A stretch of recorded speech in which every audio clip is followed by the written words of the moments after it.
Welcome to Sleep Theories, the home of the strangest, most mind-bending conspiracies you've ever heard. Before we begin, I want you to do something for me. Drop a comment below, tell me where you're listening from, and what time it is right now. It's always fascinating to see where people are tuning in from, especially at these late hours. And if you haven't already, hit that subscribe button, because tonight we're diving into a story that will make you question the very limits of human knowledge. A story about an expedition, a scientist, and a discovery that was never meant to be found. She had spent her entire life chasing knowledge. From the time she was a child, she was fascinated with the hidden places of the world, the realms untouched by human civilization, the deepest trenches of the ocean, the peaks of mountains that few had conquered, and most of all, the endless frozen wastelands of the Arctic. There was something about the cold, the stillness, the way time seemed to stop beneath the weight of the ice. It was a place where the past was preserved, where things that should have been lost remained waiting to be found.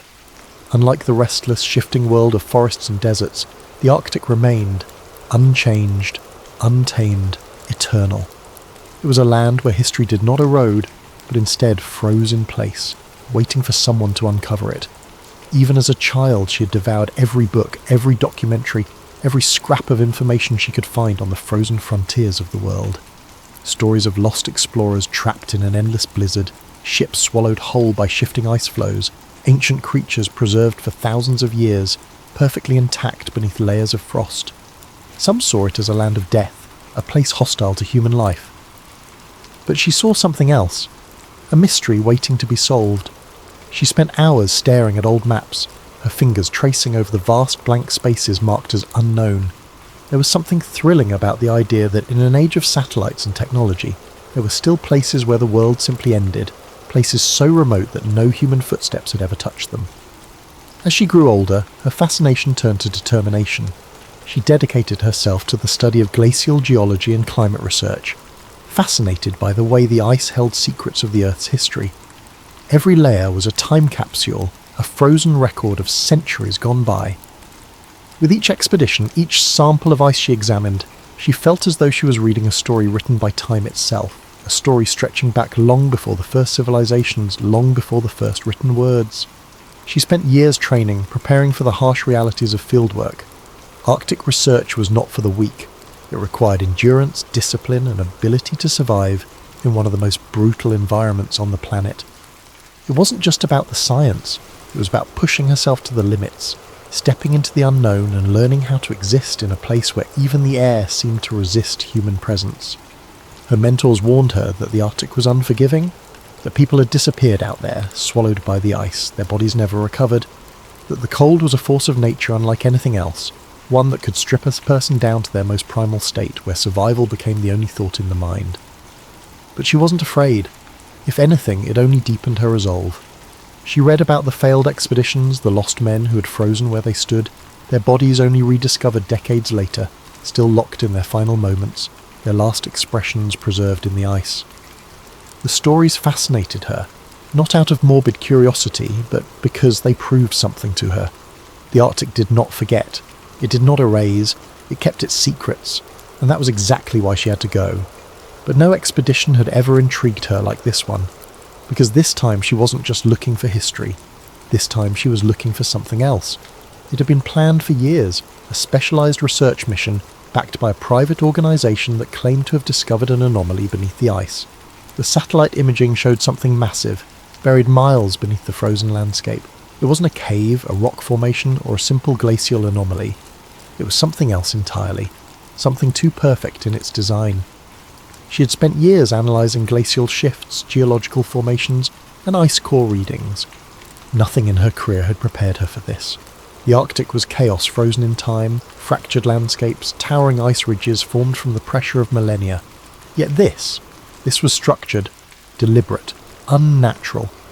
The official mission briefing had been frustratingly vague.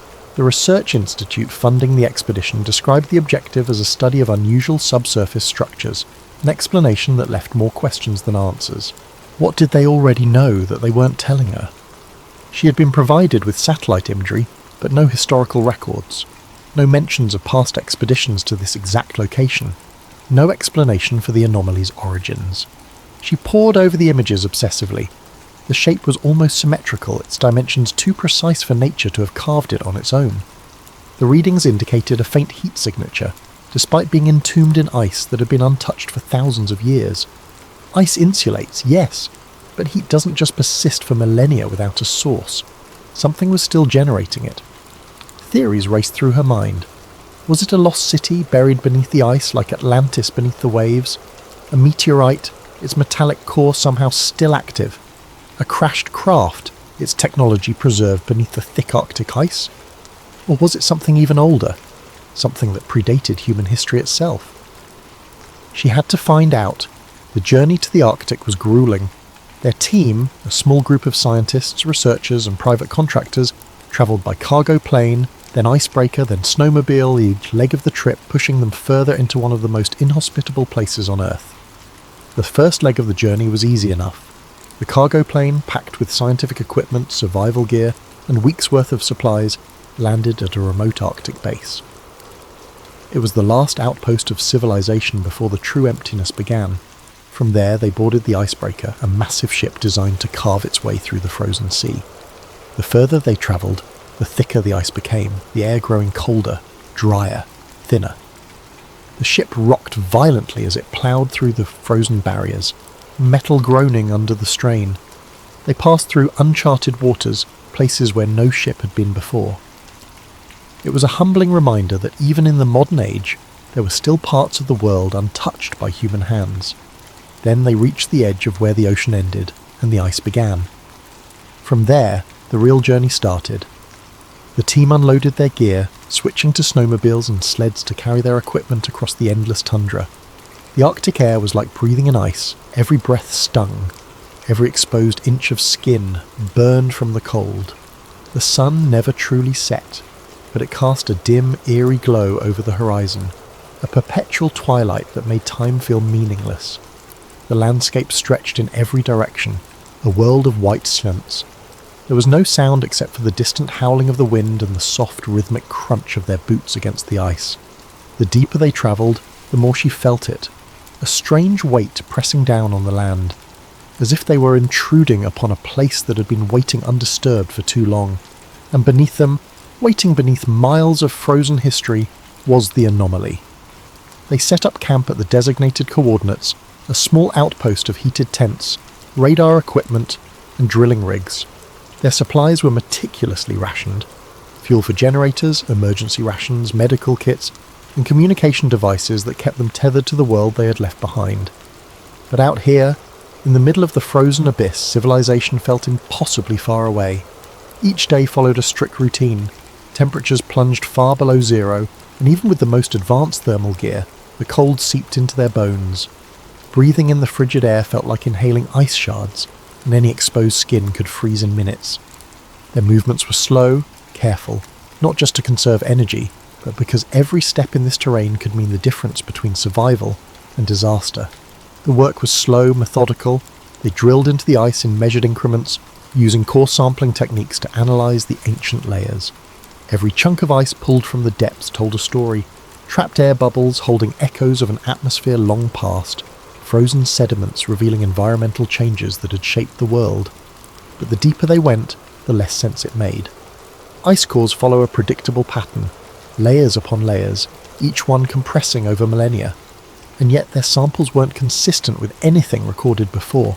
The ice here was denser than anything they had encountered, almost impenetrable, as if it had been forged rather than naturally formed.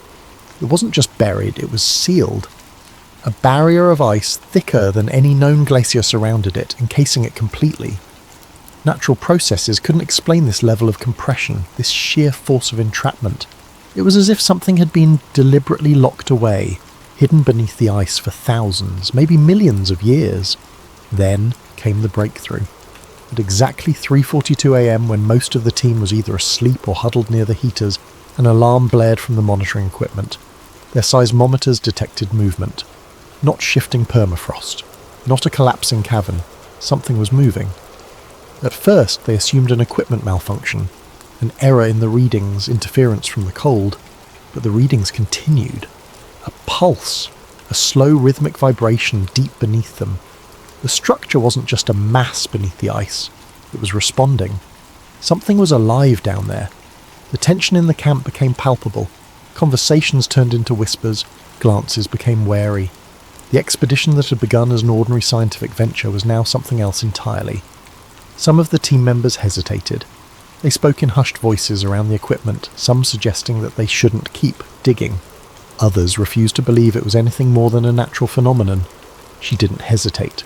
She volunteered to be the first to descend into the excavation shaft. Her colleagues warned her. The readings don't make sense. We should wait for more analysis. Something isn't right. But she couldn't wait. She had spent her entire life searching for something like this, an impossibility, a discovery that defied explanation. The unknown had always called to her, and now, for the first time, it was answering back. She suited up, her breathing shallow inside her insulated helmet, the weight of her gear pressing against her shoulders. The harness was secured, and as she descended into the blackness of the shaft, her heart pounded against her ribs. Her headlamp cast flickering beams of light against the smooth, frozen walls, revealing thousands of years of untouched ice. The deeper she went, the more she felt it, a sensation that was impossible to explain, something just beyond the edge of comprehension, a pressure in the air, an almost electric charge, as if she had stepped into a place where the very laws of nature had begun to unravel. The silence was absolute. No wind, no distant rumble of shifting ice, just her own breathing amplified inside her helmet, the soft mechanical click of her gear adjusting to the descent. And then she saw it. Buried beneath thousands of years of ice, sealed away in her frozen tomb, was a structure unlike anything built by human hands. Not stone, not metal, something smoother, darker, untouched by time itself. The surface was black, yet somehow reflective, like a void that drank in the light rather than reflected around in it. It was too perfect, too symmetrical. She reached out with a gloved hand, expecting the familiar bite of the Arctic cold against her fingertips. Instead, warmth.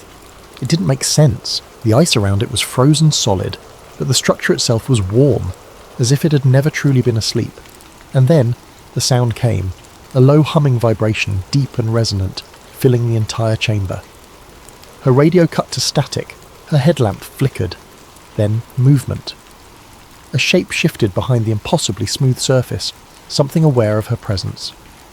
The ice around her cracked, and then, darkness. By the time she regained consciousness, she was back at camp, lying on a cot, her body aching with exhaustion.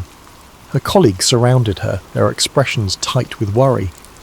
"You were gone for hours," one of them said. "We lost contact. Found you unconscious near the drill site." She tried to explain what she had seen. They didn't believe her. Her helmet camera, corrupted, the data from the scans, erased, every piece of evidence from that night, gone. And then, the mission was cancelled. A message came from higher authorities, shutting down the entire operation. No explanation, no reason given, just orders to leave immediately. The expedition was scrubbed from the records. She wasn't allowed to publish any findings, and when she tried to speak out, that's when the real warnings began. Her research was confiscated, her emails erased. Then the first phone call came. "You need to stop asking questions." Click. Days later, her laptop screen flickered. A file appeared. At first, she thought it was another system error, another glitch in the mess of corrupted data that had followed her since the expedition. But as the screen stabilized, she saw it. A single image, sitting on her desktop. No file name, no metadata, just an image, pulled from her supposedly corrupted footage. Her breath caught in her throat as she clicked it open. It showed her, standing before the impossible structure, her gloved hand outstretched, fingers barely grazing its surface.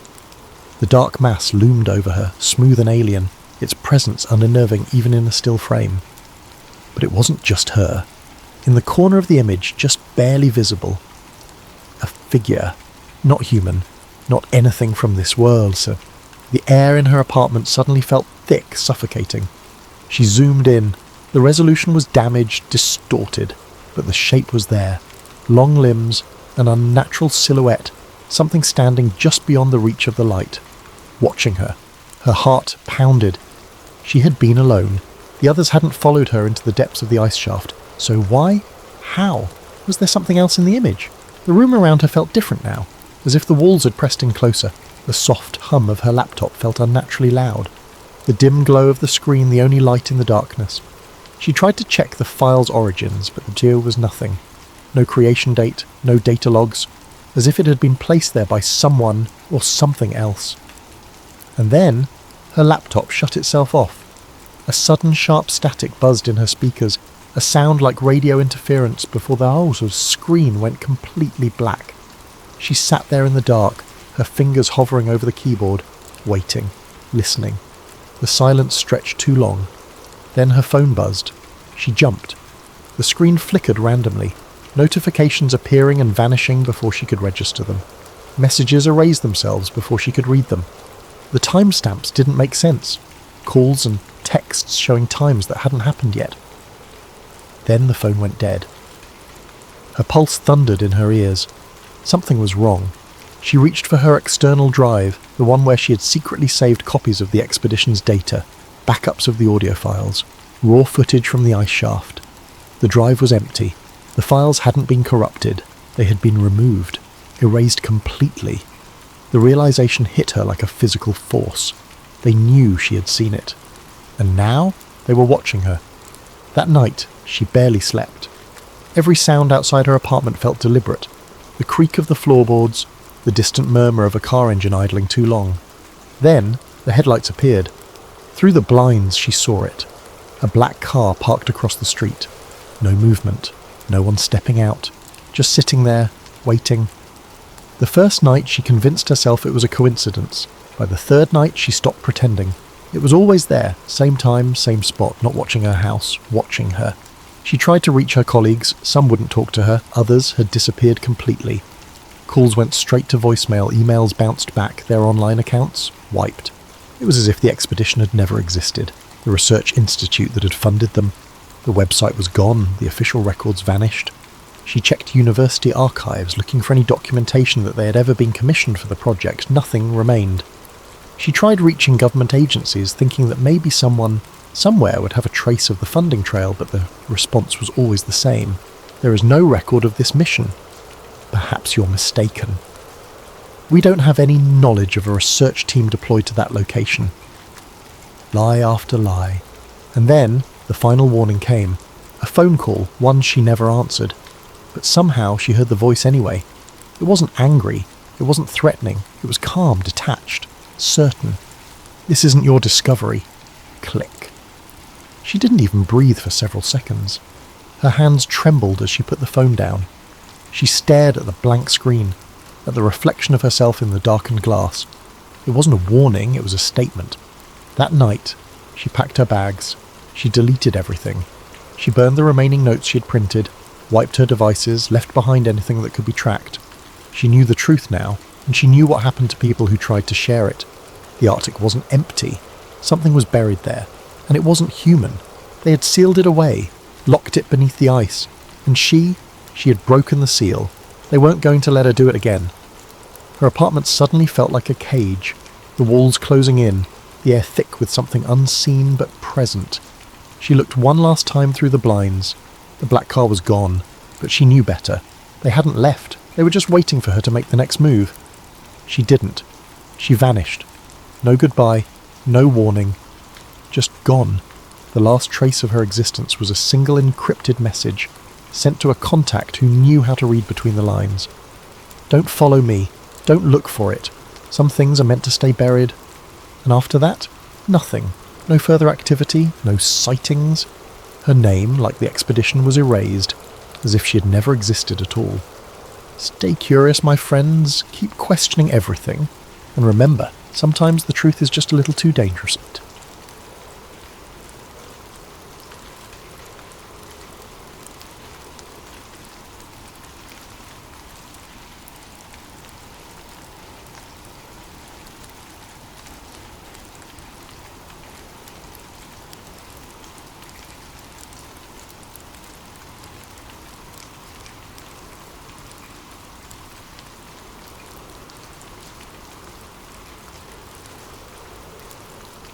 Detective Henry Lawson had spent years digging through cold cases, unearthing secrets long buried beneath layers of official reports and half-truths. He had always believed that every mystery had an answer, if one was willing to dig deep enough. But nothing in his career prepared him for the case of Malaysia Airlines flight MH370.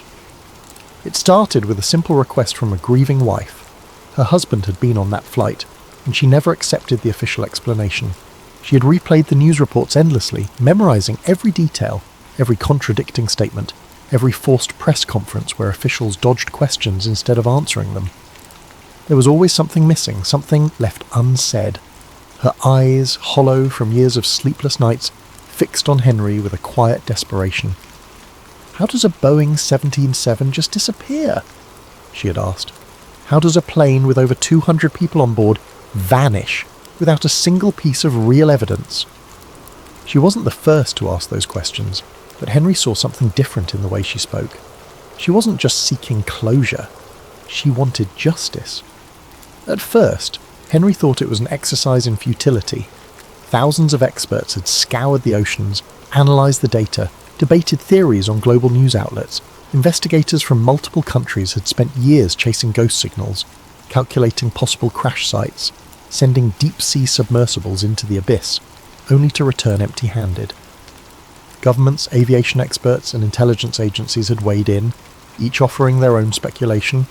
Pilot suicide, mechanical failure, hijacking. Every theory, no matter how implausible, was entertained, but none provided definitive proof. Henry had seen this before, a tragedy so large, so unexplainable that those in power rushed to fill the gaps with carefully curated stories that satisfied the public but conveniently left out the inconvenient details. What could he possibly find that they had not? And yet the more he considered it, the more something gnawed at him.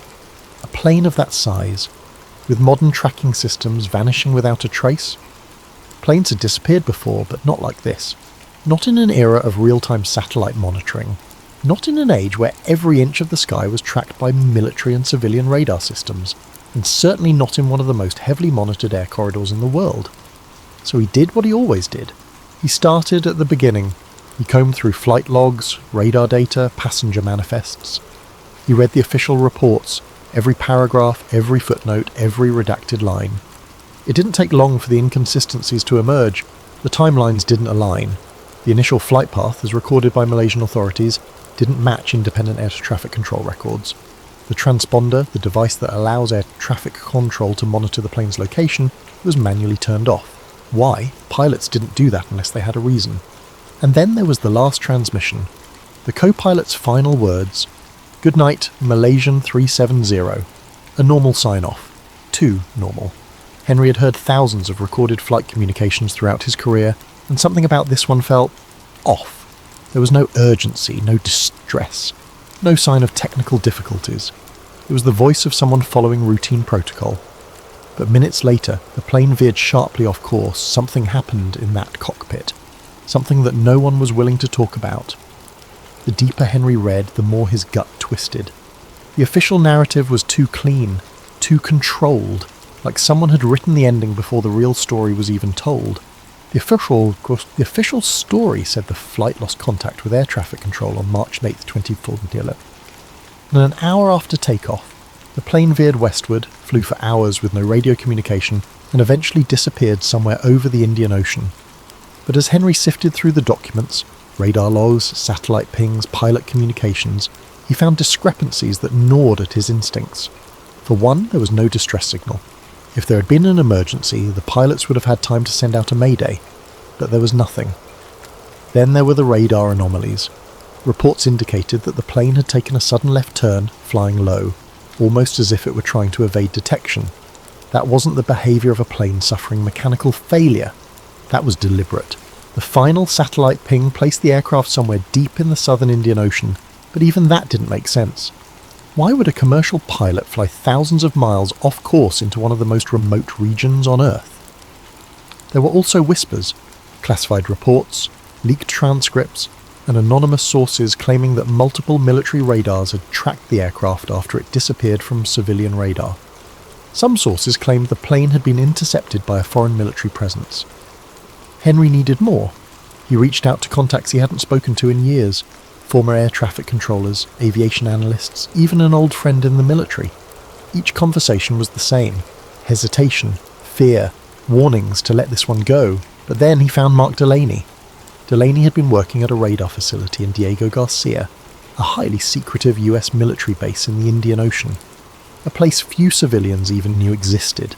It wasn't on travel brochures, it wasn't a place you stumbled upon, it was a fortress, surrounded by miles of restricted waters, home to some of the most classified operations in the world. If something had happened to MH370 near there, someone on that base knew. His voice was tense over the phone. It wasn't just paranoia, it was fear. "I don't have much time," Delaney said. Henry could hear faint background noise, the door shutting, muffled voices, a heavy exhale.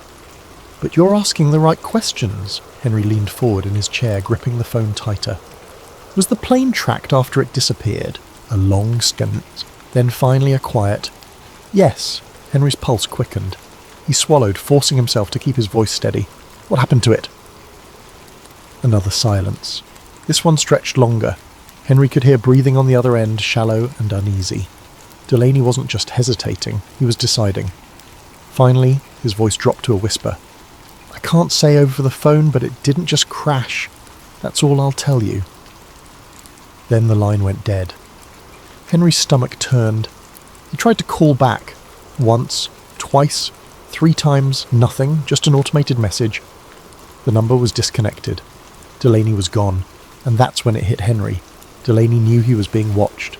He had taken a risk just by saying those few words, and now he had either disappeared voluntarily, or someone had made him disappear. Henry sat there, gripping his phone, staring at the blank screen. His heart pounded in his chest. Diego Garcia. Henry had heard the name before. A military black site. A place where things happened off the record, where flights weren't logged, where people weren't supposed to ask questions. The official search for MH370 had been focused on the South Indian Ocean, thousands of miles away from Diego Garcia. But if Delaney was right, if the plane had been tracked after it disappeared, then the whole investigation had been a carefully crafted misdirection. If the aircraft had veered toward Diego Garcia, it would have been intercepted. There was no if about it. No unidentified aircraft could approach that base without triggering an immediate military response. Fighter jets would have been scrambled within minutes. The plane had been seen, and someone had ordered it not to be seen. The next day, an unmarked envelope arrived at Henry's office. No return address, no postage. Someone had dropped it off in person. A cold prickle ran down his spine as he picked it up, feeling the weight of the contents inside. A stack of papers, a USB drive, a single sheet on top with one sentence written in black ink. "Be careful who you trust." Henry's breath caught. He locked the door before pulling the contents onto his desk. Printed radar images. He spread them out, scanning each one. Blurry but unmistakable. It showed MH370's last known location, far from where the official search had taken place. The transponder had been off, but the plane hadn't been invisible. Military radar had been tracking it the entire time. And then, the final image. Henry froze. There, in the grainy black and white capture, was another aircraft. Not a commercial plane, not a weather balloon. A fighter jet. The markings were unclear, no national insignia, no identifiable call signs, but the shape was unmistakable, military-grade, armed, following MH370 in its final moments. Henry leaned back, his pulse hammering against his ribs. This wasn't a rescue mission. The fighter jet wasn't escorting the plane. It was hunting it. That was when Henry knew. This wasn't a disappearance. This was a cover-up. The pieces started falling into place, each revelation more damning than the last. There had been a secret cargo on board, something valuable enough to risk an entire plane full of people. Not just personal belongings, not just routine freight, something worth killing for. The reports he had sifted through, buried deep in aviation logs and intelligence leaks, hinted at possibilities that sent chills down his spine. Some suggested that MH370 was carrying sensitive US technologies, equipment designed for cyber warfare, cutting-edge surveillance systems that were never meant to leave American hands. Other reports focused on a select group of passengers, engineers, specialists, men whose work was so classified that even their families didn't know the full extent of what they did. A few of them had ties to defense contractors, to research firms working on next-generation weapons and intelligence software. Henry didn't believe in coincidences. A plane doesn't just vanish. Not in the 21st century. Not with multiple nations tracking its flight path, with satellites crisscrossing the sky. If the US believed the flight posed a security risk, would they have taken action? Would they have gone so far as to eliminate it? His hands trembled as he reviewed the final radar images once more. The plane's erratic movements deviating off course, the mysterious loss of communication, almost as if someone had systematically disabled the aircraft's ability to call for help. The fighter jet lurking too close for comfort. The military silence, the refusal to acknowledge what radar systems had clearly recorded. It all pointed to one horrifying conclusion. MH370 had been intercepted and eliminated. Henry's head pounded. This wasn't a rogue pilot situation. It wasn't a mechanical failure. It wasn't an accident. It was an operation. A decision made behind closed doors, signed off at the highest levels. A decision to erase a plane, its passengers, and every trace of what really happened. Then came the first sign that he had gotten too close. The black SUV parked across from his apartment. At first, Henry tried to dismiss it. He had been a detective long enough to know when paranoia started creeping in. But this wasn't paranoia. This was surveillance. The vehicle was there in the morning when he left for coffee. There when he came back. There at night, headlights off, the silhouette of a man barely visible behind the tinted glass, watching. His phone started behaving strangely. Calls dropping mid-sentence, text messages arriving late or not at all. Emails disappeared from his inbox even though he hadn't deleted them. Then the third night. Henry had been sitting at his desk surrounded by documents, his mind a whirlwind of facts, questions and terrifying possibilities. He had been cross-referencing satellite data, looking for anything, any slip-up, any breadcrumb that had been overlooked. That was when his laptop screen flickered. For a split second the display distorted, lines of code flashing before settling into eerie silence. Then the cursor moved on its own. A message appeared in the centre of the screen. "Walk away." Henry's breath hitched. The words just sat there, glowing in the dim room. Not a warning. A command. A cold dread seeped into his bones. Someone was in his system. Someone was watching in real time. His fingers hovered over the keyboard. And then his mouse started moving again. The message erased itself, letter by letter, before the screen went black. Henry ripped the battery out of his laptop and stood up, his chest rising and falling in sharp, shallow breaths. This wasn't just a warning, it was a final notice. Henry didn't sleep that night. He sat in his darkened apartment, the weight of what he had uncovered pressing down on him like a lead blanket. The truth was there, glaring at him from the scattered papers, the images, the classified reports he had no right to possess. He had spent weeks, months digging through deception, peeling back the layers of misinformation and silence that had been carefully constructed to hide what really happened to MH370. And now he knew too much. By morning his decision was made. He would go public. The families of the victims deserved the truth. They had spent years grasping at empty answers, chasing fragments of hope in ocean currents that held nothing but carefully placed wreckage. If no one else was going to tell them what had happened, he would. He had started drafting an email to a contact at an independent news outlet, attaching the documents he had gathered. He knew they wouldn't believe him at first. The story was too big, too dangerous. But once they saw the evidence, the radar images, the transcripts, the unexplained military activity in the flight's final moments, they would have no choice but to listen. His hands hovered over the keyboard, but before he could hit send, it happened, the knock at the door. 3:47 a.m., not the polite, hesitant knock of a visitor. This was different, rhythmic, deliberate. Henry barely had time to react before the door burst open. Black suits, silencers, cold eyes, no badges, no words of explanation, just a silent command in their movements. Get up, don't resist. A man stepped forward, his presence chilling in its calmness. He didn't need to speak. Henry knew exactly who they were, and more importantly, what they were here for. They had been waiting for him to cross the line, and now he had. "We need you to come with us." Henry's pulse pounded, his mind racing for options, for escape routes. There were none. These weren't regular authorities. These were professionals. They didn't handcuff him. They didn't need to. The implicit threat hung in the air, and Henry knew that resisting would only make things worse. They escorted him downstairs where an unmarked black vehicle was idling at the curb. No license plate, tinted windows. He was ushered inside, the doors locking the moment they shut. They drove in silence. No one spoke. No one told him where they were going. The only sound was the hum of the tyres against the road and the distant realisation sinking into his bones. This wasn't an arrest. This was containment. The location was undisclosed, windowless, sterile, silent. The kind of place that didn't officially exist. They led him down a corridor, the fluorescent lights buzzing overhead, sterile and cold. Finally, they brought him into a small featureless room. White walls, a steel table, 2 chairs, no cameras, at least none that were visible. A man in a dark suit sat across from him, hands folded neatly on the table. His expression was unreadable, his presence unsettling in its quiet control. Not a law enforcement officer, not an interrogator, something worse. "You've been looking where you shouldn't," he said finally. His voice was calm, but there was no mistaking the underlying threat. Henry said nothing. The man leaned forward, tapping his fingers on the table. A calculated pause. "You've seen the footage. You know what happened." Another pause. "And you know that knowledge like this doesn't come without consequences." Henry kept his expression unreadable, but inside his thoughts raced. How much did they know?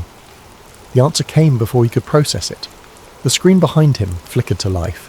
Henry didn't want to turn around, but he did, and his breath caught in his throat. His wife, his daughter, bound, blindfolded, sitting in a dimly lit room, terrified but unharmed. For now.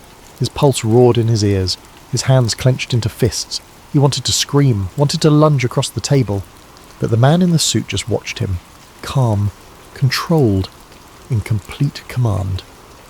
"You've done enough digging," he continued, his voice devoid of emotion. "Now you're going to erase it." Henry forced himself to stay still, to not break in front of them. Then a lighter was placed in front of him. Beside it, a pile of documents, the evidence he had spent months collecting, the papers he had risked everything to find. Burn it. Henry clenched his jaw, his nails dug into his palms. Every instinct screamed at him to fight, to refuse, to tell the world what he had uncovered. But he looked at the screen again, his wife, his daughter, and he knew there was no choice. With shaking hands, he picked up the lighter. He struck a match.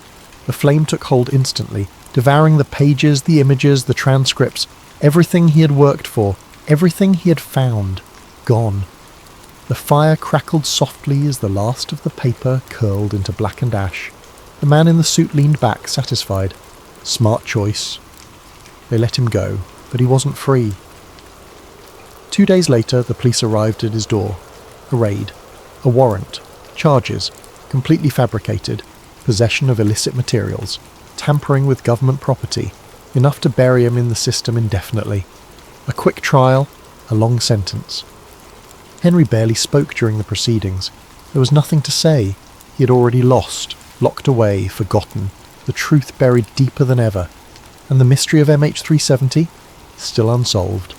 If you've made it this far, let me know what you think in the comments. What really happened to MH370, and do you think the truth will ever come to light? Don't forget to like, subscribe, and join me next time as we unravel more of the mysteries that lurk just beneath the surface. Sleep well.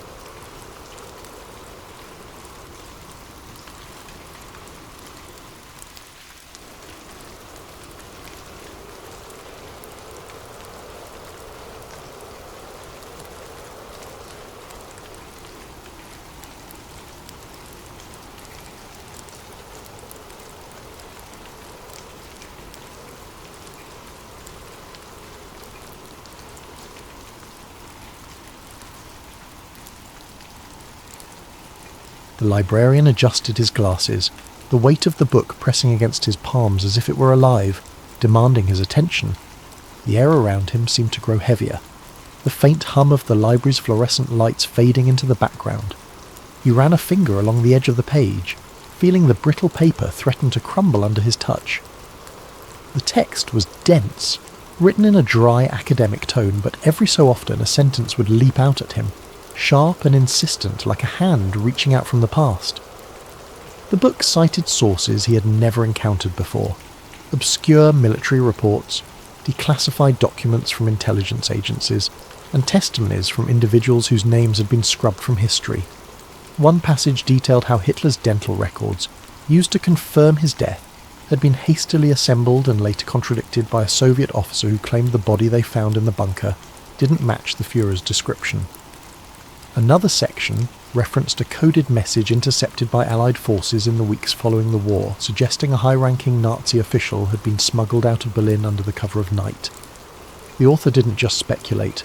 They wove a tapestry of evidence, each thread frayed but still holding together a picture that defied everything the librarian thought he knew. He leaned back in his chair, the wooden legs creaking in protest. His mind raced, piecing together fragments of information he had stumbled upon over the years. A faded photograph tucked inside a donated book, a cryptic diary entry he had once dismissed as fiction, a map of South America with strange annotations in the margins. At the time, they had seemed like curiosities, nothing more. But now, they felt like pieces of a puzzle he hadn't realised he was solving. The librarian's hands trembled slightly as he turned the page. A photograph fell out, landing face up on the desk. It was grainy, black and white, and showed a man standing on a dock, his face partially obscured by a hat. The caption beneath it read, "Buenos Aires, 1948. Subject bears a striking resemblance to high-ranking Nazi officials." The librarian's breath caught in his throat. He reached for a magnifying glass from his desk drawer and held it over the image. The man's posture, the angle of his jaw, the way he held himself, it was uncanny. Could it be? Or was his mind playing tricks on him, seeing what he wanted to see? He spent hours poring over the book, his usual routines forgotten. The library grew darker around him as the sun dipped below the horizon, but he barely noticed.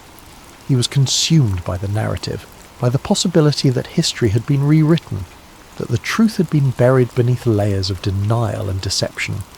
The more he read, the more he felt the walls of the library closing in, as if the building itself were alive, guarding its secrets. By the time he reached the final chapter, his heart was pounding. The author's conclusion was bold, unflinching. Hitler had not died in the bunker. He had escaped, vanishing into the shadows of a world eager to move on from the horrors of war. The librarian closed the book slowly, his fingers lingering on the cover as if it might vanish if he let go. He stared at the title, now etched into his mind, and wondered how many others had held this volume, how many had read its claims and dismissed them as fantasy. But he couldn't dismiss it. Not now. The questions swirled in his mind, relentless and unyielding. If it was true, what did it mean? And if it wasn't, why had someone gone to such lengths to create such a convincing lie? The librarian sat in the growing darkness, the scent of old paper and dust wrapping around him like a shroud. He knew, with a certainty that chilled him to the bone, that this was only the beginning. The shadows he had been chasing for years had just grown longer, darker, and far more dangerous. The librarian's breath hitched, his fingers tightening around the book he was holding. The old man's voice was low, gravelly, carrying a weight that seemed to echo through the empty library. The air between them felt charged, as though the shelves of books around them were leaning in, listening. The librarian hesitated, then stepped closer, his footsteps muffled by the worn carpet. "What do you mean?" he asked, his voice barely above a whisper. He glanced around, half expecting someone else to appear, but the library was silent, save for the faint ticking of the clock above the circulation desk. The old man closed the book in his hands with a soft thud and set it on the table. His fingers, gnarled and spotted with age, lingered on the cover for a moment before he leaned back in his chair. His eyes never left the librarian's, and there was something unsettling about the intensity of his gaze, a kind of quiet desperation, as if he had been waiting for this moment for a very long time. "Words," the old man said slowly, "can lie. They can hide. They can be twisted to fit whatever story someone wants to tell. But people carry the truth in them, even if they don't mean to. You just have to know how to listen." The librarian's mind raced. He wanted to ask more, to demand answers, but something held him back. The old man's presence was unnerving, his words cryptic yet deliberate, as if he were testing the librarian's resolve. "Who are you?" the librarian finally asked, his voice steadier now. "How do you know what I've been looking into?" The old man's lips twitched, the ghost of a smile playing at the corners. "I've been watching you," he said simply. "You've been asking the right questions, but you're asking them of the wrong sources. Books can only take you so far. The real answers, they're out there." He gestured vaguely toward the library's windows where the faint glow of streetlights filtered through the blinds. The librarian's pulse quickened. He pulled out a chair and sat down across from the old man, leaning forward. "If you know something, tell me, please. I've been chasing shadows for years. If there's even a chance that what I've found is true." The old man held up a hand, cutting him off. "I can't give you the answers," he said. "Not here, not like this. But I can point you in the right direction." He reached into the pocket of his coat and pulled out a small folded piece of paper. He slid it across the table, his hand trembling slightly. The librarian stared at it, his heart pounding. He reached for the paper, but the old man's hand shot out, gripping his wrist with surprising strength. The librarian froze, startled by the sudden intensity in the old man's eyes. "Be careful," the old man said, his voice low and urgent. "The truth has a way of destroying those who seek it. Once you start down this path, there's no turning back. Do you understand?" The librarian nodded, though he wasn't entirely sure he did. The old man released his wrist and leaned back, his energy seeming to drain away as quickly as it had flared. He looked tired now, his shoulders slumping, his gaze distant. The librarian unfolded the paper with trembling hands. It was a name, scrawled in shaky handwriting, and an address. Somewhere in the city, a place he didn't recognize. He looked up, questions burning on his tongue, but the old man was already rising from his chair, his movements slow and deliberate. "Wait," the librarian said, standing abruptly. "Who is this? What am I supposed to do with this?" The old man paused, his back to the librarian. "That's up to you," he said. "But remember, stop looking at words, start looking at people." And with that he shuffled away, his footsteps echoing softly as he disappeared into the shadows of the library. The librarian stood there, clutching the piece of paper, his mind a whirlwind of thoughts. The name, the address, the old man's warning, it all felt like a door creaking open, revealing a path he wasn't sure he was ready to take. But he knew, deep down, that he had no choice. The shadows he'd been chasing were no longer just shadows. They had a name now, and he was going to find it. The librarian's knees buckled, but he caught himself on the edge of a nearby table, his fingers gripping the rough wood until his knuckles turned white. The room seemed to close in around him, the walls pressing closer with every ragged breath he took. The photographs on the walls stared back at him like silent witnesses. Hitler in uniform, Hitler with other men whose faces he recognized from history books. Hitler older, frailer, but still unmistakable. And then there was the man in the chair, his presence so overwhelming that it felt like the air itself had thickened around him. The figure leaned forward slightly, his movements slow and deliberate, as if every motion required immense effort. His face was gaunt, the sharp angles of his cheekbones casting deep shadows in the dim light. His hair, once dark and slicked back, was now thin and white, clinging to his scalp in wispy strands. But his eyes, those piercing ice-blue eyes, were the same. They bore into the librarian with an intensity that made him feel like a specimen under a microscope. "You've come a long way," the man said, his voice low and raspy, each word carrying the weight of decades. "I suppose you think you've uncovered something grand, something revelatory." The librarian opened his mouth to speak, but no sound came out. His throat was dry, his tongue heavy. He had imagined this moment 1,000 times, rehearsed what he would say, the questions he would ask. But now, faced with the reality of it, his mind was blank. All he could do was stare. The man chuckled softly, a sound that sent a shiver down the librarian's spine. "You're not the first, you know," he continued. "Others have come before you. Journalists, historians, conspiracy theorists. They all think they're chasing the truth. But the truth is a dangerous thing. Are you sure you want it?" The librarian finally found his voice, though it came out as little more than a croak. I need to know. I need to understand." The man leaned back in his chair, his hands resting on the armrests. His fingers were long and bony, the skin paper-thin and mottled with age. "Understand what?" he asked, tilting his head slightly. "That I survived? That history is not what you were taught? Or perhaps you want to know why I'm still here, why I didn't die in that bunker?" The librarian nodded, though he wasn't entirely sure what he was agreeing to. His mind was a whirlwind of thoughts, each one colliding with the next. He had spent years chasing this moment. but now that it was here, he felt utterly unprepared. The man sighed, a long, weary exhale that seemed to carry the weight of the world. "Very well," he said, "but understand this. What I tell you will change everything. Not just for you, but for the world. Once you know, you can never go back. Do you understand?" The librarian hesitated. He thought of his quiet life in the library, the familiar routines, the safety of his books. He thought of the old man who had set him on this path, the cryptic warnings, the journal filled with secrets.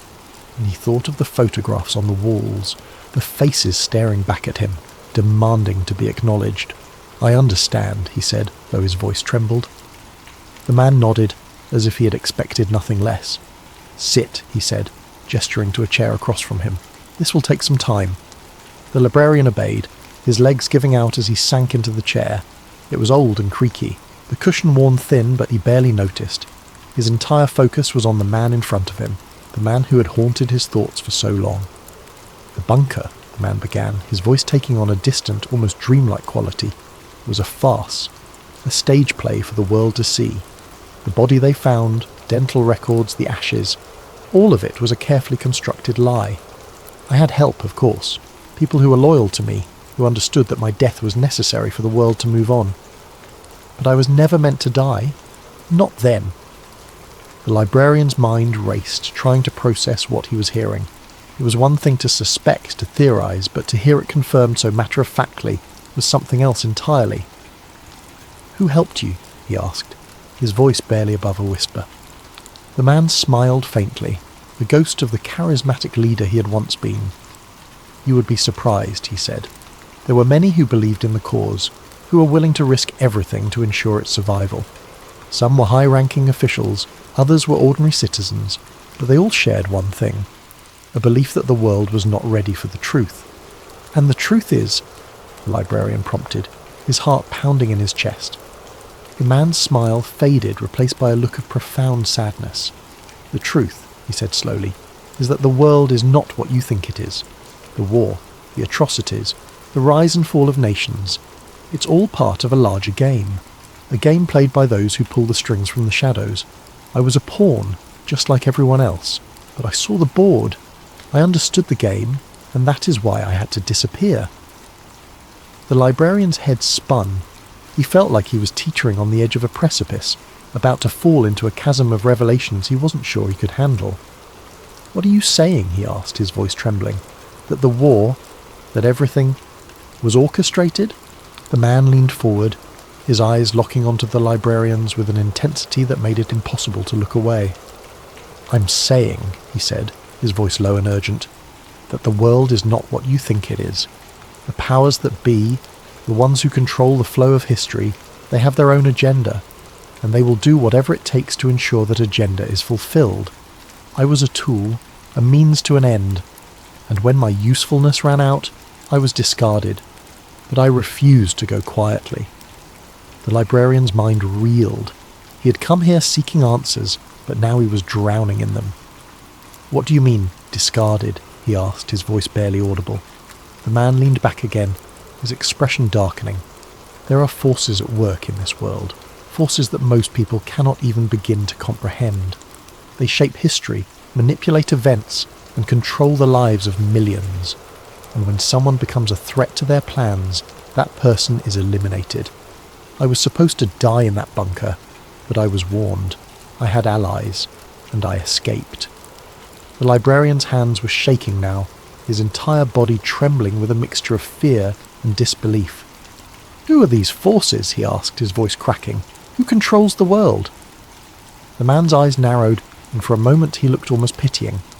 "You're not ready for that answer," he said. "Not yet, but know this.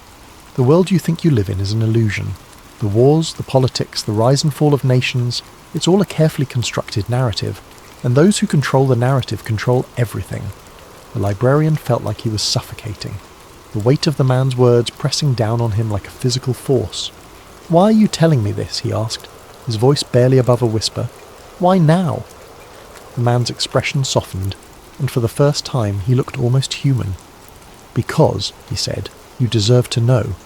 Because the truth has been buried for too long. And because I am tired." I have carried this burden for decades and I cannot carry it any longer. You are my confessor, whether you like it or not." The librarian's mind raced, trying to make sense of everything he was hearing. It was too much, too overwhelming. But deep down, he knew there was no turning back. He had stepped into the abyss, and now he had to face whatever lay on the other side. "What do I do now?" he asked, his voice trembling. The man leaned forward again, his eyes burning with a fierce intensity. "You take what I have told you, and you decide what to do with it," he said.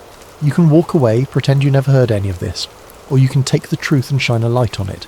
But be warned, the path you choose will not be easy. There are those who will stop at nothing to keep the truth buried, and they will not hesitate to destroy anyone who threatens their narrative." The librarian swallowed hard, his heart pounding in his chest. He had spent his life surrounded by books, by stories of the past. But now he was standing at the edge of a story that could change everything, and he had to decide whether to step into it or turn away. The man watched him closely, his expression unreadable. "The choice is yours," he said, "but remember, once you know the truth, you can never go back." The librarian sat in silence, the weight of the man's words pressing down on him like a physical force. He'd come here seeking answers, but now he realized that the answers were only the beginning. The truth was a labyrinth, and he was standing at its entrance, unsure if he had the courage to step inside. But one thing was certain, his life would never be the same. If you're still here, still listening, tell me, was it real? Could history be nothing more than a carefully crafted illusion? Could the past be rewritten, reshaped, hidden in plain sight? Let me know what you think in the comments, and don't forget to subscribe to Sleep Theories for more stories that linger in the spaces between truth and fiction. Sleep well, if you can.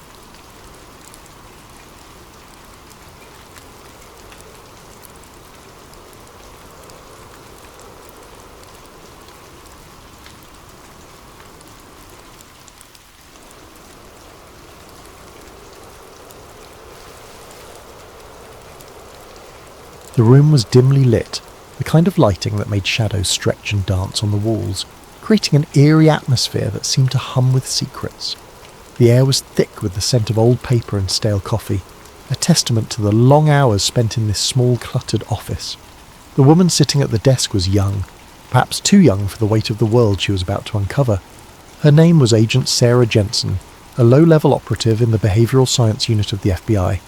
She had joined the Bureau with dreams of making a difference, of catching the bad guys and bringing justice to the victims. But now, as she stared at the files spread out before her, she couldn't shake the feeling that she had stumbled into something far darker than she had ever imagined.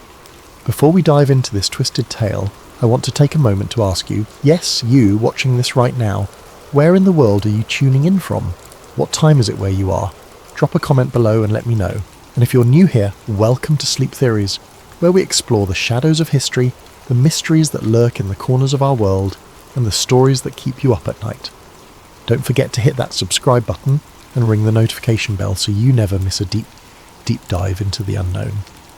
Now, let's get back to Sarah's story. It had started innocently enough. A routine audit of old case files, a task assigned to her because, as her supervisor had put it, "You're the new guy, Jensen. You get the grunt work." Sarah hadn't minded. She was eager to prove herself, to show that she was more than just a rookie. The assignment seemed mundane at first, just another bureaucratic chore to check off the list. But as she sat at her desk, the faint hum of the office's fluorescent lights buzzing overhead, she began to sift through the dusty folders. The files were old, their edges frayed, the paper yellowed with age. Some of them smelled faintly of mildew, as if they had been stored in a basement or forgotten corner of the archives for decades. She opened the first folder, her fingers brushing against the brittle pages, and began to read. At first, it was all standard fare: case summaries, psychological evaluations, and notes from interrogations. But then, something caught her eye. A series of case files from the late 1970s, all marked with the same cryptic designation: Project Mindscape. The name alone sent a chill down her spine. It was stamped in bold black letters across the top of each file, accompanied by a string of numbers and letters that seemed to serve as some kind of code. She had never heard of it before, and yet there it was, staring back at her like a ghost from the past. The name felt ominous, almost theatrical. as if it had been plucked from the pages of a dystopian novel. What was Project Mindscape, and why had it been buried so deep within the Bureau's archives? Curiosity got the better of her. She pulled the first file closer, her eyes scanning the contents. The pages were filled with psychological profiles, detailed notes on criminal behaviour, and what appeared to be experimental protocols. The language was clinical, detached, but there was something unsettling about the way it was written. Phrases like behavioural modification, suggestibility enhancement, and controlled aggression jumped out at her. At first, Sarah thought it was just another research project, something the behavioural science unit had conducted to better understand the criminal mind. After all, the BSU was known for its pioneering work in criminal profiling. But as she read further, her unease grew. The notes spoke of subjects who'd been reprogrammed to carry out specific actions, their free will seemingly overridden by some unseen force. There were detailed accounts of experiments involving hypnosis, sensory deprivation, and even electroconvulsive therapy. The goal, it seemed, was to break down the subject's psyche and rebuild it according to a predetermined blueprint. Sarah's stomach churned as she read about the methods used to achieve this: prolonged isolation, sleep deprivation, and the administration of drugs designed to induce paranoia and disorientation. The files described how these techniques were used to create a state of heightened suggestibility, making the subjects more susceptible to external commands. And then there were the names, real names, of real criminals, some of whom had become infamous for their heinous acts. Sarah's hands trembled as she turned the pages. She recognized some of them immediately: Ted Bundy, John Wayne Gacy, Richard Ramirez, serial killers whose crimes had shocked the nation. But according to these files, their actions hadn't been entirely their own. They had been manipulated, groomed, and controlled by shadowy figures within the FBI itself. The files suggested that these men had been selected for their psychological vulnerabilities, their capacity for violence, and their willingness to follow orders. They had been subjected to a series of experiments designed to amplify their darkest impulses, turning them into weapons to be wielded by those in power. Sarah's mind raced as she tried to process what she was reading. It was as if the Bureau had been playing God, using these men as pawns in some twisted experiment. The files contained detailed timelines showing how each subject had been monitored and manipulated over the course of several years. There were notes on their childhoods, their relationships, and their criminal histories, all of which had been meticulously analysed to identify the most effective methods of control. The more she read, the more she realised that these weren't just case files, they were blueprints for creating killers. She flipped through the pages, her heart pounding in her chest.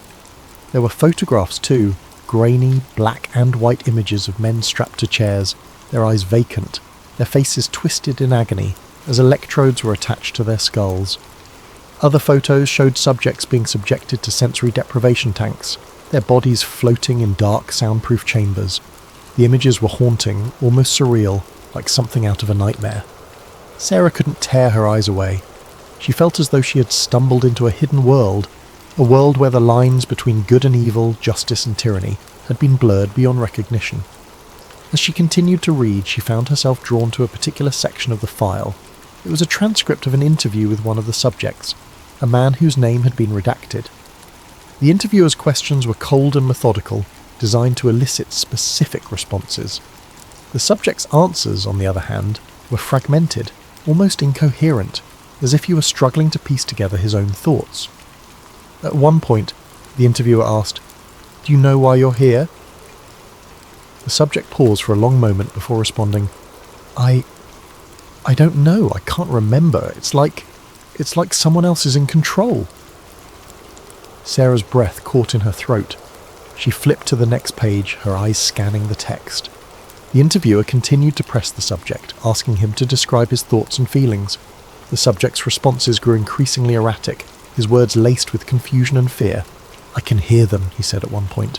"They're always there in the back of my mind, telling me what to do. I can't stop them. I can't..." His voice trailed off and the transcript ended abruptly. She closed the file, her hand shaking. The room felt colder now, the air heavy with the weight of what she had just read. She glanced around, half expecting to see someone watching her, but the office was empty. The only sound was the faint hum of the computer and the ticking of the clock on the wall. She took a deep breath, trying to steady her nerves. She had to keep going. She had to find out more. Over the next few hours, Sarah worked her way through the rest of the files, her unease growing with each passing minute. The more she read, the more she realised that Project Mindscape wasn't just a historical curiosity, it was a living, breathing operation. The files contained references to ongoing experiments, to new subjects being recruited and tested. There were memos signed by high-ranking officials authorising the use of advanced psychological techniques on convicted criminals.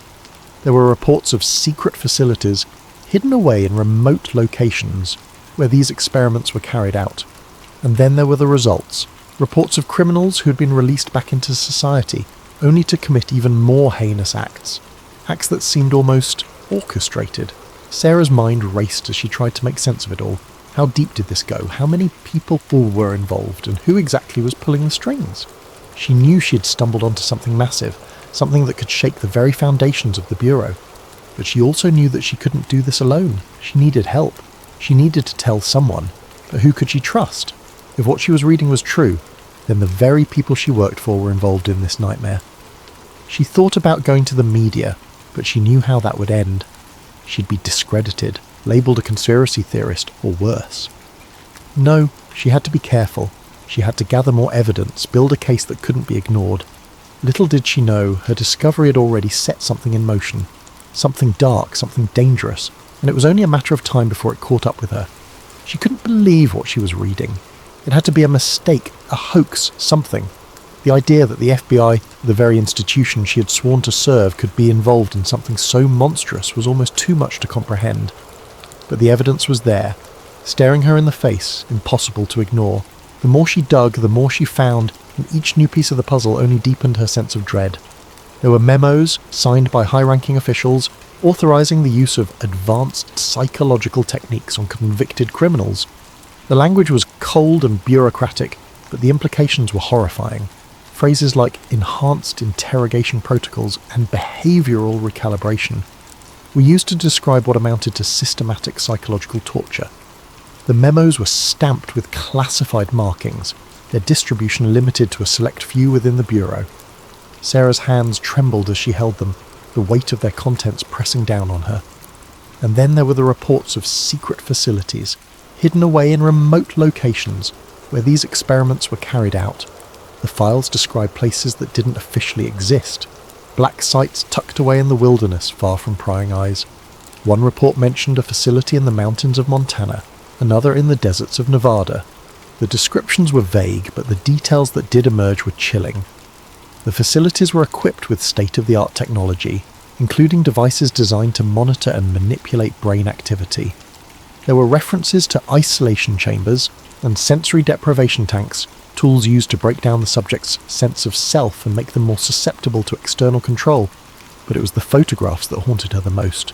Grainy black and white images of men strapped to chairs, their eyes vacant, their faces twisted in agony as electrodes were attached to their skulls. The photos were stark and clinical, devoid of any emotion, but the suffering they depicted was undeniable. Some of the subjects were barely recognisable as human, their bodies emaciated, their expressions hollow. Others seemed to be in the midst of some kind of seizure, their limbs contorted, their mouths frozen in silent screams. Sarah couldn't look away, even as a part of her wanted to. Each photo was a window into a world of unimaginable cruelty. A world where human beings were reduced to mere objects, their minds and bodies manipulated for some unknown purpose. Sarah's mind raced as she tried to process what she was seeing. She had to tell someone, had to expose this. But who could she trust? If what she was reading was true, then the very people she worked for were involved in this nightmare. She thought about going to the media, but she knew how that would end. She'd be discredited, labelled a conspiracy theorist, or worse. No, she had to be careful. She had to gather more evidence, build a case that couldn't be ignored. She couldn't afford to make a single misstep. Over the next few days, Sarah worked tirelessly, piecing together the fragments of information she had uncovered. She stayed late at the office, long after her colleagues had gone home, poring over files and cross-referencing data. The office was eerily quiet at night, the only sounds the hum of the fluorescent lights and the occasional creak of the building settling. Sarah barely noticed. Her focus was absolute, her determination unwavering. She scoured every document, every memo, every report, looking for anything that could shed light on the true scope of Project Mindscape. She began to notice patterns, names that kept appearing, dates that coincided with major criminal events, and a trail of redacted documents that seemed to lead to a single, ominous conclusion. One name in particular stood out: Dr. Elias Voss. He was mentioned repeatedly in the files, always in connection with the most controversial aspects of the project. His credentials were impeccable, a renowned psychologist with a background in neuroscience and behavioural studies, but his methods were anything but ethical. The files described him as the architect of the program, the driving force behind its most extreme experiments. Sarah's stomach churned as she read about his work, her mind recoiling at the sheer inhumanity of it all. She also noticed a pattern in the dates. Many of the experiments coincided with high-profile criminal cases, some of which had made national headlines. There was a file on Ted Bundy, detailing how he had been subjected to a series of suggestibility tests shortly before his escape from custody in 1977. Another file described similar experiments conducted on John Wayne Gacy, with notes suggesting that his crimes had been amplified as a result. Sarah's hand shook as she read through the documents, her mind struggling to reconcile the facts with the implications. Could it be that these men whose names had become synonymous with evil, had been manipulated into committing their crimes? The idea was almost too horrifying to contemplate, but the evidence was there, staring her in the face. As she delved deeper, Sarah began to uncover a trail of redacted documents, their contents obscured by thick black lines. But even the redactions couldn't hide everything. She noticed recurring phrases like operational success and field deployment, terms that suggested the experiments had been more than just theoretical. There were references to assets being activated, to missions being carried out. The language was vague, but the implications were clear. The FBI had been using these techniques not just in controlled environments, but out in the real world. Sarah's heart pounded as she realised the full extent of what she was uncovering. This wasn't just about understanding the criminal mind, it was about controlling it, shaping it, turning it into a weapon. She worked late into the night, her desk littered with files and notes. She cross-referenced dates, names and locations, trying to piece together the full picture. The more she learned, the more she realised that Project Mindscape was far bigger than she had initially thought. It wasn't just a series of isolated experiments. It was a full-fledged program, one that had been operating in the shadows for decades, and it was still active. The most recent files were dated just a few months ago, their contents as chilling as ever. Sarah knew she was running out of time. Every moment she spent in the office was a risk, a chance that someone might discover what she was doing, but she couldn't stop. She had to keep going, had to find out the truth. She owed it to the victims, to the people whose lives had been destroyed by these experiments. And she owed it to herself. She had joined the FBI to make a difference, to fight for justice. But now she realised justice wasn't something that could be taken for granted.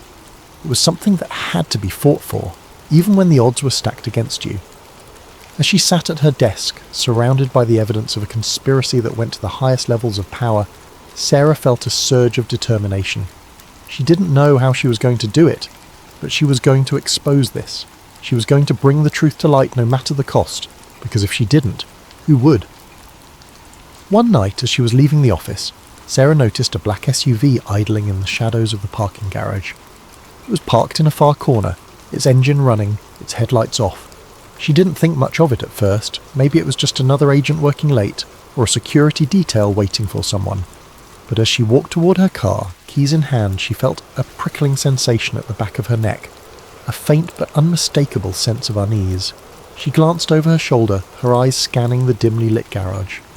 Nothing seemed out of the ordinary, but the feeling wouldn't go away. She quickened her pace, her heels clicking against the concrete floor. The sound echoed in the empty space, making her feel even more exposed. She was almost at her car when she heard it, the soft thud of a car door closing. She froze, her heart pounding in her chest. Slowly she turned around. The SUV's doors were open now, and 4 men in suits were stepping out. They moved with purpose, their faces blank, their eyes cold and unreadable. Sarah's breath caught in her throat.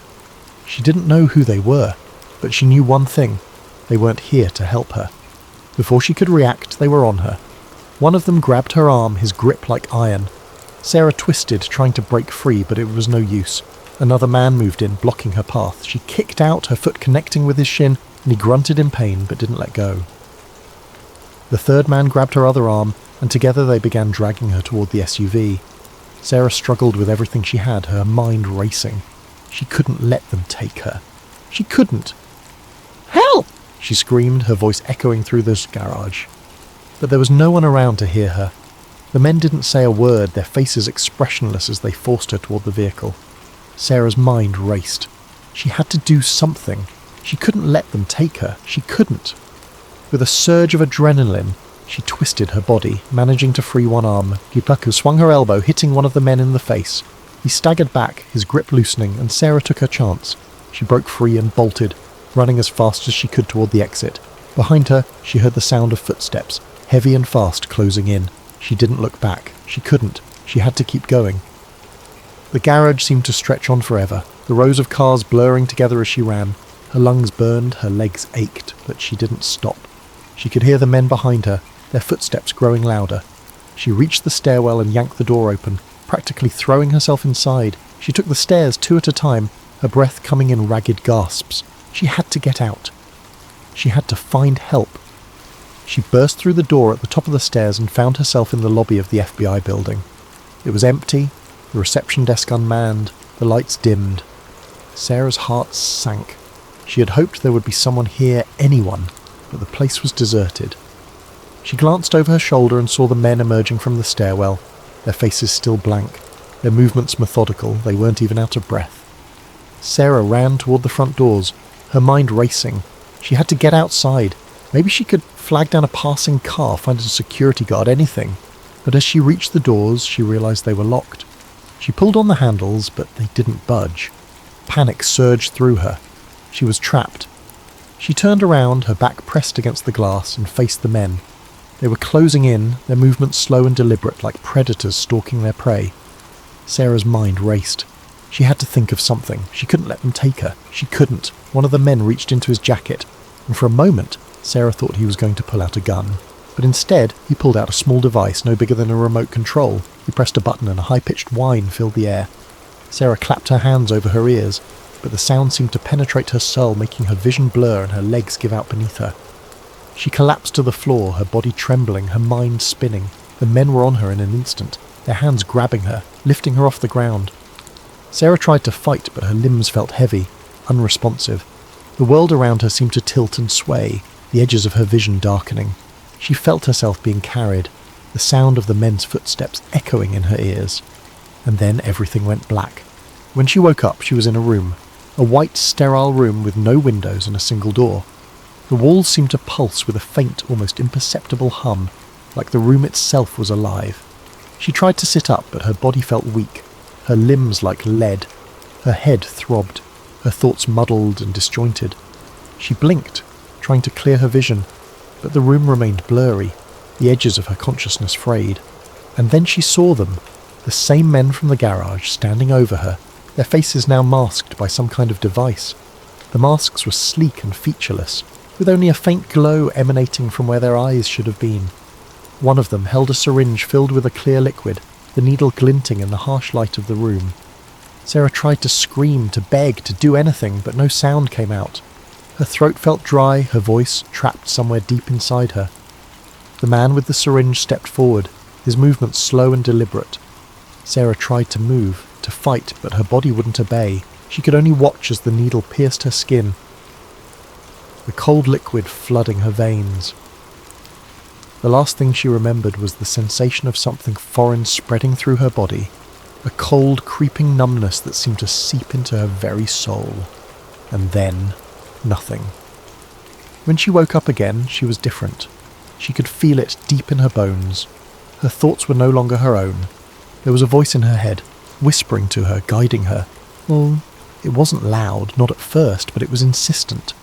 A constant presence that she couldn't ignore. It told her to do things, terrible things. At first she resisted, clinging to the remnants of her old self, the person she had been before. But the voice was relentless. It grew louder, more insistent, until she could no longer tell where it ended, and she began. She became a puppet, a tool for the very people she had sought to expose. They used her to carry out crimes, to manipulate others, to further their own agenda. She was no longer Sarah Jensen, FBI agent. She was something else, something broken, something dangerous. And as she sat in that white room, staring at her reflection in the cold, unyielding walls, she realised the truth. She had become one of them. A product of Project Mindscape, a monster. But even monsters have moments of clarity, and in those moments, Sarah vowed to fight back, to expose the truth no matter the cost. Because if she didn't, who would? So what do you think? Could the FBI really have been involved in something this sinister? Could some of the most notorious criminals in history have been manipulated into committing their crimes? Or is this just the stuff of nightmares, a conspiracy theory born from the shadows of our darkest fears? Let me know your thoughts in the comments below, and remember, the truth is out there, but sometimes it's hiding in the last place you'd ever think to look. Thanks for watching, and don't forget to subscribe to Sleep Theories for more deep dives into the mysteries that haunt our world. Until next time, sleep tight, if you can. Thanks for watching, and don't forget to subscribe to Sleep Theories for more deep dives into the mysteries that haunt our world. Until next time, sleep tight, if you can.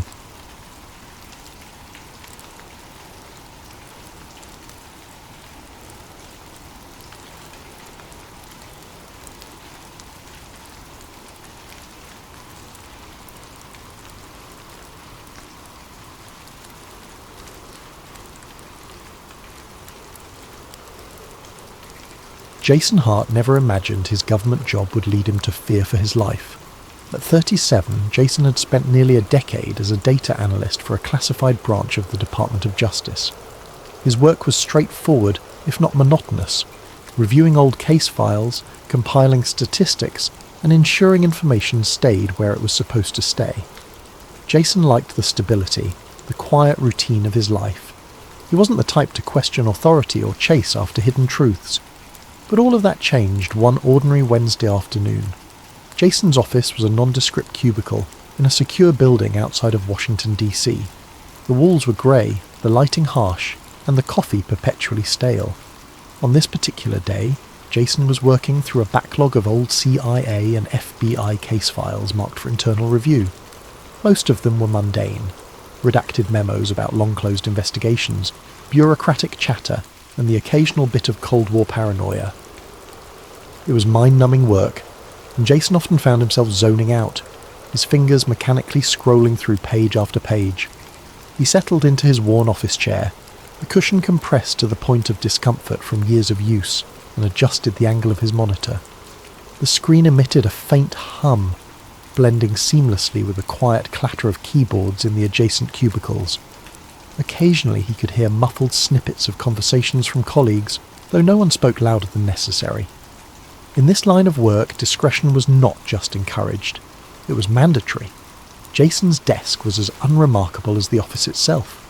A neatly stacked pile of file folders sat on one corner, a mug filled with an assortment of pens on another.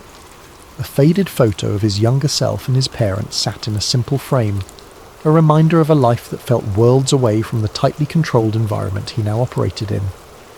The only hint of personality in his workspace was a small stress ball shaped like the Earth, which he occasionally squeezed absent-mindedly as he worked. The task at hand was repetitive but familiar.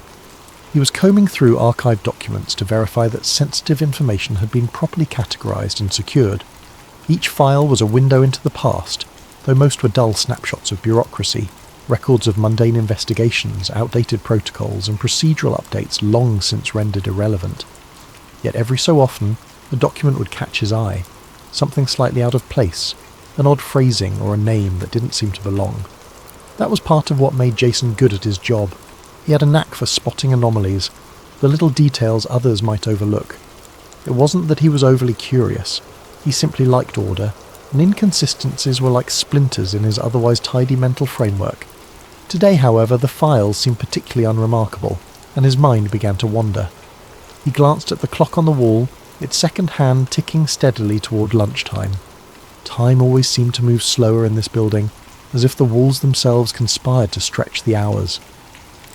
Jason sighed and took a sip from his coffee mug, wincing at the lukewarm bitterness. He made a mental note to brew a fresh pot later, though he knew he probably wouldn't. Routine had a way of dulling even the smallest ambitions. As his gaze drifted back to his screen, he noticed a folder he hadn't seen before. It wasn't unusual for files to appear unexpectedly. Sometimes supervisors added tasks without warning, assuming analysts would simply get to them in due course. Still, the folder's title struck him as odd. Confidential, Special Review. Most of the files he dealt with were part of larger collections, with clear naming conventions that reflected their contents. This one stood out for its vagueness. Jason hesitated, his cursor hovering over the folder's icon. It wasn't that he suspected anything unusual, at least not yet, but something about the starkness of the label made him pause. He glanced around the office, noting that his nearest co-workers were absorbed in their own tasks, oblivious to his moment of indecision. With a small shrug, he double-clicked the folder. The file structure inside was clean and minimal, just a handful of documents, each with similarly nondescript titles. Jason clicked on the first one, a scanned memo from decades earlier. The typewritten text was slightly blurred, the edges of the paper faintly yellowed. It looked like any number of other memos he'd reviewed over the years, the kind of document that had been copied and stored so many times it had lost all significance. Yet, as he began to read, he noticed something unusual. The memo referenced a high-priority operation involving multiple agencies, but it lacked the usual bureaucratic jargon. The language was blunt, almost conversational, which was rare in official communications. Jason leaned closer to the screen, his brow furrowing as he scanned the rest of the document.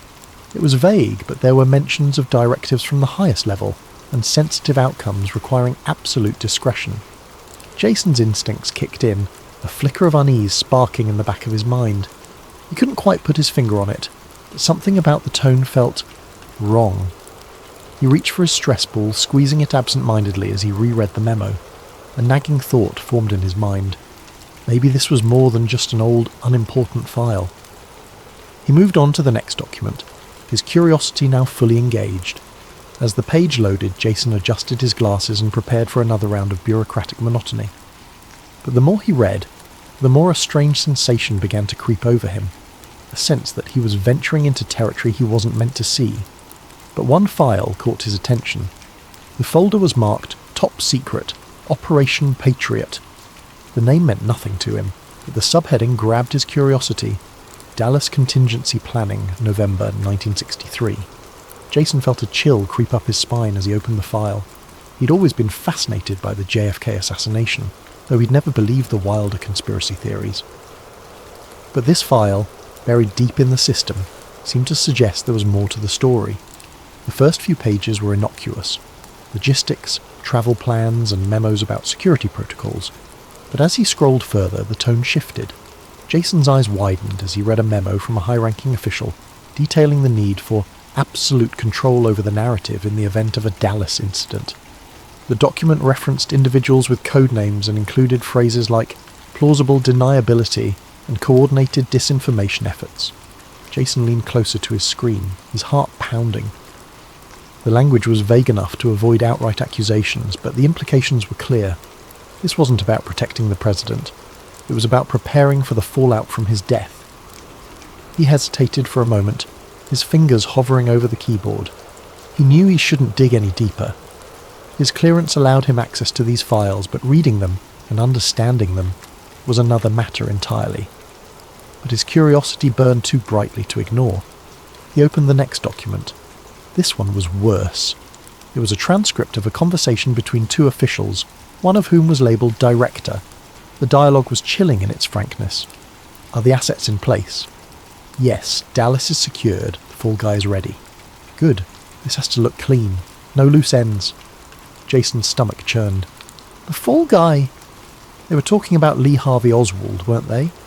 He read further, finding references to altered ballistics reports, instructions to remove inconvenient witnesses, and even plans to intimidate local law enforcement into silence. The more he read, the clearer it became. This wasn't speculation or theory. This was a roadmap for covering up a murder. Jason pushed his chair back, his heart racing. He glanced around the office, half expecting someone to appear and yank him away from his desk. But the room was quiet, the hum of computers and faint rustle of papers the only sounds. He took a deep breath, trying to steady himself. This couldn't be real, could it? It had to be some kind of elaborate prank or disinformation campaign. But the official seals, the timestamps, the signatures, they all looked legitimate. He knew he should stop, report the file and move on, but he couldn't. He opened another document, this one a photographic scan of a handwritten note. The handwriting was neat, the tone matter of fact. Ensure ZR-104 is neutralised before the press gets wind of his testimony. The autopsy report is to remain classified indefinitely. Jason froze. ZR-104. He'd heard whispers of that code name before in conspiracy circles. It was rumoured to be connected to a key witness who had died under mysterious circumstances. His hands trembled as he saved the files to a secure flash drive, telling himself it was just for review later. But deep down, he knew he was crossing a line. That night, Jason barely slept. He lay awake in his small apartment, the flash drive tucked under his pillow like a lifeline. Every sound, the creak of the floorboards, the hum of the refrigerator, felt amplified, sinister. His mind raced with questions. What did he do with this information? Could he trust anyone with it? Would anyone even believe him? The pale glow of a street lamp filtered through the slats of his blinds, casting uneven shadows across the room. Jason stared at the ceiling, his chest tight with unease. He felt like he was teetering on the edge of something vast and dangerous, an invisible precipice that threatened to swallow him whole. The weight of the flash drive beneath his pillow seemed to press into his skull, a constant reminder of the choice he'd made to take it. His rational mind told him he should never have taken the files. He'd crossed a line, one he couldn't uncross, and now there was no telling what the repercussions would be. Yet despite the fear clawing at his insides, he couldn't shake the feeling that he'd done the right thing.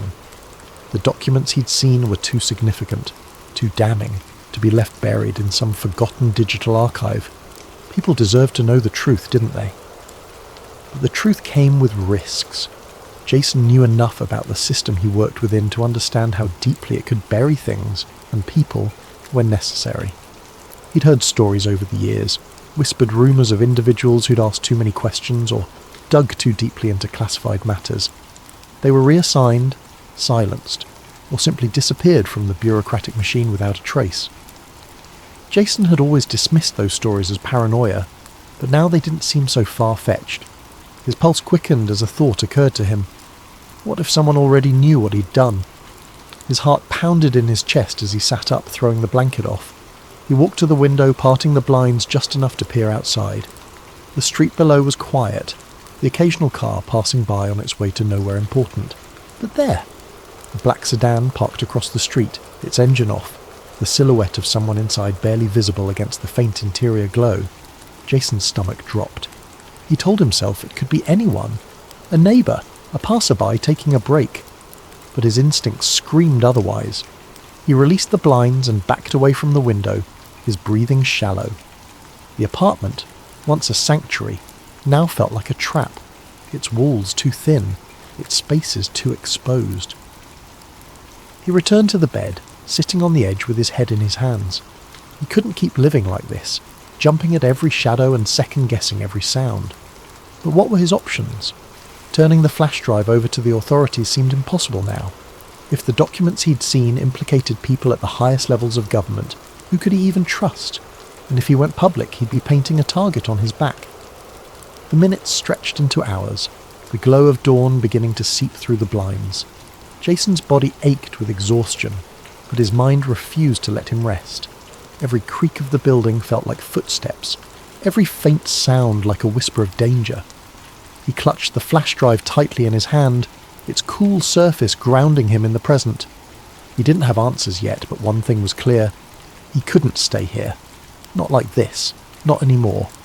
The next morning, his unease turned to dread. As he approached his office building, he noticed a black SUV parked near the entrance. It was unmarked, its windows tinted to an almost mirror-like sheen. Two men in suits stood nearby, their postures rigid and military, their eyes scanning the area like hawks. Jason hesitated mid-step, his pulse quickening in his chest. He told himself it had to be a coincidence. Maybe they were from another agency, handling unrelated business. But as he reached for his ID badge to swipe at the security gate, one of the men glanced sharply in his direction. It was fleeting, but deliberate enough to feel like a cold hand gripping the back of his neck. Inside, the atmosphere felt off. The usual buzz of activity and chatter was subdued, the office quieter than it should have been for a weekday morning. Colleagues who normally greeted him with a nod or a smile seemed distracted, their conversations hushed and guarded. Jason felt exposed, like an invisible spotlight was following his every move. He made his way to his desk, his movements stiff and robotic, his mind screaming at him to act normal. Then came the email. It popped up on his screen with a quiet ding. The sender was anonymous, and the subject line was blank.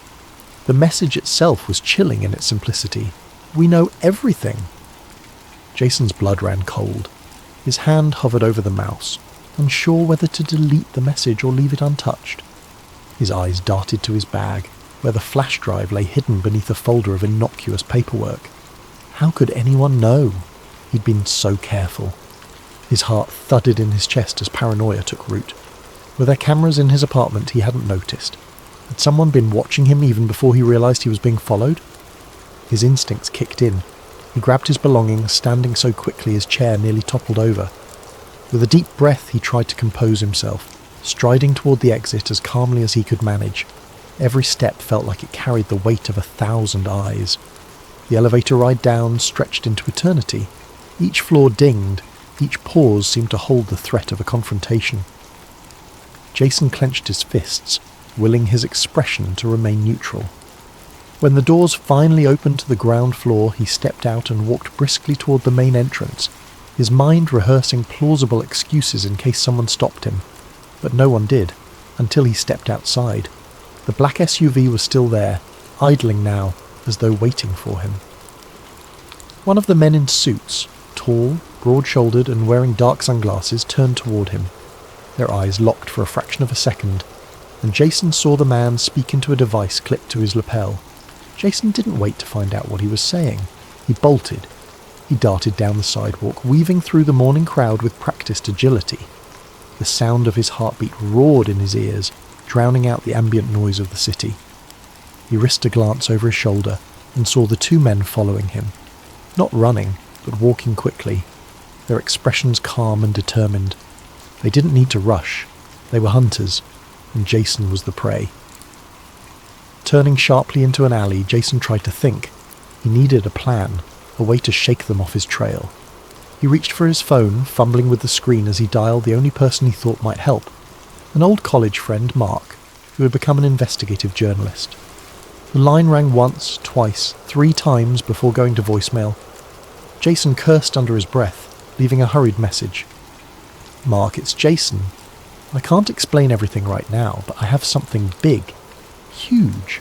I'm being followed. I need your help. Call me as soon as you get this." He hung up, his hands trembling.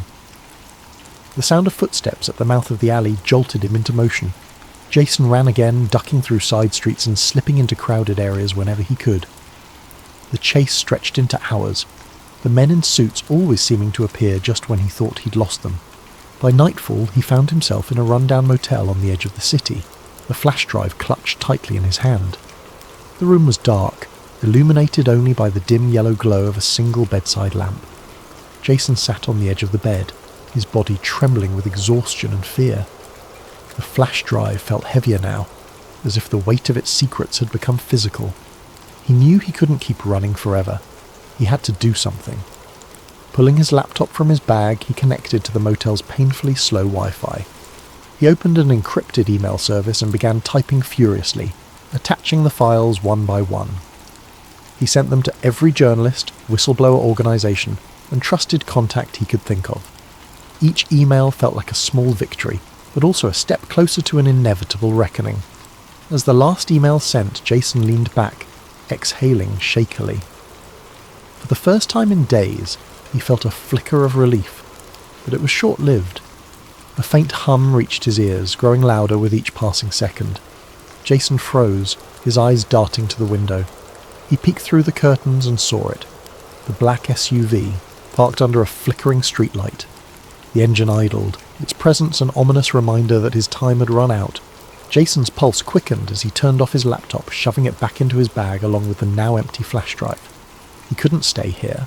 He had to move. But as he grabbed his belongings and reached for the door, he heard footsteps approaching the room. They were slow, deliberate and unhurried, the sound of people who already knew they had won. Jason backed away from the door, his breath coming in shallow gasps. His eyes darted around the room, searching for an escape, but there was none. The faint knock on the door was almost polite, but it carried a weight that made Jason's knees weak. "Mr. Hart," a voice called from the other side. It was calm, even friendly, but Jason could hear the edge beneath it. "We just want to talk." Jason didn't answer. His mind raced, torn between surrendering and whatever slim chance he might have at escape. The knock came again, firmer this time. "Open the door, Mr. Hart. You've made things very complicated for yourself." Jason swallowed hard, his back pressed against the far wall of the room. He didn't move, didn't breathe. The silence stretched, the tension in the air thick enough to choke on. And then, with a crash, the door splintered open. The last thing Jason saw was the silhouette of a man stepping through the doorway, a glint of something metallic in his hand. And then, the world went dark. Thank you for joining us on Sleep Theories. As you drift off tonight, let Jason's story remind you that the pursuit of truth often comes at a price, and sometimes the greatest stories are hidden in the places we least expect. Sleep well and sweet dreams.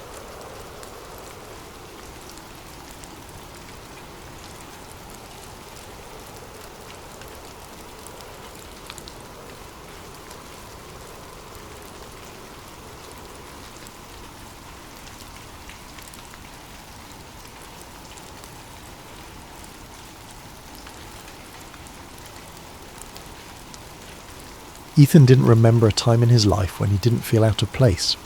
Growing up, he was the quiet kid, the one who sat in the corner of the classroom with his nose buried in a book or staring out the window, wondering if there was something more beyond the confines of the world he knew.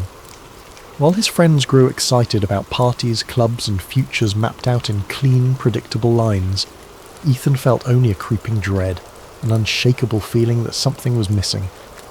He'd often felt like he was standing at the edge of something vast, a place beyond his understanding, and he'd wondered if he might accidentally stumble into it one day. His life had been ordinary, perhaps too ordinary, and sometimes he thought that was the scariest thing of all.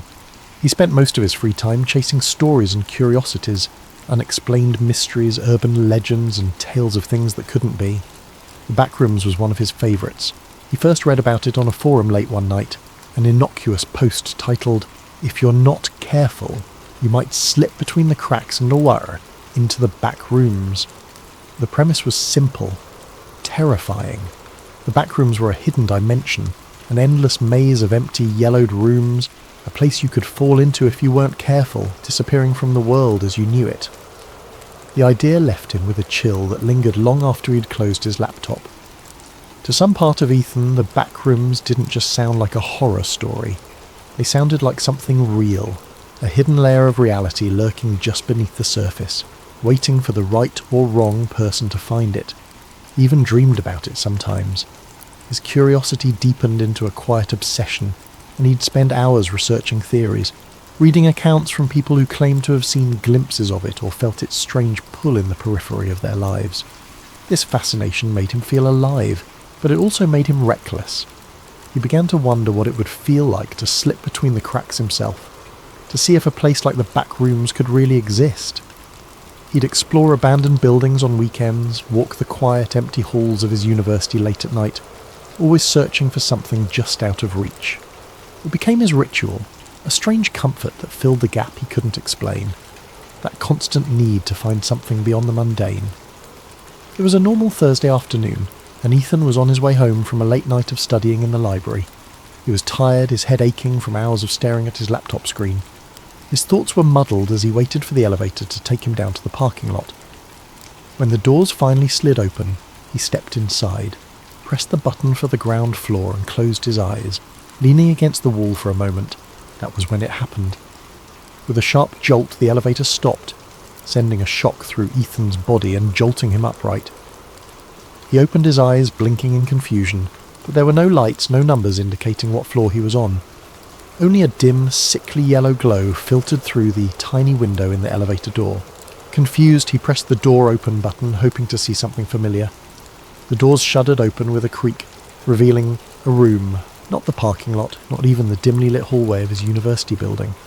Just an empty room with faded, peeling wallpaper and harsh fluorescent lights buzzing overhead. Ethan hesitated, peering out into the strange expanse. The wallpaper was an ugly, sickly yellow, dotted with tiny, unrecognisable stains, and the floor was covered in cheap industrial-grade carpet that looked damp in places. The hum of the lights seemed louder out here, a grating drone that wormed its way into his skull. He felt his stomach churn, a deep primal unease settling over him. Taking a deep breath, he stepped out of the elevator. The doors closed behind him with a loud clang, but when he turned around, the elevator was gone. Nothing but an empty wall stood where it had been. Panic started to creep in as he took a step back, then another. This can't be real, he whispered to himself. His voice sounded strange, swallowed by the space around him. He turned, looking around, but all he could see was a vast stretch of identical yellow-tinted rooms. There was no end in sight, only more walls, more corners leading into more of the same. He tried calling out, his voice echoing faintly, swallowed by the relentless hum of the lights. "Hello? Is anyone here?" Silence answered him, thick and oppressive. With no other option, he started to walk, hoping that if he went far enough he'd find an exit, or at least someone who could explain this bizarre place. His footsteps were muffled by the carpet, and the further he walked, the more the rooms seemed to blend together. Every corner, every turn looked exactly the same, an endless maze of empty, deserted spaces. After what felt like hours of wandering, Ethan's initial fear dulled into a kind of numb desperation. He began to feel disoriented, the sameness of the place eating away at his sense of time and direction. His throat felt dry, and he realised he hadn't seen any signs of water, food, or even another living soul. Just endless rooms and the nauseating stench of stale air. Then he saw it. A shadow, flickering just beyond the edge of his vision, barely noticeable against the yellow walls. He froze, his heart pounding. The shadow was moving. "Hello," he called out again, his voice cracking. "Is someone there?" The shadow darted out of view, slipping around a corner before he could get a good look at it. His instinct was to run, to get as far away from that shadow as possible, but something compelled him forward. A morbid curiosity mingled with the faint hope of finding another human being in this nightmare. He crept forward, rounding the corner, but the shadow was gone. He continued down the hallway, the humming lights above creating a strange hypnotic rhythm that made his thoughts feel hazy and slow. Just as he was about to turn back, he heard a sound. It was faint, almost like a soft shuffling, as if something was dragging across the carpet. He held his breath, his heart hammering as he strained to hear. The sound grew louder, closer, until he could make out a strange, uneven rhythm, as though whatever was moving didn't have the same number of limbs as he did. He turned to face the direction of the noise, his eyes wide with terror. Emerging from around a corner was a figure, tall and impossibly thin, with limbs that seemed too long, too stretched, as though they'd been pulled like taffy. Its skin was pale, almost translucent, and its eyes were wide and empty, two hollow sockets that seemed to drink in the dim light around them. Its mouth stretched into a grotesque, gaping grin, filled with rows of needle-like teeth. Ethan stumbled back, his hand flying to his mouth to stifle a scream. The creature tilted its head, studying him with an unnervingly calm curiosity, as if it were examining a particularly interesting bug. Then, slowly, it began to move forward, each step deliberate and unnatural, its joints bending at impossible angles. Paralysed by fear, Ethan's mind screamed at him to run, but his legs felt like lead. The creature was only a few feet away now, its twisted form looming over him, filling the space with an overwhelming sense of dread. Finally, his survival instincts kicked in, and he spun on his heel, sprinting back the way he'd come. He could hear it behind him, that terrible shuffling sound as it followed, closing in with an eerie persistence. His breath came in ragged gasps, his heart pounding so loudly it nearly drowned out the hum of the lights. He took random turns, ducking through rooms and around corners, hoping to throw it off his trail, but no matter how far he ran, he could still feel its presence lurking just out of sight. As he rounded another corner, he stumbled into a different room. This one was larger than the others, with a ceiling that seemed to stretch up impossibly high, vanishing into darkness. In the centre of the room was a single decrepit armchair, facing away from him. He was too tired to question it, his legs shaking as he collapsed against the wall, breathing heavily. For a moment he allowed himself to hope that he had finally lost the creature. But then a voice, a low, raspy whisper, filled the room, coming from somewhere near the armchair. "Why? Did you come here?" Ethan's heart skipped a beat.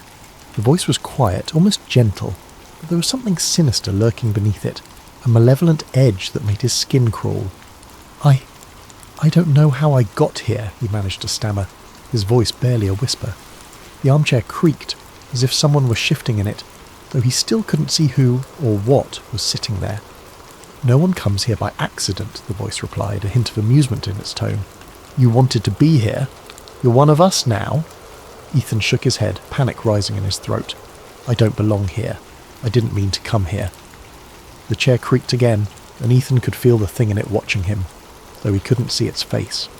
The oppressive silence seemed to press in on him, as if the walls themselves were leaning closer, eager to hear what he had to say. "You belong here now," the voice continued, a strange warmth in its tone, like a parent soothing the frightened child. "The back rooms have chosen you. There's no way out." As the words sank in, Ethan felt a cold, hollow emptiness fill his chest. He wanted to scream, to run, but he was too exhausted, too drained by the endless maze of rooms and the oppressive hum of the lights. He sank to his knees, his mind racing, searching for some semblance of hope, some way to escape this nightmare. But deep down, he knew the truth. There was no way out. The back rooms were endless, a labyrinth of yellow walls and flickering lights, stretching on forever, trapping him in their suffocating embrace. The thing in the armchair chuckled softly, a sound that echoed off the walls, filling the room with a dark, mocking joy. "Welcome home, Ethan," it whispered. And as the lights flickered above him, casting long shadows that seemed to close in from every corner, Ethan felt himself slipping away, the last fragments of his sanity dissolving into the hum of the fluorescent lights. He was home. After his harrowing escape from the back rooms, Ethan struggled to return to his normal life. He tried to convince himself that it had been a nightmare, the result of exhaustion and a wandering mind. But deep down, he knew the truth. He'd been there, in that endless maze of yellow rooms, the echoing hum of fluorescent lights buzzing in his ears, the creature with the impossibly long limbs hunting him through every corner and corridor. He'd only narrowly escaped, stumbling back through an elevator that had seemed to appear out of nowhere and waking up in the real world as though nothing had happened. Weeks passed, but the back rooms haunted him. He saw glimpses of it in reflections, in dark corners, even in the university hallways that had once seemed so ordinary. He developed a hyper-awareness, a dread that every corner he turned would lead him back into that yellow, buzzing nightmare. His friends noticed his anxiety, his sleeplessness, but he couldn't bring himself to tell anyone. How could he explain something so surreal, something he could hardly believe himself? He was sure it would get better with time, but his dreams betrayed him. Almost every night he would return to the back rooms in his sleep. He would wander through its endless corridors, its stale, musty air thickening with every breath. No matter how he tried to direct his dream, no matter how aware he became, he was always drawn deeper into the maze.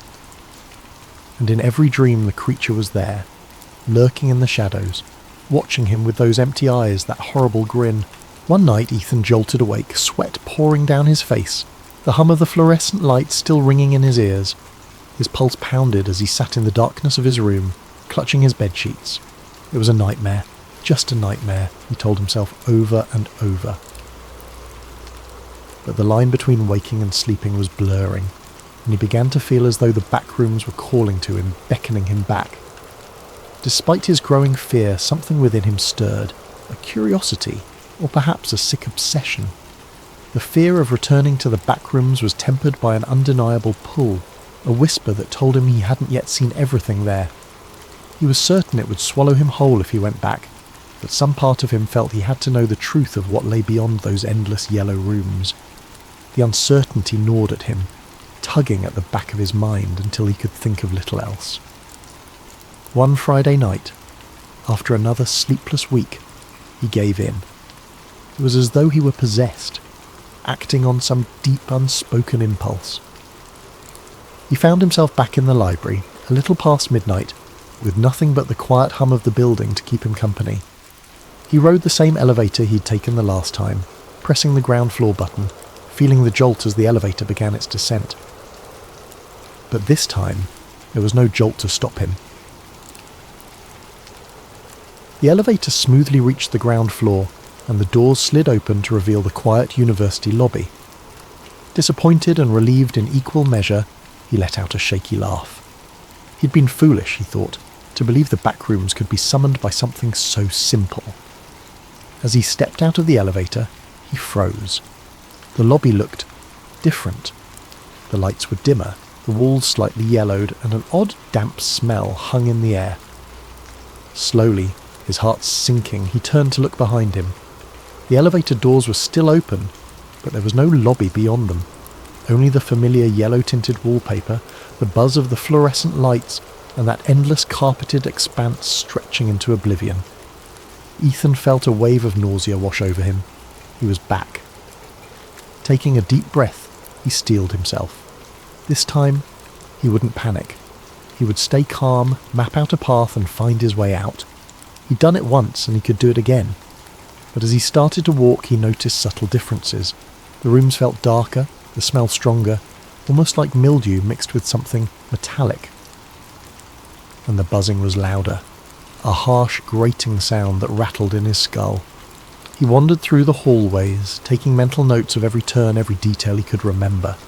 But the back rooms seemed to shift around him, subtly changing with each step, making it impossible to find his way back. And soon enough, he began to hear the faint, shuffling footsteps he dreaded.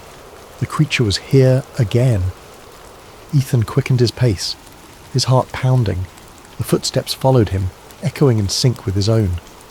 He glanced over his shoulder, catching a glimpse of its grotesque, elongated form rounding a corner, moving with a horrible, jerking grace. He forced himself to keep calm, his mind racing as he tried to think of a way to escape. Room after room he searched for a way out, for any clue that could guide him. But the rooms seemed different this time, as if they were trying to trap him. The walls seemed to close in on him, narrowing with every turn, the air growing thick and stagnant. The creature's footsteps grew louder, closer, and Ethan knew he couldn't keep running forever. Finally, he stumbled into a room that looked different.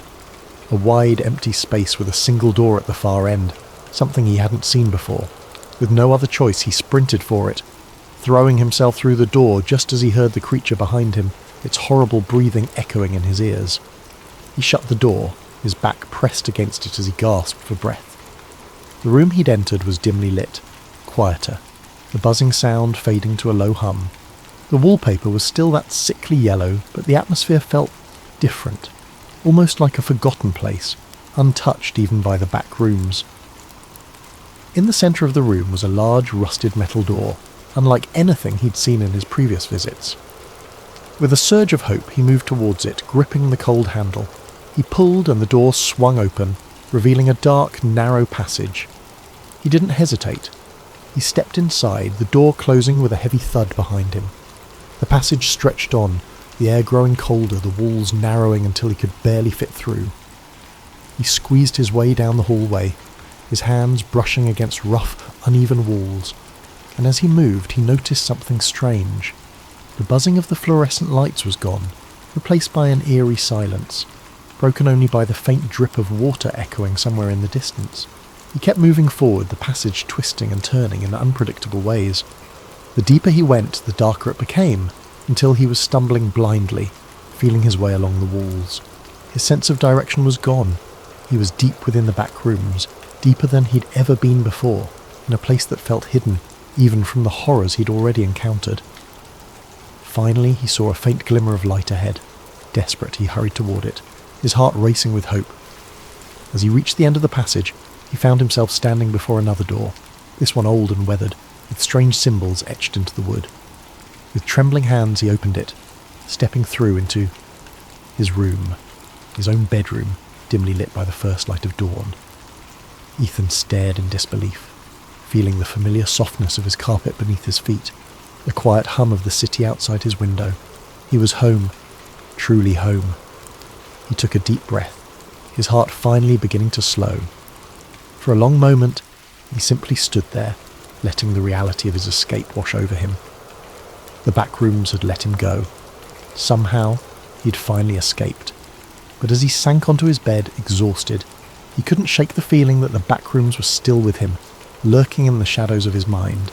The buzzing of the fluorescent lights, the stale smell, the creature's hollow eyes, all of it haunted him, a presence he could feel even in the safety of his room. And then he realised with a shiver that the room felt colder than usual. A subtle, creeping chill filled the air, seeping through the walls, brushing against his skin like fingers trailing ice. His breath fogged in the dim light, something that had never happened before in his cosy apartment. It was as though the warmth and safety he'd known here had been drained, replaced with the oppressive, stagnant atmosphere he'd left behind. Ethan sat up, glancing around. Everything looked normal. The posters on his walls, his desk cluttered with notes, the blanket he'd thrown carelessly to the side. But the silence was deafening. Outside his window, the familiar city sounds were gone, replaced by a dead, heavy stillness. He reached for his phone to check the time, but the screen remained blank, lifeless. His heart began to race as he tapped the screen over and over, but the device was unresponsive, a dark mirror reflecting his own fearful expression. Slowly, he became aware of a faint, almost imperceptible sound, a noise he'd tried so hard to forget. The low, ominous hum of fluorescent lights. It was faint at first, a murmur on the edge of his hearing, but as he listened it grew louder, filling the room with that same mind-numbing buzz. Ethan stood up, gripping his bedpost for support as he scanned his surroundings. The walls of his room seemed to shift subtly, the wallpaper taking on a yellow tint, faded and stained, as if something had leached the colour out of it. The air thickened, that familiar smell of mildew creeping in, the metallic tang that clung to his senses. His stomach twisted with a dawning, sick realisation. "No," he whispered, his voice trembling. "No, I got out. But the room only continued to change, morphing around him. His bed stretched longer, the carpet rippled into endless patches, the door faded from view, leaving nothing but an expanse of yellowed walls and buzzing lights. The familiar furnishings of his room vanished entirely, swallowed by the sickly expanse. As he backed up, his foot collided with something soft yet solid, a familiar thick patch of carpet. His heart dropped, and he turned, dread curling in his stomach. The backrooms had found him again, and this time, he feared, it would never let him go.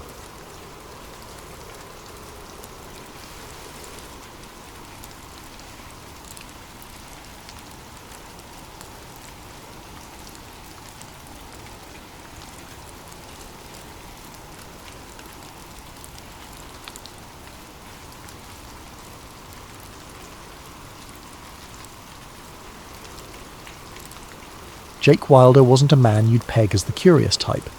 He lived a quiet, unassuming life in the suburbs, working as a freelance videographer. His days were a mix of editing wedding videos, filming promotional content for small businesses, and the occasional passion project. It wasn't glamorous, but it paid the bills, and Jake liked the freedom that came with it. He didn't need excitement or intrigue. His life was simple, predictable, and most importantly, safe. Jake's routine was one of steady monotony, and he preferred it that way. He enjoyed the hum of his editing software late into the evening, the predictable satisfaction of piecing together footage until it became a polished narrative. His small apartment was a reflection of his orderly world, shelves neatly lined with camera equipment, stacks of meticulously labelled hard drives, and a corkboard above his desk cluttered with sticky notes about deadlines and client requests. Life wasn't thrilling, but it was his, and it was under control. But all of that changed one fateful weekend in early spring. Jake had been hired to film a corporate retreat at a luxury hotel tucked away in the mountains. These types of gigs had become a staple of his workload. Simple, well-paying assignments that didn't ask too much of him. His job was to capture team-building exercises, keynote speeches, and a few candid moments that could later be used in promotional materials. It was the kind of work that didn't require much creativity, but it was easy money. And in Jake's world, easy money was a good thing. The email with the job details had come a week earlier, sent by an event planning company he'd worked with a handful of times before. The instructions were simple: arrive Friday morning, set up, and be ready to start filming by noon. Meals and accommodations would be provided, along with a generous day rate that made the 2-hour drive worth it. Jake hadn't hesitated to accept. The event sounded routine, and the chance to spend a few days in a mountain resort, even if he was working, was a welcome change from his cramped apartment. When he arrived at the hotel, he was immediately struck by its grandeur. The building was a sprawling, opulent estate, its architecture reminiscent of an old-world European castle, with towering spires and ivy-covered stone walls. The driveway was lined with neatly trimmed hedges, and the valet attendants moved swiftly between the luxury cars pulling in and out of the circular drive. It was the kind of place that radiated exclusivity, and Jake couldn't help but feel a little out of place in his beat-up sedan. Still, he was used to navigating high-end events, and he approached the assignment with his usual professionalism. Jake parked in the designated staff lot, and carried his equipment through a side entrance, following the directions he'd been given. Inside, the hotel was even more impressive. The lobby was a symphony of marble and crystal, with a grand chandelier hanging from the vaulted ceiling, and a fireplace crackling warmly at one end. The air smelled faintly of fresh flowers and polished wood, and a soft classical melody played in the background. Jake checked in with the event coordinator, a brisk but polite woman named Lauren, who handed him a detailed schedule and pointed him toward the conference hall where the first session would take place. "We'll need a mix of wide shots and close-ups," she said, barely pausing as she scanned her clipboard. "The CEO will be speaking this afternoon, so make sure you're set up early. We don't want any hiccups." Jake nodded, already mentally planning his setup. He wheeled his equipment cases through the halls, taking note of the layout and making mental notes about lighting and angles. The hallways were wide and impeccably clean, the kind of place where even the smallest detail seemed deliberate. He passed other staff members setting up tables, arranging floral centerpieces, and adjusting the positions of chairs. Everyone moved with a sense of urgency but also precision, as though they'd done this 100 times before. The conference hall itself was massive, with floor-to-ceiling windows that offered a breathtaking view of the surrounding forest. Jake took a moment to appreciate the scenery before getting to work. He set up his camera on a tripod near the back of the room, ensuring he had a clear view of the stage and the audience. He adjusted the lighting, tested the audio levels, and double-checked his backup equipment, a habit he'd developed after too many near disasters early in his career. The morning passed quickly as Jake captured establishing shots of the hotel and its grounds. He filmed the attendees mingling over coffee, their conversations a hum of polite laughter and introductions. The participants were a mix of middle-aged professionals, all impeccably dressed in tailored suits and sleek business attire. Jake noticed how many of them carried an air of confidence, the kind that came from years of climbing corporate ladders. As he worked, Jake found himself enjoying the rhythm of the day. The work wasn't challenging, but there was something satisfying about capturing the right moments and framing them just so. He knew these kinds of gigs were what kept his bills paid, and he was good at them. By the time lunch rolled around, he had already collected enough footage to feel confident about the final product. He grabbed a quick bite from the buffet, a spread of artisanal sandwiches and fresh salads that put his usual lunch of instant ramen to shame. After eating, he returned to the conference hall to prepare for the afternoon session. Everything about the day felt smooth, predictable, just the way Jake liked it. But as he stood at the back of the room, adjusting his focus and framing the stage, something caught his attention.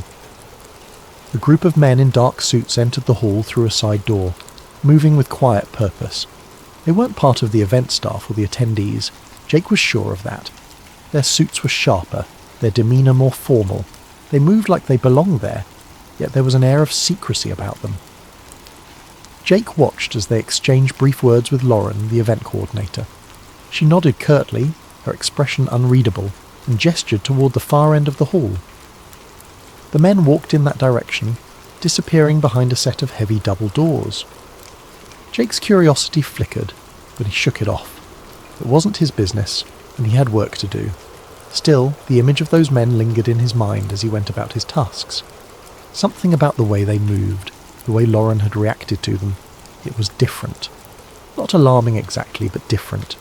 Jake told himself to focus on his job, reminding himself that corporate retreats often attracted VIPs.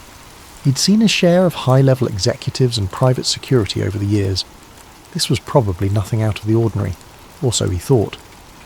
What had started as an ordinary day, a simple job in a beautiful location, was beginning to feel like something more. Jake didn't know it yet, but the events of that weekend would unravel everything he thought he knew about the world, and his life, once so predictable, was about to take a turn he never could have imagined. The first oddity came on his second day at the hotel.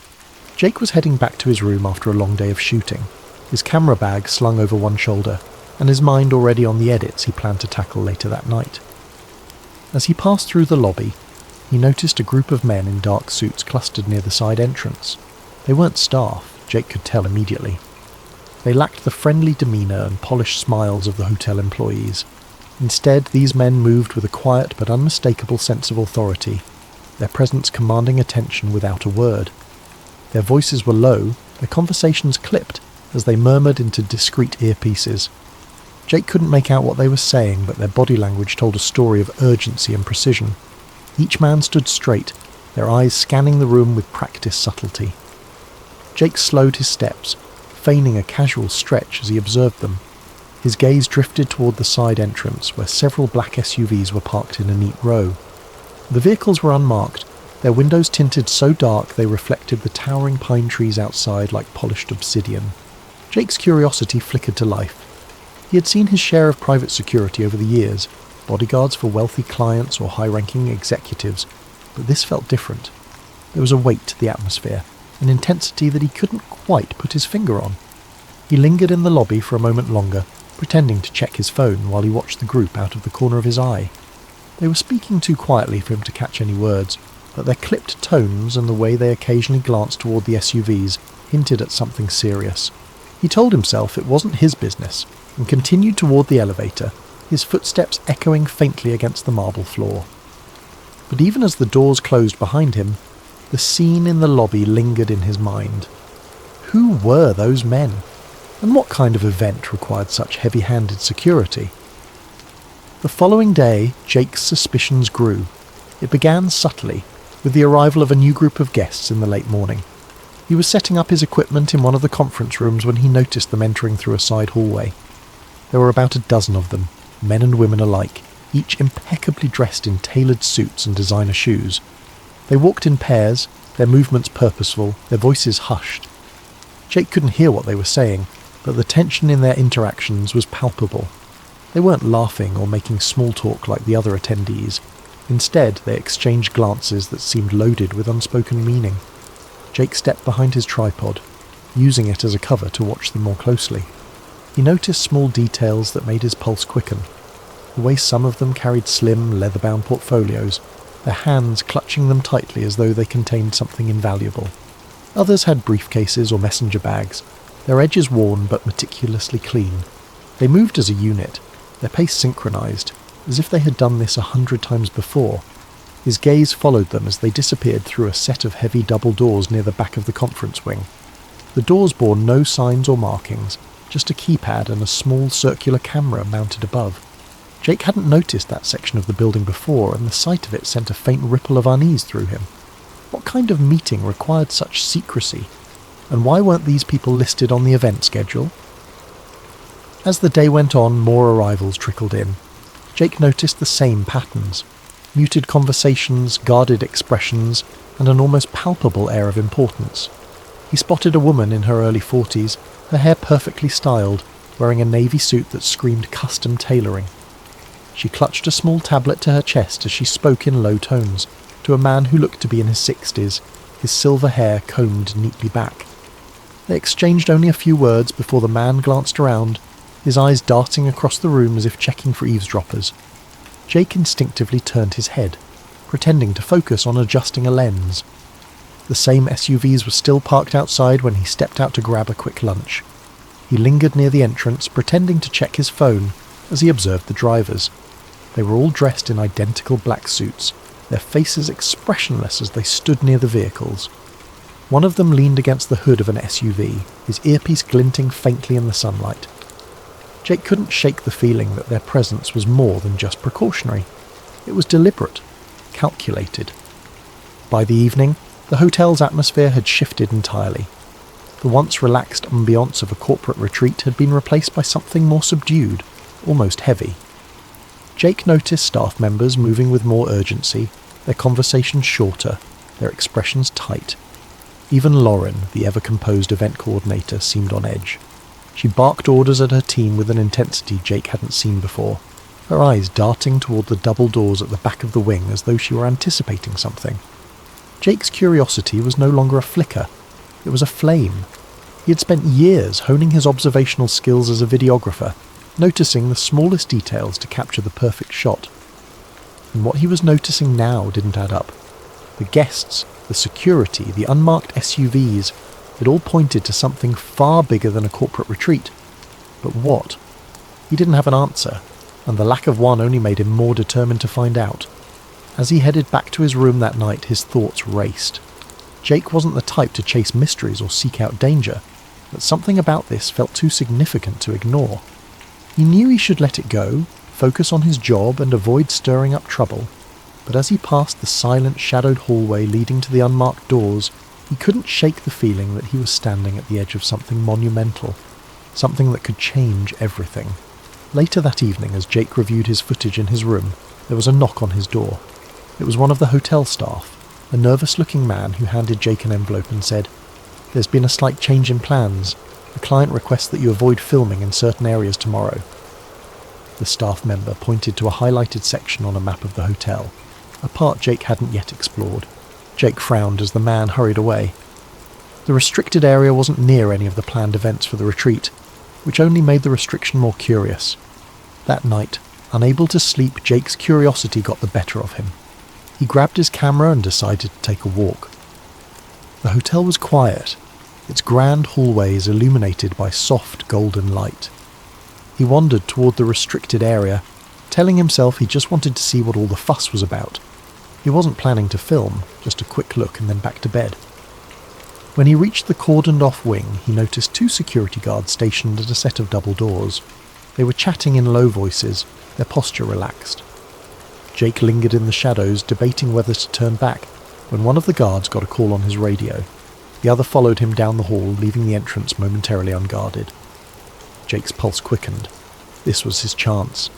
He slipped through the doors, moving as quietly as he could. The corridor beyond was dimly lit, the air cooler, almost sterile.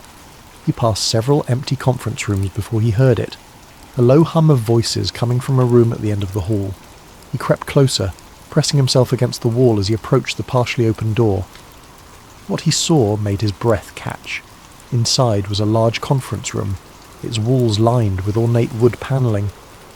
Around a massive oval table sat dozens of people, their faces illuminated by the glow of a projector. Jake didn't recognize most of them, but a few were unmistakable. CEOs of major corporations, politicians, and even a royal figure he'd only seen on the news. They were deep in discussion, their voices too low for Jake to make out individual words. On the screen behind them, a slide displayed a title that made Jake's stomach turn. Global Economic Transition Strategy, Phase 3. Jake's hands shook as he lifted his camera, adjusting the focus to capture the scene.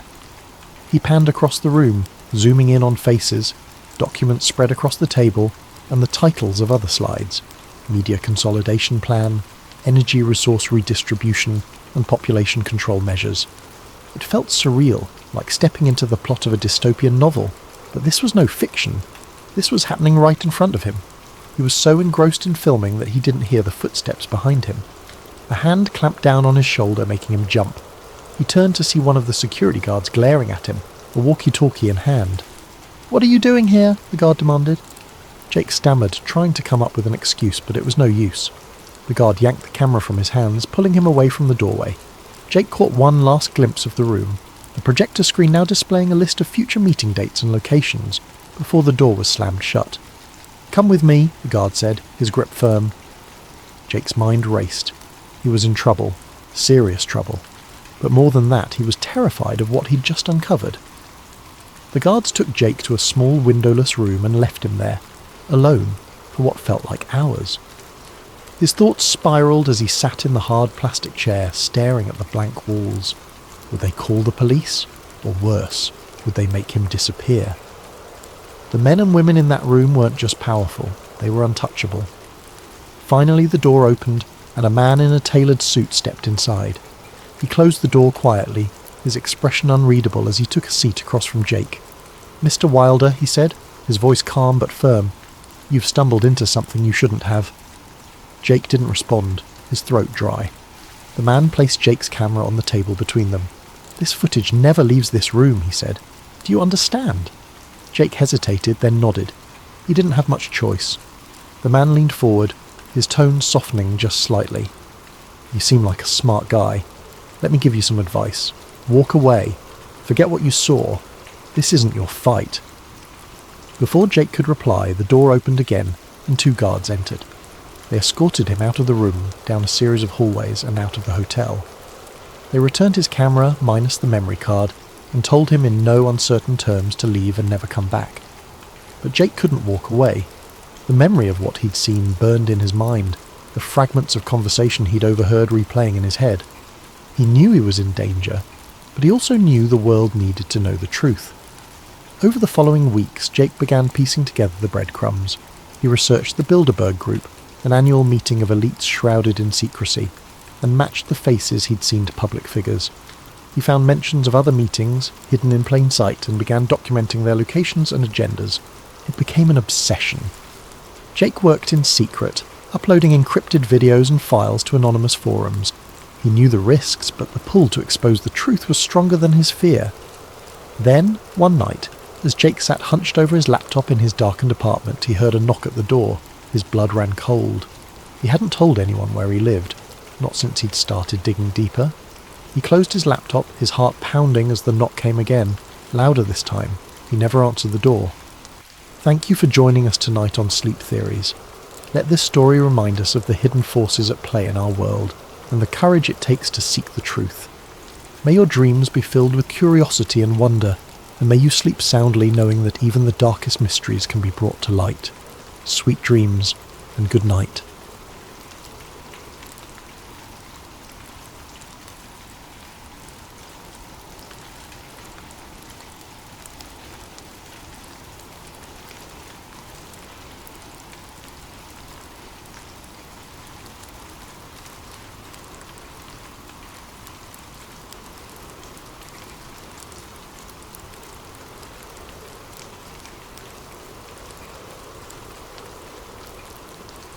He was not a man who belonged in history books. Before his capture, his life had been ordinary, even forgettable, a farmer in a remote village in Manchuria. His days were filled with the rhythmic labour of the fields, his nights with the quiet of a countryside untouched by the encroaching chaos of war. Wei Jiang found solace in the simplicity of his existence. The sun rising over golden crops, the earthy scent of freshly turned soil, the laughter of children playing in the distance. It was a life that, while humble, carried a sense of quiet dignity. But history has a way of claiming the unremarkable, pulling them into its current without warning or mercy. His name was Wei Jiang, and his story was one that could have changed the world, had anyone lived to hear it. The year was 1943, and the war that raged across continents felt like a distant storm to Wei and his neighbours. News of battles, of armies advancing and retreating, reached them only in fragments, whispered by travelling merchants or in the occasional crackling voice on a neighbour's rare and treasured radio. To them, the war was something that happened elsewhere, a shadow that loomed but never quite touched their lives, until the day it did. Wei's life turned in the spring of that year. The day began like any other. He had risen before dawn, his breath visible in the crisp morning air as he tended to his fields. The sun had just begun to rise, painting the sky in hues of orange and pink, when the sound of engines shattered the stillness. The trucks came suddenly, their diesel growl echoing through the valley. They rolled into the village like an ominous tide, stopping abruptly in the centre of the dirt square where the villagers gathered during festivals. The soldiers disembarked with an efficiency that betrayed years of practice. Their boots hit the ground in unison, the sound a chilling rhythm against the soft murmur of the village waking up. They moved with precision, rifles slung across their chests, their faces masked by an impenetrable veneer of authority. Wei was in his field when he heard the first shout, the sharp bark of a command that carried over the low hills. Every man to the square, now! Wei froze, the hoe in his hand suddenly heavy. His first instinct was to stay hidden, to crouch low among the crops and hope the soldiers would pass. But the reality of village life had taught him otherwise. Disobedience was not tolerated, not even in the smallest measure. He set the tool down and wiped his hands on his worn trousers, the weight of his every step toward the square feeling heavier than the last. By the time Wei arrived, the square was a scene of chaos barely held together by fear. The soldiers barked orders in sharp, clipped tones, their voices like whips cracking against the stunned villagers. Men were shoved into lines, their protests silenced with the blunt ends of rifles. Women clung to their children, their faces pale with terror, while the elderly looked on with a mixture of helplessness and despair. Wei spotted familiar faces among the crowd, neighbours he had known since childhood, men he had worked alongside in the fields.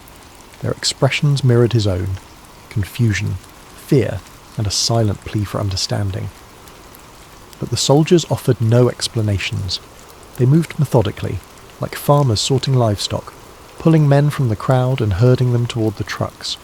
When one man resisted, shouting about his family, a soldier struck him across the face with the butt of his rifle.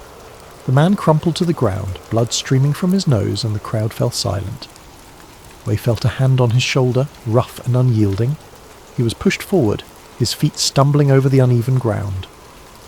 The soldier behind him muttered something in a language he didn't understand, his tone laced with impatience. Wei didn't resist. He had seen what happened to those who did. Instead, he allowed himself to be led, his mind racing with questions. Where were they being taken? Why? The uncertainty was a gnawing presence coiled tight in his chest. The truck loomed ahead, its open bed already crowded with men. Wei was hoisted inside, the soldier's grip like iron on his arm. He found himself pressed between two others, their bodies cold despite the rising heat of the morning. The truck bed smelled of oil and sweat, a stifling combination that made it hard to breathe. Wei tried to meet the eyes of the men around him, but most stared at the floor, their faces pale and their expressions blank.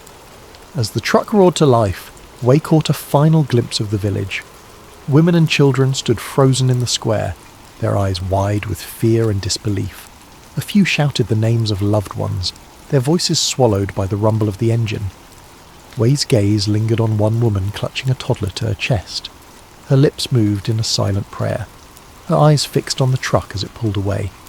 He didn't know her name, but the image of her face would stay with him, etched into his memory like a scar. The journey was long and disorienting. The men were silent, save for the occasional whispered question, or the muffled sob of someone too young to have learned the value of silence. Wei kept his head down, his mind racing with fragments of thought. He thought of his wife, May, and their small home on the edge of the village. He thought of his fields, now abandoned, the rows of crops that had been his life's work. He thought of the stories he'd heard, the rumours of what happened to men taken like this, and he prayed, for himself, for his village, and for the strength to survive whatever lay ahead. Unit 731 was not marked by a name.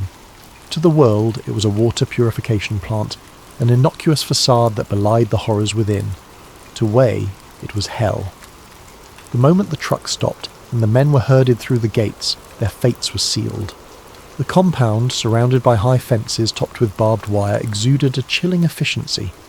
The buildings were stark, their brick walls hiding secrets that would haunt anyone who stepped inside. Soldiers barked orders, their voices sharp against the frigid air while prisoners shuffled forward, their faces pale with fear and exhaustion. The men were stripped of their clothes, their belongings, and their dignity. Every item taken from them was catalogued, their names erased and replaced with numbers. Wei became number 437, a designation that stripped him of the life he'd known and reduced him to an object, a mere tool for the experiments that awaited. He clutched his arms around his bare torso as the cold bit at his skin, trying to suppress the tremble that came more from terror than from the chill. The facility itself was a labyrinth of sterile halls and dimly lit rooms. The smell of antiseptic mixed with the coppery tang of blood lingered in the air, a constant reminder of what took place within those walls. Every step deeper into the compound felt like descending further into a nightmare. The guards, with their cold stares and rifles slung casually over their shoulders, patrolled the corridors like wolves circling prey. The experiments began almost immediately, leaving the prisoners no time to adjust to their grim reality. Wei and the others were subjected to a relentless barrage of medical procedures. They were lined up and marched into rooms filled with gleaming instruments, their purposes unknown and terrifying. The doctors, clad in pristine white coats, moved with the precision of machines, their faces devoid of emotion as they recorded every detail of the suffering they inflicted. Wei's first encounter with the experiments was seared into his memory. He was strapped to a table, his wrists and ankles bound with leather restraints that cut into his skin. A syringe was plunged into his arm without explanation, and the liquid it delivered burned like fire as it coursed through his veins. He writhed against the straps, his screams echoing off the tiled walls, but the doctors remained unaffected. They observed him like a specimen under a microscope, jotting notes in their leather-bound journals. Days turned into weeks, though the passage of time became meaningless within the confines of Unit 731. Wei endured a series of horrors that blurred together in his mind. Some days he was injected with unknown substances, his body racked with fevers that left him delirious and shaking. Other days he was exposed to chemical agents that seared his skin, leaving behind blisters and rashes that festered painfully. The frostbite experiments were among the worst. His limbs were submerged in ice-cold water for hours, the skin turning black and cracking as frostbite set in. The doctors would then scrape away the dead tissue, their hands methodical as they murmured about their findings. The screams of the dying filled the air, an ever-present symphony of agony that seemed to seep into the very walls. Some prisoners cried out for mercy for their families, for an end to the pain.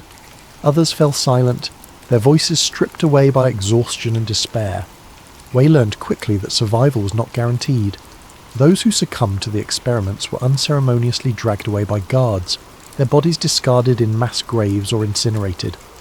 The guards referred to the prisoners as logs, a chilling euphemism that reduced human lives to mere resources for experimentation. Wei's will to survive became his anchor in the storm. He endured the needles, the incisions, and the relentless barrage of experiments because he refused to let the facility take what little humanity he had left. He clung to the memory of his family, his wife's gentle smile, the way her hair caught the sunlight, the laughter of their children as they played in the fields. These memories became his shield against the despair that threatened to consume him. In the rare moments of reprieve, Wei began to observe his surroundings with a sharp eye. He studied the routines of the guards, noting the times they changed shifts and the paths they patrolled. He memorized the layout of the facility, from the medical wards to the storage rooms and the kitchens. He listened intently to the whispers of the other prisoners, piecing together fragments of information about the inner workings of the compound. There were rumours passed between prisoners in hurried, hushed tones when the guards weren't looking. Rumours of secret escape routes, of weaknesses in the facility's defences, of a chance to break free. Most dismissed them as false hope, the desperate fantasies of men clinging to any shred of optimism. But Wei listened. He filed away every detail, every possibility, no matter how improbable it seemed. Wei also noticed the subtle cracks in the guards' composure. Though they carried themselves with an air of authority, there were moments when their masks slipped. Glances exchanged when no one was supposed to be looking, whispered arguments in the corridors. Wei began to understand that even in a place as cold and controlled as Unit 731, there were weaknesses to exploit. As his body suffered under the relentless experiments, Wei's mind grew sharper. He used every ounce of his remaining strength to plan, to observe, to prepare. The hope of escape became his lifeline, a glimmer of light in the suffocating darkness of the facility. He didn't know if he would succeed, but he knew one thing for certain. He would not die as number 437. He would not let Unit 731 erase him. Wei's escape had been a miracle born of desperation, but the bitter reality of his situation became clear the moment he slipped through the barbed wire and into the wilderness. The air was cold and sharp, cutting through the oversized coat he had scavenged from the storeroom. Every breath burned his lungs, and every step sent pain shooting through his legs. But Wei did not stop. He couldn't. The icy expanse beyond Unit 731 was both his refuge and his greatest threat, a barren landscape that could shield him from sight, but offered no promise of sustenance or safety. The early morning light cast a faint glow over the snow-covered terrain, revealing a world devoid of landmarks or shelter. Wei pushed forward, the crunch of snow underfoot the only sound breaking the eerie silence. The wind howled intermittently. carrying with it the faint echoes of his time inside the facility. Screams, orders barked in clipped tones, the hum of machinery that never stopped. He shook his head, trying to block out the memories. Focus, survive, one step at a time. His first priority was distance. Wei knew the guards would discover his absence by sunrise, and when they did, the search would be relentless. He had seen firsthand the resources Unit 731 could deploy when someone tried to defy them. Their influence stretched far beyond the facility's walls, and their determination to maintain their secrets was absolute. If they found him, they wouldn't simply kill him, they would make an example of him. Wei's pace quickened despite the biting cold and the exhaustion clawing at his limbs. His feet slipped in the ill-fitting boots, and the rough terrain made every step a gamble. At times, he stumbled and fell, his frail body crumpling into the snow. Each time, he forced himself to rise, his resolve stronger than his physical weakness. His mind clung to the thought of freedom, the faint hope that someone, somewhere, might listen to his story and expose the truth. By the time the sun reached its peak, Wei had managed to put several miles between himself and the facility. But his body was reaching its limit. Hunger gnawed at his stomach, and his head throbbed with a dull, persistent ache. He scanned the horizon for anything that could provide shelter or sustenance, but the landscape remained unforgiving. Snow and ice stretched endlessly, broken only by the occasional patch of skeletal trees or jagged rocks. Wei pressed on, his mind a blur of exhaustion and determination. His thoughts turned to his family, the faces of his wife and young son etched into his memory like lifelines. He imagined their laughter, the warmth of their home, the simple joys of a life that now felt like a distant dream. They had been his anchor during his captivity, the reason he had endured the horrors of Unit 731. Now they were his guiding star, pulling him forward even as his body threatened to give out. As night fell, the temperature plummeted further, and Wei's situation grew dire. He found a shallow hollow beneath an outcropping of rock and huddled there, wrapping the oversized coat tightly around himself.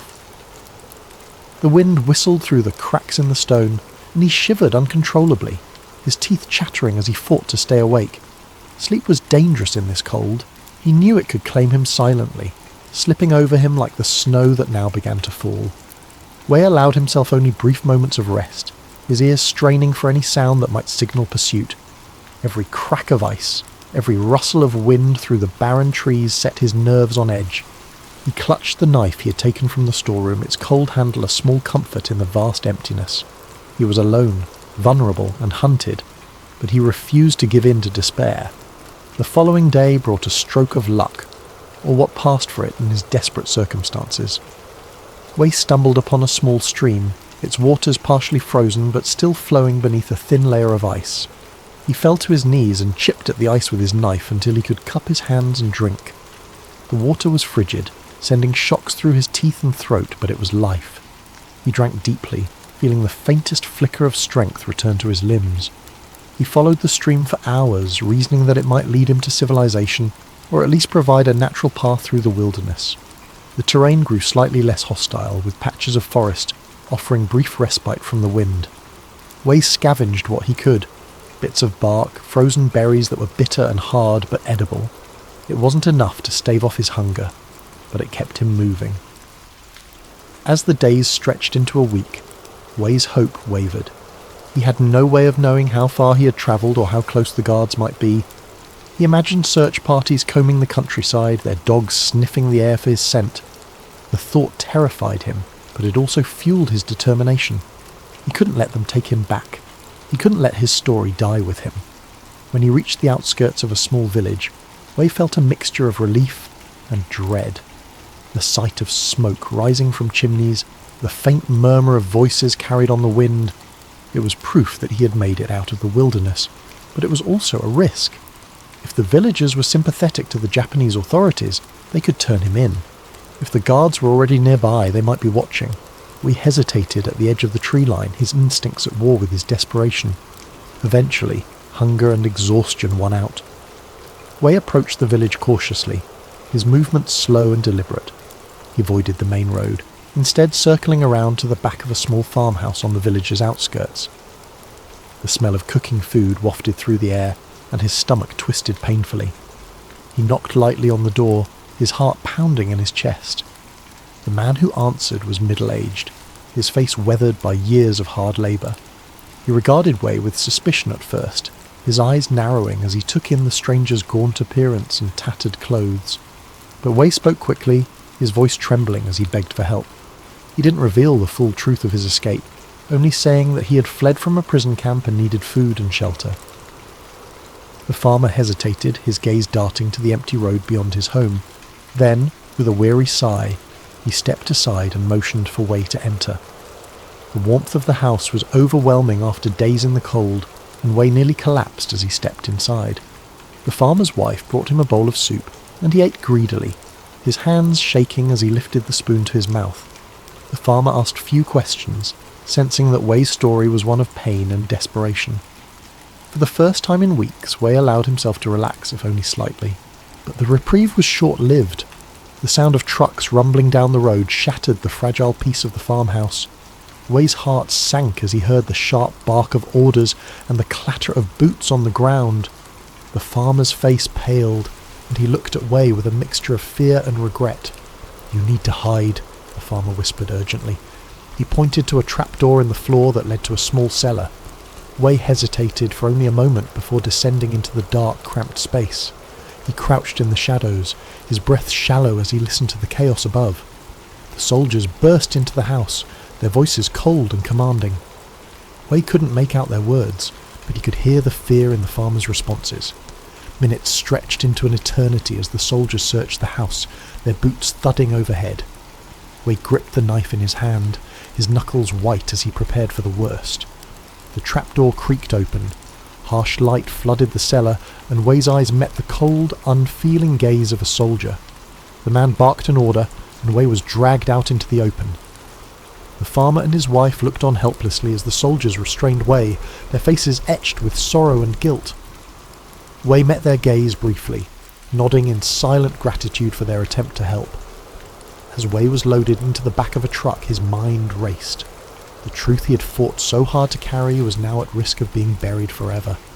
He had come so close to freedom, to exposing the horrors of Unit 731, only to be caught in the web of those who sought to silence him. The truck rumbled to life, carrying him back toward the shadows from which he had fled. Wei Jiang was never seen again. His story, like the countless others lost within the walls of Unit 731, became another unmarked chapter in the annals of history. Yet, even in his final moments, Wei's defiance remained a testament to the resilience of the human spirit, a flicker of light in a darkness that sought to consume everything. Thank you for listening to tonight's story on sleep theories. As you drift off, let this tale remind you of the courage it takes to seek truth, even in the face of unimaginable odds. Sleep well and sweet dreams.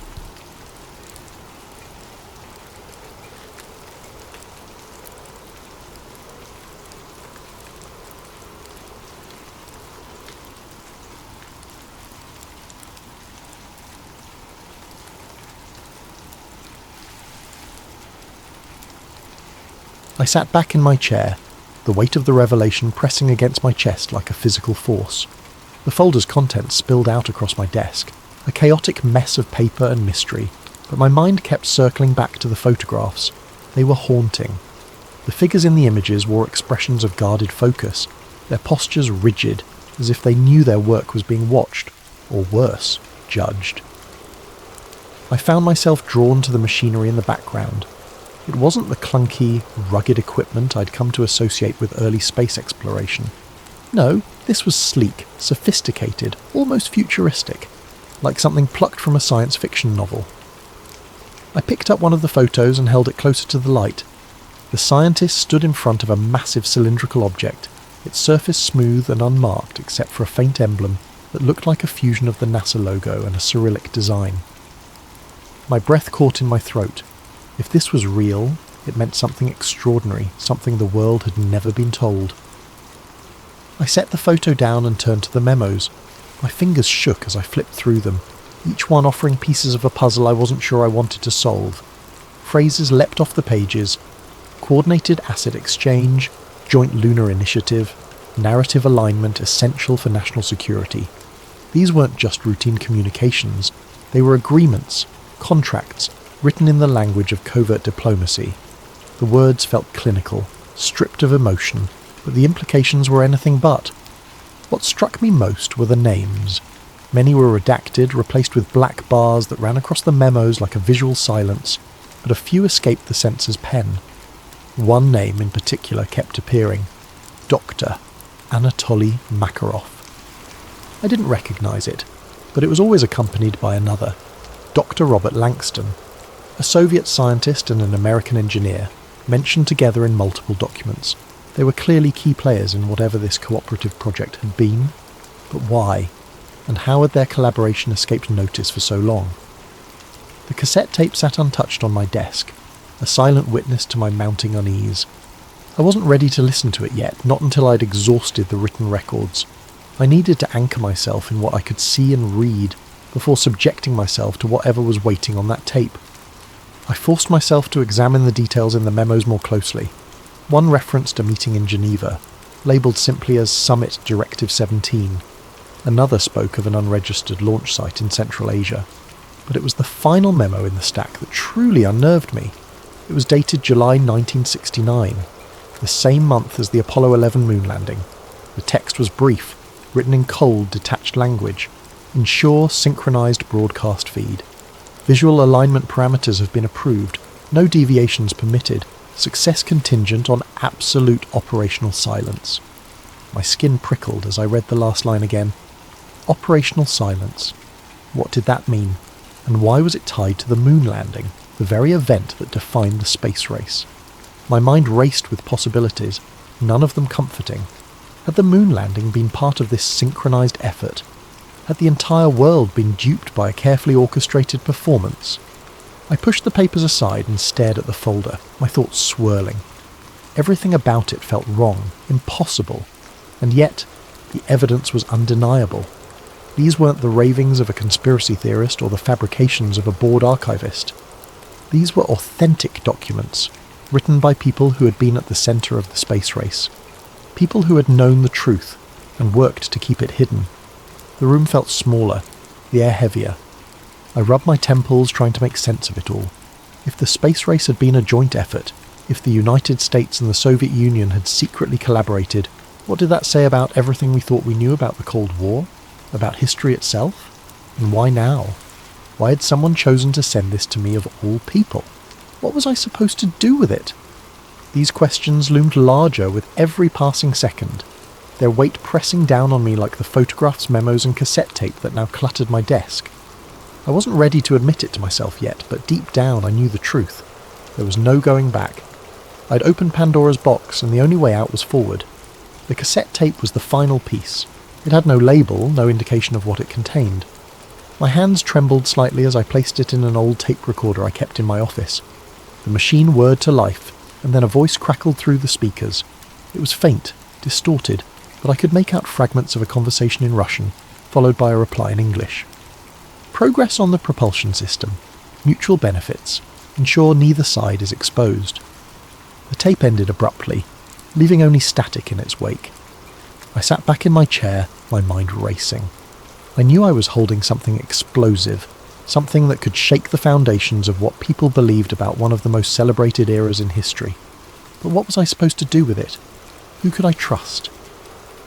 The days blurred together as I sank deeper into the research, my life narrowing to the glow of my computer screen, the shuffle of papers on my desk, and the whispers of the secrets I was chasing. Every spare moment I had was consumed by the documents, the photographs, and the cryptic phrases that had been plaguing my thoughts since the folder arrived. The room around me became a fortress of evidence. Printouts tacked to the walls, note cards filled with scrawled connections pinned together with red string, and stacks of books and files teetering precariously on the edge of my desk. Sleep became an afterthought. At night, I'd lie in bed staring at the ceiling, my mind racing with fragments of information I couldn't piece together. The same names and dates would loop in my head, like a song I couldn't shake. Makarov, Langston, Geneva, July 1969. The words were meaningless on their own, but together they felt like keys to a door I couldn't yet find. My editor's concern grew sharper with each passing day. She would stop by my desk, casting wary glances at the chaos surrounding me. "Are you sure you're okay?" she asked more than once. "You don't look like you've slept in days." "I'm fine," I'd reply, brushing her off with a quick smile and a promise to deliver something soon. But even as I said it, I knew she could see through me. My face had grown pale, my eyes ringed with dark circles, and my usual confidence was replaced by a jittery energy I couldn't contain. Every so often, I'd catch my reflection in the window of the office, and the person staring back didn't look like me anymore. There was a wildness in my eyes, a desperation that hadn't been there before. But I couldn't stop. I didn't want to. The more I uncovered, the more convinced I became that I was onto something monumental. The phone calls started coming late at night. Unknown numbers, no one on the other end, just silence or faint static. At first I dismissed them as a coincidence, the product of a paranoid mind, but they kept coming, sometimes once a night, sometimes 3 or 4 times in a row. I stopped answering them, but even the sight of my phone lighting up sent a chill down my spine. I told myself I was imagining things, that I was just sleep-deprived and overthinking everything. But I couldn't shake the feeling that someone was watching me, monitoring my movements, waiting for me to make a mistake. I started double-checking my locks, peeking out my blinds at odd hours, and keeping my laptop password protected even when I was alone. It was ridiculous, I knew, but the unease was like a shadow that clung to me, growing darker with each passing day. One evening, as I stared at a grainy photograph of what looked like a joint US-Soviet meeting in some desolate facility, I found myself muttering under my breath. "What am I missing?" I asked the empty room.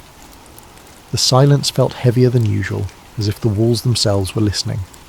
I leaned back in my chair, running a hand through my unwashed hair, and closed my eyes. The exhaustion was catching up to me, but every time I thought about stepping away, that same thought pulled me back. What if I'm right? It wasn't just about proving the theory anymore. It was about the magnitude of it all. If the space race had been choreographed, if the 2 greatest enemies of the 20th century had secretly worked together, then everything I thought I knew about history was a lie. It was bigger than a story. It was a reckoning. I opened my eyes, the photograph still in my hand. In the corner of the frame, barely visible, was a calendar hanging on the wall. The date was circled in red, December 14th, 1962. My pulse quickened as I jotted it down, another fragment to add to the growing pile. It didn't mean anything yet, but it felt significant. Everything did. The walls of my apartment were closing in. The air felt thick, suffocating, and I realised I hadn't eaten all day. My stomach growled, but the idea of food felt foreign, like a task for someone who still lived in the real world. I shoved the photograph into the folder and stood, pacing the room in restless circles. "You're losing it," I said aloud, my voice sharp in the quiet. But even as I said it, I knew I wouldn't stop. I couldn't. This was bigger than me now. The tipping point came when I received a second package. This one was smaller, just a single envelope with no return address. It arrived early in the morning, slipped through the mail slot while the city was still waking up. The envelope was unremarkable, plain and beige, but the weight of it in my hands was enough to send a jolt of adrenaline through me. My fingers trembled as I opened it, sliding out a single photograph. The image was clearer than the grainy black and white photos from the first package. This one was in colour, crisp and recent.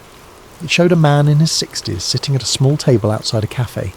He was dressed in a simple grey coat, a scarf draped loosely around his neck.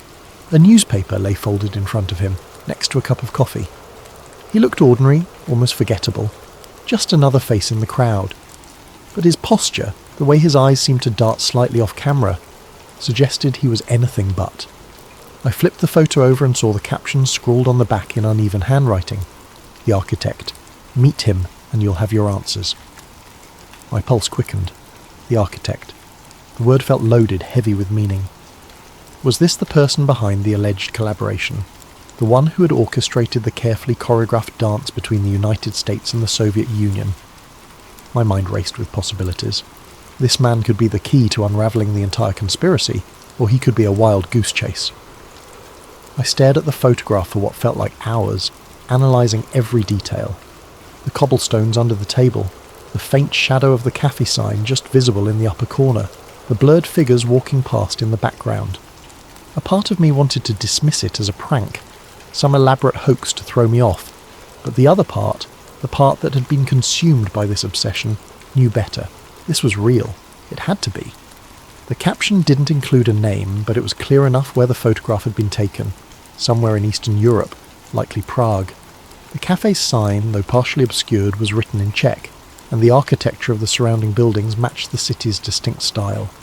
My instincts told me that whoever sent this wanted me to follow the trail. They wanted me to find this man. It was reckless. I knew that even as I reached for my phone to book a flight. My editor would kill me if she found out I'd left without notice. But I didn't care. The story was too big, the stakes too high. If this man truly held the answers, then I couldn't afford to wait.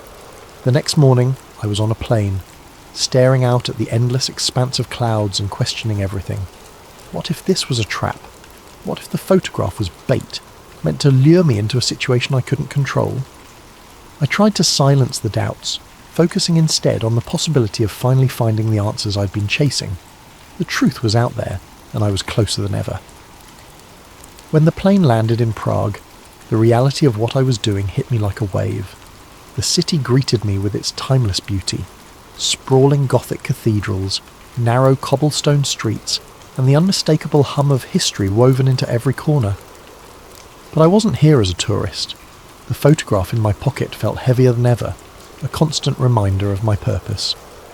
I checked into a small hotel near the city centre, my room overlooking a quiet courtyard. As I unpacked, I spread the photograph out on the desk and studied it again. The cafe sign, now clearer under the bright lamp, read, Kavana Nadeje, Hope Cafe. A quick search on my phone confirmed it was a real place, tucked away on a side street not far from the old town. My stomach tightened. This was it. That evening I made my way to the cafe, the photograph clutched tightly in my hand. The streets were alive with the soft glow of streetlights, the chatter of locals and tourists blending into a soothing hum. But for me, the atmosphere was electric, every step bringing me closer to what felt like the edge of a cliff. When I arrived, the cafe looked almost exactly as it did in the photo. Small tables spilled onto the cobblestone street, their surfaces illuminated by dim lanterns.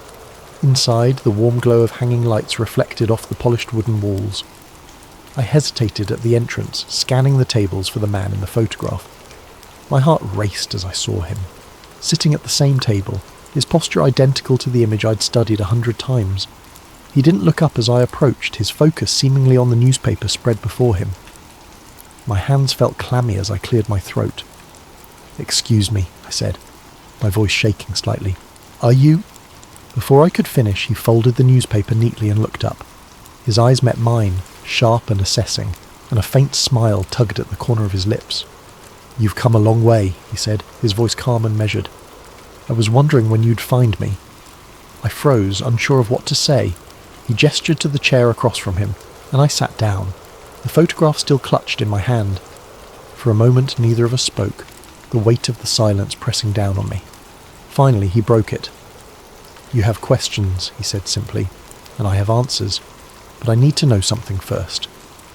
He leaned forward slightly, his gaze piercing. "Do you truly understand what you're asking to uncover?" I swallowed hard, the enormity of the moment sinking in. "I don't know," I admitted, "but I need to know the truth." He studied me for a long moment, then nodded. "Very well," he said, "but be warned, once you know there's no going back." I nodded, my grip tightening on the photograph. Whatever he was about to reveal, I knew it would change everything. I wanted to press him further, to demand answers. But before I could, the door to the cafe opened and two men in dark suits walked in. The architect stiffened, his eyes darting to the exit. "You need to leave," he said, his voice urgent. "Now." "What about you?" I asked. He smiled faintly. "I've been running long enough." I hesitated, but his expression left no room for argument. Grabbing the folder and my bag, I slipped out the back door just as the men approached his table. That was weeks ago.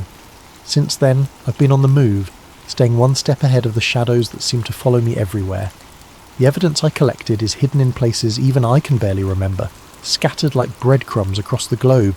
I don't know who to trust, and I don't know how long I can keep this up, but one thing is certain, the story isn't over. Thank you for joining me on this journey through the hidden history of the space race. As you drift off tonight, let this story remind you that the line between truth and fiction is often thinner than we realise. Sleep well and sweet dreams.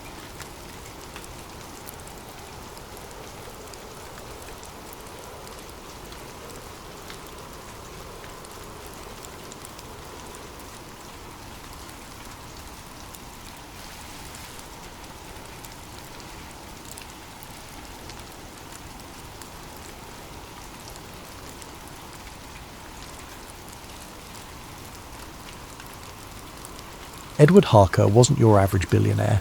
He wasn't interested in flashy cars, towering skyscrapers, or jet-setting to exotic locales. No, Harker's obsession was rooted in something far more unusual. From the outside, he was a tech magnate, a man who'd built an empire of innovations that transformed industries and amassed him unimaginable wealth. But behind closed doors, he harboured a secret fascination, an unshakable belief that the Earth was flat. This wasn't just a passing curiosity or the idle musings of a man with too much time on his hands. For Harker, it was a conviction that had taken root in the deepest recesses of his mind, growing steadily over the years. It had started innocently enough, with late-night internet searches and debates in obscure online forums. But what began as a hobby had spiralled into a full-fledged obsession that consumed him. He wasn't just interested in proving the theory. He was determined to unravel the greatest deception he believed humanity had ever faced. Harker's sprawling estate in the countryside became his sanctuary for this quest. Behind the gates, nestled among manicured gardens and futuristic laboratories, he built a personal library dedicated to the subject.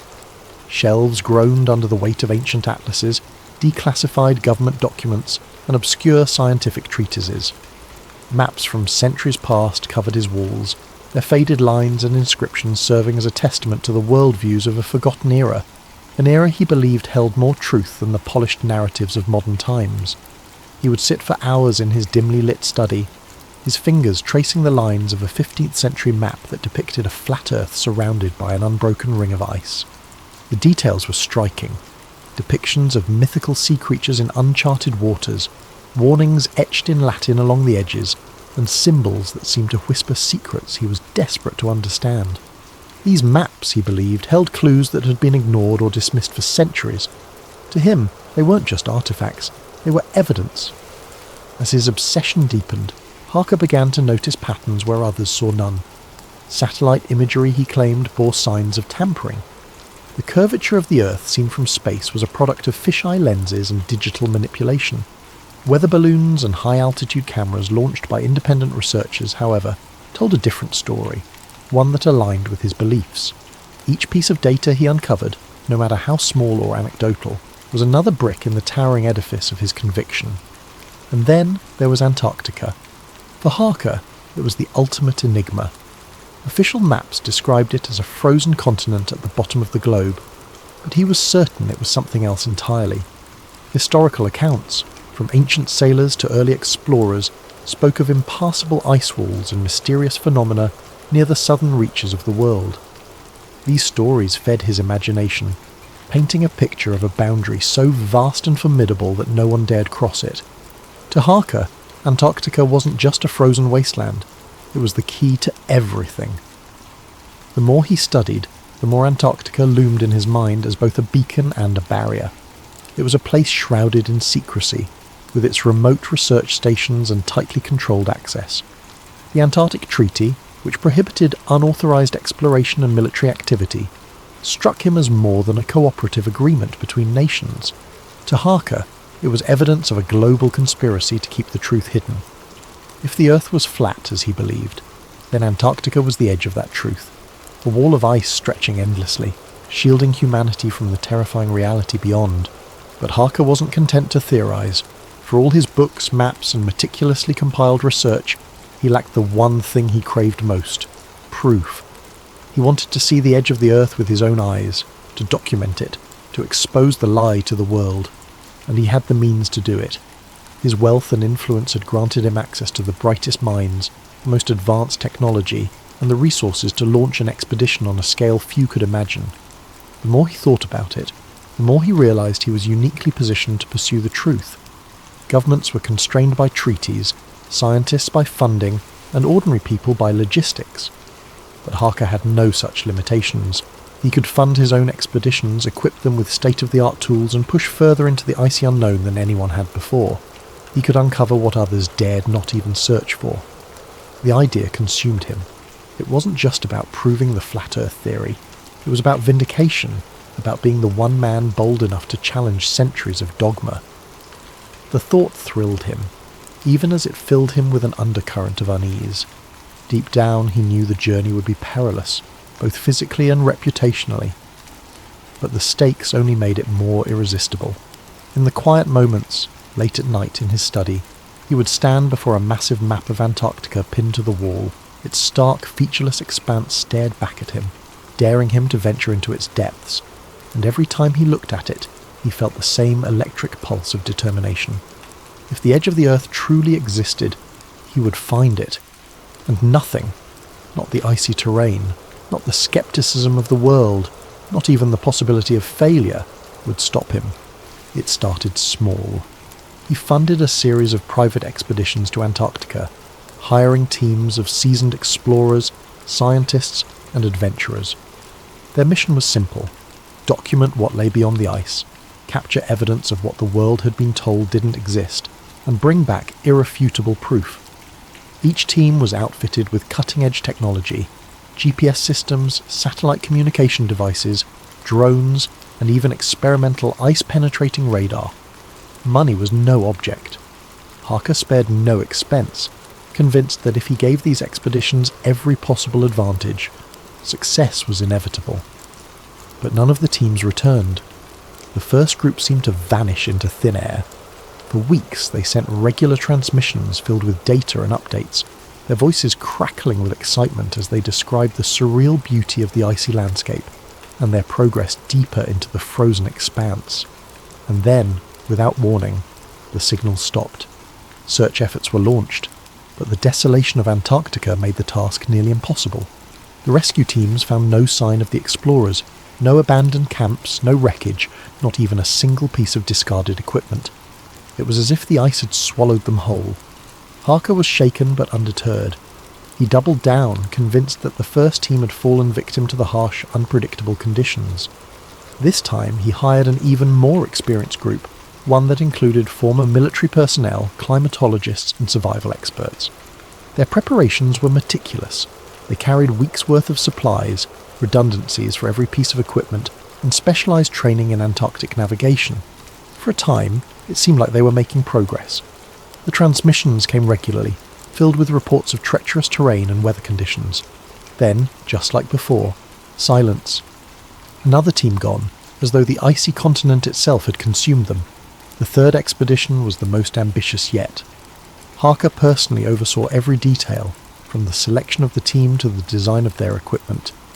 He incorporated lessons learned from the previous failures, adding more robust communication systems, heavier vehicles, and even aerial reconnaissance drones. He was determined to leave nothing to chance. This time, they were going to make it.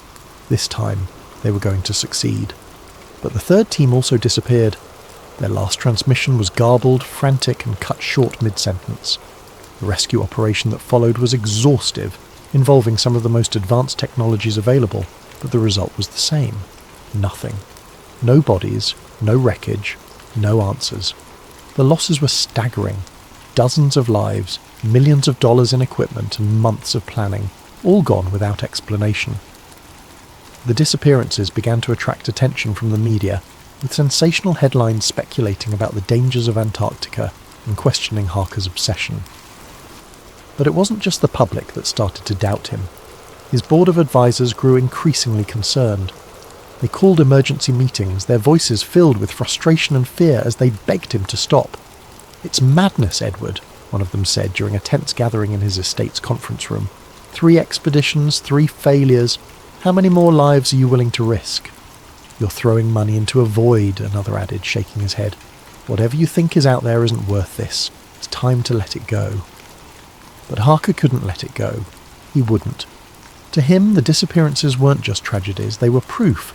Proof that something was out there, something the world wasn't supposed to see. He became convinced that the expeditions hadn't failed because of the conditions or human error. They had been stopped. By what or by whom, he didn't yet know. But the pattern was too deliberate, too precise to be coincidence. Someone, or something, was working to ensure that no one uncovered what lay beyond the ice. The arguments with his advisors grew heated, their voices echoing in the cavernous meeting room. They pleaded with him to see reason, to consider the mounting losses and the toll his obsession was taking.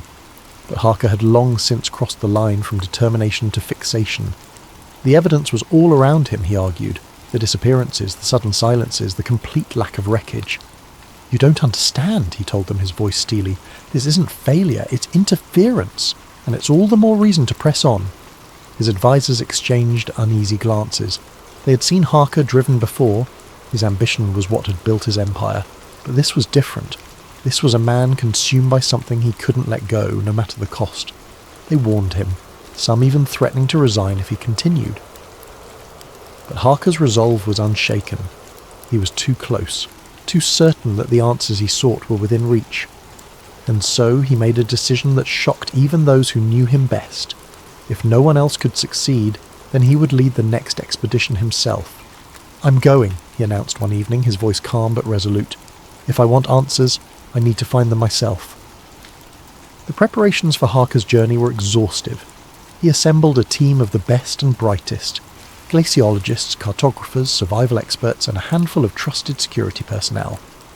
They were given the finest equipment money could buy, custom-built snow vehicles, high-tech communication gear, and enough provisions to last months. Harker spared no expense, determined that this expedition would succeed where the others had failed. Their departure was shrouded in secrecy, a cloak of anonymity drawn tightly around every detail of the mission. No announcements were made, no social media posts leaked. The group boarded a private jet in the dead of night, their destination listed as a vague research operation. Even the crew piloting the aircraft had been sworn to silence, signing ironclad non-disclosure agreements. Harker had made it clear to everyone involved. If word of their mission got out, they would likely never make it past the runway. The team's journey began at a remote and rarely used base on the edge of Antarctica, far from the bustling hubs of international research stations. The facility was little more than a cluster of prefabricated buildings and a small airstrip, barely visible against the backdrop of endless white. It had been chosen for its isolation, ensuring that no curious eyes would be watching. Supplies were unloaded quickly, their crates marked only with cryptic codes to obscure their true contents. Harker moved among the team, his presence both inspiring and intimidating, a mix of quiet determination and restless energy.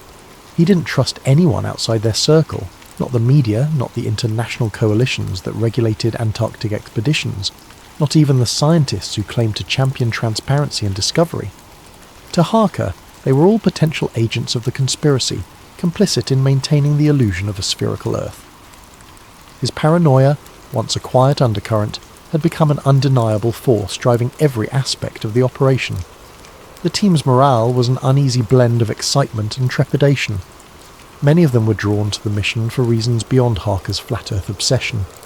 Some were seasoned adventurers, enticed by the prospect of exploring one of the last uncharted frontiers. Others were scientists, curious about the mysteries Antarctica held, even if they didn't buy into Harker's theories. And then there were those who simply couldn't resist the lure of being part of something monumental. Whether it was groundbreaking or unthinkable, they didn't care. They were here for the thrill, the chance to make history. The journey across the ice was punishing from the outset. Their convoy consisted of specialized vehicles designed to withstand the extreme cold, their treads crunching over the frozen terrain. Temperatures plunged to levels most of the team had never experienced, the bitter cold seeping into every crack and crevice of their gear. Even the most advanced thermal clothing struggled to keep them warm, and frostbite became a constant threat. The wind was relentless, a deafening roar that seemed to come from all directions at once. Gale-force gusts whipped up blinding sheets of snow, reducing visibility to a few feet at times. The vehicles moved in a slow, deliberate line, their headlights cutting through the swirling white like ghostly beacons. Inside the cabs, the team huddled in their seats, their breath fogging the windows as they exchanged worried glances. Harker, however, seemed unfazed. He sat in the lead vehicle, poring over maps and charts illuminated by the dim glow of a laptop screen. The coordinates he had spent years calculating were burned into his mind, a sequence of numbers he believed would lead them to the truth. He spoke sparingly, his focus unyielding, his intensity filling the small space like a palpable force. Whenever doubt crept into the minds of the team, they only had to glance at him to remember why they were there.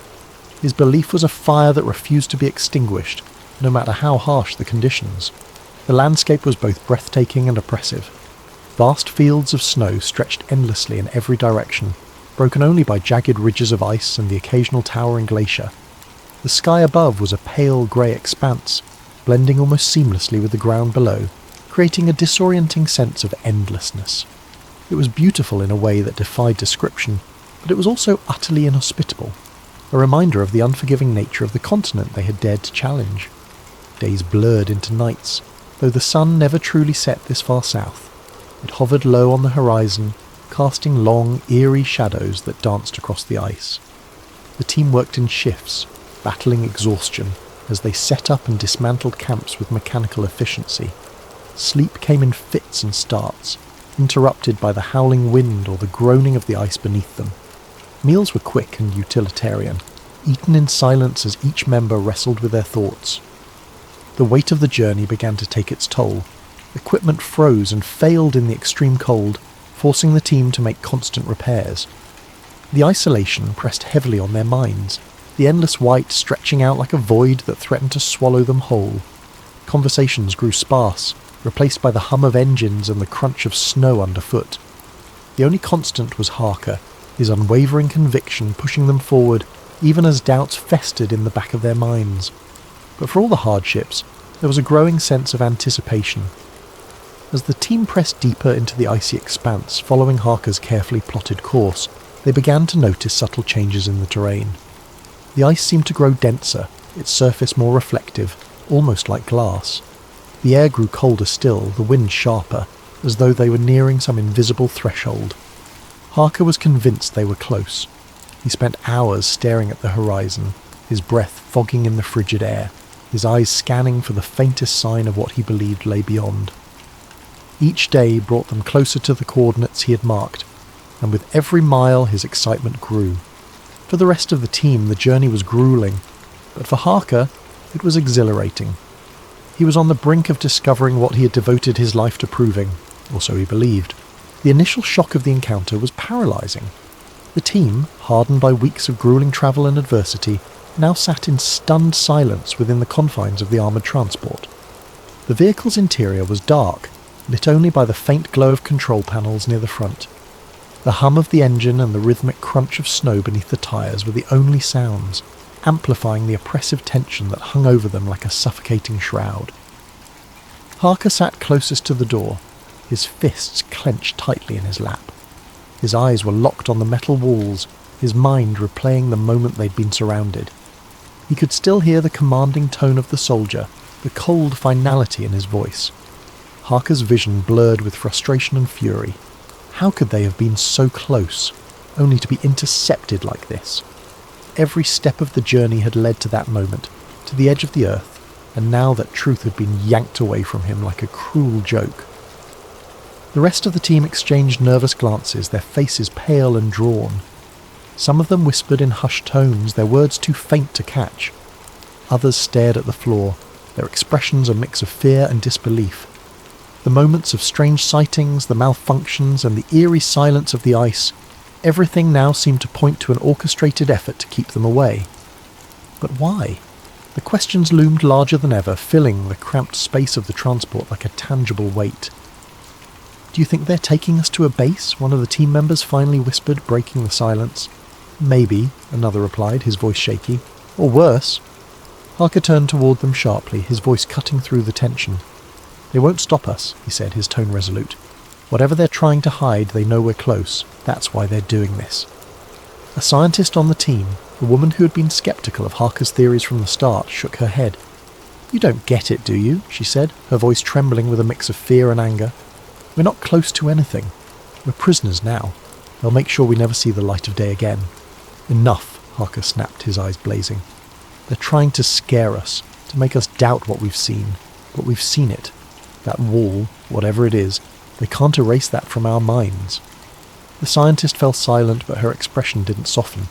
The others avoided eye contact, unwilling to take sides in an argument that felt futile in the face of their current reality. The transport jostled them roughly as it climbed over uneven terrain. Hours passed, though it was impossible to know how many. The absence of windows left them disoriented, cut off from the world outside. Harker couldn't tell if they were being taken deeper into the ice or back the way they had come. Every lurch and bump of the vehicle sent waves of anxiety through the team, the uncertainty gnawing at their already frayed nerves. Finally, the vehicle came to a stop. The engine idled for a moment before cutting off, leaving a profound silence that seemed almost deafening. Harker's heart pounded as he heard the faint sound of boots crunching in the snow outside. Voices murmured, muffled by the thick walls, and then the door swung open with a metallic groan. Blinding light flooded the transport, and the team squinted against the harsh glare. Figures loomed in the opening, silhouetted against the icy landscape. The soldiers' black uniforms and visors gave them an almost inhuman appearance, as though they were machines rather than men. "Out!" barked one of the soldiers, his voice sharp and commanding. The team hesitated for a split second before complying. One by one they climbed down from the transport, their movements slow and stiff after hours of confinement. The cold hit them like a slap, the biting wind cutting through their layers of clothing. Harker was the last to step out, his jaw clenched as he scanned the surroundings. They were in a barren expanse of ice, with no landmarks or structures in sight. The wall they had glimpsed earlier was nowhere to be seen, hidden by the distance or deliberately obscured. Instead, the transport and its occupants were surrounded by a perimeter of heavily armed soldiers. Their weapons gleamed in the sunlight, a silent reminder of the consequences of defiance. "Form a line," one of the soldiers ordered, gesturing sharply. The team obeyed, shuffling into a loose line as the soldiers circled them. Harker stood at the front, his gaze locked on the soldier who appeared to be in charge, the same man who had issued the warning at the wall. His helmet obscured most of his face, but his stance radiated authority. "You've been warned before," the soldier said, his tone devoid of emotion. "Your presence here violates international agreements and endangers the security of this region. You will not be allowed to proceed." Harker took a step forward, his breath visible in the frigid air. "You can't keep this hidden forever," he said, his voice steady but laced with anger. "The world deserves to know what's out here. People deserve to know the truth." The soldier didn't flinch. "The truth," he said, almost mocking, "is not yours to decide. You've overstepped, Mr. Harker, and now you'll face the consequences." With a sharp motion, he signalled to his men. The soldiers stepped forward, their movements precise and synchronized. The team was quickly separated and restrained, their protests falling on deaf ears. Harker struggled against the firm grip of the soldiers holding him, but it was futile. He could feel the cold metal of handcuffs bite into his wrists, a stark contrast to the fiery determination still burning in his chest. As the soldiers led them away, Harker glanced over his shoulder, hoping for one last glimpse of the wall. But all he saw was the endless white expanse, as empty and silent as the secrets it concealed. The answers he had sought were tantalizingly close, yet they remained just out of reach, buried beneath layers of ice and deception. The group was herded into another transport, their fate unknown. Harker's mind raced with possibilities, each one darker than the last. But despite the fear and uncertainty, one thought remained clear in his mind.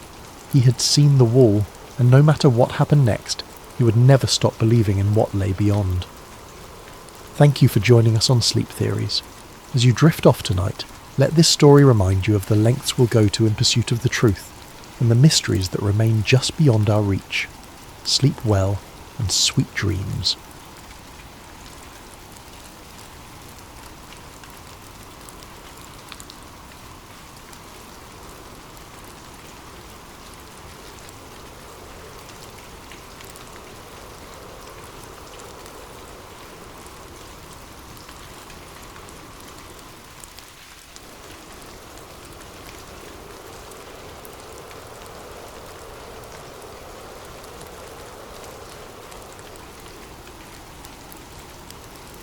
Jacob Grant wasn't the kind of man who sought out adventure.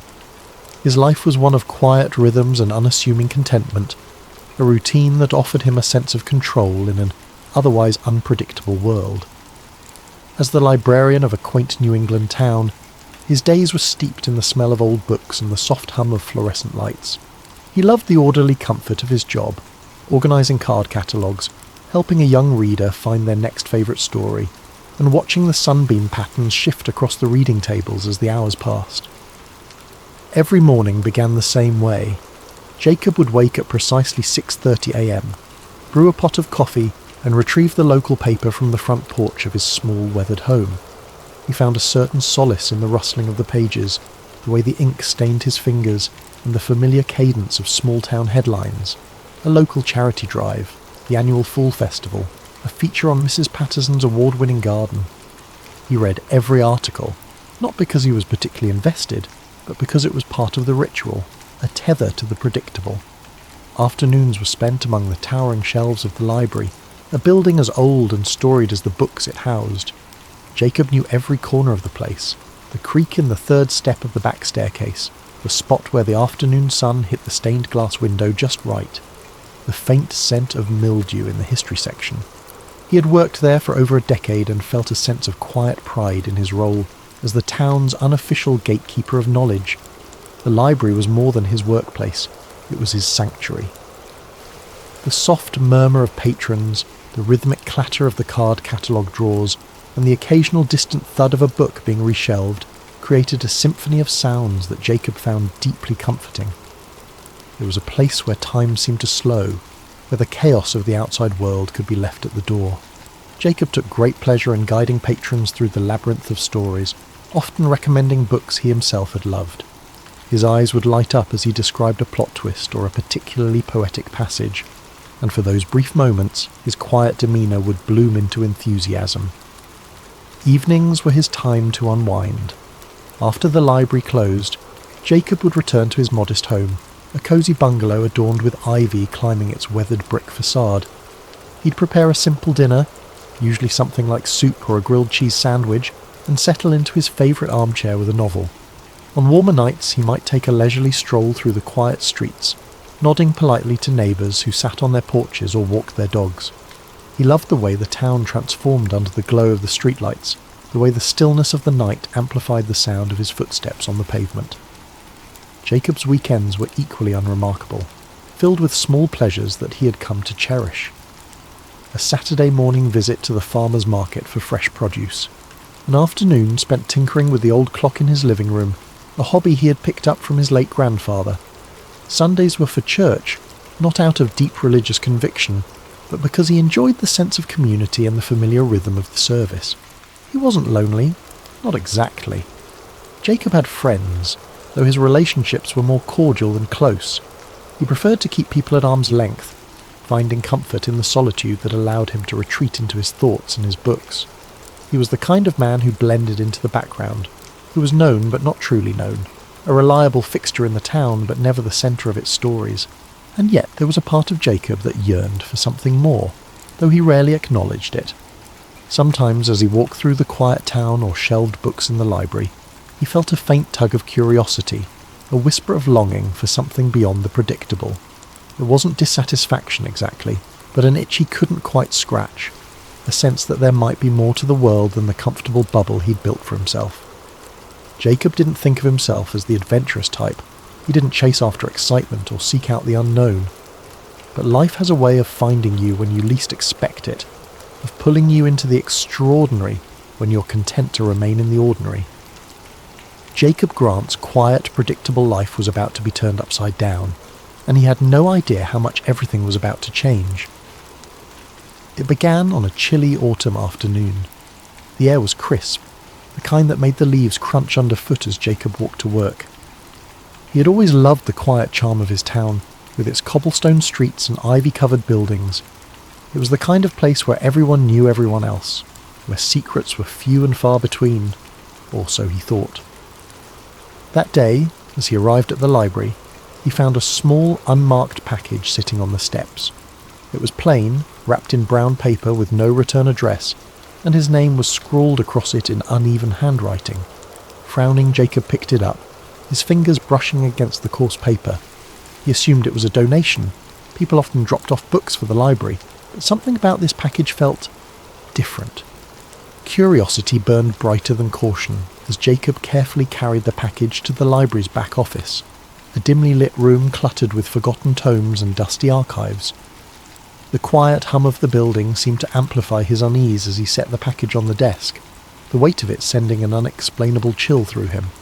His hands trembled slightly as he peeled back the brown paper wrapping, revealing a worn leather-bound notebook. Its age was evident, the edges frayed, the leather cracked in places. The faint outline of an eagle clutching an unfamiliar insignia was embossed on the cover, faded but unmistakably deliberate. It wasn't any symbol Jacob had seen before, and its presence seemed to carry an unspoken gravity. Tucked into the front of the notebook was a folded piece of paper. The words scrawled across it in bold, uneven letters sent a shiver down his spine. "Do not ignore this." Jacob stared at the message for a long moment, his breath shallow. His first instinct was to laugh it off, to tell himself it was some elaborate prank. But there was something about the notebook, its weight, its smell, the tangible history that radiated from it, that made the warning impossible to dismiss. Taking a steadying breath, he unfolded the notebook's brittle cover and began flipping through its pages. What greeted him was a chaotic maze of handwritten notes, precise diagrams, and what appeared to be official documents. The handwriting varied in style and intensity, some pages neatly scripted, others frantic and scrawled as though written in haste. Many of the documents bore stamps and seals. Top secret, classified, and eyes only were repeated throughout. Jacob felt his pulse quicken. These weren't the kind of words you found in old notebooks left lying around. As he scanned the pages, certain terms leapt out at him like fragments of a dark puzzle. Operation Paperclip, V2 rockets, biological warfare research, intelligence collaboration. Diagrams of rockets and chemical compounds were interspersed with lists of names, some neatly typed, others scratched into the margins as though added later. The notes told a story, a fragmented, haunting story about an operation conducted by the US government in the shadow of World War II. Jacob leaned closer, his fingers tracing over faded ink as he pieced together what the notebook described. According to the notes, Operation Paperclip was a covert program orchestrated in the late 1940s. Its aim was to recruit German scientists, engineers and technicians, many of whom had worked for the Nazi regime. These men weren't just scientists, they were individuals with ties to atrocities, the architects of devastating weapons and experiments, and yet they were quietly brought to the United States to work on cutting-edge technology, their past swept under the rug in the name of progress. Jacob's stomach churned as he read descriptions of their contributions, the development of V2 rockets, early missile systems, and even projects that hinted at more sinister undertakings, biological research, psychological manipulation. One name caught his attention, Werner von Braun, a man celebrated as a hero of the US space program. Yet here, his name appeared alongside accounts of wartime rocket programs that had left devastation in their wake. The deeper Jacob delved, the more disturbing the story became. Some of the notes hinted at government cover-ups, carefully orchestrated efforts to erase the scientists' wartime affiliations from public record. There were references to fabricated employment histories, falsified immigration papers, and the relocation of families to quiet towns where their pasts would go unnoticed. The notebook detailed an intricate web of secrecy, one that stretched across continents and decades. Jacob sat back in his chair, the notebook resting in his lap. His hands felt clammy and his mind raced with questions. Was this real? Could it possibly be true? The seals and signatures, the painstakingly detailed diagrams, they all seemed genuine. And yet the story it told was so extraordinary, so damning, that part of him wanted to believe it was nothing more than a fabrication. But as he thumbed through the notebook again, he realized that if it were a hoax, it was an elaborate one. The sheer volume of detail, the specific dates and locations, the references to obscure government agencies, it was too precise, too consistent to dismiss outright. Jacob felt a cold knot of unease settle in his stomach. If this was real, then he was holding evidence of one of the most chilling secrets in modern history. He flipped back to the first page, reading the phrase, "Do not ignore this," once more. The words felt like a challenge, a dare to keep digging. Jacob wasn't sure he wanted to know more, but he also knew he wouldn't be able to stop himself. The quiet librarian who had spent his days cataloguing books and reading about history was now entangled in a piece of it, an ominous, hidden piece that someone clearly wanted to stay buried. His eyes darted to the door, half expecting someone to burst in and demand the notebook back. The library was silent, its dimly lit aisles empty, but Jacob's sense of safety had been shaken. He knew his life would never feel so predictable again. He wasn't sure if that thought thrilled him or terrified him. Over the following days, Jacob's obsession grew, consuming every moment of his waking life. The notebook and the cryptic warning it contained had unlocked a door he couldn't close, revealing a shadowy narrative that felt both unreal and undeniable.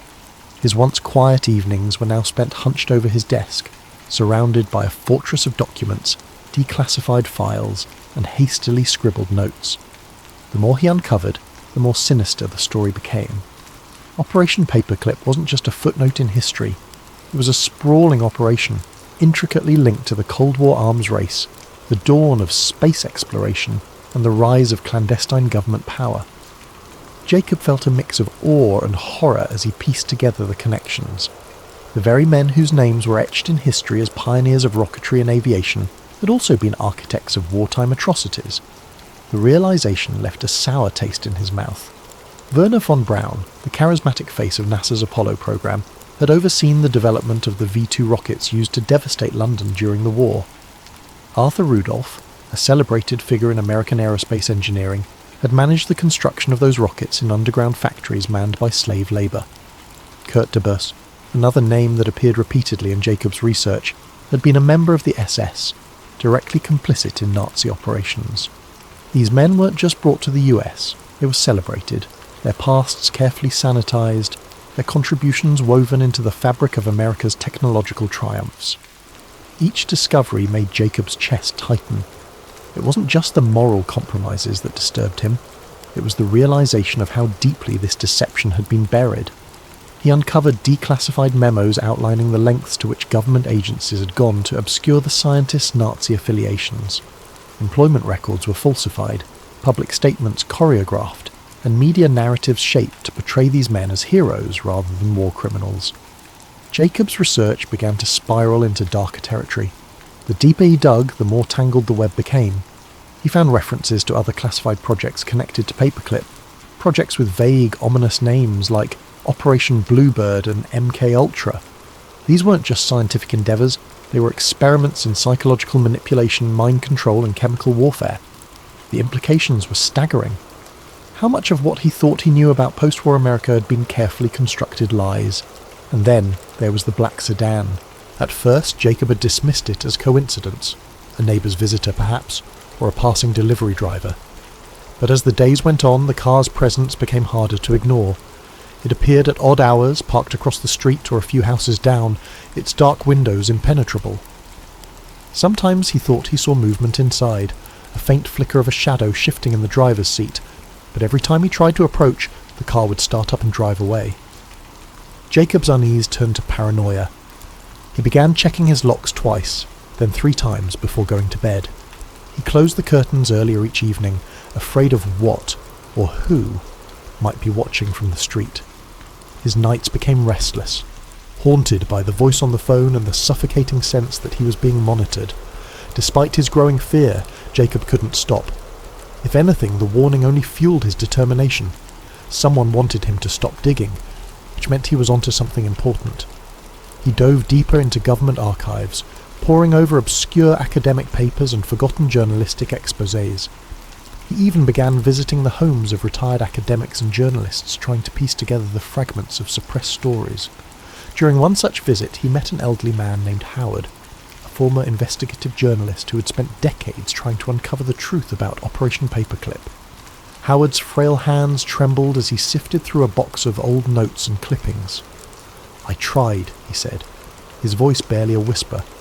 "I tried to tell the story, but no one wanted to hear it. The government silences people like us.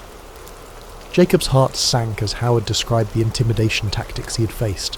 Anonymous threats, financial ruin, even the mysterious disappearance of colleagues. "They'll come for you too," Howard warned, his sunken eyes locking onto Jacob's. "If you've gotten this far, you've already crossed the line." Jacob left Howard's house feeling both validated and terrified. The old man's warnings echoed in his mind as he drove home, his knuckles white on the steering wheel. Was he being reckless? Was the truth worth the risk? That night the phone rang again. Jacob hesitated before answering, his hand hovering over the receiver as dread coiled in his chest. Finally he picked up, his voice trembling. "Hello?" This time the voice was clear and unmistakably human. "You've gone too far, Mr. Grant," the caller said, their tone flat and emotionless. "We won't warn you again." The line went dead. Jacob stared at the phone in his hand, his heart pounding in his ears. He had never given his name to anyone connected to his research. Whoever was behind this knew far more about him than he was comfortable with. Panic set in. He began frantically backing up his research, scanning documents and saving them to multiple hard drives. He reached out to a trusted friend, asking them to hold on to a copy just in case. But even as he tried to secure his findings, a nagging sense of futility gnawed at him.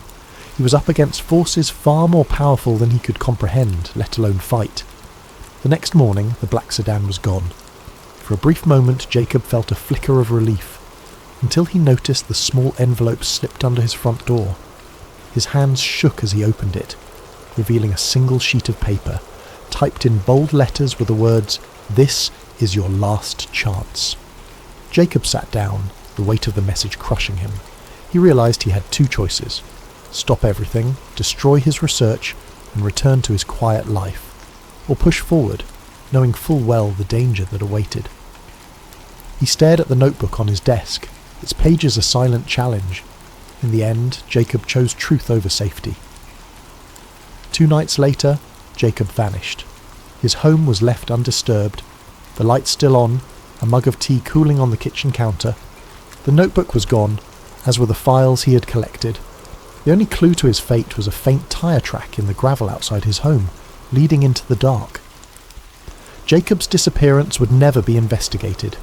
To the world, he was just another librarian who had quietly slipped away. But those who knew him best whispered of the secrets he'd uncovered, of the lengths he had gone to expose the truth. In the weeks that followed, whispers began to circulate in the town. Some said Jacob had simply left, tired of his quiet life. Others believed he had uncovered something dangerous, something that had cost him his freedom, or worse. The truth, like the secrets he had uncovered, remained hidden in the shadows. Thank you for joining us tonight on Sleep Theories. Let this story of secrets and disappearances remind us of the mysteries that linger in the corners of history, waiting to be uncovered. Sleep well, and may your dreams be filled with wonder and curiosity. Sweet dreams.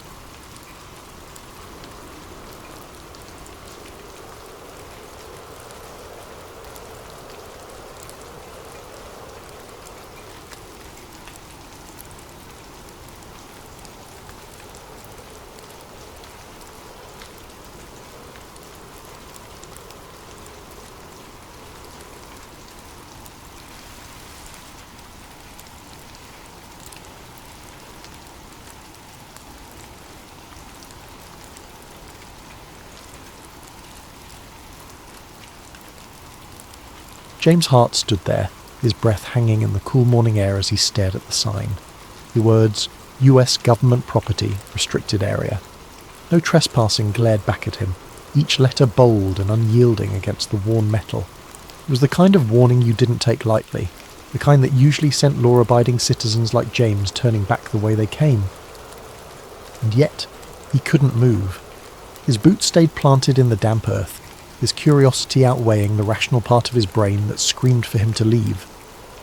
He scanned the area, turning his head slowly to look down the length of the fence.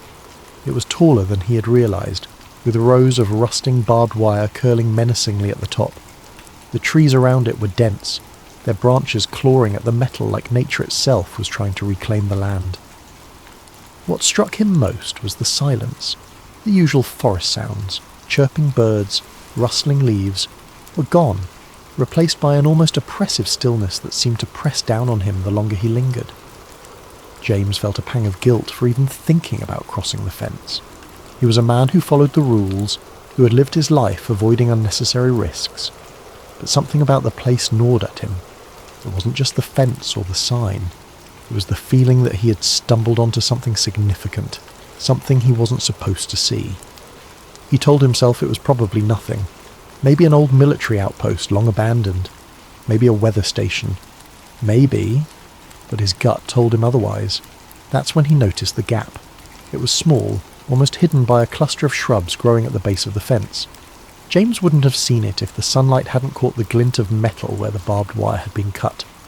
The gap was jagged, as though whoever had made it hadn't cared much for precision. It looked fresh, too. Bits of the metal fencing still clung to the ground, as if it had been forced apart recently. He stepped closer, his heart beginning to pound. The gap didn't look like an official entrance.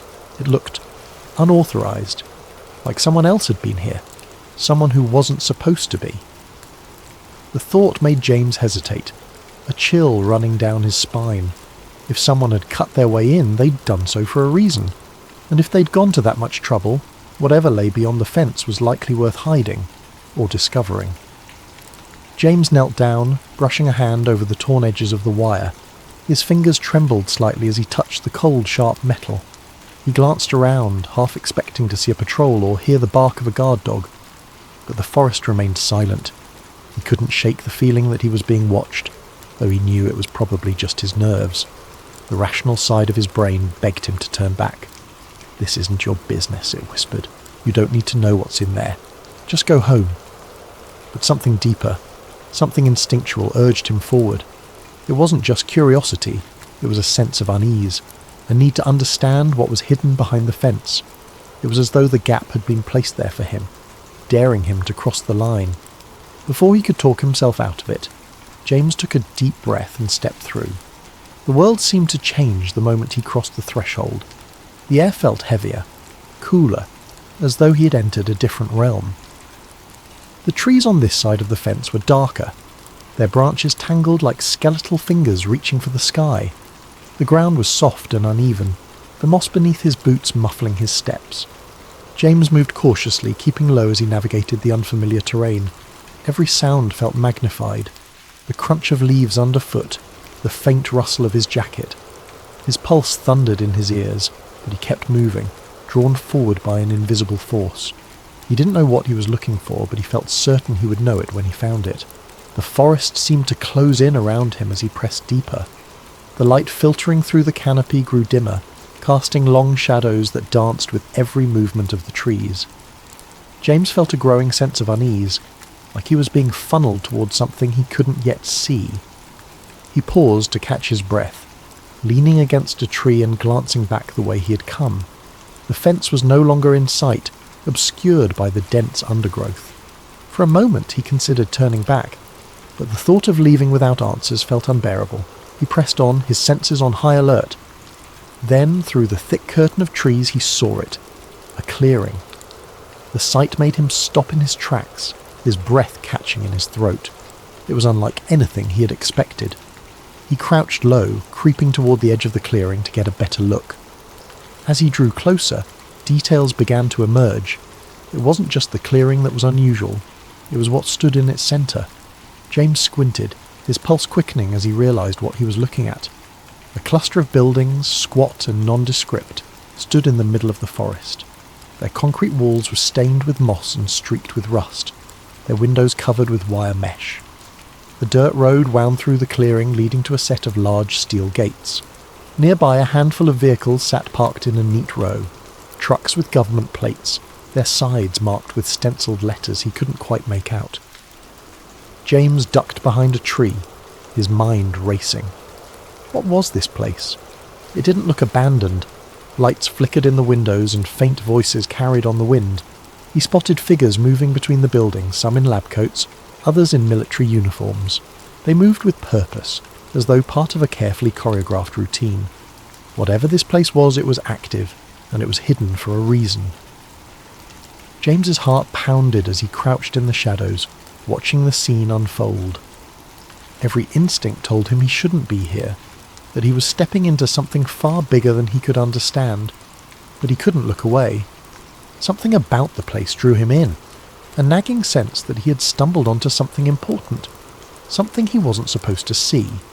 And yet, despite the fear gnawing at the edges of his mind, James couldn't bring himself to leave. Not yet, not without answers. Inside, the forest grew darker, the trees denser. James moved cautiously, his footsteps muffled by the soft earth. He expected to find... well, he didn't know what he expected. Maybe a weather station, or some kind of outpost. But what he found was something else entirely. After about a mile, the trees gave way to a clearing. In the centre stood a cluster of nondescript buildings, their concrete walls stained with moss and grime. A few trucks were parked nearby, their tyres caked with mud. The place looked abandoned, but as James got closer, he realised it wasn't. Lights flickered behind the windows and faint voices carried on the wind. James crouched behind a tree, his heart pounding. What was this place? He watched for a while, trying to make sense of what he was seeing.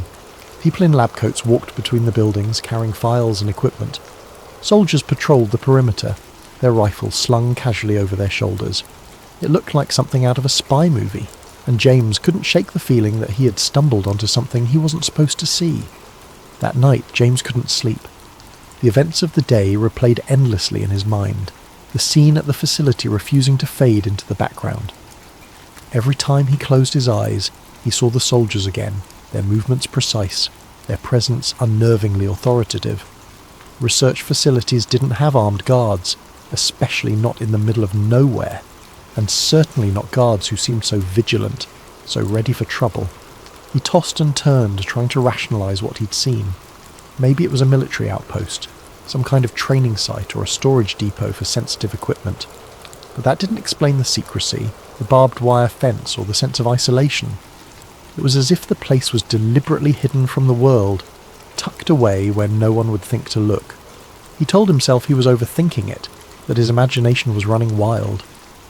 Yet the image of the soldiers lingered, refusing to let him find peace.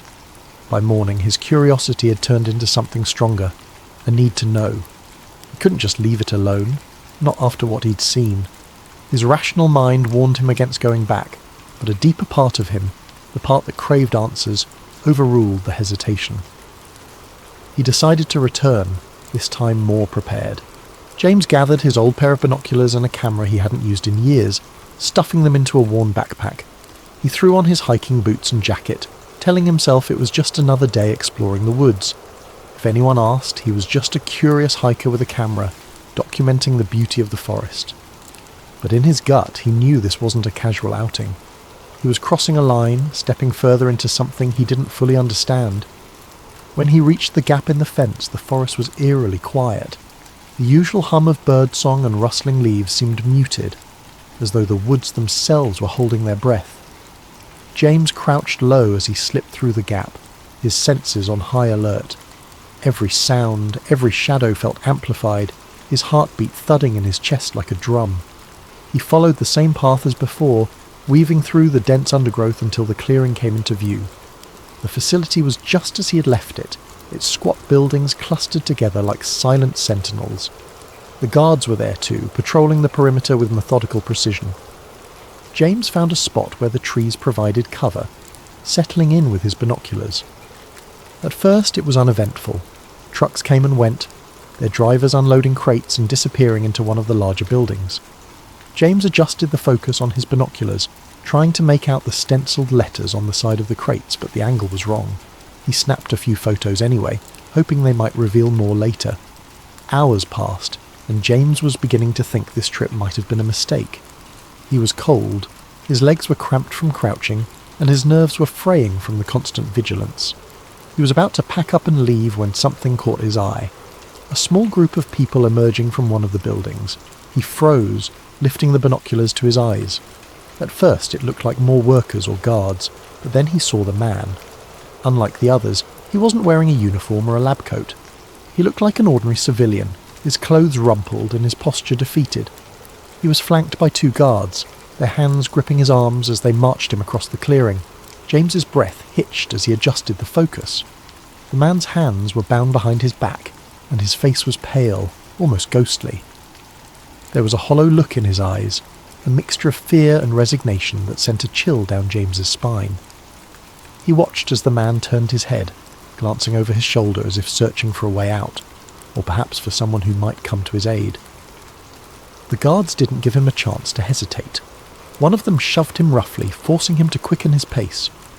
James followed their movements through the binoculars, his grip tightening as they approached a building with heavy steel doors. The building was unlike the others. Its walls were reinforced, its windows small and barred. It radiated an aura of foreboding, as though it held secrets too dangerous to escape. The guards stopped in front of the doors, one of them stepping forward to punch a code into a keypad. James watched as the doors slid open with a low mechanical hum. For a moment the man hesitated, his body stiffening as though he might resist. But the guards didn't give him a choice. They shoved him inside, the doors sealing shut behind them with a finality that sent a shiver through James. He lowered the binoculars, his mind racing. Who was that man? Why was he being treated like a prisoner in what was supposed to be a government facility? Nothing about this made sense. James felt a surge of unease, the questions piling up faster than he could process them. He had stumbled onto something much bigger than he had imagined, something that felt wrong in every possible way. He debated leaving, retreating to the safety of his normal life. But as he crouched there in the shadows, watching the facility from a distance, he knew he couldn't walk away. Not yet. Not without answers. James's stomach turned. Whatever was happening here, it wasn't normal. He knew he should leave it alone, but he couldn't. He spent the next week digging for information, searching the internet for any mention of a government facility near his town. He found nothing. No maps, no records, not even a rumour. But James wasn't ready to give up. The questions gnawed at him, consuming his thoughts and erasing the boundaries of his once quiet life. Each day at the post office felt like an eternity, his mind drifting back to the strange facility hidden in the woods. At night, his resolve only deepened. He had to know more, even if it meant taking greater risks. He began his nighttime visits cautiously, dressing in dark clothing and timing his excursions to align with the guards' shift changes. Through careful observation, he mapped the layout of the facility. There were at least 6 buildings, each with its own purpose. One seemed to be a storage depot, where crates were unloaded and stacked before being transported elsewhere. Another appeared to house the guards, a smaller structure with a steady glow of light and the occasional sound of muffled laughter or clinking cups. But it was the larger, heavily fortified building, the one with the steel doors, that intrigued him most. It exuded an air of secrecy that demanded further investigation. James kept his distance at first, watching from the tree line with his binoculars. He noted the times of deliveries, the duration of guard patrols, and the comings and goings of people in lab coats. His camera captured grainy images of crates being unloaded, their labels too obscured to read clearly. He studied the way the guards moved, the blind spots in their patrols, and the weak points in the facility's perimeter. With each visit he inched closer, his confidence growing alongside his determination. One night, James found himself crouched behind a row of bushes, no more than 20 feet from one of the buildings. A single window was left slightly ajar, allowing faint voices to drift into the night air. He strained to listen, his heart pounding as he caught fragments of a conversation. Latest subject showed increased resistance, one voice said, firm and clinical. We'll adjust the dosage tomorrow, another replied, colder, more detached. James froze, his mind racing. What subject? What dosage? He pressed himself closer to the ground, his ears straining to catch more. Erasure protocols need to be flawless. We can't afford another incident. The words sent a chill down his spine. Erasure protocols? What could that mean? He had heard enough whispers of government experiments in the past to know this wasn't ordinary research. He remained still until the voices faded, replaced by the hum of machinery and the distant chirping of crickets. Emboldened by what he'd overheard, James returned night after night, slipping closer to the facility. He began to piece together a troubling narrative, one small fragment at a time. On one of his visits, he managed to slip into the shadows of an open loading dock, hiding behind stacks of crates as workers moved about. The crates were marked with cryptic codes, but a few bore labels that made his stomach drop. Test Compound 47A, behavioural protocols, cognitive analysis. As the workers left, their voices echoed faintly in the cavernous space. James crouched low, his camera forgotten as he strained to listen. Dr. Reinhardt wants the new batch prepped by Monday. Has Subject 18 stabilised yet? Not after the last round. They're talking full sedation this time. The words painted a grim picture. James felt his pulse quicken as he realised the scale of what he was uncovering. These weren't just experiments, they were human experiments. His suspicions were confirmed a week later when he found an unguarded corner of the facility, where a small vent emitted a low hum. The air smelled faintly of chemicals, and through the grate he could hear voices, clearer this time. Initial trials showed significant memory suppression. Hallucinations are an acceptable side effect as long as obedience metrics remain stable. James barely dared to breathe. He fished a small audio recorder from his backpack and held it close to the vent, capturing every word. The voices continued, their tone cold and detached, as though discussing a set of tools rather than human lives. MKUltra is yielding promising results in behavioural modification. We'll present the findings to the higher-ups next quarter. James's blood ran cold. MKUltra. He had read the name before in conspiracy forums, but he'd always dismissed it as exaggerated speculation. Yet here it was, spoken aloud in the dead of night, in a hidden facility guarded like a fortress. The pieces began to fall into place. The mind control experiments, the forced drug trials, the psychological manipulation. It wasn't just a theory. It was real. And it was happening right here, in the woods he had hiked so many times before. Driven by a mix of horror and determination, James began to push his limits. He found an unlocked utility shed near the facility, a cluttered space filled with tools and discarded paperwork. In the dim light of his flashlight he discovered a stack of files that appeared hastily stashed. He flipped through them, his heart pounding as he read terms like hypnotic induction, psychoactive administration, and neurological reprogramming. One file stood out. It contained a list of names, some crossed out, others annotated with cryptic notes. One name was circled with the words Phase 3, Complete Erasure, scrawled in the margins. James stared at the page, his hands trembling. These weren't just experiments. They were controlling people, erasing their memories, turning them into... what? He didn't know, but the implications were too terrible to ignore. It wasn't long before James became a regular visitor to the facility, slipping past guards and documenting everything he could. He sketched crude maps, took photos of documents and buildings, and recorded snippets of conversations. Each night he returned home with more evidence, his small apartment becoming a chaotic archive of secrets. But the closer he got to the truth, the more the weight of his discovery began to press down on him. He knew he was walking a dangerous line. The facility was guarded for a reason, and the people running it clearly had no intention of letting their secrets escape. Yet James couldn't stop. He was driven by a need to expose what he'd found, to pull back the curtain on a conspiracy that had remained hidden for too long. He didn't know it yet, but his time was running out. But James made a mistake. On his final visit to the mysterious facility, James's growing confidence got the better of him. It was late, the forest cloaked in the thick silence of the night. He had planned this visit meticulously, timing his movements with the guards' rotations and using every shortcut he'd learned over weeks of careful observation. This time, he was determined to get inside the main building, the one with the steel doors and faint flickering lights that seemed to pulse with a sinister rhythm. He slipped through the gap in the fence as he had done before, his heart pounding in his chest. Armed with a flashlight, a notebook and a new camera, James crept closer to the structure. As he approached the building, he noticed a delivery truck parked near the loading dock. Its back was open, revealing rows of metal crates with cryptic labels. He crouched low behind a stack of barrels, taking photos of the crates, hoping the camera's silent shutter wouldn't betray him. But then he heard it, a sharp crack, the unmistakable sound of a branch snapping underfoot. His body froze as the beam of a flashlight swept through the darkness, illuminating the area just feet from his hiding spot. A guard's voice broke the silence, gruff and alarmed. "Who's there?"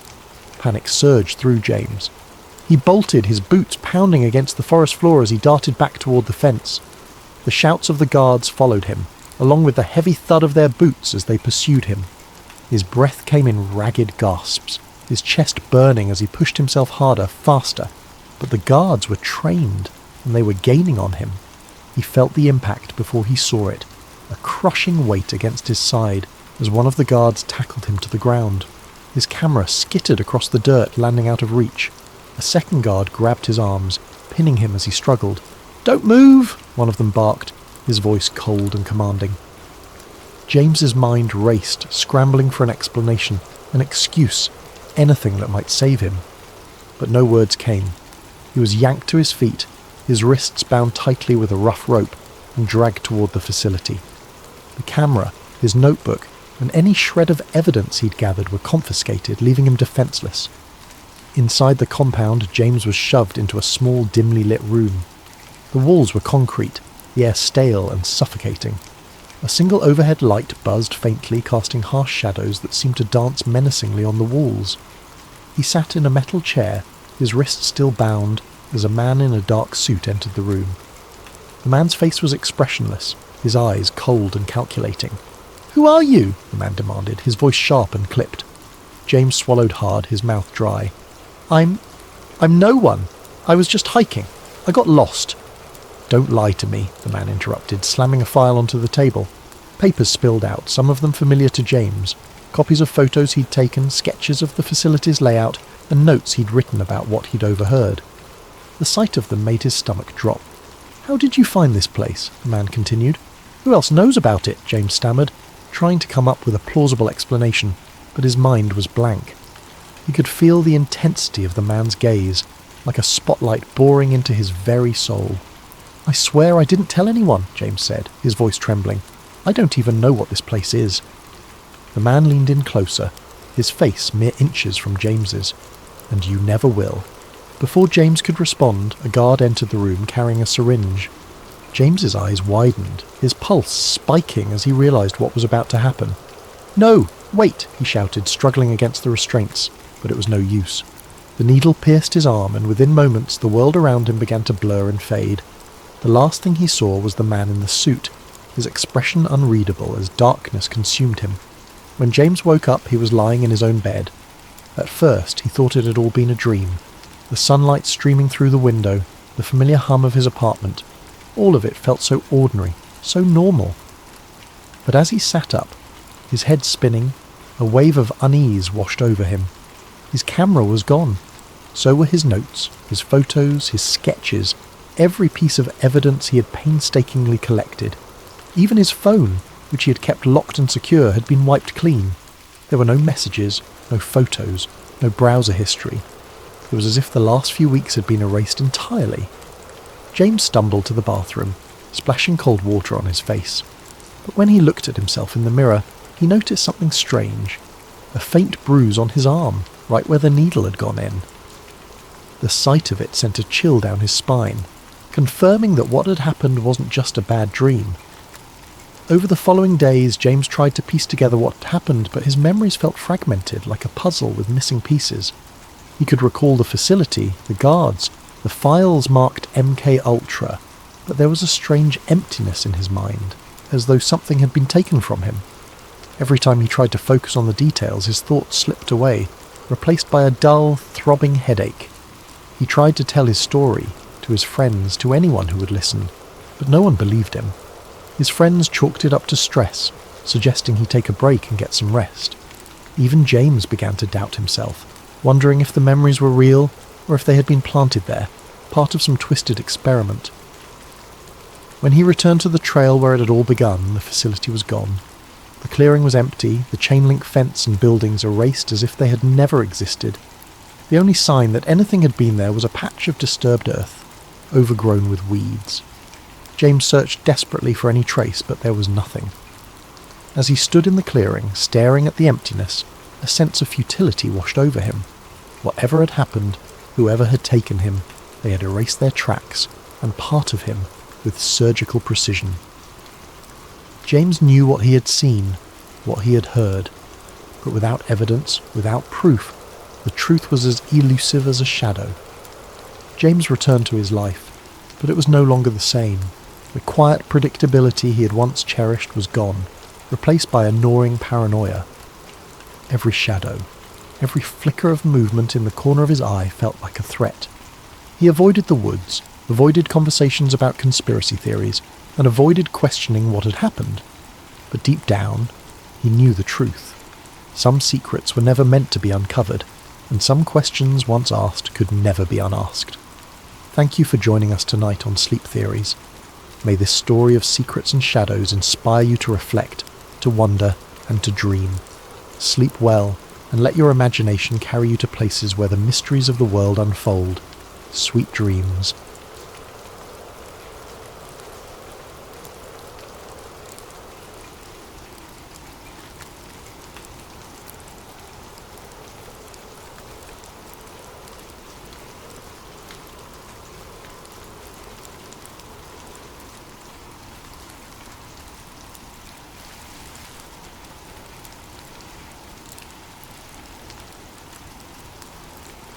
The red numbers on the studio clock read 2:37 a.m, that strange hour of the night where time seemed to stretch, where the world felt just a little more hollow.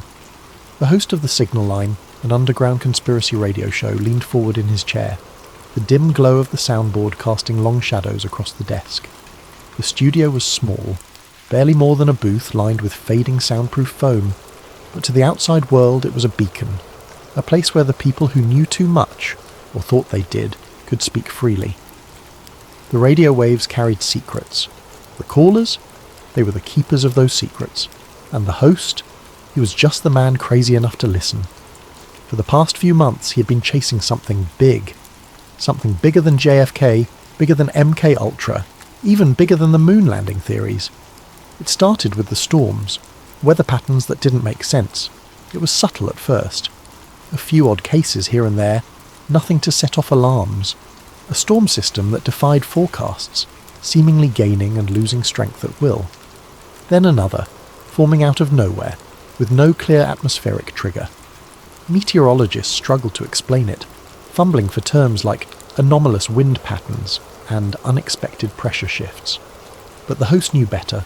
Weather was predictable, it followed rules. When it stopped following rules, someone was rewriting them. Then came the rain clouds in the deserts. People in regions that hadn't seen a drop of rain in years woke up to downpours so intense they carved new rivers into the earth.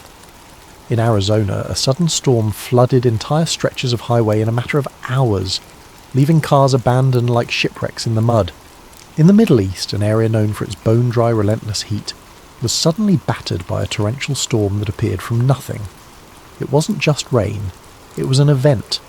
A massive, unnatural cloud formation that blotted out the sun within minutes.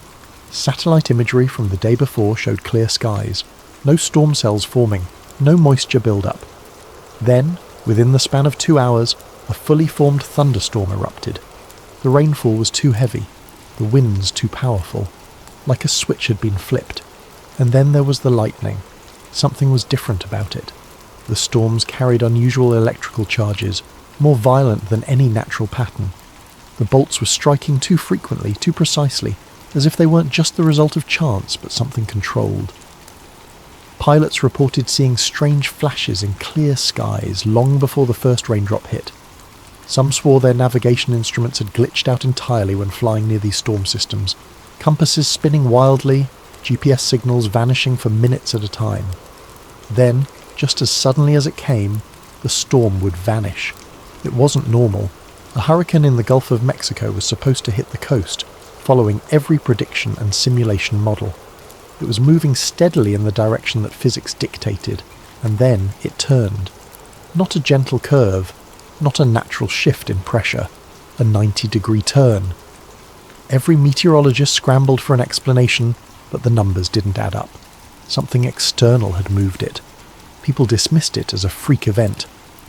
But it wasn't just once. It happened again. Another hurricane, another unnatural turn, this time pulling it away from land at the last second, as if something had grabbed it and redirected it. And then there were the droughts. Areas that should have been seeing rainfall suddenly dried up. Farmers found their crops dying overnight, the soil cracking as if it hadn't been watered in months. The worst part, The regions most affected were the ones closest to known government testing zones. There were hints in declassified reports, mentions of experiments that dated back decades. Weather control had been a theory since at least the 1950s, cloud seeding, atmospheric interference. But this was different. This wasn't a rain experiment. This was control. A town in the Midwest experienced weeks of record-breaking heat, blazing temperatures that scorched crops, dried up rivers, and forced people indoors. It made no sense. Every pattern pointed toward normal seasonal weather. And then, without warning, it snowed. A full blizzard in the middle of a drought. Weather systems didn't work like that. People in the town reported a strange humming in the air before the cold front arrived. Some said the clouds looked artificial, their movement too calculated, too perfect. Some claimed they had seen flashes of blue light in the sky before the temperature dropped. No one had an answer. The news barely covered it. But the pattern was there, repeating itself in different places, different forms. Rain where there should be drought, drought where there should be rain. Sudden shifts that meteorologists couldn't explain. There was something unnatural at work. It wasn't just happening randomly. The storms weren't just appearing. They were being placed. And the more the host dug, the clearer it became. Someone, somewhere, was controlling the weather. Then came the research. The name Wilhelm Reich kept appearing in documents, in whispers, in old declassified reports with more blacked-out lines than actual words. Pages upon pages of information, reduced to a handful of legible sentences, buried under layers of censorship. Reich, a scientist, an inventor, a man who had supposedly discovered something beyond science, beyond weather, beyond anything the government wanted the public to understand. Orgone energy, a force, an unseen power that Reich believed existed all around us, something he claimed modern science had overlooked or deliberately ignored. He was convinced that this energy influenced life itself, dictated the state of the atmosphere, played a direct role in the formation and movement of storms. And then there was his cloudbuster, an eerie, metallic device with tubes pointing skyward, designed to pull and manipulate this energy, to disrupt clouds, create storms, break droughts. Witnesses swore they saw him do it, point the cloudbuster at the sky and watch as the clouds above began to shift unnaturally, dispersing or forming as if responding to an unseen hand. There were photographs, grainy old images of the machine in action, Reich standing beside it, cables snaking across the ground, metal pipes angling toward the heavens. It wasn't just theory, he was changing the weather, and just like that, he was silenced. His work was destroyed, his research confiscated, everything he had built, everything he had studied for decades, gone in a single government raid. The lab was dismantled, the experiments erased, the records locked away in classified vaults where they would never see the light of day again. And Reich himself, locked away. The charges were vague, violations of FDA regulations, accusations that his research was fraudulent, that he was misleading the public. But anyone who had followed his work knew better. They weren't shutting him down because he was a fraud. They were shutting him down because he was right, because he had built something that worked. And that was the problem. He died in prison under mysterious circumstances, a man erased from history, his discoveries buried along with him. But the host couldn't shake one thought. What if his work didn't disappear? What if someone else picked it up? That's what he was determined to find out. He had spent weeks piecing together scattered reports, digging through old newspaper clippings, scanning archived interviews with former scientists who had known Reich. Most of them had died decades ago, but a few had vanished under strange circumstances. One, in particular, stood out. A meteorologist from the 1970s who had worked on classified weather research. He had given a single interview before he disappeared, telling reporters that the government knows more about storms than they let on, that not all weather is natural, that some storms are made. The next day, he was gone. The host had been stuck there, chasing threads, trying to connect something that felt just out of reach. And then, one night, the answer came to him. A phone call. Most of his callers were the usual types, lonely voices in the dark, sharing fragmented theories, half-truths, echoes of things they thought they understood. Some were cranks, others true believers. But this time, something felt different. The static of the radio feed crackled ominously. Then, a voice. Not just any voice. Deep. Mechanical. Something off about it. Like it wasn't coming from a normal phone line. Like it was passing through layers of distortion, as if it was being filtered, modified before reaching him. "You're looking in the wrong place." The host's fingers froze over his notepad. His heart skipped a beat. It wasn't a question. It wasn't a theory. It was a statement. He sat up, gripping the microphone. "And who exactly am I speaking to?" Silence. A long, empty pause. In the background, something hummed faintly. Not white noise, not static, something deeper. Like an old telephone wire buzzing. Or something else. Something he couldn't quite place. "Think bigger," the caller said. Their voice was flat, with no emotion, no hesitation. Like they were reading from something, or reciting something they had known for a long time. Reich was a scientist, they continued, but his project, his research, didn't stop when he died. A prickle of cold ran down the host's spine. The way the caller said it, it didn't stop, like it had been moved. "Where?" the host asked, his throat suddenly dry. Another pause. Then finally, "You're looking for the old facilities," the caller said. "That's a mistake." The host's grip tightened on the pen in his hand. He had spent months looking through old records, trying to find traces of Riker's lab, trying to piece together what the government had taken. But this caller, whoever they were, was telling him he was wrong. "Where should I be looking?" he asked. Silence again. For a second he thought they were gone. Then, "West." A single word spoken with absolute certainty. The host's pulse jumped. "High altitudes," the caller continued, "and government clearance zones. Think about it. What do you think those unmapped facilities are really for?" A sharp click, and just like that, the line cut out. The hum vanished. The static fell silent. No number, no trace, just dead air. The host sat there, the weight of the moment pressing in on him. His mind raced. West. High altitudes. Government clearance zones. He reached for his maps, his notes, his records. It had never occurred to him before. He had been looking for old, abandoned labs, trying to dig into the past. But what if the work never stopped? What if someone had continued it? Not in the ruins of Reich's lab, not in forgotten storage rooms filled with dust-covered files, but somewhere active, somewhere classified, somewhere that had no record of existing. His fingers hovered over the keyboard. A thought hit him. The weather anomalies, the storms, the strange energy spikes before unnatural lightning. Every incident he had investigated, every unexplained weather event, they all traced back to the same areas. Military zones, government research facilities, high-altitude locations.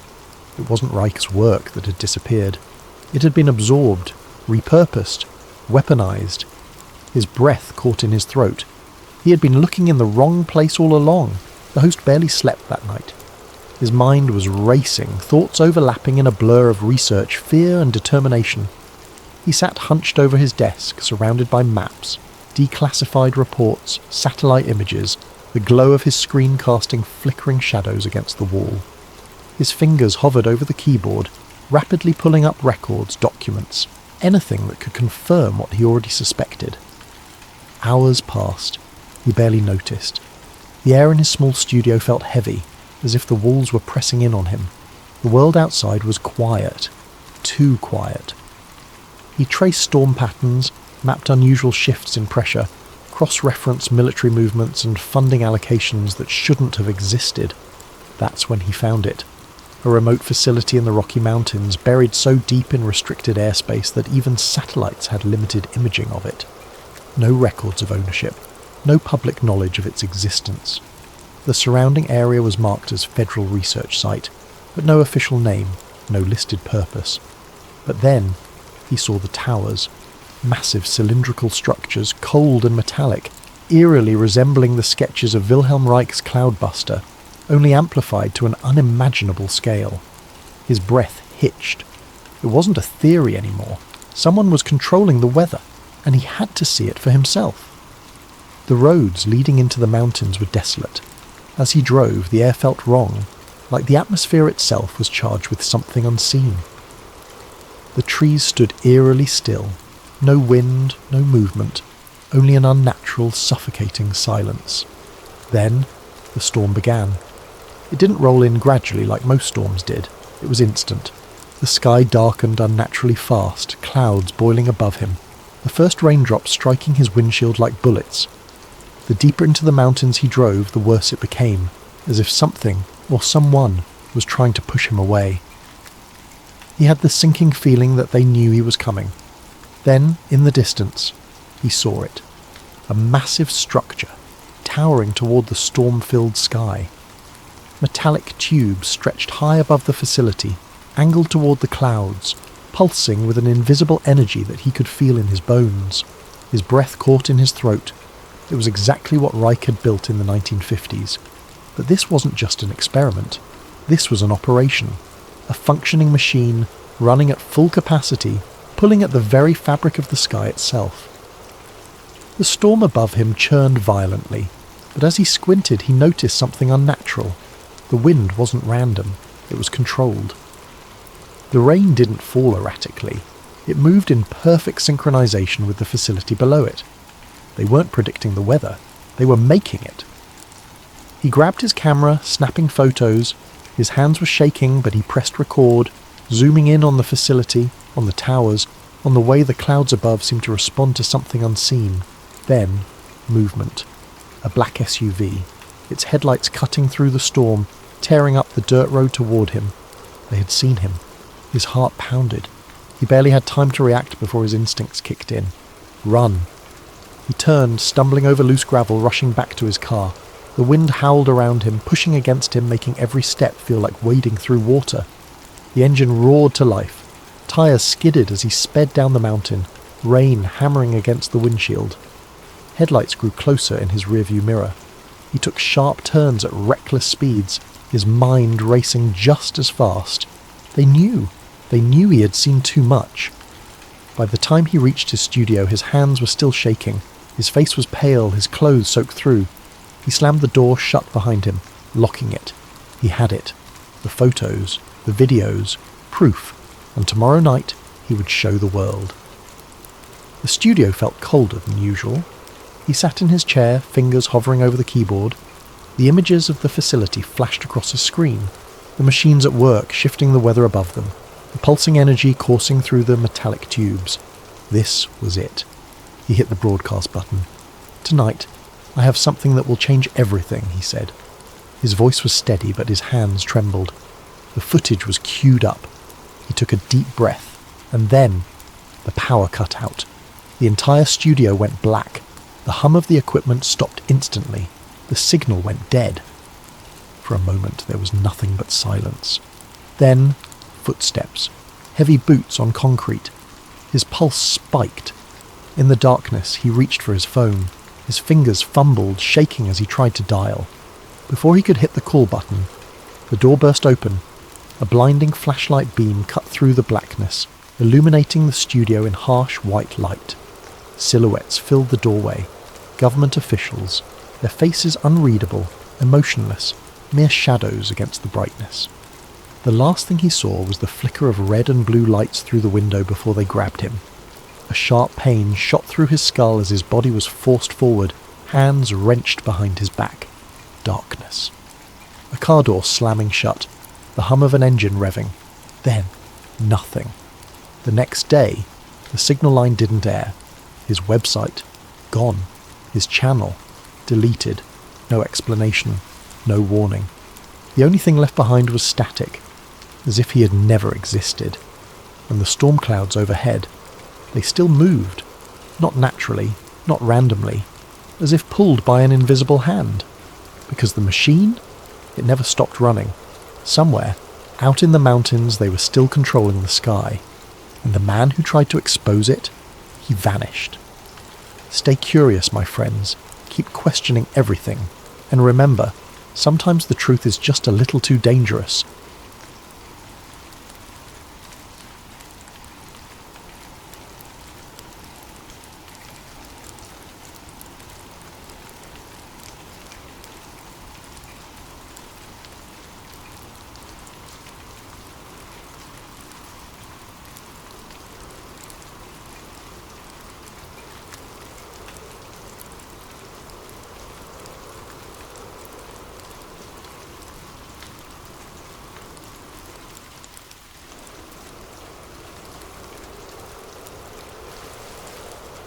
Sam Ryder wasn't a man who sought out danger.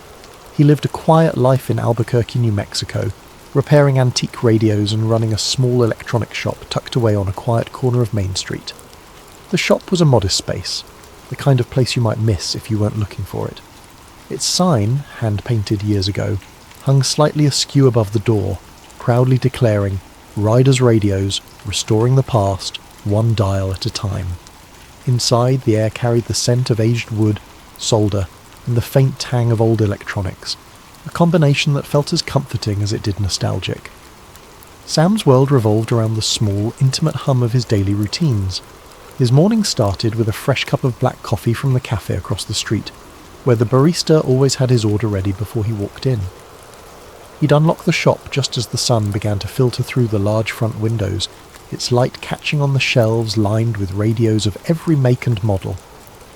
Some were pristine, polished to a shine and ready for their new homes. Others sat in various states of disassembly, their exposed wires and circuit boards a testament to Sam's steady, patient hands. He took pride in his work.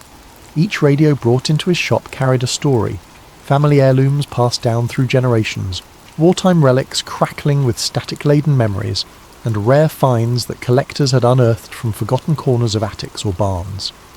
Sam had an uncanny ability to coax life back into these relics, his fingers dancing over tools as if he were playing an instrument. He wasn't just fixing radios, he was breathing life back into forgotten pieces of history.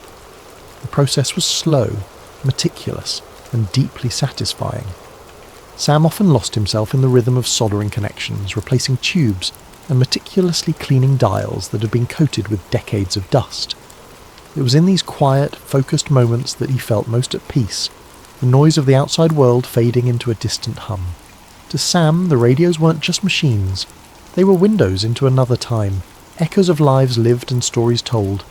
Customers came and went, each one leaving a small mark on the shop's ever-growing tapestry of tales. There was the elderly man who brought in his father's military radio, desperate to hear it crackle to life one more time.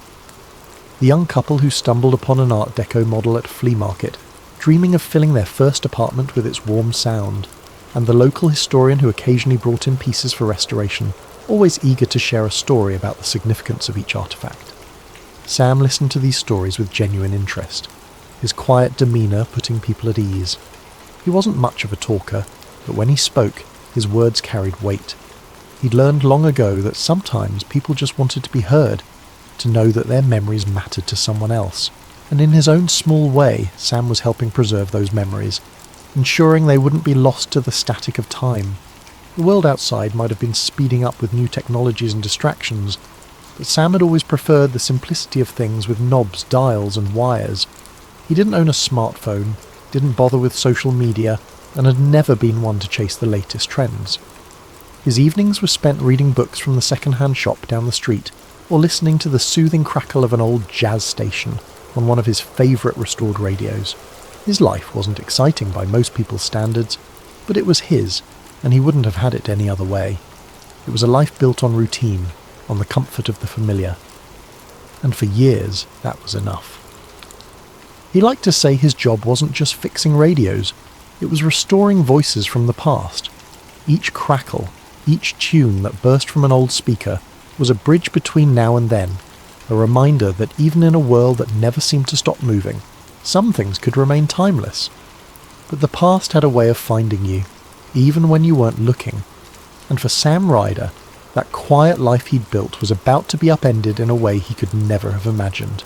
It started with an old chest, brought into his shop by a woman in her late 60s. She introduced herself as Martha Green and explained that the chest had belonged to her late father, a former military officer stationed in Roswell during the 1940s. The chest was battered, its leather straps worn from years of use and the brass latches tarnished. Martha had found it while cleaning out her attic and thought it might have some sentimental value. "It's probably nothing," she said with a shrug, her hands trembling slightly. "But my father always said this chest held his most important papers. I just can't bring myself to open it." Sam assured her he'd handle it carefully, though he wasn't sure why she thought an electronics repairman was the right person for the job. Still, he wasn't one to turn away a curious project. After Martha left, he set the chest on his workbench and examined it under the glow of a desk lamp. The lock was old, a simple mechanism that gave way with a firm twist of a screwdriver. Inside, Sam found an assortment of yellowed documents, photographs, and a small stack of reel-to-reel tapes. The papers were fragile, the edges crumbling as he carefully sifted through them. Most were mundane: personnel files, supply logs, handwritten notes that seemed to outline daily routines at an Air Force base. But then he found the folder. It was labelled Project Aurora Confidential in bold stamped letters. Sam's heart skipped a beat as he opened it, his eyes scanning the contents. There were diagrams of aircraft that didn't look like anything he'd ever seen, with sleek, curved designs that defied conventional engineering. Accompanying the diagrams were technical notes, filled with jargon and equations he didn't understand. And then there were the photos, black and white images, slightly blurred, showing what appeared to be a crash site in the desert. Debris was scattered across the sand, metallic fragments with strange patterns etched into their surfaces. In one photo, soldiers stood around a tarp-covered object, their faces tense and unreadable. Another showed what looked like a silver egg-shaped craft half buried in the ground. Sam's hands trembled as he flipped through the pictures, each one more surreal than the last. The final image stopped him cold. It was a close-up of a small humanoid figure lying on a stretcher. Its skin was pale, almost translucent, and its large almond-shaped eyes stared blankly at the camera. Sam's breath caught in his throat. He set the photo down, his mind racing. He'd heard the stories about Roswell, the crash, the rumours of a government cover-up, but he'd always dismissed them as urban legends. Yet here it was, tangible evidence that seemed to confirm the unthinkable. Sam leaned back in his chair, his pulse pounding in his ears. He glanced at the reel-to-reel tapes, their labels cryptic. Crash Recovery Debrief, Field Report 1947, and Subject Examination. A surge of curiosity mixed with dread coursed through him. If the tapes held audio evidence of what the photos suggested, then this wasn't just a piece of history, it was a bombshell. He decided to listen. After rigging up one of his refurbished players, he threaded the first tape and pressed play. The machine hummed to life, the reels spinning as a crackling voice filled the room.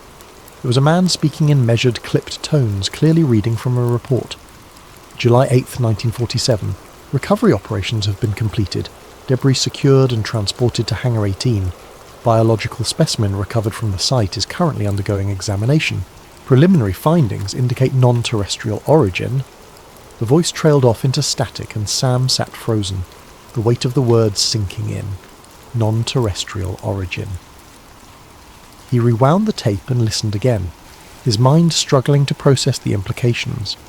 This wasn't some grainy video or a blurry photo easily dismissed as a hoax.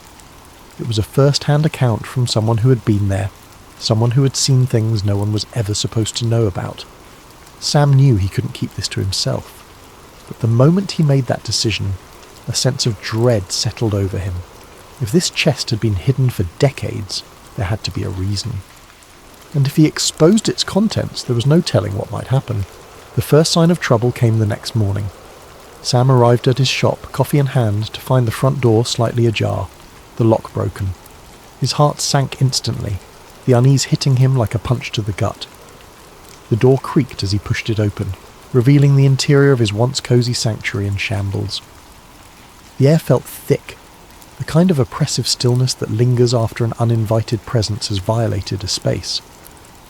Sam stood in the doorway, frozen, as his mind tried to catch up with what his eyes were seeing. His workbench, usually so meticulously organised, was a chaotic mess. Tools were scattered across the floor, wires and parts strewn about as if someone had ransacked the area in a hurry. The chest where he carefully stowed away the reel-to-reel tapes and the folder of documents was wide open, its contents emptied. Panic clawed at his chest as he stepped inside, his boots crunching on broken glass from a shattered desk lamp. No, no, no, he muttered under his breath, dropping his coffee onto the floor without even noticing. He knelt by the chest, frantically sifting through the remnants of what had once been neatly arranged.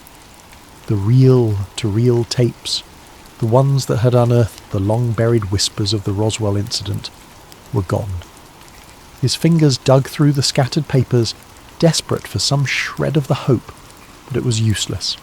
The folder containing the photographs and diagrams, the single most damning evidence he'd ever seen, had vanished too. All that remained was an empty chest, a few stray scraps of paper fluttering on the floor, and a faint, acrid scent in the air. Sam froze as he inhaled it more deeply. Cigarette smoke. The smell was distinct, stale, as if whoever had been here had lingered for a while, watching, waiting. He stumbled to his feet, his legs unsteady, and staggered to the door. The world outside looked unchanged, the morning light casting long shadows across the quiet street. But then his eyes landed on it, a black sedan parked across the road. It hadn't been there yesterday. The car was sleek and nondescript, its windows tinted so dark that not even a glimmer of the interior was visible. It sat there, engine idling softly, like a predator waiting in the shadows. The sound of the engine was barely audible, but to Sam it was deafening. A cold sweat broke out on his brow as his instincts screamed at him to retreat, to get out of sight. He stepped back into the shop, pressing himself against the wall beside the door, his breath coming in shallow gasps. His mind raced, piecing together the fragments of the morning's events. Someone had been here, had taken the tapes and the folder, and now they were watching him. Why hadn't they just taken everything? Why had they left the shop otherwise intact? The damage minimal. It felt like a message, a warning. We know. Sam peered cautiously out the window, his fingers trembling as he pulled the edge of the curtain aside. The car hadn't moved, its dark presence an anchor for the fear tightening in his chest. He scanned the street for any signs of movement, but saw none. It was too quiet, the kind of quiet that made every creak of the floorboards behind him, and every shuffle of papers sound like thunder in his ears. His eyes darted to the back of the shop, where the emergency exit led to an alley. He could slip out unnoticed, get away before whoever was in that car decided to come in. But where would he go? And what would he do without the evidence that had been stolen? A dozen plans formed and dissolved in his mind, none of them offering the reassurance he craved. The cigarette smoke still lingered faintly in the air, a reminder of how close whoever had been here had gotten. Sam wiped his hands on his jeans, realizing only then how clammy his palms had become. He needed to think, needed to figure out his next move, but the presence of that car, the silent threat it represented, made it impossible to focus. He took a step back, his heel crunching on a loose screw. The noise startled him, his head snapping toward the sound as if expecting someone to emerge from the shadows. His pulse thundered in his ears as he tried to steady his breathing, his eyes flicking back to the car. It hadn't moved, but that didn't make it any less menacing. Sam backed further into the shop, the comforting clutter of his workspace now feeling alien and unsafe. He crouched behind his counter, his mind replaying every decision that had brought him to this moment. He hadn't asked for any of this. He was just a guy who fixed radios, someone who liked tinkering with the past because it felt safer than the present.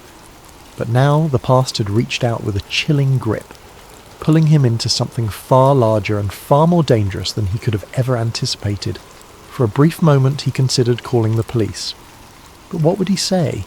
That someone had broken into his shop and stolen evidence of a decades-old government cover-up.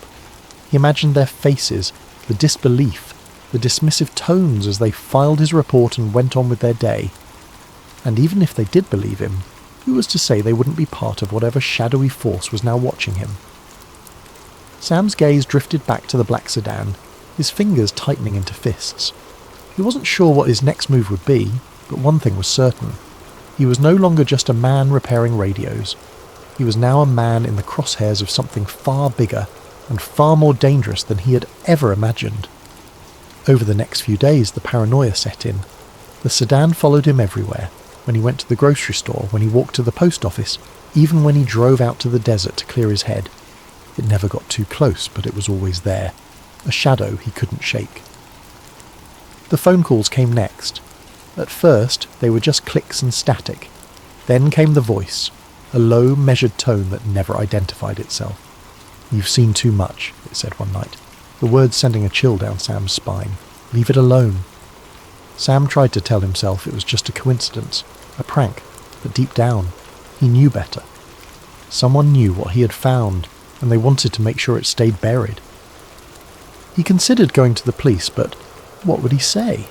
that he had uncovered proof of a decades-old government cover-up involving aliens, they'd laugh him out of the station. Desperate, Sam turned to the only person he could trust, Martha Green. She was as shocked as he was when he told her what had happened, her hands trembling as she held one of the few photos he'd managed to copy before the chest was ransacked. "My father always said he had secrets," she whispered, her voice heavy with regret. "But I never imagined this." Together they devised a plan. Martha had connections with a journalist in Santa Fe, someone with a reputation for uncovering government scandals. They would pass the evidence along anonymously, let someone else take the risk of exposing the truth. But the closer they got to Santa Fe, the more Sam felt the walls closing in. The sedan was still following them, its headlights a constant reminder that they weren't alone. Every mile felt like a gamble, every turn a chance for their pursuers to close the gap. When they reached the meeting spot, a diner on the outskirts of the city, Sam's hands were slick with sweat. The journalist was waiting in a corner booth, a man in his 40s with a worn leather jacket and sharp eyes. Sam handed over the envelope containing the copied photos and notes, his heart pounding as he explained what had happened. The journalist nodded grimly, tucking the envelope into his jacket. "This is big," he said. "But you need to be careful. If they're already watching you, they won't stop just because you gave me this." Sam nodded, his throat tight. He knew the man was right. Even as he left the diner, the weight of the truth he'd uncovered hung over him like a storm cloud. The drive back to Albuquerque was tense, every shadow on the road feeling like a threat. When Sam finally reached his apartment, he locked the door behind him and sat in the dark, his thoughts racing. He didn't know what the future held, but one thing was certain: the truth was out there now, and no matter what happened, he had done his part to make sure it couldn't be buried again. Thank you for spending your evening with us on Sleep Theories. As you drift off to sleep, let this story remind you that some mysteries are too big to stay hidden forever. Sleep well, and sweet dreams.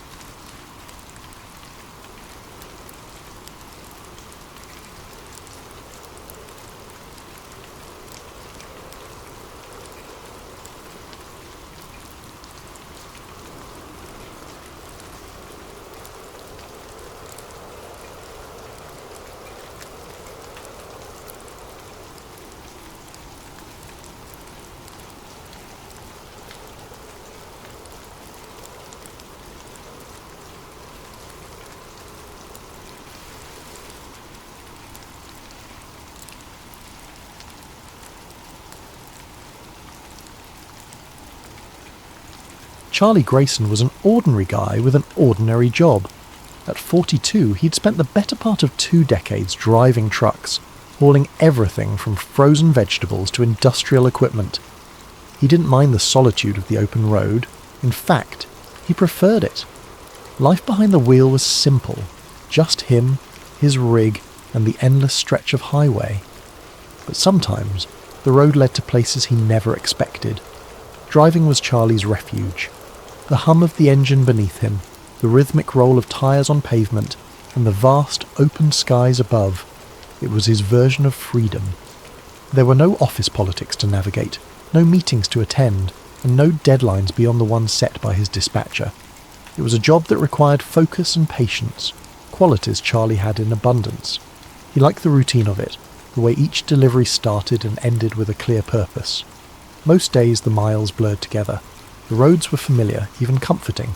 He knew the best diners to stop at for a slice of pie, which truck stops had the cleanest showers, and the stretches of highway where the sunsets seemed to last forever.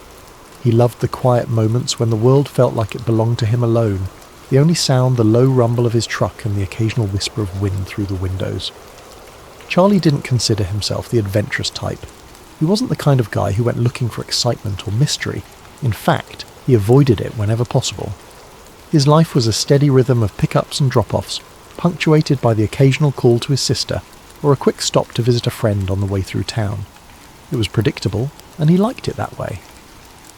But driving wasn't without its surprises. Over the years, Charlie had seen his share of odd things on the road. A bear wandering too close to the interstate, strange lights hovering in the distance late at night, and once, a car inexplicably abandoned in the middle of nowhere, its doors wide open as if the occupants had vanished into thin air. None of it had rattled him too much. He chalked it up to the quirks of life on the road and kept moving. Still, there was something about the open road that always felt a little otherworldly. Maybe it was the way the landscape seemed to stretch on forever, or the way the stars looked brighter and closer when you were miles from the nearest city. Charlie had spent countless nights parked at rest stops, leaning against the hood of his truck and staring up at the night sky. He liked to imagine the stories those stars might tell if they could talk, stories of travellers like him crisscrossing the country in search of something they couldn't quite name.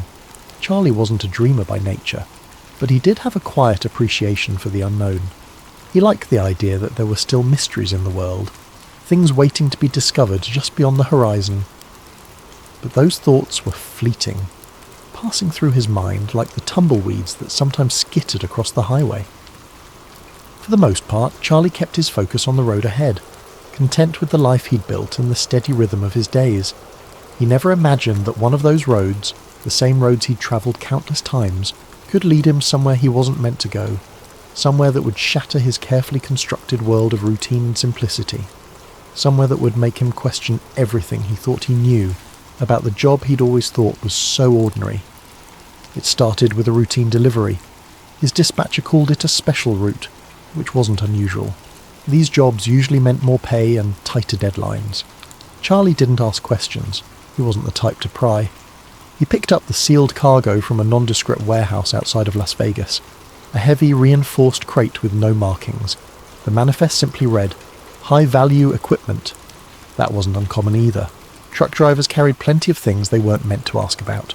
The instructions were precise. Follow a specific route, no detours, and arrive at the drop-off point by 2 a.m. The GPS coordinates were deep in the Nevada desert, but Charlie didn't think twice. He'd driven through the desert plenty of times, delivering goods to remote military installations. It was all part of the job. The sun was setting as Charlie turned onto a narrow, unmarked road. The desert stretched out in all directions, the horizon glowing in shades of orange and purple. The only signs of life were the occasional jackrabbit darting across the cracked pavement and the faint hum of his engine echoing in the stillness. His headlights cut through the growing darkness as he followed the route on his GPS. After an hour of driving, he approached a security checkpoint. The road was blocked by a high chain-link fence topped with razor wire. 2 armed guards stood by a small booth, their faces shadowed by the brim of their caps. The insignia on their uniforms was unfamiliar, but their presence made it clear. This was no ordinary delivery. Charlie rolled down his window as one of the guards approached. The man didn't speak, just motioned for Charlie's paperwork. Charlie handed it over, his heart beating a little faster. The guard studied the documents, then nodded and waved him through. The gate creaked open and Charlie drove on, his curiosity gnawing at him. The road ahead was smooth, eerily pristine compared to the cracked pavement outside the fence. As he drove, the landscape changed. Large, hangar-like buildings loomed in the distance, their shapes barely visible in the moonlight. The air felt heavy, charged with an unexplainable energy that made Charlie's skin prickle. He couldn't shake the feeling that he was being watched. His GPS pinged again as he double-checked the coordinates, signalling that he had arrived at the drop-off point. The area wasn't what Charlie had expected. It wasn't the usual industrial depot or a warehouse tucked away in a quiet corner of town. Instead, it was a desolate stretch of concrete leading to a massive hangar, its steel doors looming like the entrance to a fortress. A single overhead light flickered, casting erratic, shifting shadows that danced across the asphalt. The air felt heavier here, as though the weight of the place itself pressed down on him. He cut the engine, the silence that followed feeling almost unnatural, broken only by the faint rhythmic hum of distant machinery. Charlie climbed down from the cab, his boots crunching against the ground as he stretched his legs.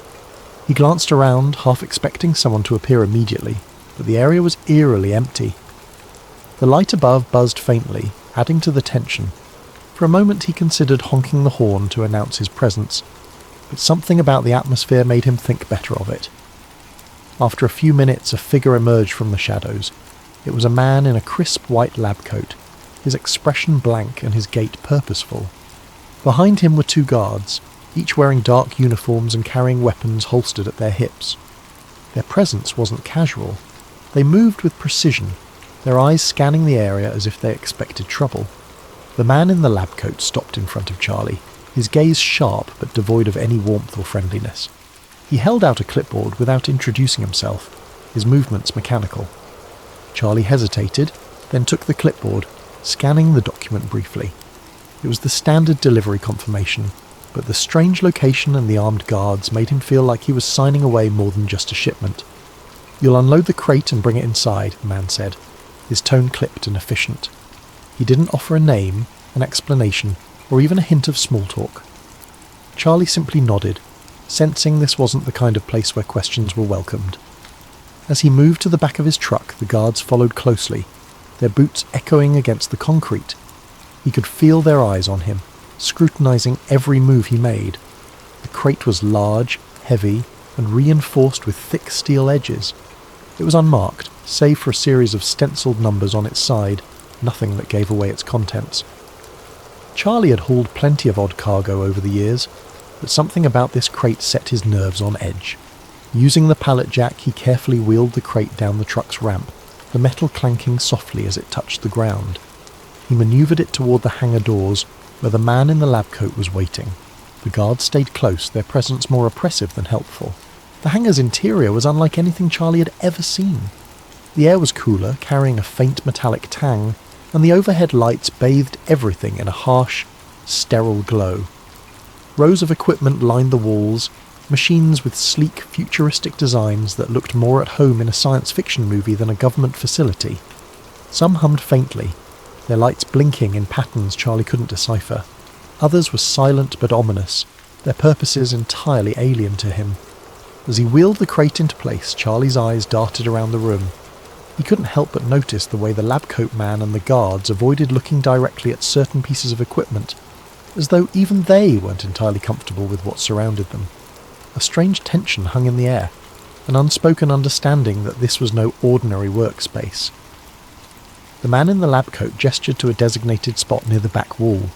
"Right there," he said, his voice devoid of inflection. Charlie complied, carefully lowering the crate into place. He secured it as instructed, the guards watching every movement as though they expected him to do something wrong. "Is that it?" Charlie asked, breaking the silence. His voice sounded too loud in the cavernous space, echoing off the walls. The man in the lab coat didn't respond. He simply nodded, his attention already shifting to the crate as if Charlie no longer existed.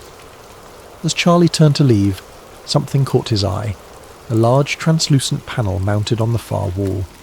The surface glowed faintly, its opacity shifting like frosted glass under a faint light. Behind it, he thought he saw movement. It was subtle, almost imperceptible, a flicker of shadow that disappeared as quickly as it had appeared, but it was enough to make him stop in his tracks. "What's behind?" he started to ask, but the words died in his throat. One of the guards stepped forward, his hand resting on the holster at his hip. "Time to go," the guard said, his tone leaving no room for argument. Charlie's mouth went dry. He nodded quickly, forcing his eyes away from the panel. As he walked back toward his truck, he could feel the guards' presence behind him, their steps measured and deliberate. It was as if they were herding him out, ensuring he didn't stray or look too closely at anything he wasn't supposed to see. Climbing into the cab of his truck, Charlie's hands trembled slightly as he gripped the wheel. He started the engine, the familiar rumble doing little to calm his nerves. As he pulled away from the hangar, he cast one last glance in his side mirror. The translucent panel was barely visible through the open hangar doors, but in that fleeting moment, he thought he saw it again, a shadow shifting behind the glowing surface. He told himself it was just his imagination, a trick of the light or the exhaustion from the long drive. But no matter how hard he tried to convince himself, the unease lingered, crawling under his skin like an itch he couldn't scratch. The image of the translucent panel and the faint movement behind it replayed in his mind, an unshakable reminder that he had seen something he wasn't meant to. The GPS continued to hum directions, urging him back toward the main gate, but the unease clawing at Charlie's chest wouldn't let him obey. Something about the narrow, well-worn side road just ahead called to him, a whisper of forbidden knowledge he couldn't ignore. He hesitated for only a moment before jerking the wheel and veering off the marked route. His heart pounded as the truck's tyres crunched over the gravel, every turn taking him further away from the path he was supposed to follow. The side road twisted and snaked through the facility's outskirts, its bends obscured by the shadows of low hills and sparse desert vegetation. The abandoned buildings that lined his path seemed to loom larger as he passed, their windows like hollow eyes watching his every move. At first, he saw no signs of life, just darkness and the occasional rusted chain-link fence, rattling faintly in the breeze. But as he drove deeper, things began to shift. He noticed subtle signs of activity, a faint glimmer of light from a distant structure, tyre tracks freshly carved into the dirt, the unmistakable silhouette of guards patrolling a perimeter. His breath quickened. The urge to turn back tugged at him, a voice of reason growing louder in his mind, but his curiosity burned too hot to be extinguished.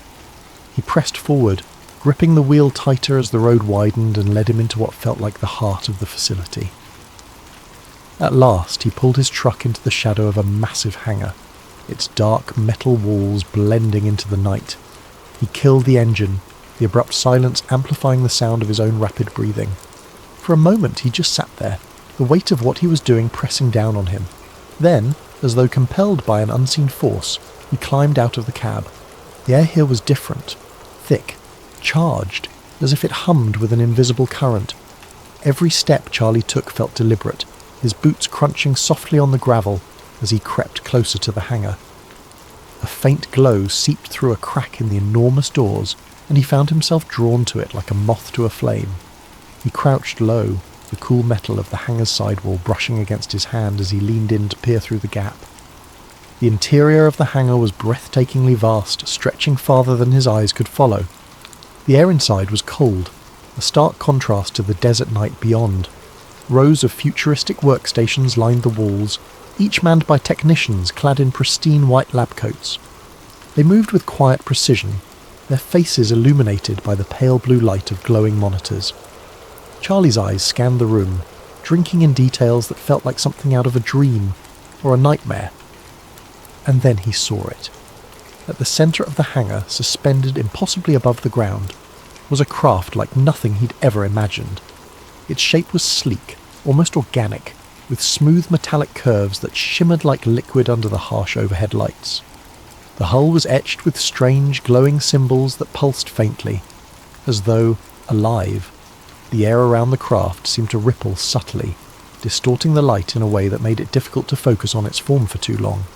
Charlie's breath caught in his throat. This wasn't any kind of military tech he'd ever seen. This was something else, something not of this world. The realization sent a chill down his spine, and for a moment he couldn't move. His mind raced, struggling to process what he was seeing. His hands gripped the edge of the doorframe so tightly his knuckles turned white. The technicians moved around the craft like surgeons in an operating room, their movements synchronized and deliberate. It was clear they were conducting tests, but on what or why, Charlie couldn't begin to guess. A soft mechanical hum filled the air, barely audible but somehow felt deep in his chest.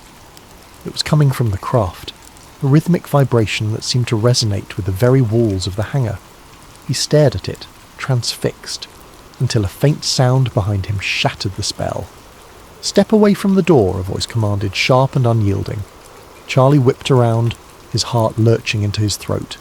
2 guards were approaching, their weapons drawn and pointed squarely at him. The beams of their flashlights cut through the darkness, illuminating his frozen form. Panic surged through his veins, and before he could think, his instincts took over. He bolted. The shouts of the guards rang out behind him, their voices sharp and urgent. Charlie's boots pounded against the gravel as he sprinted back toward his truck, his mind a blur of fear and adrenaline.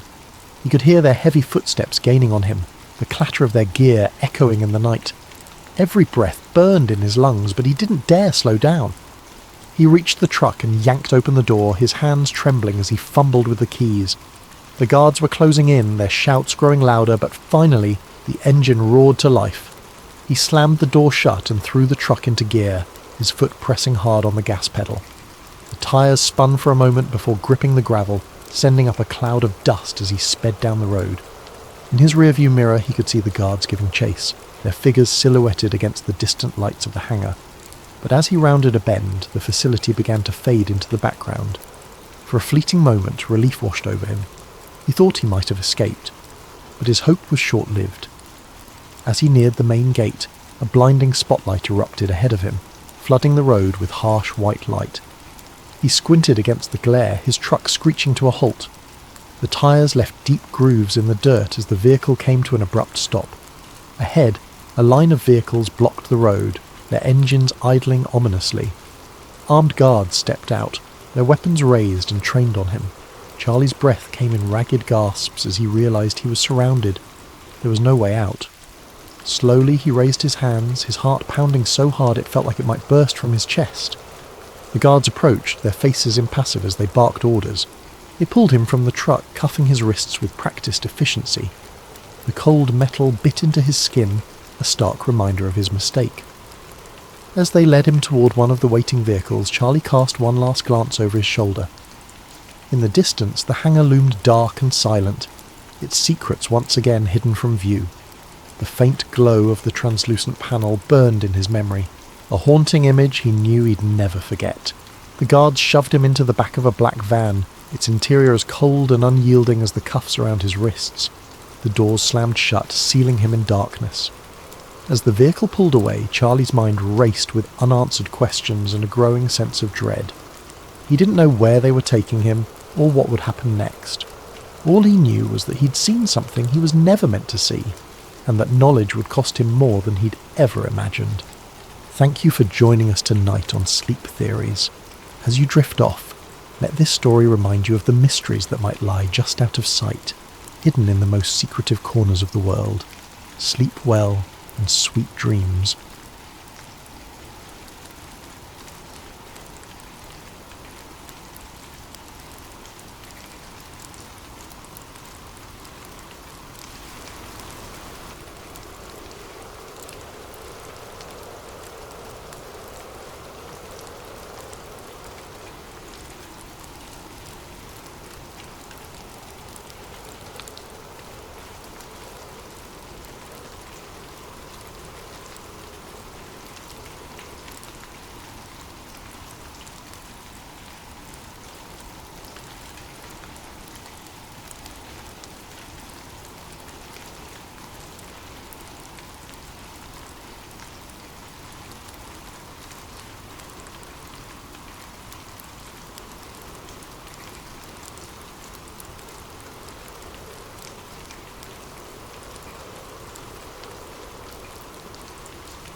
It was a quiet evening when Sarah first stumbled upon the conspiracy. She had been scrolling through her favourite discussion forum, a digital refuge where people from all walks of life shared their curiosity about unsolved mysteries, historical enigmas, and the occasional wild theory. Most nights, the topics were light-hearted. Discussions about famous heists, the existence of extraterrestrial life, or theories about vanished civilizations. These were Sarah's guilty pleasures, a chance to escape the mundane rhythm of her life. But that particular night, a single thread stopped her mid-scroll. Its title, written in bold letters, read, "The Illuminati, Hiding in Plain Sight." Her curiosity piqued. Sarah clicked on the thread, not expecting much. The Illuminati. Of course she'd heard the term before. Who hadn't? It was a word that seemed to exist on the fringes of mainstream culture, whispered about in pop songs, joked about on late-night talk shows, and hinted at in the cryptic hand gestures of celebrities. To Sarah, it had always been more of a meme than a reality, a fantastical idea too outlandish to be taken seriously. But there was something about the way the title was phrased, something deliberate that made her pause. It wasn't framed as a joke, it was a question, a challenge to consider what she might have overlooked. The original post wasn't flashy or dramatic. Instead, it was surprisingly measured, almost scholarly.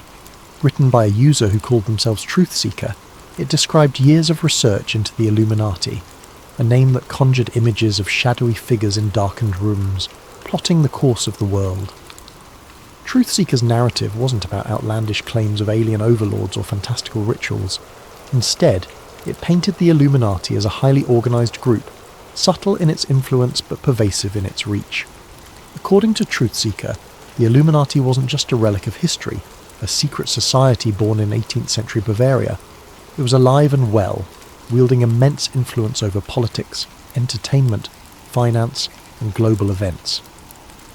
Sarah was sceptical, of course. She'd heard conspiracy theories before, and most of them fell apart under scrutiny.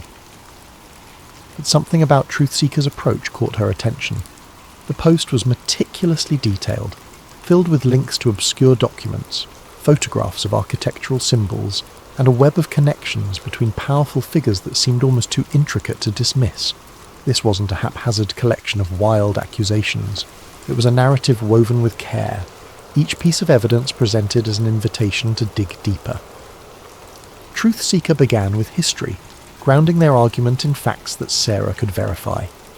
The Illuminati, they explained, was founded in 1776 by Adam Weishaupt, a Bavarian professor of canon law. Originally, it was an intellectual movement, a society of thinkers and visionaries dedicated to the ideals of reason, science, and freedom from oppressive institutions. Weishaupt's vision was noble, even radical for its time. But according to Truthseeker, the organization's original purpose was eventually corrupted. Over the years, the Illuminati transformed from a society of enlightenment into a clandestine group focused on one goal: power. The post continued, outlining how the Illuminati supposedly dissolved in the late 18th century after being outlawed by the Bavarian government. But Truthseeker claimed that this was only the official story. In reality, the group had simply gone underground, adapting to the changing world while maintaining its grip on the levers of influence. Truthseeker pointed to connections between the Illuminati's symbols and modern institutions: the all-seeing eye on the US dollar bill, the pyramid, the number 13. To Sarah, these connections initially seemed coincidental, but the way Truthseeker laid them out made her second-guess her assumptions. The post didn't stop at symbols. Truthseeker provided photos of famous landmarks adorned with strange recurring patterns, triangles hidden in cathedral windows, sunbursts carved into government buildings, and intricate mosaics in corporate logos. Truthseeker described these as breadcrumbs, symbols left in plain sight as a form of control or even mockery. The idea was unsettling. Were these designs meaningless, or had she been blind to a hidden language her whole life? The deeper Sarah read, the more she began to question her own perceptions. Truthseeker mentioned specific events in history, revolutions, economic collapses, wars, that seemed, when viewed through this lens, to follow a disturbing pattern. Powerful figures across centuries, from monarchs to billionaires, were linked by their affiliations, their philanthropy, or their mysterious public statements. Truthseeker hinted at a shadow network, invisible yet omnipresent, orchestrating the rise and fall of leaders, the ebb and flow of economies, and even the cultural shifts that defined generations. By the time Sarah reached the end of the post, she felt a strange mix of skepticism and intrigue. Truthseeker's parting words echoed in her mind. The truth is hidden in plain sight. Don't dismiss the signs. Look closer. That night, as she tried to sleep, Sarah found herself replaying moments from her own life. Had she ever noticed symbols in her city? Had a celebrity interview or a corporate logo ever struck her as odd? For the first time, she began to wonder if the world she thought she knew was only a facade, a carefully constructed reality designed to obscure the truth. But the question lingered. If the Illuminati did exist, what was their endgame, and why would they leave clues for people like her to find? She started with the basics. The Illuminati, she learned, was founded in Bavaria in 1776 by a man named Adam Weishaupt. Weishaupt was a professor of canon law and philosophy, a man disillusioned by the grip of religious dogma and authoritarian rule. His vision for the Illuminati was radical for its time, an intellectual movement of thinkers who would promote reason, science, and freedom from oppressive institutions. They called themselves the Enlightened Ones, and their goal was to illuminate the path to a freer, more just society. But as Sarah dug deeper, she began to uncover accounts that painted a much darker picture of the group's evolution. The Illuminati of Weishaupt's time had, according to these theories, become corrupted. Its noble ideals gave way to a hunger for influence and control. Some claim the group had infiltrated powerful institutions, governments, banks, religious organizations, not to reform them, but to manipulate them from within. This wasn't just a society of intellectuals anymore. It was, if the conspiracy held any truth, a shadow government shaping the world to its will. As Sarah delved deeper into her research, she began to notice patterns. There were recurring symbols, the all-seeing eye, the pyramid, the number 13, appearing in places that seemed almost deliberately mundane. She found these motifs in the design of the US dollar bill, with its iconic eye atop an unfinished pyramid, accompanied by the words Annuit Coeptis and Novus Ordo Seclorum. A new order of the ages, she thought, tracing the Latin with her finger. Was it really just an artistic choice, or was it a hidden message? Sarah began to see these symbols everywhere. Pop culture was teeming with them, tucked into the corners of music videos, subtly woven into the lyrics of songs, and even hinted at in blockbuster movies. A popular singer holding their hands in a triangle during a concert, a fleeting shot of an eye in an otherwise unrelated ad, a pyramid-shaped stage design. It was almost as if the clues were hiding in plain sight. At first she dismissed them as coincidences, but the more she found, the harder it became to ignore. What struck her most was the consistency of these symbols across time and media. How could something so specific appear in both ancient architecture and modern music videos? Sarah started to wonder if there was a deliberate effort to leave these marks behind, like breadcrumbs leading curious minds to a hidden truth. One night, Sarah decided that her digital rabbit hole wasn't enough. The information she found online, while intriguing, was fragmented, often drowned in speculation or outright fabrication.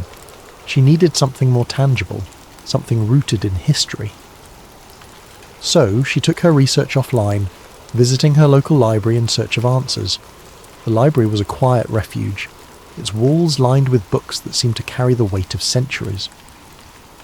Sarah wandered through the aisles, pulling volumes on secret societies, conspiracy theories, and historical accounts of clandestine organisations. Most of the material she found dismissed the Illuminati as a myth, a product of overactive imaginations and a culture drawn to the dramatic. Yet, hidden among the more sceptical tomes, she discovered older texts that seemed to hint at something else entirely. These older texts weren't written as fanciful fiction or modern musings. They read like documentation, historical accounts of shadowy cabals and secret gatherings that predated Weishaupt's enlightened ones. One book, its cover faded and edges frayed with time, described gatherings of powerful individuals in candlelit chambers where decisions were made that would alter the course of history. Another referenced symbols and codes used by secret societies to communicate across vast distances, ensuring their influence remained undetected. These accounts were sparse, fragmentary, but they carried a weight of authenticity that sent shivers down Sarah's spine. The most intriguing discovery was a collection of letters, reprinted in one of the books, that purportedly belonged to a member of the Illuminati. The letters spoke of plans to infiltrate key institutions and manipulate public opinion. Phrases like, "the masses must not know," and "the time is near," stood out, haunting in their simplicity. While the authenticity of these letters was debatable, they felt eerily consistent with the modern theories Sarah had been reading. As Sarah sat at a wooden table, under the dim glow of the library's overhead lights, she couldn't help but feel a growing unease.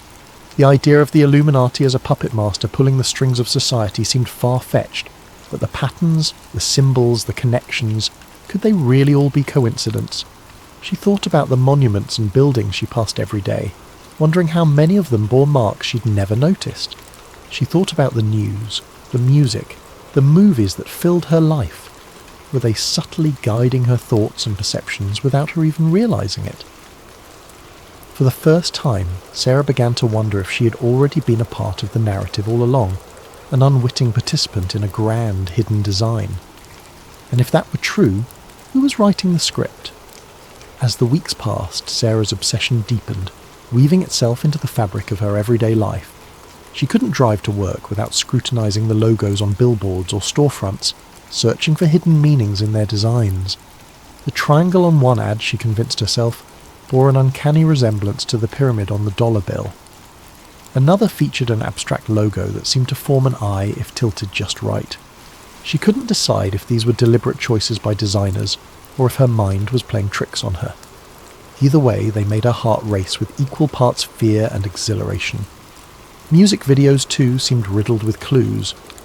One particular pop star, known for dramatic performances and bold visuals, made sweeping hand gestures that resembled the shape of an eye. As Sarah replayed the video frame by frame, She noticed subtle details. Symbols etched into the background props, a flickering triangle that appeared for only a split second, lyrics that seemed to echo the same message she'd seen online. It's all connected. Even her conversations with friends started to feel suspicious. During a casual coffee date, her best friend mentioned how everything feels orchestrated lately, a comment Sarah might have brushed off months ago. Now, it struck her as significant. Was it a random observation, or was her friend hinting at something more? Were they unknowingly part of the same puzzle she was trying to solve? Or worse, were they aware of her research and subtly warning her to back off? Then came the message. It was late, the kind of evening where the world outside felt perfectly still, as though waiting for something to happen. Sarah was sitting on her couch, scrolling through her phone with the TV muted in the background. Her living room was dimly lit, the glow of her screen casting faint shadows on the walls. She wasn't looking for anything in particular, just idly flipping through news headlines and updates on her favourite forums. And then, without warning, her phone vibrated in her hand. The message was from an unknown number. Her first thought was that it might be spam, but the words stopped her cold. "You're asking the right questions. Be careful." Sarah's heart skipped a beat. She stared at the screen, rereading the message until the words blurred. A chill crept up her spine as she glanced around her apartment. The blinds were drawn, but she couldn't shake the feeling that someone might be outside watching her. She stood up and peered through the gap in the curtains. The street was quiet, bathed in the orange glow of the streetlights. A car was parked across the road, its windows dark and reflective, but nothing seemed out of the ordinary. She sat back down, her mind racing. Who could have sent the message? She hadn't shared her phone number on any of the forums she'd been visiting. Her research was confined to books and the anonymity of the internet. Could it really be a prank? Or was it a warning from someone who knew exactly what she was doing? For a brief moment she considered replying, but something held her back. If the sender knew about her research, they might also know more about her than she was comfortable with. What if engaging with them put her in even greater danger? Instead, she deleted the message, as though erasing it from her phone could also erase the unease it had planted in her mind. But the unease didn't go away. That night, as she lay in bed, every sound seemed amplified. The creak of the floorboards, the hum of the refrigerator, the occasional rustle of leaves outside her window. She couldn't stop replaying the message in her head. "You're asking the right questions." It felt like validation, proof that her research was leading somewhere. But then there was the warning. Be careful. What exactly was she getting close to, and who didn't want her to find it? In the days that followed, Sarah became more cautious. She avoided the forums she frequented, afraid that whoever had sent the message might be watching her activity.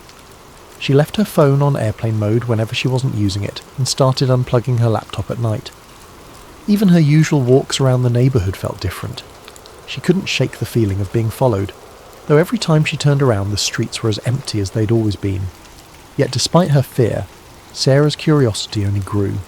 The message had confirmed what she'd begun to suspect. Her research wasn't just a hobby or a harmless dive into conspiracy theories. There was something real to it, something that someone didn't want her to uncover. And as much as the warning had unsettled her, it also fueled her determination. If she was asking the right questions, then she was closer to the truth than she'd ever been. But how close was too close? And at what point did curiosity become a risk not worth taking? These were the questions that now consumed her, lingering in the corners of her mind as she tried to decide whether to press forward or step back from the edge. The following days brought more strange occurrences. Her internet connection slowed to a crawl whenever she tried to access certain websites. A package arrived at her door, addressed to her but with no return address. Inside was a single piece of paper with a cryptic message.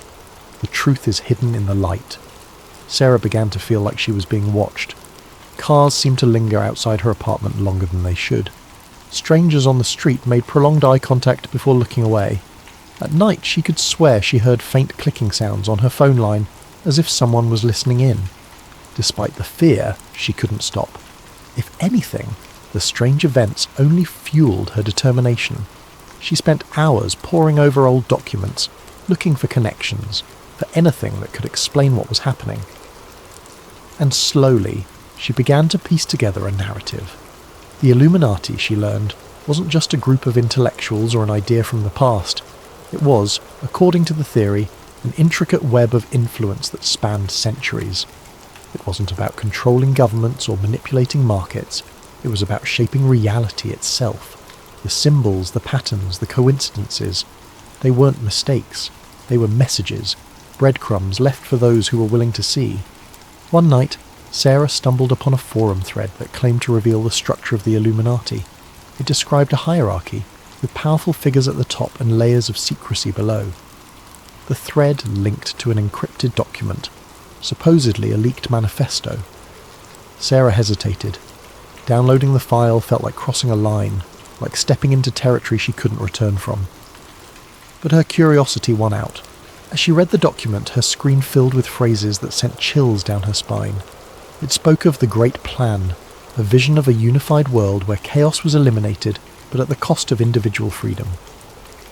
The document was filled with references to historical events, implying that the Illuminati had been behind revolutions, wars, and even technological advancements.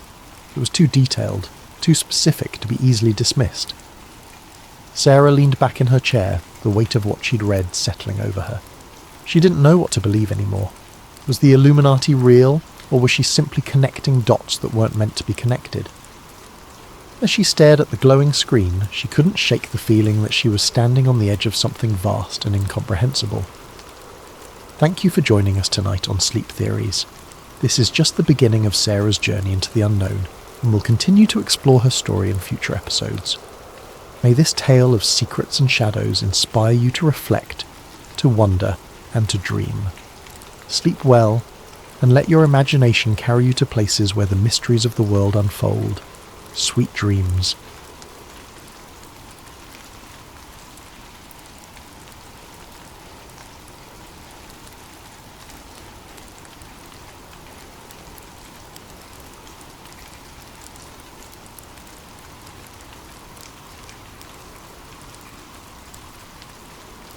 Daniel had always dismissed the idea as science fiction, the stuff of movies and novels, but tonight something about it struck a chord. He began reading obsessively, diving into articles, forums, and even academic papers. The theory was grounded in logic, with prominent figures like Elon Musk and Nick Bostrom lending it credibility. Bostrom's argument was particularly compelling. If humanity ever reached a point where it could create hyper-realistic simulations, it was likely that countless simulated worlds would be created. Statistically, the odds of living in the one base reality were slim. Most likely we were already in a simulation. At first, Daniel laughed it off, but the more he read, the harder it became to ignore. Strange memories surfaced, moments from his past that didn't quite add up. A childhood friend he could remember vividly one day seemed like a distant blur the next. Patterns began to emerge in the world around him. Coincidences that felt too perfect, glitches that he had previously chalked up to his imagination. One night, Daniel decided to test the theory for himself. It had been weeks of consuming forum posts, articles, and late-night podcasts about the simulation hypothesis. The idea had started as a passing curiosity, but now it gripped him, gnawed at the edges of his perception, and made him question the very ground beneath his feet. If reality was as structured and artificial as the theories suggested, there had to be a way to prove it, or at least glimpse behind the curtain. He sat at his desk, illuminated by the glow of his computer screen, and began writing a simple program. It wasn't anything extraordinary, just a piece of code designed to generate random numbers. The logic was straightforward. The output should be completely unpredictable. Yet, as he stared at the rows of numbers that scrolled across the screen, he noticed something unsettling. At first it seemed like a coincidence. A number here, a number there, repeating after a few cycles. He rubbed his eyes, convinced he was imagining things, but the more he watched, the clearer the pattern became. Every few intervals the same sequence appeared like a song stuck on loop. The numbers weren't random at all. It was as if an invisible hand was guiding them, injecting order where there should have been chaos. Daniel's heart raced. He ran the program again, tweaking variables, trying different algorithms. Yet no matter how he adjusted the parameters, the pattern remained. It was subtle, but undeniable. It felt deliberate, like someone, or something, wanted him to notice, and that was only the beginning. Once Daniel began paying attention, The glitches seemed to follow him everywhere. Lights in his apartment flickered without warning, even though his landlord had just installed new fixtures. Objects on his desk seemed to shift position when he wasn't looking. His coffee mug moved slightly to the left. A pen rolled a few inches away from where he'd placed it. He told himself he was imagining things, but deep down he wasn't so sure. The strangest moments happened when he ventured outside. On his usual walk to the park, he began to notice strangers behaving oddly. One day, a man in a dark coat walked past him, muttering to himself. Daniel didn't think much of it until later, when he saw the same man again, walking in the exact same way, muttering the exact same words. It wasn't déjà vu. It was like a scene repeating in a poorly rendered video game. And then there was the bird. It was a quiet afternoon, the kind Daniel usually enjoyed. He sat on a park bench sipping coffee when he saw a sparrow dart across the sky. It was an ordinary sight, but halfway through its flight the bird froze. It wasn't slowing down or adjusting its path, it was frozen in mid-air, its wings caught in an unnatural pause. Daniel blinked, his heart pounding. A second later the bird resumed its flight, as if nothing had happened.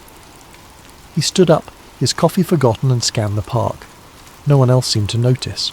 Parents pushed strollers, joggers passed by, and kids chased each other near the swings. To them, the world was moving as it always had.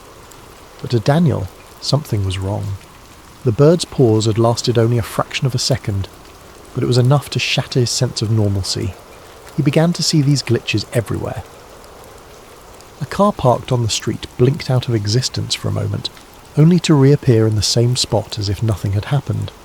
Digital clocks glitched, showing impossible times, 4:73 a.m. or 25:01 p.m., before correcting themselves. Even conversations with strangers felt scripted. A cashier at the grocery store repeated the same phrase twice, word for word, with the same intonation and rhythm, as though she had been reset mid-sentence. Daniel couldn't escape the feeling that the world around him was unravelling. Or perhaps it wasn't unravelling. It was revealing itself layer by layer, as if daring him to dig deeper.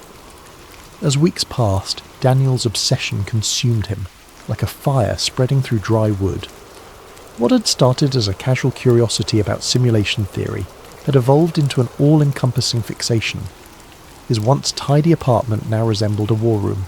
Walls covered in hastily scribbled notes, strings of red yarn connecting photographs and diagrams, and stacks of open books teetering precariously on every available surface. The soft glow of computer screens illuminated the chaos, their hum a constant background noise as Daniel delved deeper into his quest for answers. Friends had stopped reaching out, their texts and calls ignored until they dwindled into silence. Daniel barely noticed. His world had narrowed to a singular purpose, to prove that reality was not what it seemed. Days and nights blurred together as he scoured the internet for clues, digging through obscure forums, listening to late-night podcasts, and watching grainy videos of supposed glitches in the Matrix. He wasn't just exploring anymore. He was hunting, desperate for something tangible, something irrefutable. And then, one night, he found it. It was nearly 3 a.m., the hour when the world outside seemed the quietest and Daniel's mind felt the sharpest. He was scrolling through a forum dedicated to simulation theory, its threads filled with a mix of wild speculation, eerie anecdotes, and the occasional well-articulated argument. His eyes skimmed past a post titled "Proof Hidden in Plain Sight," and then stopped.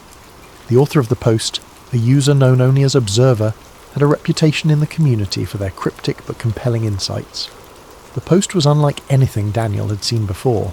Observer claimed to have found evidence of the simulation, not in the form of glitches or anomalies, but encoded messages embedded within reality itself. The post included no direct evidence, only a series of cryptic clues and riddles, each one urging readers to look for patterns in everyday life. "They don't hide the truth," Observer had written. "It's right in front of us. Numbers, symbols, alignments, they all point to the same thing. Pay attention to the things you ignore. The messages are everywhere." Daniel's heart raced as he read and reread the post, the words resonating with a strange and unshakable truth. The messages were vague, almost maddeningly so, but they struck a chord deep within him. He began to notice them everywhere. The next day, Daniel bought coffee at his usual cafe. As he handed the cashier a $10 bill, his eyes fell on the receipt.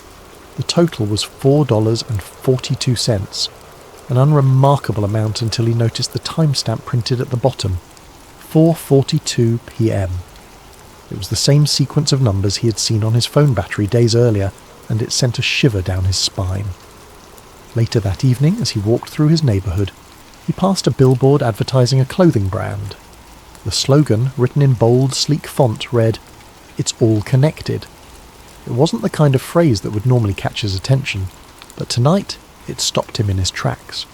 The words seemed directed at him, as though they were a private message hidden in plain sight. And then there were the stars. Daniel had always been fascinated by the night sky, often spending hours gazing at the constellations from his balcony. But now even the stars seemed to hold secrets. One clear night, as he studied the sky, he noticed an unusual alignment. 3 stars, brighter than the others, formed a perfect triangle. It wasn't a recognised constellation. He'd checked his star charts, and yet it felt deliberate, like a signature left behind by the architects of his reality. The more Daniel looked, the more he found. Random numbers on receipts began to repeat with eerie precision. Phrases and advertisements seemed to echo his own thoughts. Even snippets of conversations overheard on the subway felt too perfectly timed, too meaningful to be mere coincidence. The world around him was starting to resemble a puzzle, one that begged to be solved. But for every clue Daniel uncovered, a new question arose. Were these patterns real, or was his mind playing tricks on him? If the messages were intentional, who or what was leaving them? And most importantly, why? The answers, Daniel felt, were tantalizingly close.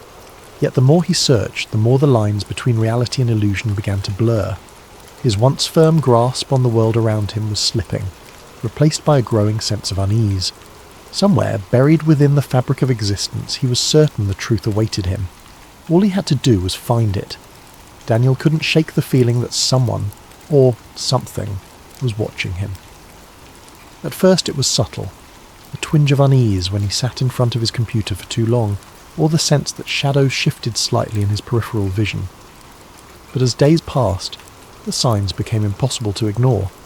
His computer began behaving in ways that defied explanation. Files he hadn't touched would open on their own, random error messages would flash across his screen, and his webcam light flickered on for a few seconds at a time, though he had never enabled it. Each new glitch sent a shiver down his spine. He tried to rationalize it. Perhaps it was a software bug or malware. He ran scans, reinstalled programs, even replaced his webcam entirely. But the anomalies persisted, and with each one, the sensation of being observed grew stronger, like an invisible presence was scrutinizing his every move. Then came the night everything changed. It was late, well past midnight. The quiet hum of the city outside was barely audible over the faint whir of Daniel's computer fan. He had been sifting through yet another obscure forum thread, his tired eyes scanning lines of cryptic text, when the screen suddenly went black. His fingers froze mid-typing, the room plunged into an unnatural silence. Even the gentle buzz of his desk lamp seemed to fade away. Before he could react, white text flickered onto the dark screen. The words were simple but chilling. "You're getting close." Daniel's breath caught in his throat. His pulse quickened as he leaned forward, his face illuminated by the eerie glow of the message. He stared at the screen, half expecting more text to appear, but none did. He tried to type something, anything, but the keyboard was unresponsive. The message remained for a few more moments before vanishing, leaving the screen blank once again. He sat back in his chair, his heart pounding in his chest. Was this a prank? Had someone hacked into his system? Or more terrifyingly, was this a response to his relentless digging into simulation theory? The thought sent a cold chill down his spine. The message felt deliberate, as though whoever, or whatever, had sent it was watching him in that very moment. In the days that followed, Daniel's world began to feel more surreal. Conversations with people took on an uncanny quality. Friends and strangers alike spoke in clipped, almost mechanical tones, repeating phrases with eerie precision. The cashier at the grocery store said, "Have a nice day," in the exact same cadence on 3 separate visits. It was as though the people around him were following a script, their responses pre-programmed and devoid of spontaneity. Even the sky seemed unnatural. Daniel noticed that the clouds rarely moved, hanging in place like props on a painted backdrop. The colours at sunset were too vivid, too perfect, as if rendered by an artist with an overactive imagination. The air itself felt heavier, charged with an invisible tension that made his every breath feel laboured. And then, one fateful night, it happened. Daniel was sitting at his desk, staring at the blinking cursor on his screen. He had been trying to write down his thoughts, to make sense of the strange events that had been unfolding. But his mind was a whirlwind, and the words refused to come. Suddenly the lights in his apartment flickered and went out. The hum of his computer died, plunging the room into an almost oppressive silence. He sat motionless, his eyes adjusting to the darkness. For a moment he thought the power outage was a coincidence, a mundane inconvenience. But then, in the corner of the room, a faint glow began to emerge. It wasn't the warm light of a candle or the cold blue of an LED. It was something entirely otherworldly, shifting in colour and intensity like a living entity. The glow grew brighter, pulsing rhythmically as it filled the room with an ethereal light. Daniel's breath hitched as he stood, his movements slow and cautious. Within the glow he began to see patterns, lines of cascading numbers and symbols, shimmering and shifting like the surface of a disturbed pond. These symbols moved too quickly to comprehend, but their presence felt purposeful, as though they were the very building blocks of reality itself. It was as if a veil had been lifted, exposing the intricate machinery that lay beneath the surface of his world. Daniel's chest tightened, his mind racing with questions and fears. Was this the truth he'd been searching for? Was he witnessing the raw code of the simulation? Or was his mind playing tricks on him, conjuring visions from the depths of his obsession? Compelled by a mix of terror and curiosity, Daniel reached out. His fingers trembled as they moved closer to the glowing mass. The moment his hand made contact, a surge of energy coursed through him, jolting him like a bolt of lightning. He gasped, his vision flooded with a kaleidoscope of images and sensations. He saw flashes of his life, memories both familiar and foreign. He saw himself as a child playing in the park, but the scene felt off, as though it were a recording played back on faulty equipment. He saw faces of people he didn't recognise but felt he should, their expressions frozen in time. Most disturbingly, he saw himself from a distance, not as a human being but as a sequence of data, lines of ones and zeros stretching infinitely into the void. The experience lasted only a few seconds, but it left Daniel reeling.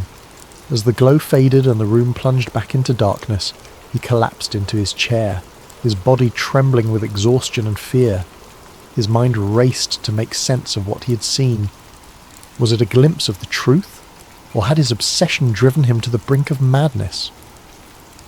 In the silence that followed, one thought echoed through Daniel's mind. The world he knew would never feel the same again. In the days that followed, Daniel struggled to make sense of what had happened. He replayed the events over and over in his mind.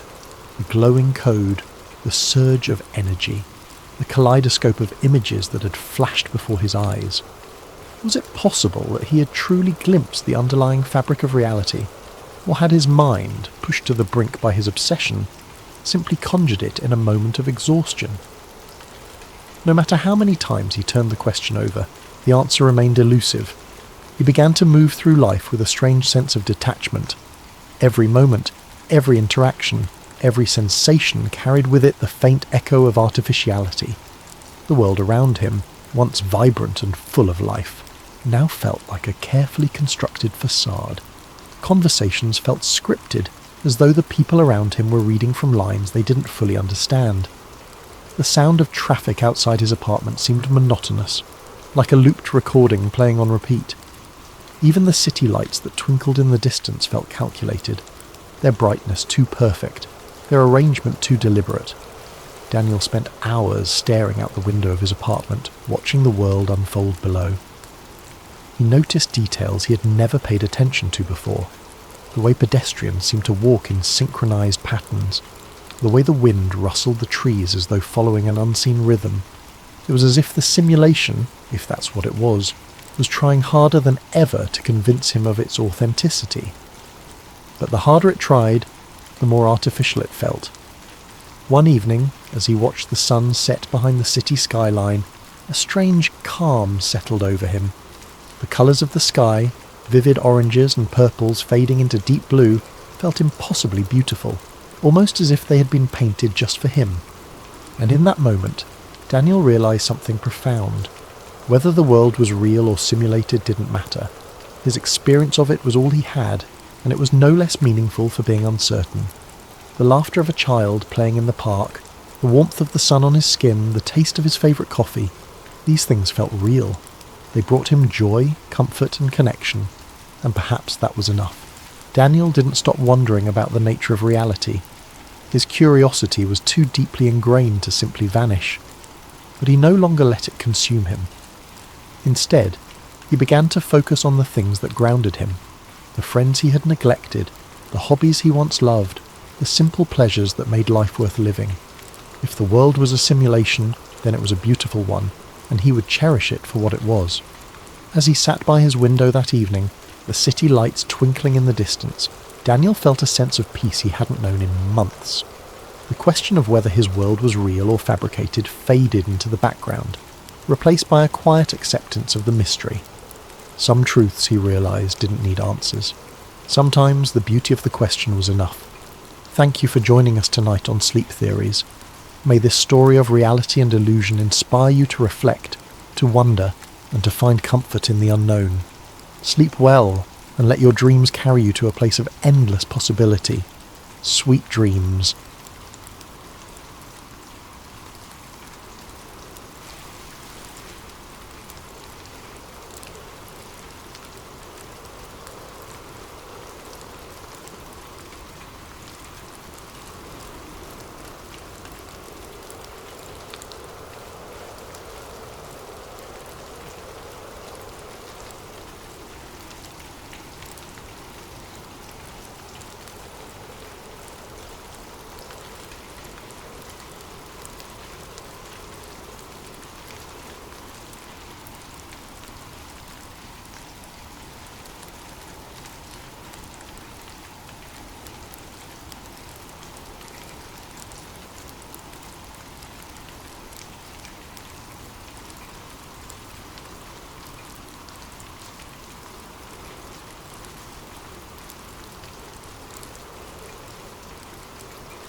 Evan Carter wasn't the kind of person who believed in conspiracies.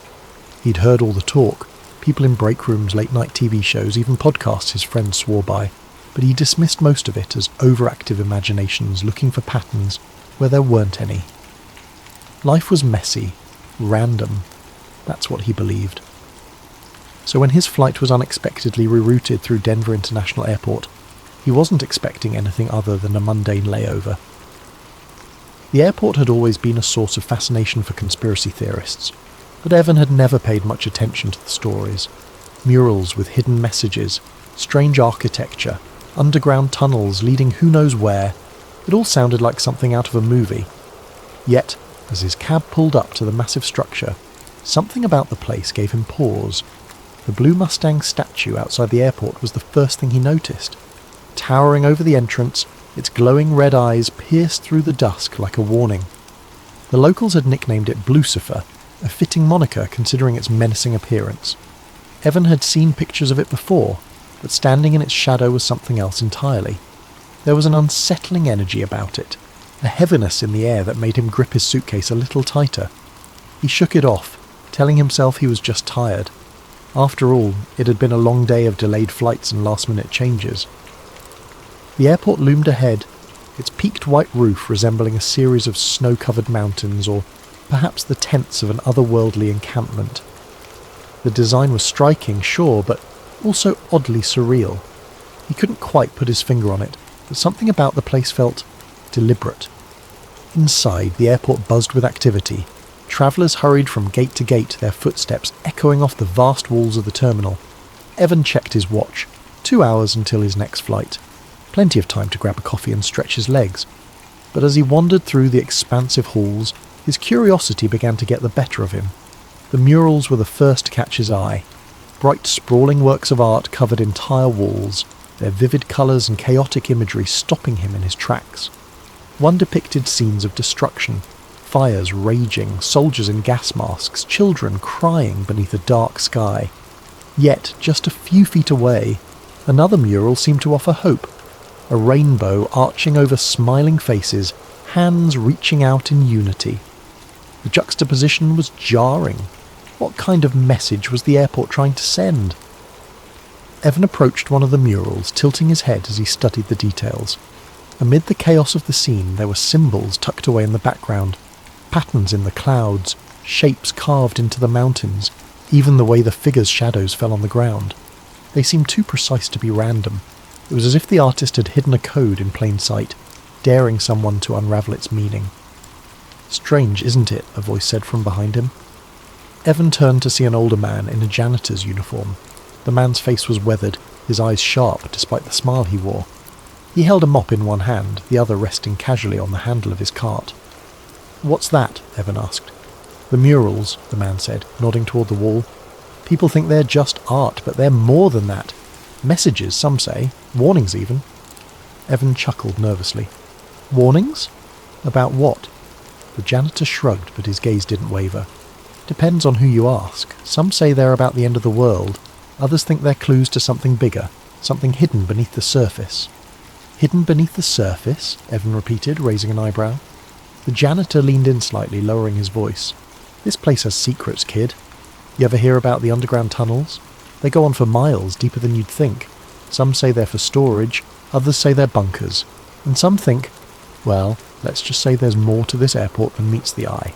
Evan stared at the man, unsure whether he was serious or just trying to mess with him.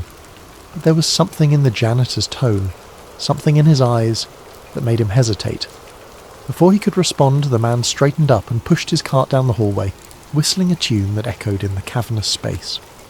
Evan shook his head, telling himself it was just a bit of local lore. Still, he couldn't shake the feeling the man had left him with. As he continued walking, he noticed other oddities he hadn't picked up on before. The strange gargoyle sculptures perched near the baggage claim, the way certain hallways seemed to curve subtly, almost imperceptibly, as if guiding him somewhere he didn't intend to go. And then there were the symbols. They were everywhere, etched into the floor tiles, carved into the walls, even woven into the patterns of the carpeting. They weren't immediately noticeable, but once he started looking, he couldn't stop seeing them. Some were geometric, others more abstract, but they all seemed to share a common language, one Evan didn't understand but couldn't ignore. With over an hour left before his flight, Evan found himself wandering deeper into the airport, drawn by a mix of curiosity and unease. The main terminal, with its bustling crowds and steady hum of announcements, faded into the background as he moved into a quieter section. The lighting seemed dimmer here, the polished floors giving way to scuffed tiles that reflected the occasional flicker of a fluorescent bulb. The further he walked, the more the energy of the place shifted. It wasn't just the physical quiet, it was an oppressive stillness, the kind that crawled under his skin and made his instincts prick with unease. At first, he tried to dismiss the feeling, attributing it to nothing more than nerves. He had always been a bit anxious in unfamiliar places, and Denver International Airport was massive, its labyrinthine layout disorienting even for frequent travellers. But as he passed row after row of empty seating areas and darkened kiosks, the sensation grew stronger. It wasn't just that the crowds had thinned out, it was as though this section of the airport had been entirely forgotten. The usual comforting backdrop of distant conversations, rolling suitcases and footsteps was gone, replaced by an eerie silence that pressed against his ears. That's when he saw it. At the end of a dimly lit corridor, tucked between two maintenance doors, was another door, unmarked and slightly ajar. The fluorescent light above it buzzed faintly, casting a pale glow that seemed to draw his eyes like a beacon. Something about the door felt inherently wrong. It didn't belong here, out in the open yet somehow hidden, as though it were waiting for someone to notice it. Evan stopped a few feet away, his heart pounding in his chest. He hesitated, his logical mind urging him to turn back. This wasn't his business. and it was probably just a service area or a restricted zone. But something about the door gnawed at him, a whisper of a challenge that tugged at his curiosity. His eyes darted to the corners of the hallway. There were no security cameras, no signs warning him to keep out, and no staff nearby. The area was so still, so utterly devoid of life, that it felt almost unreal. Evan stepped closer, his sneakers squeaking softly against the tiles. He pushed the door open slowly, the hinges creaking in protest. Beyond it was a narrow stairwell, the kind you might find in a service area or a building's emergency exit. The air here was different, cooler, almost damp, with a faint metallic tang that clung to the back of his throat. A fluorescent light at the top of the stairs flickered intermittently, casting uneven shadows that danced along the walls. As his footsteps echoed against the concrete, Evan's unease deepened. Every step felt heavier than the last, his breathing shallow as the dim light at the top of the stairs faded further into the distance. He could hear the faint hum of machinery, a low vibration that seemed to emanate from the very walls, thrumming in his chest like a heartbeat. It was hypnotic in a way, pulling him forward even as every rational part of him screamed to turn back. At the bottom of the stairs, he found himself in a long, sterile hallway. The walls were stark, made of plain concrete and steel, lined with doors that bore no signs or labels. The air was still cooler down here, and the faint hum he'd heard earlier was louder now, a steady thrum that felt alive somehow. Evan glanced over his shoulder, half expecting to see someone or something behind him, but the stairwell was empty, the door at the top now a distant memory. He wasn't sure why he kept going. The hallway seemed to stretch on forever, each identical section blending into the next. The dim lighting flickered sporadically, creating brief flashes of clarity before plunging everything back into an unsettling gloom. Evan's footsteps sounded unnaturally loud in the confined space, the echo amplifying with every step. Each time he passed another unmarked door, his curiosity grew sharper, mingling with a growing sense of dread. Finally, he reached a door that stood out from the rest. It was heavier than the others, its surface marked with intricate symbols etched deeply into the metal. The patterns were strange, almost geometric, and looked disturbingly familiar. He recognized them from the murals and floor tiles upstairs, symbols he'd dismissed as abstract design elements, but now seemed to carry a darker significance. His hand hovered over the handle, his mind racing. He pressed his ear to the cold surface and froze.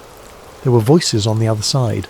Muffled but distinct, they spoke in low, deliberate tones, the cadence too purposeful to be casual conversation.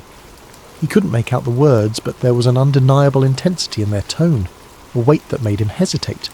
Every instinct screamed at him to walk away, to turn around and pretend he'd never seen this door. But his curiosity had already taken hold, and the pull of whatever lay beyond was too strong to resist. With a deep breath, Evan gripped the handle and turned it. The door was surprisingly smooth, opening with a soft hiss. As it swung inward, a dim, sterile light flooded out, bathing the hallway in its glow. What he saw inside froze him in place, his breath catching in his throat. The room was enormous, far larger than he had expected, and filled with rows of monitors mounted on every wall. Each screen displayed something different: maps, blueprints, live surveillance feeds, and lines of coded data scrolling too fast to read. The air was filled with a faint hum, punctuated by the occasional beep of unseen machinery. In the centre of the room stood a massive circular table, its surface covered in documents, schematics, and objects he couldn't immediately identify. And then he saw them, the group of people standing around the table. Their figures were obscured by the dim light, but their presence was unmistakable. They were dressed in dark suits, their movements deliberate, their posture commanding. They spoke to each other in hushed tones, their faces partially turned away. At the head of the table stood a woman, her silhouette sharp and defined. Her hand rested on a thick file marked with the same symbols that adorned the door, her stance radiating authority. Evan's heart hammered in his chest as he tried to process what he was seeing. This wasn't just a hidden room, it was something bigger, something he wasn't meant to find. Before he could fully take it in, one of the figures turned, their gaze snapping toward the door. Evan's blood ran cold as their eyes locked onto his. He knew he had made a mistake that could cost him more than he was prepared to pay. The room was vast, a cavernous space that seemed to stretch further than the walls could contain. Every inch of the surface was covered with monitors, glowing softly in the dim light.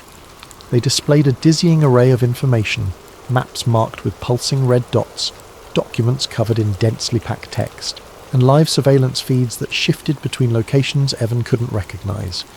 Some screens displayed lines of code scrolling so fast it was impossible to read, while others showed weather patterns, air traffic routes, and satellite images. The sheer volume of data was overwhelming, each screen a piece of a puzzle Evan couldn't begin to comprehend.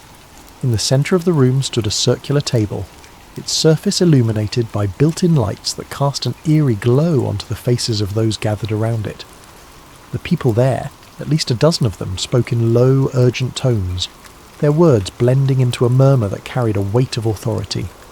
Their suits were impeccably tailored, their movements deliberate and practiced, as though they were accustomed to the gravity of whatever decisions were being made in this room. Shadows danced across their faces, obscuring their features, but not their presence. At the head of the table stood a woman who exuded control. Her posture was ramrod straight, her piercing eyes scanning the room with an intensity that made Evan freeze in place. One hand rested on a thick folder marked with a symbol he immediately recognised, the same strange geometric pattern from the murals on the floor tiles above. It was etched into the folder as though branding it with a significance Evan couldn't understand. Her other hand occasionally gestured as she spoke, her words too low for him to hear, but commanding nonetheless. Every movement she made seemed deliberate, calculated, as if she were the axis around which this entire operation revolved. Evan's breath hitched, his heart hammering against his ribcage. He tried to process what he was seeing, but his thoughts felt sluggish, his mind racing to connect the pieces. This wasn't just a hidden room. It wasn't a storage area, or some forgotten maintenance corridor. This was something far bigger, something that wasn't meant to exist, at least not in a place as mundane as an airport. He felt like a trespasser in a world he didn't belong to, an unwelcome observer of a secret that should never have been uncovered. As he stood there, paralysed by the scene before him, one of the figures around the table turned. Their movement was subtle, a casual glance toward the door, but when their eyes locked onto Evan, the air seemed to shift. A chill ran down his spine, and the weight of their gaze pinned him in place. His instinct was to run, to turn and bolt back down the hallway, but his feet refused to move. He was frozen, his mind caught in a battle between fear and disbelief. Before he could react, he felt a hand clamp down on his shoulder. The grip was firm, unyielding, and he spun around to see two men in black uniforms standing behind him. Their faces were expressionless, their eyes cold and assessing. They exuded the kind of quiet menace that came from absolute confidence in their authority. One of them stepped closer, his voice low and menacing. "You're not supposed to be here," he said, each word deliberate as though there were no room for misunderstanding. Evan opened his mouth to respond, to stammer out an excuse, but no sound came. His mind raced, searching for an explanation, an apology, anything that might diffuse the tension, but the words wouldn't come. His breath quickened, his vision narrowing as panic began to set in. One of the men exchanged a glance with his partner, and before Evan could fully register what was happening, he felt the sharp prick of a needle in his neck. The sensation was quick, almost painless, but it was enough to send a jolt of adrenaline through his system. He tried to twist away, to protest, but the world around him began to blur. The room, the monitors, the people, all of it faded into a haze of light and shadow. The last thing he saw before everything went dark was the woman at the table, her piercing eyes locking onto his with a look that sent a shiver down his spine. It wasn't anger or fear, it was something colder, more calculated, and then nothing. When Evan woke, he was slumped in a chair near his gate in the main terminal.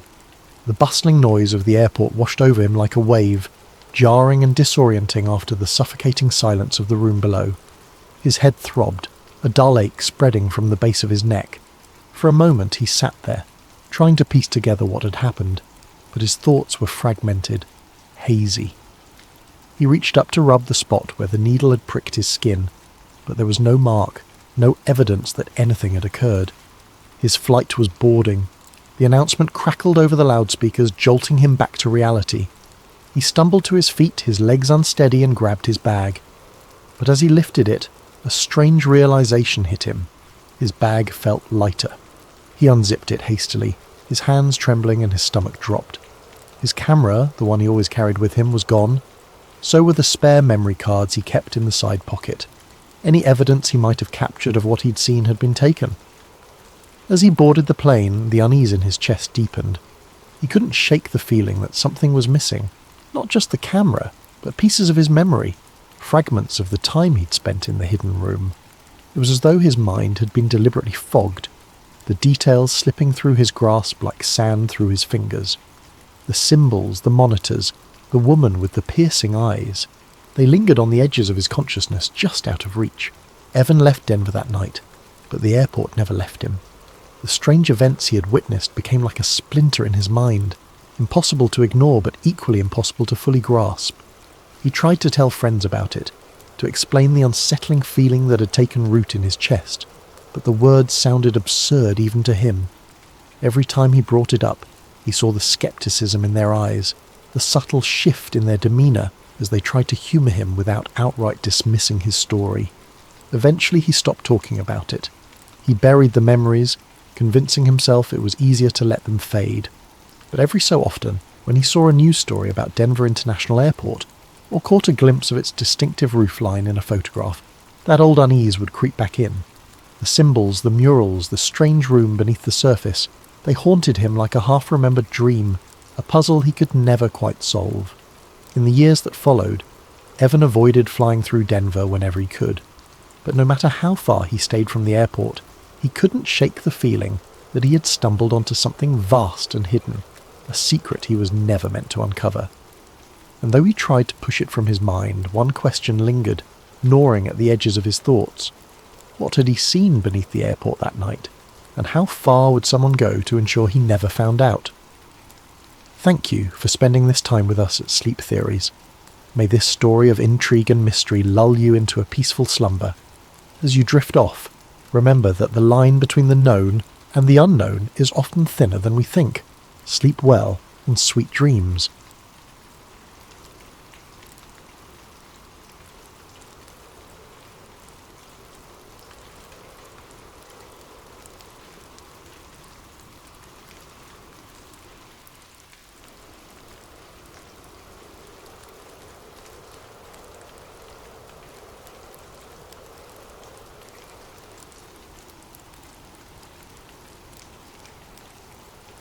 The man had no name, at least not anymore. The one he had before was buried under layers of false identities, broken memories, and whispers of things he was never supposed to know. He had been running for so long that even the concept of safety felt foreign to him, an illusion that had been ripped away piece by piece. Somewhere in a dimly lit motel room, he sat hunched over a torn notebook, scrawling down fragments of the past before they could fade away. His hands trembled, not from fear, but from something far worse. The after effects of the experiments, the things they had done to his mind, to his body, the things he still didn't understand. He had been a young man when it started, naive enough to believe that he was untouchable.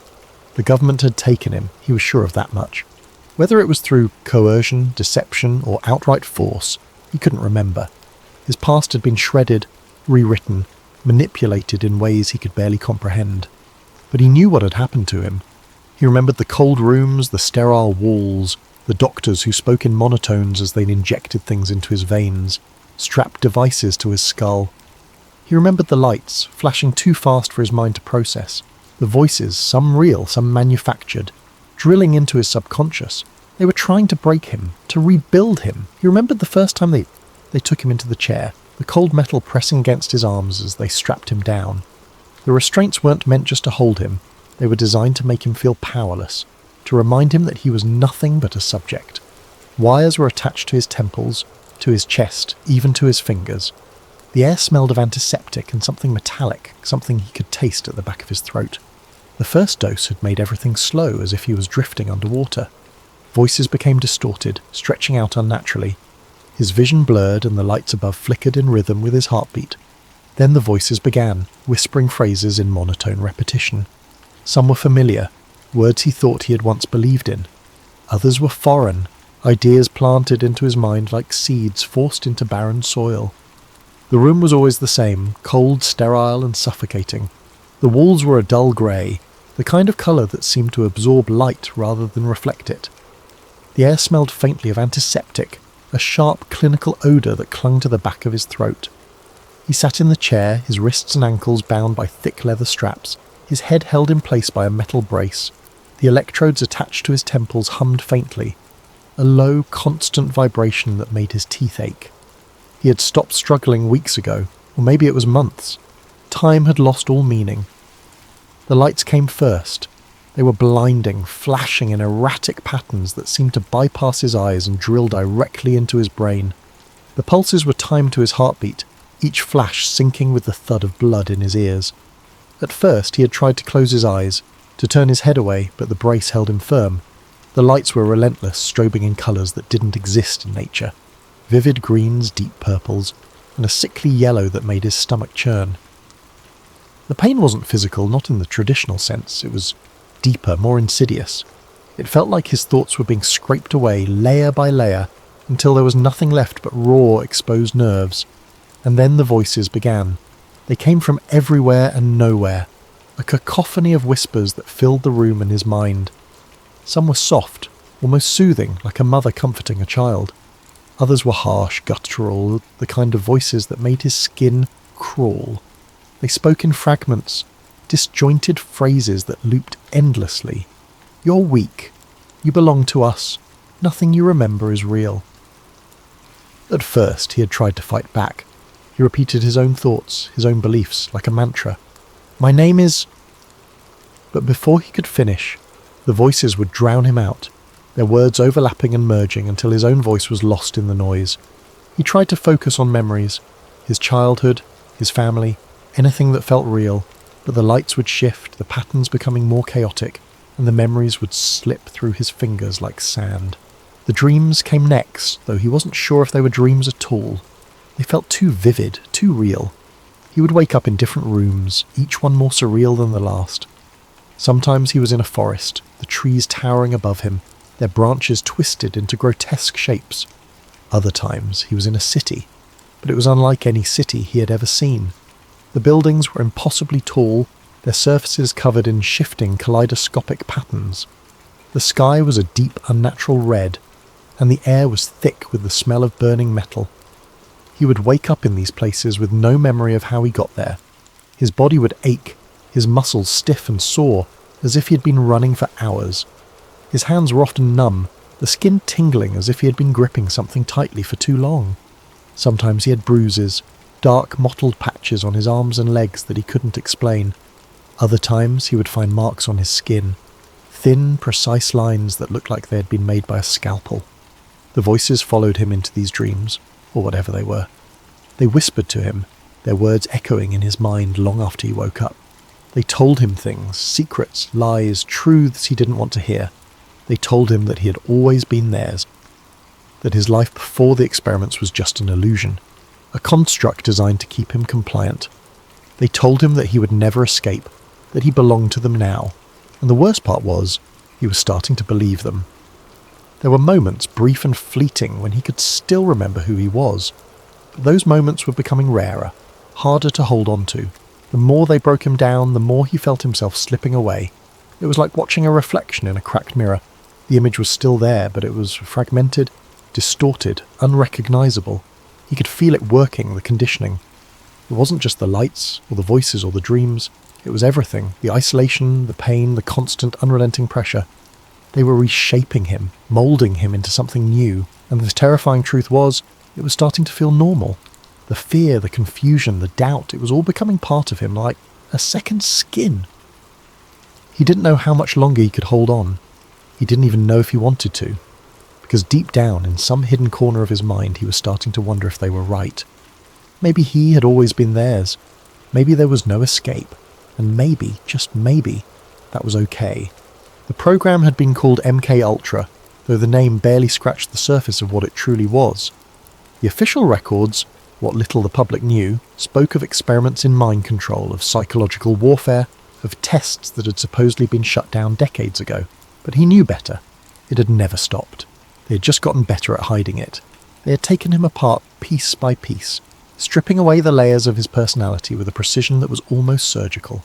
There was no single moment of breaking, no obvious threshold where he had gone from himself to something else. It had been gradual, insidious, a process. They had worn him down like waves against a cliffside, eroding his resistance in increments so small that by the time he noticed the change, it was already too late. They had forced him to endure days, weeks, without sleep, his world shrinking to nothing but the cold metal walls of his confinement. His body trembled from exhaustion, muscles spasming involuntarily as his mind begged for rest. But the moment his eyes slipped closed, they would shock him awake.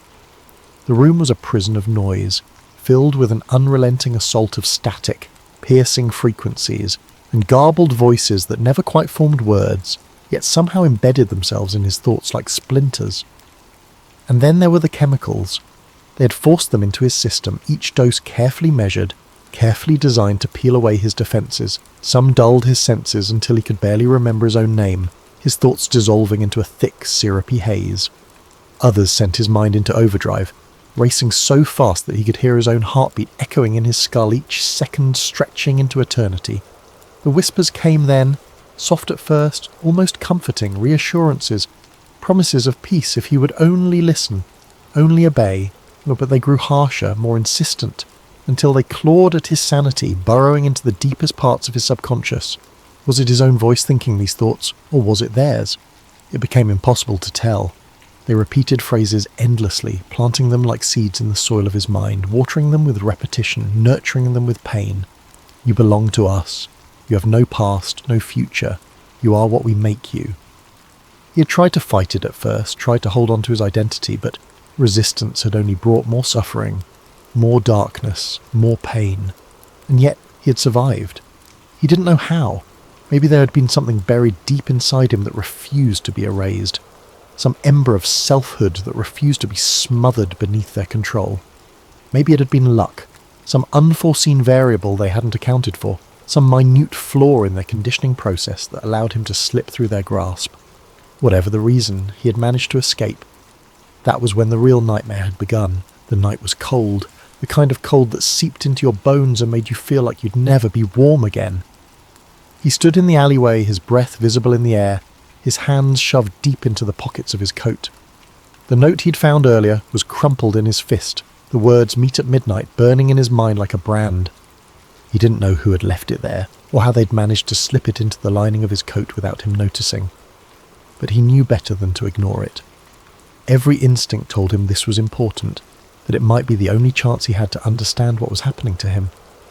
The alley was narrow, flanked by crumbling brick walls and littered with trash. A single flickering streetlight cast long, jagged shadows across the ground. He kept his back to the wall, his eyes darting to the entrance of the alley every few seconds. He couldn't shake the feeling that he was being watched. It was a feeling he'd grown accustomed to over the past few weeks, ever since he'd started running. But tonight it was worse. Tonight it felt like the walls themselves were closing in on him. When the woman appeared, it was so sudden that he almost didn't believe she was real. One moment the alley was empty, and the next she was there, standing just a few feet away from him. She was dressed in dark clothing, her face obscured by the brim of a cap and the high collar of her jacket. Her voice was low, barely above a whisper, but it carried an intensity that made his skin crawl. "You were never meant to get out," she said. "They let you believe you did." His heart skipped a beat. "Then why am I still running?" "Because they're still testing you," she replied, her tone matter-of-fact, as if she were discussing the weather. "They want to see what you'll do, who you'll tell, how you'll react. Every choice you make is part of the experiment." The words hit him like a punch to the gut. He had suspected as much, of course. The gaps in his memory, the unexplained bruises, the voices that seemed to come from inside his own head, it all pointed to something far more sinister than he wanted to admit, but hearing it out loud from someone else made it real in a way he couldn't ignore. "How do you know all this?" he asked, his voice trembling. The woman didn't answer right away. She glanced over her shoulder, as if checking to make sure they were still alone. When she turned back to him, her eyes were hard, unyielding. "'Cause I was one of them," she said. "I worked for the program. I know how they operate. He felt a surge of anger, hot and sudden. You were part of this? You helped them do this to me? I didn't have a choice, she snapped, her voice rising for the first time. None of us did. They don't give you a choice. They take you, they break you, and they remake you into whatever they need you to be. And if you try to resist, they make sure you regret it. Her words struck a chord deep within him. He knew what it was like to be broken, to be remade. He had lived it, but he also knew that didn't excuse what she had done. So why are you helping me now? He demanded. If you were one of them, why are you here? Because I got out, she said, her voice softening. Or at least I thought I did. But once you're in, you're never really out. They're always watching, always waiting. And if they think you're a threat, they'll come for you, just like they are coming for you now. He felt a chill run down his spine. What do you mean? You've been trying to expose them, she said. You've been reaching out to journalists, to whistleblower groups. You've been asking too many questions, and they don't like that. They don't like loose ends. He thought about the cars that had been following him, the unmarked envelopes with their cryptic messages. He thought about the times he'd woken up in strange places, with no memory of how he'd gotten there. He thought about the voices, always whispering, always watching. So, what do I do? He asked, his voice barely above a whisper.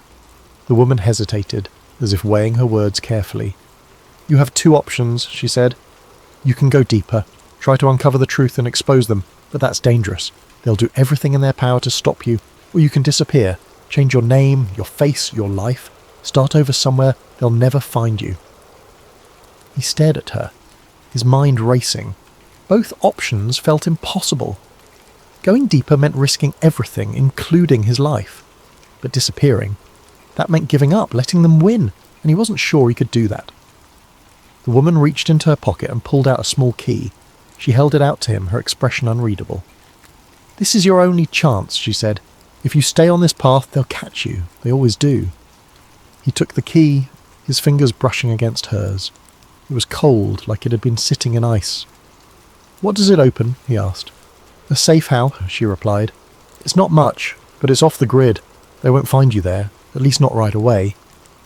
He looked down at the key, then back up at her. Why are you helping me? For the first time he saw a flicker of emotion in her eyes. Something like regret or maybe guilt. Because I couldn't save myself, she said. But maybe I can save you. Before he could respond, there was a noise in the distance. The sound of footsteps, heavy and deliberate, echoing off the walls of the alley. The woman's head snapped up, her body tensing. They're here, she whispered. You need to go, now.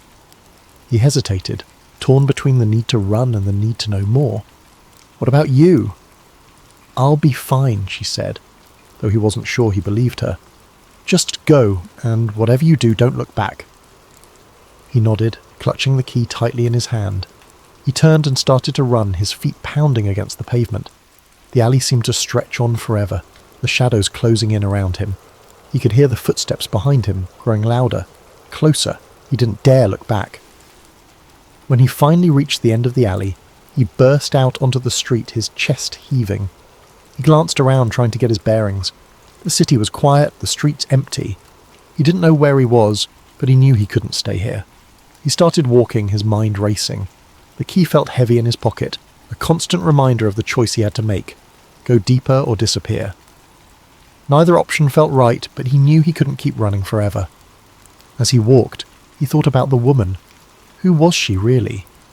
Was she telling the truth, or was this just another part of the experiment? He didn't know, and that was the problem. He didn't know who to trust. Not even himself. The voices in his head started up again, whispering things he couldn't quite make out. He tried to ignore them, but they grew louder, more insistent.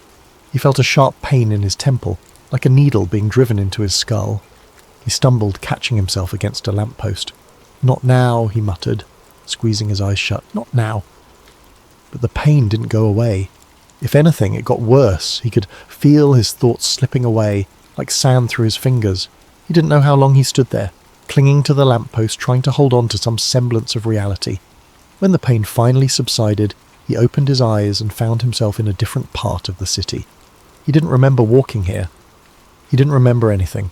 All he knew was that he was holding the key and that he had to make a choice. He looked down at the key, then at the coordinates the woman had given him. They were written on a scrap of paper, the numbers smudged but still legible.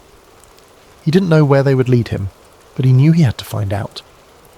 He started walking again, his steps more determined this time. He didn't know what he would find at the safe house, or if it would even be safe, but he knew one thing for certain: he couldn't keep running, not anymore. The voices in his head grew quieter as he walked, as if they were retreating into the shadows. He didn't know if that was a good sign or a bad one, but for the first time in weeks he felt a glimmer of hope. Maybe, just maybe, he could find a way out of this. Or maybe he was just fooling himself. Maybe this was all part of the experiment, and he was still just a pawn in their game. But he had to try, he had to know, and so he kept walking, the key clutched tightly in his hand, the coordinates burning in his mind. He didn't know what lay ahead, but he knew one thing for certain: he was done running.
Evelyn Harper never considered herself special.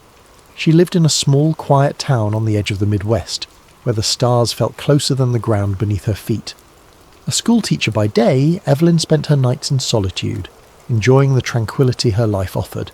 She often joked that her only companions were her books and the humming crickets outside her window.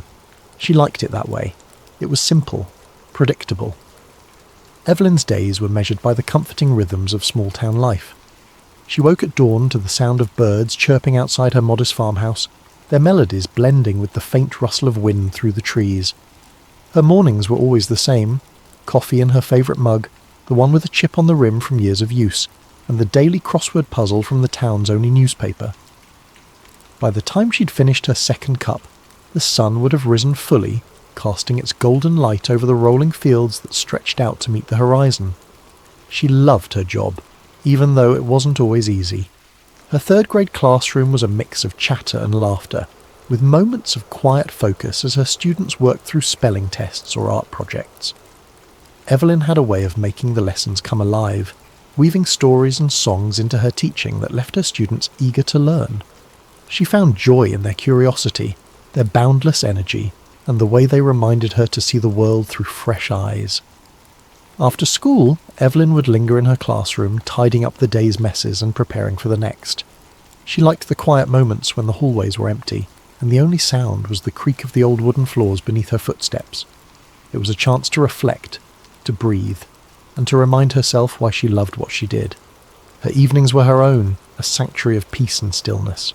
She'd return home to her cosy house at the edge of the town, where the fields seemed to stretch forever and the world felt impossibly wide. She would cook simple meals, often from the vegetables she grew in her small garden, and eat by the light of a single lamp in her kitchen. Afterwards, she'd settle into her favourite armchair by the window, a well-worn novel or a journal in her lap. Evelyn's favourite time of day was dusk, when the sky turned shades of lavender and peach, and the first stars began to appear. She would step out onto her porch, mug in hand, and watch as the heavens came alive with pinpricks of light. The crickets would begin their nightly serenade, their steady rhythm a backdrop to the gentle rustle of the breeze. It was a time for reflection, for dreaming, for feeling at one with the universe. To anyone else, her life might have seemed lonely, even dull. But to Evelyn, it was perfect. She had carved out a little piece of the world that was entirely her own, free from the noise and chaos that seemed to dominate everyone else's lives. She didn't need much, just the stars, the stillness, and the knowledge that tomorrow would bring more of the same. But as comforting as her routine was, there was always a faint undercurrent of restlessness, a whisper of something unspoken that tugged at the edges of her contentment. On certain nights, when the moon hung low and the world felt especially quiet, Evelyn would catch herself staring at the sky a little too long, wondering if there was something more. It wasn't a longing for adventure or change. She loved her life exactly as it was.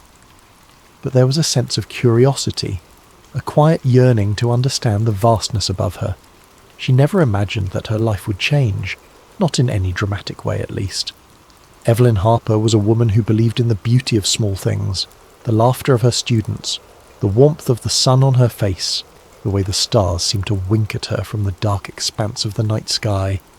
Her world was small, and she liked it that way, but the universe has a way of surprising us when we least expect it. And for Evelyn Harper, the stars she loved so dearly were about to draw her into a mystery far greater than anything she had ever dreamed. It began on an unremarkable Tuesday evening.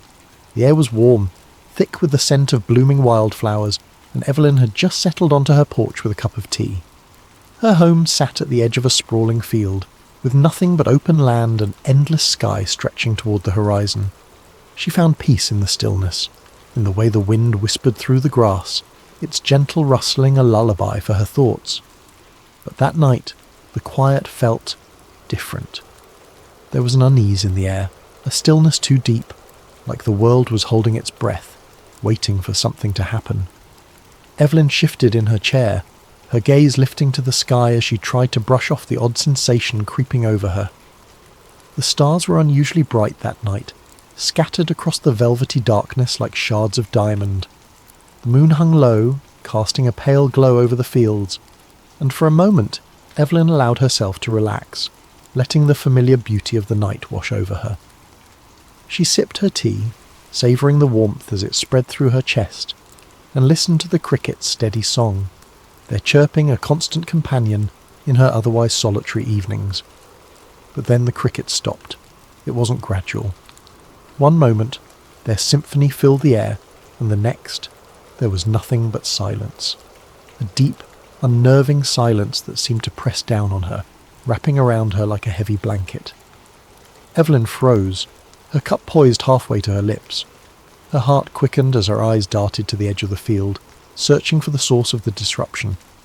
It wasn't uncommon for the crickets to pause momentarily when a predator passed nearby, a fox perhaps, or a stray cat. But this felt different. The silence stretched on, growing heavier with each passing second. Setting her tea down with trembling hands, Evelyn leaned forward, her fingers gripping the armrests of her chair. She squinted into the darkness, her eyes scanning the horizon for any sign of movement. The wind had stilled, the grass no longer swaying in its gentle rhythm, as if the entire world had been frozen in place. A chill ran down her spine, and she pulled her shawl tighter around her shoulders, suddenly acutely aware of how exposed she was in the open air. And then she saw it. A faint light, hovering just above the field, no bigger than a lantern at first glance. Evelyn blinked, unsure if her tired eyes were playing tricks on her. But the light remained, unwavering and steady, casting a soft glow that danced like fireflies in the night. At first she thought it might be a plane, but the way it moved dispelled that idea almost instantly. It didn't glide smoothly across the sky. Instead, it darted back and forth, moving with an unnatural precision that defied logic. Its glow shifted between hues of blue, green and white, as if it were alive, pulsating with its own heartbeat. Evelyn's breath caught in her throat as she rose slowly to her feet, her hands gripping the porch railing for support. She couldn't tear her eyes away from the light, her body frozen between awe and fear. It was like nothing she had ever seen before, and the longer she watched, the more a strange sense of unease crept over her. Her mind raced, trying to rationalize what she was seeing. Could it be a drone, some kind of experimental aircraft? But deep down she knew, whatever it wasn't man-made. The light grew brighter, its glow spilling across the field and illuminating the tall grass in an otherworldly radiance. Evelyn took an involuntary step back, her heartbeat pounding in her ears. The silence around her was absolute, broken only by the faint hum that seemed to emanate from the light itself, a sound so low and resonant it seemed to vibrate in her chest. She could feel the air shift around her, charged with an energy she couldn't describe. It was as if the night itself had come alive, holding its breath along with her, and then, just as suddenly as it had appeared, the light vanished. The field plunged back into darkness, the stars above seeming impossibly dim in the wake of the light's brilliance. Evelyn stood motionless, her eyes scanning the empty expanse before her, searching for any sign of the strange phenomenon, but there was nothing, no trace of the light, no sound to suggest it had ever been there. The crickets remained silent, the air still heavy with an unnatural quiet that made her skin crawl. Her legs felt weak as she stumbled back toward the door, her hands fumbling for the handle. She locked it behind her, as if the simple act could protect her from whatever she had just witnessed. Inside, the familiar warmth of her home felt foreign, the comforting hum of the refrigerator and the ticking of the old clock on the wall doing little to steady her nerves. Evelyn paced the small living room, her thoughts racing. She tried to convince herself it was nothing, a trick of the light, a strange weather phenomenon, or perhaps even an overactive imagination brought on by too much solitude. But the image of the light was burned into her mind, vivid and unrelenting. She checked the windows repeatedly, peering out into the darkness for any sign of the movement. Each creak of the old house made her jump, her pulse quickening as shadows danced in the corners of her vision. She thought about calling someone, her sister perhaps, or one of her colleagues from school. But what would she say? How could she explain what she had seen without sounding like she'd lost her mind? Evelyn spent the rest of the night wide awake, the warm glow of a single lamp her only comfort. She tried to read, to distract herself with the familiar pages of her favourite book, but the words blurred together, her mind unable to focus. She replayed the scene in her head over and over, searching for an explanation that would make sense. But no matter how she tried to rationalise it, one thought lingered, refusing to be ignored. It was something more. As the first rays of dawn broke over the horizon, painting the fields in shades of gold and amber, Evelyn finally allowed herself to relax, if only for a moment. The world looked ordinary again, the cricket's song returning as if nothing had happened. But Evelyn knew the truth. What she had seen the night before wasn't ordinary, and deep down she suspected that this was only the beginning. The next morning, Evelyn felt like a ghost. She went about her day as usual, teaching her third-grade class, chatting with colleagues, but her mind was elsewhere. She couldn't shake the feeling that she'd been watched, that whatever had hovered above her field the night before wasn't finished. When she returned home that evening, the unease only grew. She checked the locks on her doors and windows twice, her eyes darting to the field every few minutes. The sun dipped below the horizon, painting the sky in streaks of pink and orange, but Evelyn found no beauty in it. She sat by the window, clutching her mug of tea like a lifeline, and waited. It happened again around midnight. This time the light was brighter, its movements more erratic. Evelyn's hands shook as she grabbed her phone, intending to record it, but before she could hit the button, her body was overcome with a sudden wave of exhaustion. Her vision blurred, her limbs felt heavy, and the last thing she remembered was collapsing onto the couch. When she woke, it was morning. The sun streamed through her window, the field outside bathed in golden light. For a moment she thought it had all been a dream, but then she noticed something. Her bare feet were caked with dirt. Her heart raced as she inspected herself further. There were faint scratches on her arms, as if she had been walking through the field, but how? She had no memory of leaving the house. That day, Evelyn tried to convince herself she was imagining things. She avoided looking at the field, avoided thinking about the light, but the marks on her arms wouldn't let her forget. And that night, as she lay in bed, staring at the ceiling, she knew it wasn't over. Over the following weeks, the experiences escalated in ways Evelyn couldn't have imagined. At first, it was subtle. The lights in the sky came more frequently, sometimes appearing in the distance, their glow faint but unmistakable. Each time they lingered longer, as though they were searching, waiting. Evelyn would watch from the safety of her home, her heart pounding in her chest, telling herself it was nothing she needed to fear. But the lights grew bolder. They began appearing closer, illuminating her fields with an intensity that turned the familiar landscape into something alien and unrecognizable. Their brightness pierced through her curtains, seeping into her sanctuary like an unwelcome intruder. And then there were the marks. She noticed the first one on a cool morning as she stood in front of her bathroom mirror. It was small, perfectly circular, just below her collarbone. It didn't hurt, but its precision unnerved her. Over the following nights, more appeared. On her arms, her legs, even the back of her neck. They were always the same, small, round, and too symmetrical to be accidental. Evelyn tried to rationalise them. Perhaps she'd bumped into something, or maybe it was a strange reaction to a bug bite. But deep down, she knew these explanations didn't hold up. The marks were too deliberate, too uniform. Then there was the humming. It began as a faint noise, so soft she thought it was her imagination.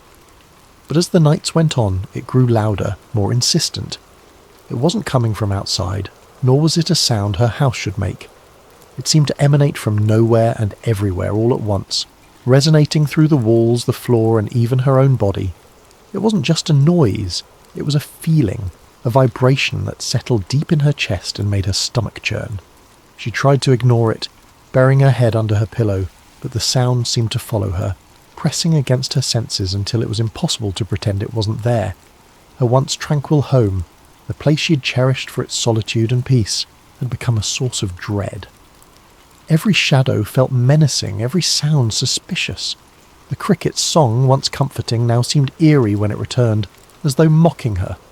The silence that followed the lights was worse, a suffocating stillness that made her feel as though the world outside had ceased to exist. She stopped going out onto her porch at night, afraid of what she might see. Even inside, with the doors locked and the curtains drawn, she felt exposed, as though the walls of her home were no longer a barrier between her and whatever was out there. One particularly cold night, Evelyn sat curled on her couch, her hands gripping a flashlight. She had taken to keeping it with her at all times, a small, futile comfort against the growing darkness that seemed to creep into every corner of her life. She hadn't slept in days, her mind too alert, her body too tense. Her tea sat untouched on the coffee table, its steam curling into the dim light of the room. The humming had started again, faint at first, then gradually building in intensity. She felt it before she heard it fully, a low vibration that set her nerves on edge. And then the light came. It started as a soft glow in the distance, just like before, but this time it didn't stay outside. The light grew brighter and brighter, spilling through the cracks in her curtains, under the door until it filled the entire room. It wasn't just a glow, it was a presence, overwhelming and impossible to escape. It illuminated everything, casting strange, elongated shadows across the walls that didn't align with the furniture or her own movements. Evelyn's breath caught in her throat as she stared, paralysed by the sheer unnaturalness of it. The humming grew louder, its resonance vibrating through her chest like a deep, unending note. She gripped the flashlight tighter, her knuckles white as her eyes darted around the room, and that's when she saw them. Figures, faint and shadowy, emerged at the edges of her vision, as though they had always been there, waiting for the right moment to reveal themselves.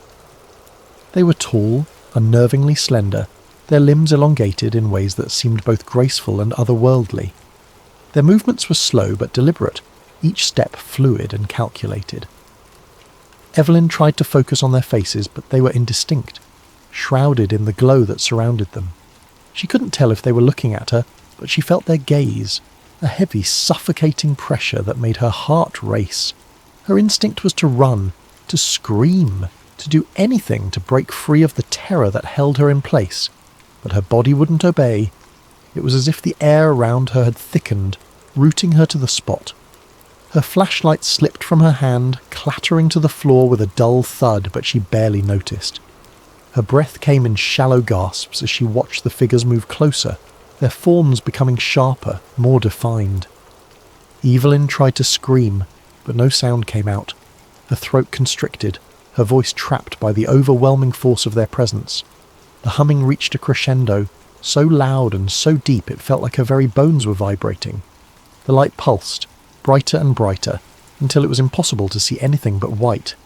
Tears streamed down her face, and her vision blurred as the pressure around her grew unbearable. And then, everything went dark. When Evelyn woke, she was lying on her couch, the flashlight still on the floor beside her.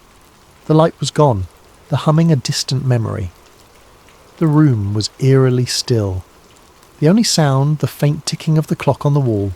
Her body ached, her limbs heavy as though she had been running for miles. She touched her neck and felt a new mark, cold and smooth, as if etched into her skin. Her mind raced, trying to piece together what had happened, but the memories were fragmented, slipping through her grasp like water through her fingers. The night had changed her. Evelyn Harper was no longer the same woman who had sipped tea on her porch, content with the quiet simplicity of her life. Something had been taken from her, or perhaps something had been left behind. And as she sat there in the dim light of her living room, staring at the empty field beyond her window, she knew one thing for certain. Whatever had happened that night, it wasn't over. When Evelyn woke, she was lying in her bed. The first thing she noticed was the silence. No humming, no crickets, just the faint ticking of the clock on her wall. She sat up slowly, her body heavy and sore, and noticed something on her nightstand, a small metallic object. It was unlike anything she had ever seen, its surface smooth and reflective, with intricate patterns etched into it. She didn't remember bringing it home, didn't remember much of anything. Her last clear memory was the light and the figures. Evelyn's life was never the same after that. The visits continued, though she stopped trying to fight them. She started keeping a journal, documenting every detail she could remember. The lights, the humming, the strange sensations. She researched alien abduction stories, finding comfort in the accounts of others who claimed to have experienced similar phenomena. But no amount of research could explain what was happening to her. She tried to tell a friend once, but the conversation didn't go well. The skepticism in their eyes, the forced politeness of their responses, it was too much. Evelyn realised she was alone in this, that no one would believe her. So she retreated further into herself, keeping her experiences a secret. But the most unsettling part wasn't the lights or the marks or even the figures. It was the memories that began surfacing in her dreams, fragments of something she couldn't fully grasp. She saw herself lying on a cold metallic table, bright lights shining down on her. She felt hands, soft, delicate, touching her skin, heard whispers in a language she didn't understand. The dreams felt so real, so vivid, that she often woke up gasping, her heart racing. Evelyn didn't know what they wanted or why they had chosen her, but as time went on, she began to feel a strange sense of acceptance. Whatever was happening, she couldn't stop it. All she could do was endure it and hope that one day she would find answers. Thank you for joining us tonight on Sleep Theories.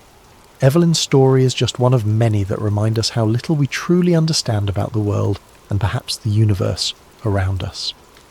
May this tale of mystery and wonder lull you into a peaceful sleep, where the boundaries of reality and imagination blur. Sleep well and sweet dreams.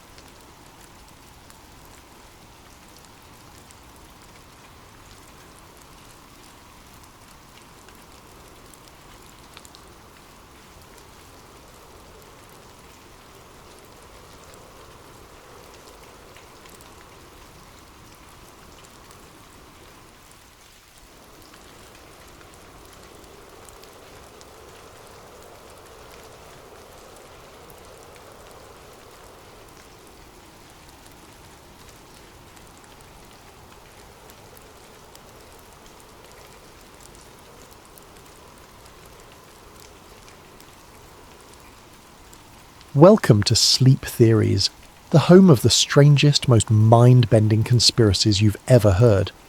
Before we begin, I want you to do something for me. Drop a comment below, tell me where you're listening from and what time it is right now. It's always fascinating to see where people are tuning in from, especially at these late hours. And if you haven't already, hit that subscribe button, because tonight we're diving into a story that will leave you questioning everything. A story about a man who spent his life chasing the unknown, until the unknown finally found him. The obsession started young. Before he was known online, before the long nights chasing shadows across the desert, before the footage that no one could explain, he was just a kid staring at the stars. His father had been a pilot, and though he rarely spoke of what he saw up there were nights when the boy would catch him sitting in silence by the window looking out into the dark. One night, When he was 10 years old, he woke to find his father standing outside in the backyard, barefoot in the damp grass, staring at the sky. The glow of a distant street lamp barely reached him, casting him as a silhouette against the night. His posture was stiff, tense, as if expecting something to emerge from the darkness above. He was whispering something under his breath, words the boy couldn't make out, the rhythm of them slow and deliberate, almost like a prayer.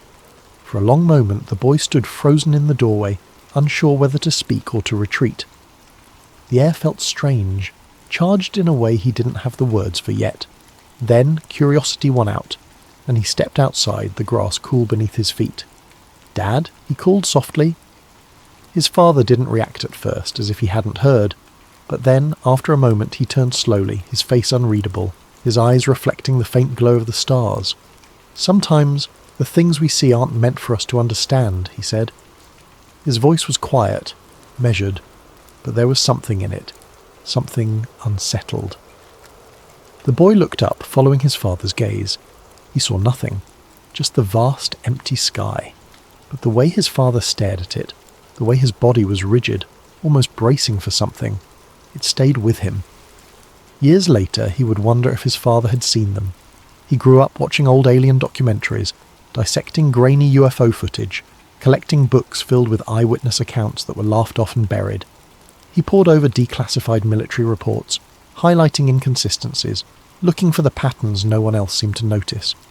The famous cases, Roswell, Rendlesham, Phoenix Lights, were just the surface. The deeper he dug, the more he realized there was something there.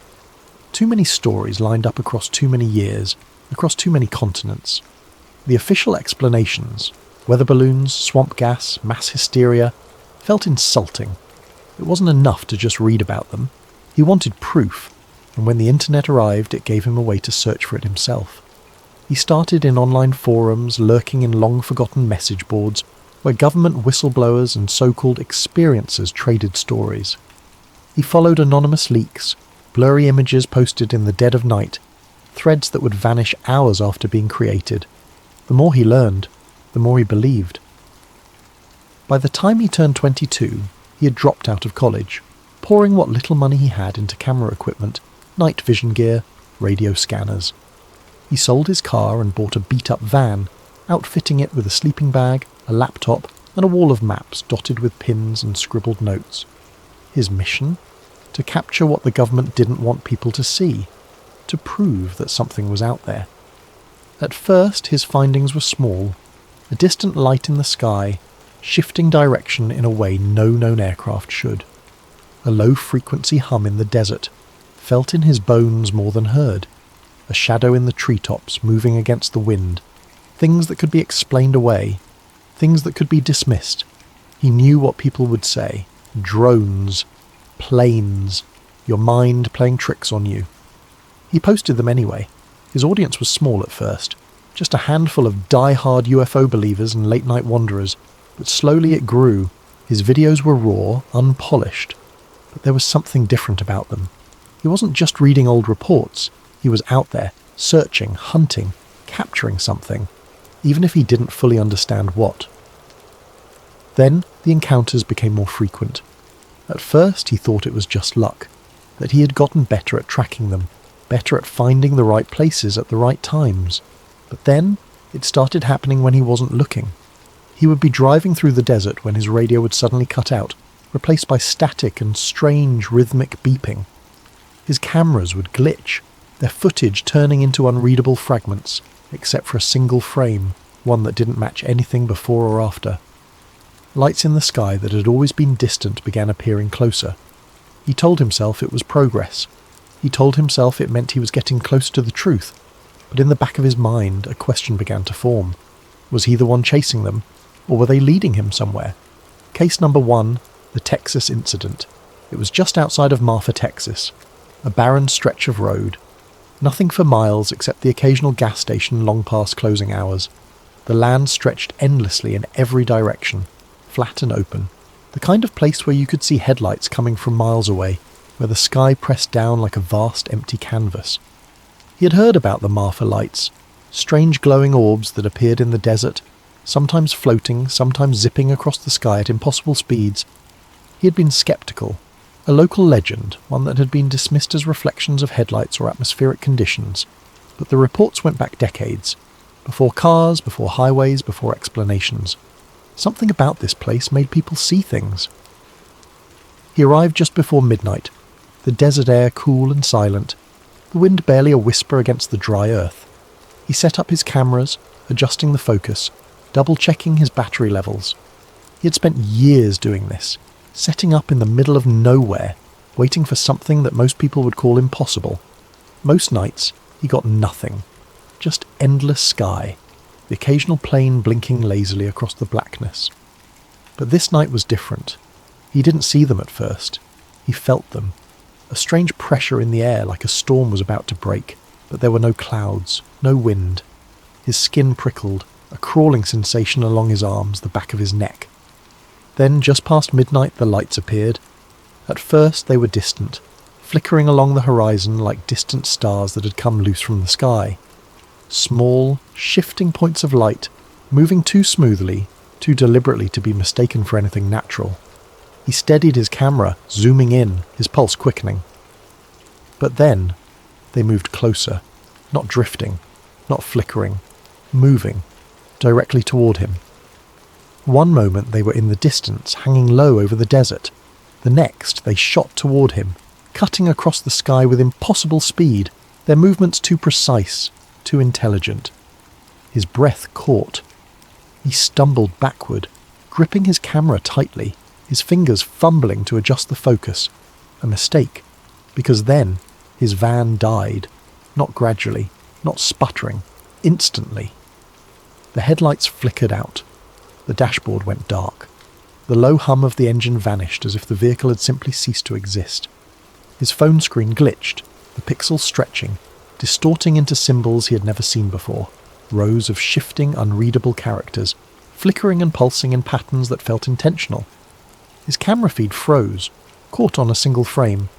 He didn't need to check it to know what it was. The lights hovering directly above him. Then the sound came.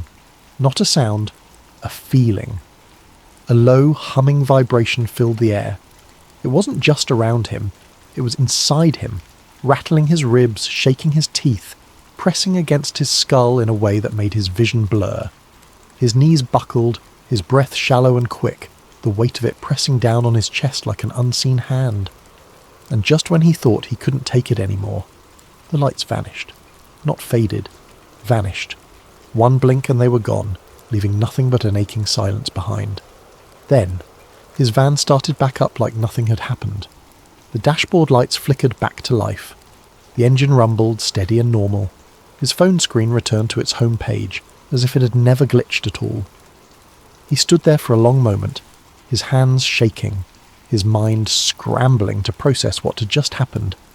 He forced himself to breathe, to blink, to move, to check the footage.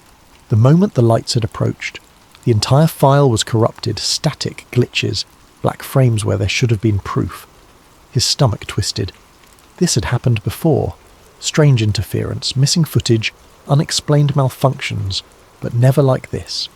He replayed it over and over, searching for something, anything, that had survived the interference, but there was nothing, except, at the very end of the footage, just before the file cut to black, a single frame. Blink and you'd miss it. But when he paused, when he zoomed in, he saw it. Not just the lights. A shape barely visible against the night sky. A structure. Something impossibly large, hovering just beyond the reach of his headlights. And then, in the lower sea, not a shape, not a craft, a shadow, a figure, standing just outside the glow of his van, watching him. His heart pounded. He looked up, scanning the desert, the empty road, the endless blackness stretching in every direction. Nothing. No lights, no figures, no signs that anything had been there at all. But it had. His audience believed him. The video racked up millions of views, and people in the comments swore they had seen the same thing, in other places, on other nights. Some claimed they had seen something more. Figures hidden in the darkness, shapes moving in the sky, and others left warnings. They let you see them. That means they wanted you to. It only pushed him further. Case number 2, the abandoned town in Utah. A tip from a follower led him to a ghost town deep in the Utah desert, a place where everyone had left overnight, no explanation. The houses stood empty, furniture still inside, dishes still stacked in sinks, clothes still hanging in closets. The kind of place that looked frozen in time, as if the people had walked out their front doors mid-sentence and never returned. The locals didn't talk about it much. Most wouldn't even say the town's name. The few that did only gave vague, uneasy warnings. It's not empty. Something else is there now. He read the old reports. The last known resident had vanished in 1987. His car still parked outside his home, the keys sitting untouched on the kitchen table. No signs of struggle, no signs of departure, just gone. The town had no history of violence, no reports of contamination, no reason for people to disappear overnight. Yet they did, every single one of them. Some said strange figures had been seen at night, tall and silent, watching from the tree line that bordered the town. Others spoke of strange symbols appearing on the town's abandoned cars and buildings, markings that didn't match any known language. He arrived just after sunset, his camera rolling. The town was deathly silent. No wind, no crickets, not even the distant howl of coyotes that usually roam the desert at night. Just nothing. He moved carefully, stepping through the dusty streets, his breath slow and measured. Every door was open.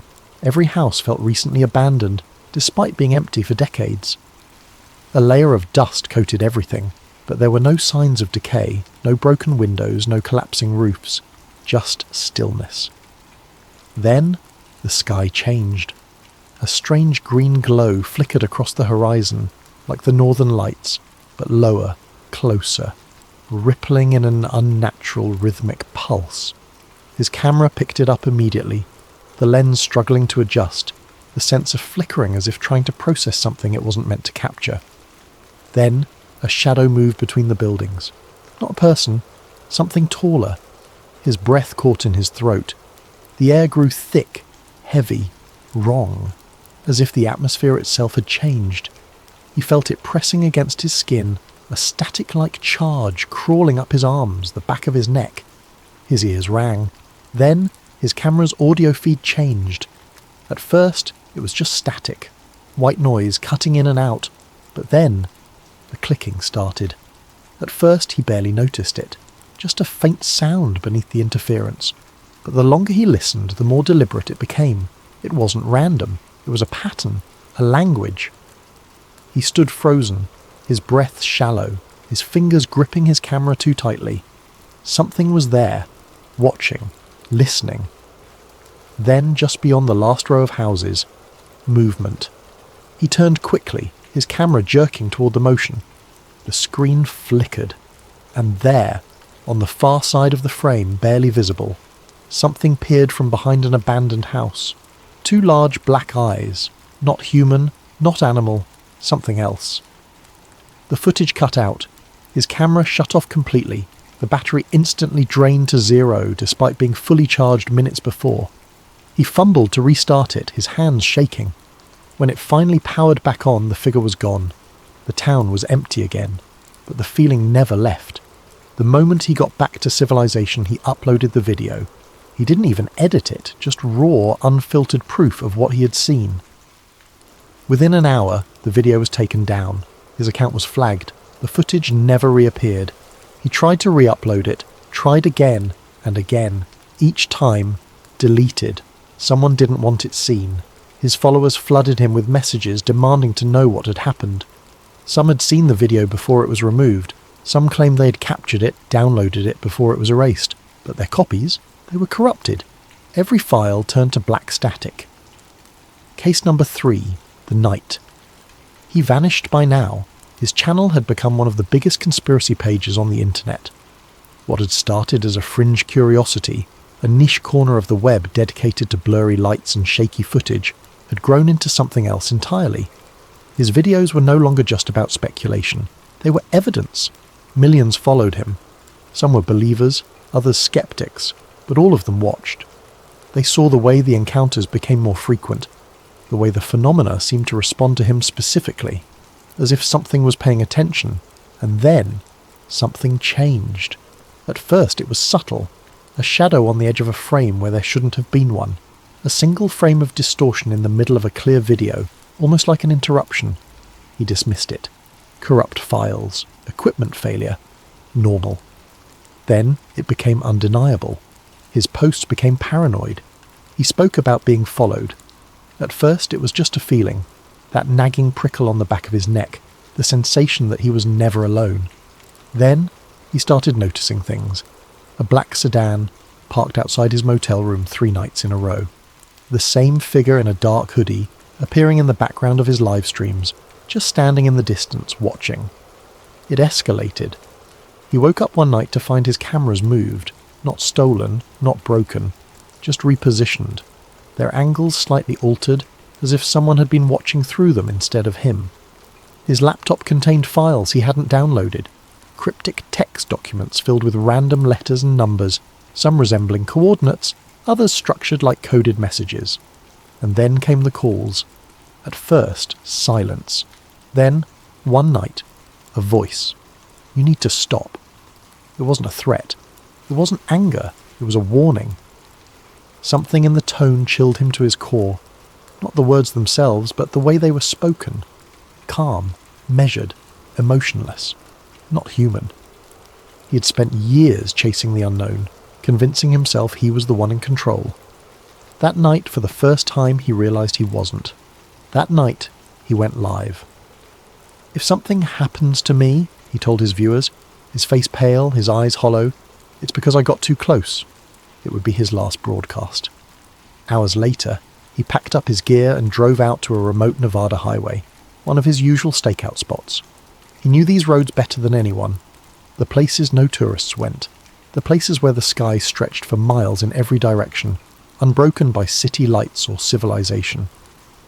His van rumbled along the empty stretch of asphalt, the headlights carving a path through the blackness.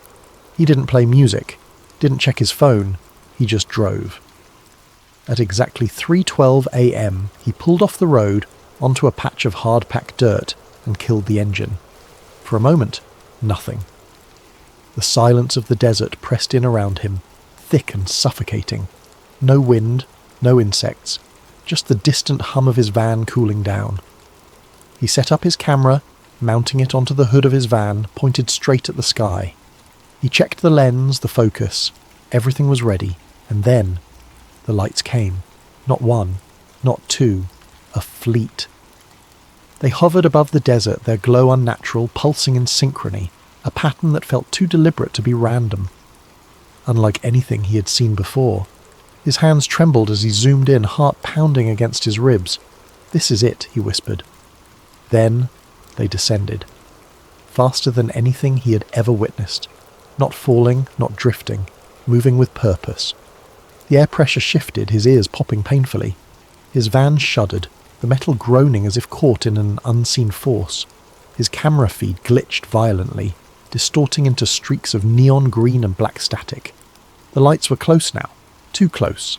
The humming started. That same bone-deep vibration he had felt in Marfa. But this time it was stronger, overwhelming. It crawled through his skull, into his chest, into his teeth. A frequency that wasn't just heard, but felt in every cell of his body. His vision blurred, his knees buckled. He staggered back toward his van, reaching for the door, hand fumbling, but his muscles weren't responding right.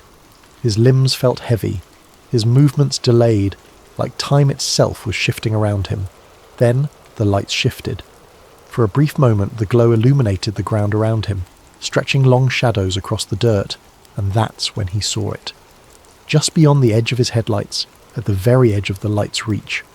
A figure, not moving, not approaching, just watching. Tall, too tall, thin limbs, black empty eyes. His breath hitched.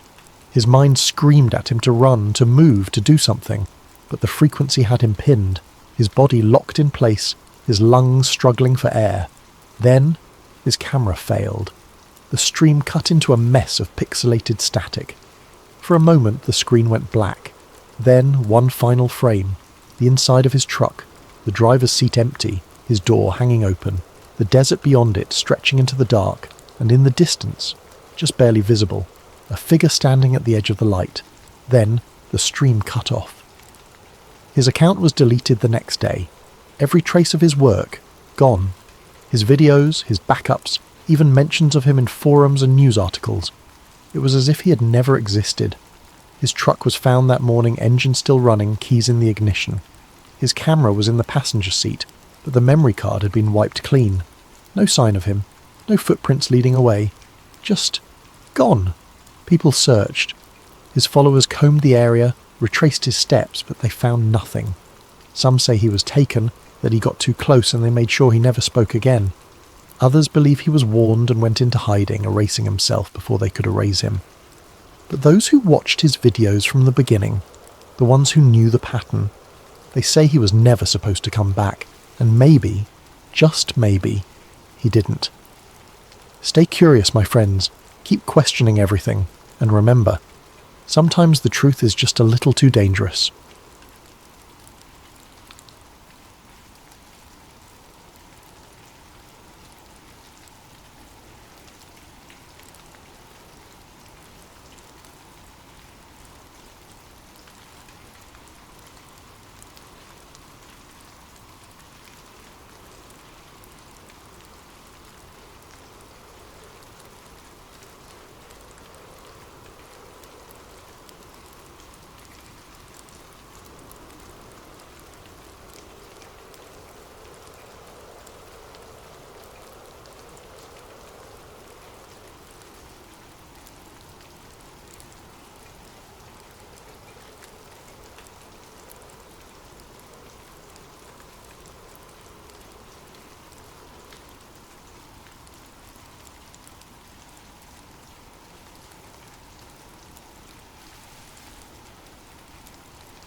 Welcome to Sleep Theories, the channel where we dive into the mysterious, the unexplainable, and the stories that make us question the world around us, all in a calm, soothing way to help you drift off to sleep. Tonight, we're exploring a tale inspired by one of the most controversial conspiracy theories of all time, the idea that the moon landing was staged. Imagine accidentally stumbling upon proof of such a hoax, and the risks you'd face in trying to expose it. As we unfold this story, I'd love for you to comment below. Where are you listening from, and what time is it for you right now? It's incredible how stories like these connect us across time zones and places. If you enjoy thought-provoking tales designed to intrigue and relax, don't forget to subscribe to Sleep Theories. Now settle into a comfortable position, close your eyes, and let's begin tonight's tale. Ryan Jacobs wasn't looking for trouble. Trouble, it seemed, had a way of finding him. At 32, Ryan lived a relatively quiet life. He was a freelance video editor, the kind of guy who spent most of his days hunched over a laptop, meticulously cutting together wedding videos, corporate ads, and the occasional independent film. His work was steady, predictable, and as far removed from the world of controversy as one could imagine.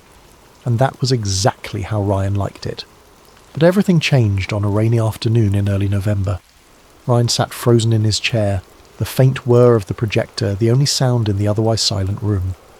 The flickering black and white images on the screen felt both surreal and undeniable. His pulse quickened as the scenes replayed in his mind, each frame embedding itself deeper into his memory. The footage wasn't just strange, it was damning. The camera lingered on the astronauts for longer than it should have, capturing moments that felt oddly unguarded.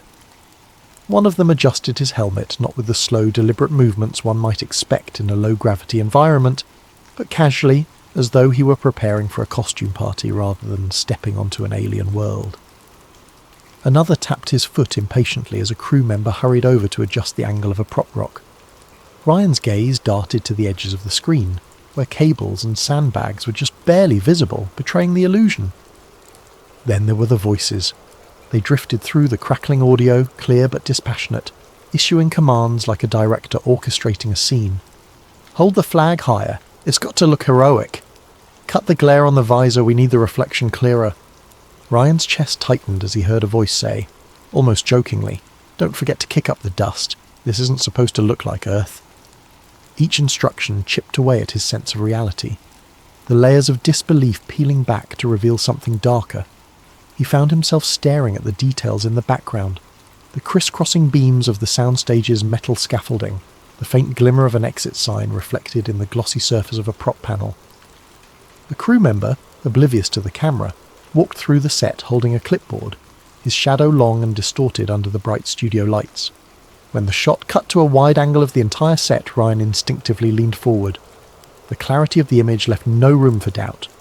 The soundstage sprawled out in front of him, its false lunar surface meticulously crafted down to the tiniest detail. The craters looked deliberate, like someone had sculpted them to fit a template rather than formed naturally over eons. The lunar module, iconic in its design, sat precariously on the artificial terrain, its metallic sheen too pristine, too calculated. The director's chair was the final nail in the coffin. K. Kubrick, the name boldly emblazoned on its back, stood out against the monotone backdrop. The implications hit Ryan like a freight train. The whispers he'd dismissed for years, the outlandish theories about the moon landing being a Hollywood production, suddenly felt less ridiculous. Was this what the conspiracy theorists had been talking about all along? Had one of cinema's greatest minds been enlisted to craft the ultimate illusion? Ryan's hands trembled as he paused the reel, the final frame frozen on the screen. A crew member leaned against the set wall, casually holding a cup of coffee as the astronauts rehearsed another take. The mundanity of the scene juxtaposed against its monumental implications made Ryan's stomach churn. If this footage was real, if this was truly what it appeared to be, then one of humanity's greatest achievements was nothing more than an elaborate deception.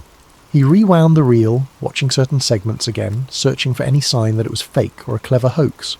But the more he analysed it, the more authentic it seemed. The imperfections in the film stock, the casual banter of the crew, the technical jargon, it all felt too natural, too unscripted to be anything but genuine. This wasn't some amateur's attempt at discrediting NASA. This was something far more sinister. Ryan's mind raced with questions. How had this footage ended up here, in a forgotten corner of a small-town historical society? Why hadn't it been destroyed or locked away in a government archive? Was it a mistake, an oversight by someone who never expected it to see the light of day? Or was it left here intentionally, a breadcrumb for someone like him to stumble upon? He sat back in his chair, his breathing uneven as he stared at the now blank screen. The room felt colder, the hum of the projector an eerie echo in the quiet. He glanced at the other reels still sitting in the box, their cryptic labels taunting him. If this was just the first reel, what could the others contain? What more was there to uncover? Ryan's gaze lingered on the canister labelled Lunar Simulation Final Take. The words seemed to glow faintly under the dim light, as if daring him to continue. His hand hovered over the box, hesitant but unable to resist the pull of his curiosity. He knew he should stop, should pack the reels away and pretend he'd never seen them. But he also knew that wasn't an option. Not now. Swallowing hard, he reached for the next reel, his fingers brushing against the cool metal surface. As he loaded it into the projector, a single thought repeated in his mind, over and over like a mantra. This changes everything.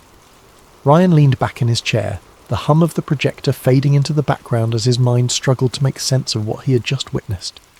His chest felt tight, his breaths shallow, as though the weight of the film reels was pressing down on him. The footage he had seen replayed in his mind like a broken record. The meticulous soundstage, the harsh studio lights casting sharp shadows on the fake lunar surface, the director's chair bearing that unmistakable name. He had always prided himself on being a rational thinker, someone who could separate fact from fiction with ease. The rumours about the moon landing being staged had always been laughable to him, dismissed as the ramblings of those with too much time on their hands. But now, with the undeniable images burned into his memory, the neat lines of his logic blurred, and he felt the unsettling tug of doubt. Ryan ran a hand through his hair, his fingers catching on a few strands damp with sweat. He stared at the box of reels, their cryptic labels taunting him like a riddle he wasn't sure he wanted to solve. He knew what he had just seen, but admitting it, even to himself, felt like crossing a line he couldn't return from. Was this truly proof, or was it some kind of elaborate hoax in itself? And if it was real, why was it here? forgotten and gathering dust in a small-town archive. He considered putting the reel back in the box, sealing it shut and walking away. He could pretend he hadn't seen it, chalk it up to a strange coincidence or a relic of an old Hollywood production. After all, his job wasn't to investigate, just to digitize and catalogue. But the thought of leaving it behind gnawed at him. This wasn't just another reel of forgotten history, it felt like a piece of something much larger, a thread in a tapestry that could unravel everything people thought they knew. The editor in him, the part of his brain that had always been drawn to uncovering hidden truths, wrestled with the fear tightening in his chest. What if this was his chance to expose something monumental? To bring the truth into the light, no matter how uncomfortable or dangerous it might be? The weight of that possibility settled heavily on his shoulders, as thrilling as it was terrifying. Ryan leaned forward, his elbows resting on the edge of the desk as he buried his face in his hands. His mind raced through the implications. If this footage was real, it wasn't just a revelation. It was a bombshell. It meant that one of humanity's most celebrated achievements was built on a lie, a carefully constructed illusion designed to deceive the world. It called into question not just the moon landing, but the trustworthiness of the institutions behind it. And yet, the enormity of it all only made the decision harder. What would he even do with this footage? Who would believe him? And what kind of attention would it bring? The thought of stepping into the spotlight, of being the one to reveal something so controversial, sent a chill down his spine. He didn't want fame or notoriety, he just wanted answers. He sat there for what felt like hours, the reels of film a silent presence in the room. The faint scent of aged celluloid hung in the air, grounding him in the reality of the moment. His eyes drifted to the projector, where the film still threaded through the machine seemed to glow faintly in the dim light. The temptation to watch it again, to analyse every frame for something he might have missed, was almost overwhelming. But the thought of pressing play again filled him with equal parts curiosity and dread. The more he replayed it in his mind, the more questions it raised, and with each question came a mounting sense of unease. What if this footage was never meant to be seen? What if it had been hidden here intentionally, discarded like a secret too dangerous to keep but too damning to destroy? The room seemed to close in around him, the shadows stretching longer as the day wore on. Ryan rubbed his temples, his pulse pounding in his ears. He knew there was no going back now, not after what he had seen. Ignoring it wasn't an option, no matter how much simpler it might have been. The truth was out there, sitting in that box of reels, waiting for someone to do something with it, and whether he wanted it or not, that someone was him. Over the next few days, Ryan digitized the reels, meticulously cataloguing the footage and backing it up on multiple hard drives. He watched hours of material, each reel adding another layer to the story. There were scripts, storyboards, even a brief clip of a man in a NASA uniform discussing the importance of selling the illusion. Ryan couldn't believe what he was seeing. If this footage was real, it would change everything the world thought it knew about one of humanity's greatest achievements. But as the week went on, Ryan began to notice things. Small at first, but unsettling. A black SUV parked across the street from his apartment for hours on end. Strange clicks on his phone line during calls. His internet connection slowing to a crawl every time he tried to upload the files. He tried to convince himself it was paranoia, the result of spending too much time watching the reels, but deep down, he knew better. The first real scare came late one night. Ryan was sitting at his desk, headphones on, reviewing a particularly damning clip of an astronaut adjusting his helmet mid-moonwalk. The room was silent except for the hum of his computer. Then, out of nowhere, his screen went black. He yanked off his headphones, his pulse racing. The power was still on, and his computer's fan continued to whir softly, but the screen remained dark. Moments later, a message appeared in stark white letters. "Stop!" Ryan's breath caught in his throat. He stared at the screen, his mind racing. Was someone trying to warn him? Threaten him? Before he could react, the message disappeared, replaced by a spinning circle as his computer restarted. When it finally booted back up, the file he had been working on was gone. He barely slept that night, his thoughts spiralling into fear and paranoia. The next morning he noticed the black SUV again, idling at the corner of his street. This time he was sure it wasn't a coincidence. Ryan decided to act. He copied the footage onto multiple drives, hiding them in different places, one in his closet, another in a safety deposit box at the bank, and a third mailed to a friend in another state. He reached out to a journalist he trusted, a woman named Claire who had a reputation for taking on controversial stories. They agreed to meet in a crowded cafe downtown, where Ryan showed her snippets of the footage on his laptop. Claire's reaction was immediate. Her face paled as she watched, her hands trembling as she adjusted her glasses. "Ryan," she said, her voice barely above a whisper, "do you know what this means? If this is real, if this gets out—" "It has to get out," Ryan interrupted. "People deserve to know the truth." But Claire looked hesitant. "You don't understand," she said. "This isn't just some cover-up. If what you're saying is true, the people behind this won't just let it slide. They'll do whatever it takes to keep it quiet." Ryan nodded. He had already begun to realise the extent of what he was up against, but knowing didn't make it any easier. The next few days were a blur. Claire agreed to help him investigate further, using her connections to verify the authenticity of the footage. But as they worked, the pressure mounted. Ryan's apartment was broken into, nothing stolen, but everything rifled through. His phone buzzed constantly with unknown numbers, the calls ending in silence when he answered, and every time he looked over his shoulder, he saw the same black SUV parked just out of sight. Ryan's paranoia grew. He stopped sleeping, his nerves fraying with each passing hour. He couldn't shake the feeling that someone was watching him, waiting for him to slip up. Even Claire began to worry, urging him to lay low while she handled the story. Then, one night, Ryan's worst fear came true. He was driving home from Claire's office when he noticed headlights behind him, too close and too persistent to be another commuter. He turned onto a side street, then another, his heart racing as the car followed him. Panic set in, his hands gripping the wheel so tightly his knuckles turned white.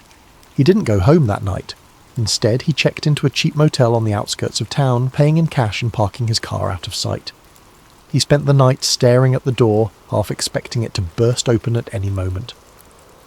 The hard drive with the original footage was in his bag, his last line of defence against the shadows closing in around him. By morning, Ryan knew he couldn't keep running forever. He contacted Claire, arranging to meet her at a secure location to hand over the footage. But when he arrived, she wasn't there. Instead, he found a note taped to the inside of the cafe door. "Trust no one. They're watching me too." Ryan's stomach dropped. He knew he was out of options. Alone and terrified, he boarded a bus to a city halfway across the country, the hard drive hidden in a pocket sewn into his jacket. He didn't know where he was going or how he'd expose the truth, but one thing was certain: the secret he carried was too important to bury. Thank you for joining us on Sleep Theories.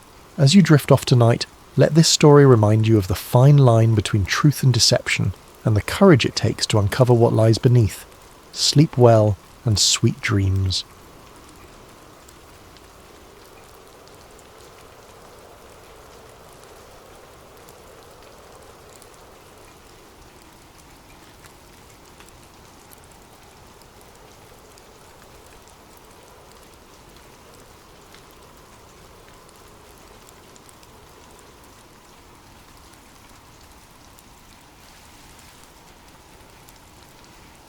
Welcome to Sleep Theories, the channel where we unravel the mysterious, explore hidden truths, and venture into the stories that lie in the shadows, all while helping you drift into a state of calm reflection. Tonight's story dives into a chilling conspiracy, one that takes us deep into the world of secrets, danger, and the unimaginable. What would happen if someone stumbled upon evidence that one of the darkest moments in modern history was orchestrated from within? As you listen, let me know in the comments where you're tuning in from and what time it is. It's always incredible to see how stories like this connect us across time zones and lives. And if you're new here, don't forget to subscribe to Sleep Theories for more gripping tales of the unknown. Now settle in, relax, and let's begin tonight's story. The house sat at the end of a quiet cul-de-sac, its unassuming facade belying the secrets hidden within. To the neighbours, it was just another home, a brick structure with perfectly trimmed hedges and an American flag fluttering gently in the breeze. But for Evan Marks, a crime scene cleaner who had been called in to clear out the property, this house would become the starting point of a nightmare he could never escape. Evan had been in the business for years. He was good at his job, efficient, thorough, and most importantly, discreet. He had cleaned up after tragedies of every kind, from unattended deaths to gruesome accidents. He was used to the silence of empty houses, the weight of loss that hung in the air. But this assignment felt different from the moment he arrived. The basement air was thick, carrying a faint metallic tang that clung to Evan's senses as he lingered before the locked cabinet. His gloved fingers hesitated on the crowbar, the faint creak of the house above unsettling him. He glanced back toward the staircase, ensuring he was alone. The stillness around him felt unnaturally oppressive, as if the room itself held its breath in anticipation of what he was about to uncover. With a deep inhale, Evan wedged the crowbar into the seam of the cabinet door, its groan of resistance echoing unnervingly in the confined space. He pressed harder, his muscles straining as the lock finally gave way with a sharp snap. The sound was louder than he expected, ricocheting off the concrete walls and making his pulse quicken. He froze for a moment, listening for any sign of disturbance upstairs. Nothing. Just silence. He eased the cabinet door open, its hinges squealing faintly, revealing neatly organised rows of black cases stacked with precise uniformity. They gleamed faintly in the dim light, their lack of labels drawing Evan's curiosity. He reached for the nearest one, his fingers brushing against its smooth surface as if testing its reality. It felt heavier than he anticipated as he pulled it free and set it on the table. Evan's eyes darted around the room, a sudden paranoia creeping in. This was different from the usual clutter or forgotten personal effects he often encountered in his line of work. The pristine nature of the cases, the deliberate care in their arrangement, it felt calculated, as though someone had wanted to hide them, yet also keep them readily accessible.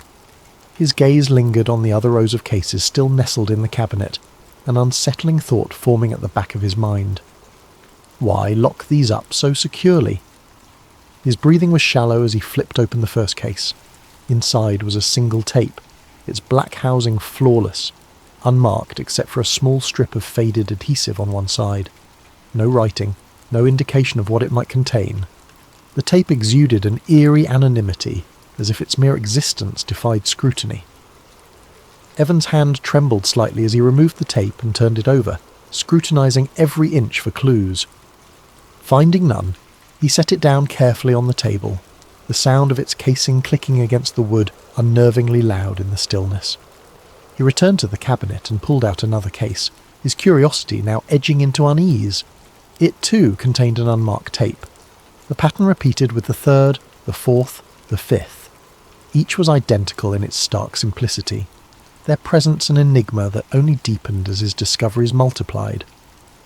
He scanned the basement for anything that might provide a clue, a label, a note, something to contextualize what he was looking at. His eyes caught on a small stack of manila folders shoved haphazardly to one side of the cabinet's bottom shelf. He knelt and reached for them, his fingers brushing against their rough edges. The folders were thick with documents, their tabs worn and creased from use, but they bore no official insignias or titles. Flipping open the top folder, Evan's breath caught. Inside were pages of printed schematics and diagrams, overlaid with dense annotations in a handwriting so meticulous it felt mechanical. The diagrams were detailed renderings of buildings he didn't recognize at first glance, their floors and structural supports marked with precise measurements and red circles. Evan flipped to another page and stopped cold. The next diagram was unmistakable, a blueprint of the World Trade Center. His eyes traced the bold red lines scrawled across the paper, each one highlighting points along the structure. Notations beside them were cryptic but chilling. Load-bearing. Sequence 4. Controlled collapse. Final stage. He closed the folder abruptly, the weight of what he had just seen pressing down on him. His hands were shaking now, and the cold of the basement seemed to seep deeper into his bones. He glanced at the tapes on the table, their silent presence now feeling menacing, as though they held secrets too terrible to comprehend. Evan's attention snapped to a faint noise upstairs, the creak of the floorboards above. His heart leapt into his throat, the sound jarring in the stillness. He stood motionless, straining to hear. It could have been the house settling, he told himself, or his nerves playing tricks. But the timing felt too precise, too deliberate. He looked back at the cabinet, the remaining cases still locked away, the opened folder on the table and the tape sitting ominously in front of him. The air felt heavier now, charged with a tension that made every movement seem amplified. Swallowing hard, he reached for the tape again, its surface cool and unnervingly smooth beneath his fingertips. He had to know what was on it, no matter the risk. Evan sat in the basement for what felt like hours, though in reality it had only been minutes. The stark flicker of the television screen illuminated his pale face, highlighting the sweat that clung to his brow. He stared at the VCR, its hum the only sound in the oppressive silence of the room. The tape he had just watched still felt like an impossibility, a phantom conjured by his mind. But the cold, mechanical footage replayed in his thoughts with cruel precision, each word echoing louder than the last. He reached for the tape he had ejected, his hands trembling as he ran his thumb over the smooth, featureless surface. No label, no date, nothing to indicate its existence or its damning contents. His pulse quickened as he hesitated, his other hand hovering over the stack of identical black cases still lined up in the cabinet. His breath was shallow, the weight of the air pressing down on his chest as though the walls were closing in. Every nerve in his body screamed at him to leave, to run, to abandon this horrifying discovery, but an equally powerful force anchored him to the spot. Curiosity, dread, and a twisted sense of obligation to uncover the truth. He reached for another tape, his movements deliberate but unsteady, and slotted it into the VCR. The machine whirred softly as the tape slid into place, and for a moment there was only static. Then the screen came to life again. This time the footage was clearer. The same sterile room appeared, but the faces were different. Engineers, scientists, and men in military uniforms stood clustered around what appeared to be a scale model of the Twin Towers. Evan's throat tightened as he leaned closer to the screen. They were pointing at various flaws of the model, discussing structural vulnerabilities and ideal detonation points. Floors 92 through 98 are the most critical, one of them said, tapping the model with a pen. That's where the charges need to be placed. The initial collapse has to start here, or the entire effect will look wrong. Another nodded, his expression cold and clinical. This has to appear as though the planes alone caused the collapse. Any deviation from the narrative will compromise the entire operation. Evan felt his stomach churn. He recognized the model, the intricate detail mimicking the buildings that had been the centerpiece of the 9/11 tragedy. His mind reeled as the men in the footage continued to speak, their voices detached, as if they were discussing an abstract equation rather than the deaths of thousands. The footage shifted suddenly, cutting to what appeared to be a rehearsal. A mock setup of a building's floor came into view, complete with steel beams and concrete slabs.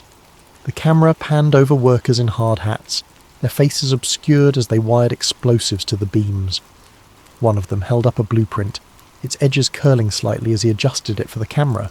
Evan's heart stopped when he recognized the floor plans for the Twin Towers, their details unmistakable. "We'll run another simulation tomorrow," a voice said off camera. "This time we'll increase the charge. We need to ensure the top floors collapse inward, not outward." The tape ended abruptly, the screen going black. Evan sat frozen, his breath caught in his throat. His hands trembled as he reached for the eject button, the sound of the tape sliding out breaking the suffocating silence. He stared at it for a long moment before setting it carefully on the table next to the first one. His heart thundered in his chest as he glanced at the remaining tapes in the cabinet. Each one was a Pandora's box, holding more damning secrets than he could fathom. He picked another at random, the weight of its anonymous casing heavier now. His fingers fumbled as he opened the case and inserted the tape into the VCR. The room seemed colder, the air thicker as he waited for the static to fade. This tape began with a timestamp in the corner, indicating a date months before September 11th, 2001. The footage showed a warehouse filled with equipment, explosives, crates marked with serial numbers, and rows of blueprints pinned to a corkboard. Men moved methodically, their faces obscured by shadows as they worked.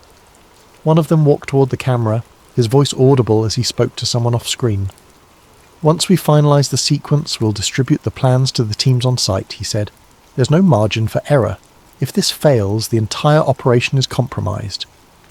Evan's breath quickened as he recognized the voice. It belonged to a high-ranking official he'd seen countless times in news interviews, speaking with gravitas about the nation's response to the attacks.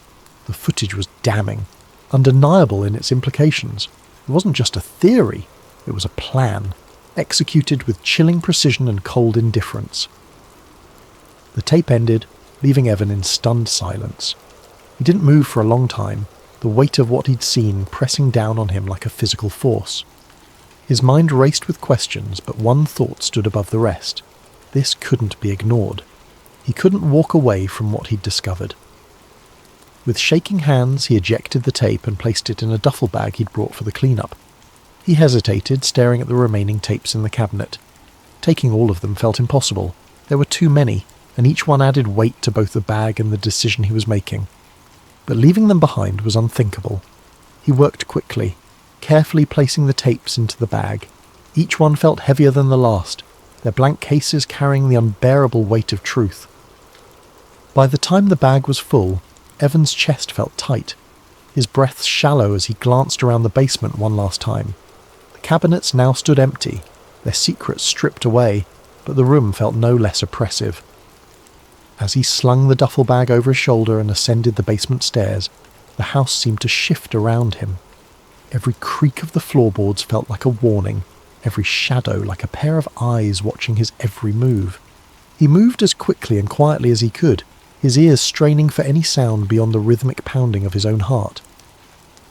By the time he reached the front door, his nerves were frayed, his body tense with the expectation of an unseen threat. He stepped outside into the cold night air, the duffel bag heavy against his side. The weight wasn't just physical. It was the weight of responsibility, of knowledge that could change everything. He loaded the bag into his car, his hands trembling as he slid into the driver's seat. The house loomed behind him, its dark windows staring back like empty eyes. He didn't look back as he started the engine and drove away, the tapes in his trunk feeling like both a lifeline and a curse. For days, Evan wrestled with what to do. He watched the tapes over and over, each viewing solidifying the horrifying reality of what he'd uncovered. He tried to research the officials in the footage, piecing together their roles and connections. The more he learned, the deeper the conspiracy seemed to go. It wasn't just about the towers, it was about power, control, and the lengths to which people would go to maintain it. Every thread he pulled unravelled more questions than answers, revealing a web of deceit that stretched beyond anything he could have imagined. Evan's paranoia grew with each passing day. He began to notice the world around him in sharp, unsettling detail. Cars idling near his apartment lingered longer than they should have. Strangers seemed to hover too close when he walked through the streets. Even his phone calls took on an eerie quality, filled with unexplained bursts of static and echoing silences. His internet searches slowed to a crawl, often cutting out entirely when he tried to access certain websites. At first, he dismissed these occurrences as coincidences, but the evidence mounted too quickly to ignore. He was being watched. The weight of the tapes, hidden beneath his bed, became unbearable. At night, he lay awake, staring at the ceiling, his mind racing with the knowledge that he had become a liability to forces far beyond his understanding. Each creak of the floorboards, each rustle of wind against the windows, sent jolts of adrenaline through his body. The walls of his apartment seemed to close in on him, their shadows darker, their corners sharper, as if the building itself was complicit in his unease. But Evan couldn't stop. Despite his fear, a compulsion burned within him, a desperate need to expose the truth. He spent hours sending encrypted emails to journalists and independent investigators, carefully crafting messages that walked the line between urgency and caution. He contacted activists, whistleblowers, anyone he thought might be brave enough to take up the fight. But every time he tried to share what he knew, he hit a wall. Journalists dismissed him as a crackpot, brushing off his claims as the ramblings of a conspiracy theorist. Activists showed initial interest, but their enthusiasm waned after seeing the tapes. The fear in their eyes was unmistakable, their refusals laced with apologies and thinly veiled panic. It became clear to Evan that the tapes were radioactive. The few who had the courage to listen seemed to sense the danger of knowing too much. "This is bigger than you or me," one journalist said in a hushed voice over a coffee shop table. "If what you're saying is true, they'll come for you. And if you drag me into it, they'll come for me too." Evan's isolation deepened.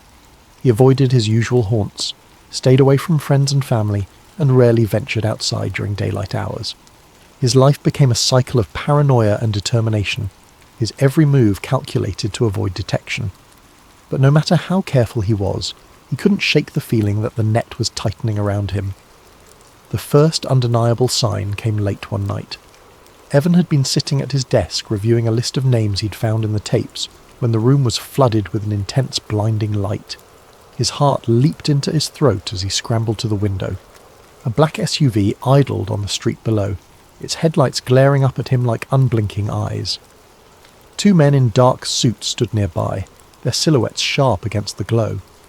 Evan's hands trembled as he pulled the curtains shut, his mind racing. He knew this wasn't a coincidence. They had found him, or at least they were close. He began to devise a plan, hurriedly packing the tapes into a duffel bag and scattering them across multiple hiding spots. Some were tucked into storage lockers he rented under false names. Others were hidden in abandoned buildings or buried in the woods outside the city. It wasn't a perfect solution, but it was the best he could manage. He couldn't let them all be found. The final days of Evan's freedom were a blur of fear and frantic preparation. He barely slept, his mind too preoccupied with contingency plans and escape routes. The strangers who loitered near his building seemed to multiply, their faces cold and unrecognizable. Every knock on the door, every ring of his phone sent his pulse racing. He was running out of time, and he knew it. The end came on a quiet evening.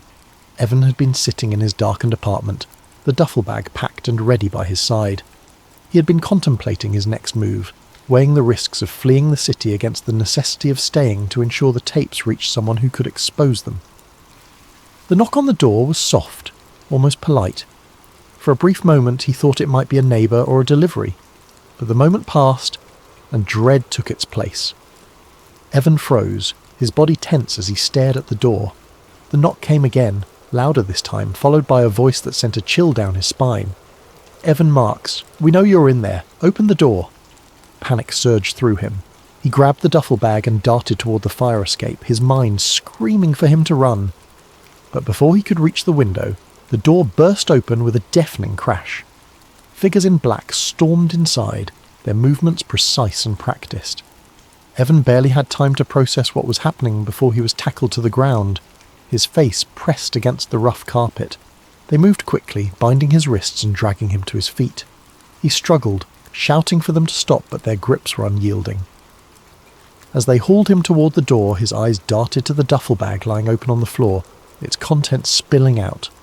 Black tape scattered like a trail of breadcrumbs leading to the truth he had tried so hard to protect. The last thing Evan saw before they pulled a hood over his head was the tapes being gathered by gloved hands, their damning evidence swept away in an instant. He shouted, his voice muffled by the fabric, but it was no use. The world outside was swallowed by darkness as they dragged him into the night.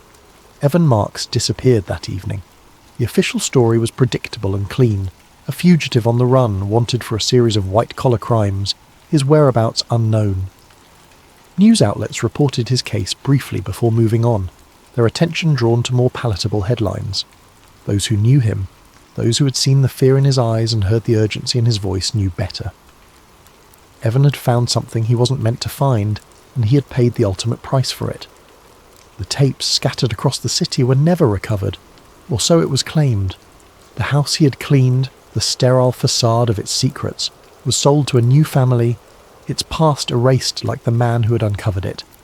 Life continued, the world moving forward as it always did, unaware of the shadowy forces that shaped its path.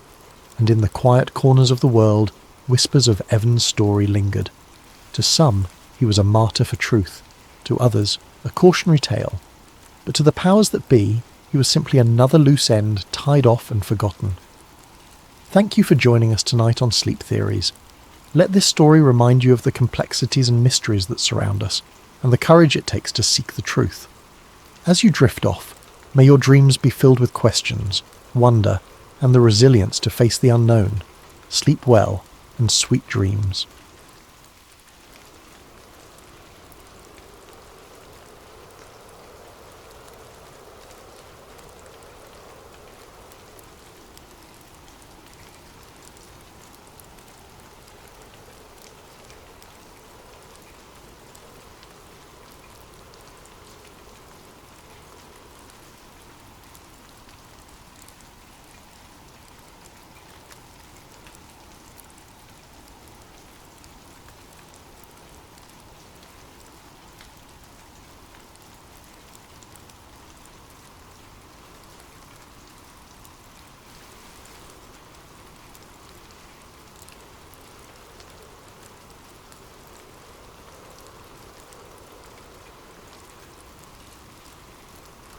Liam Mercer had always prided himself on being a man of reason.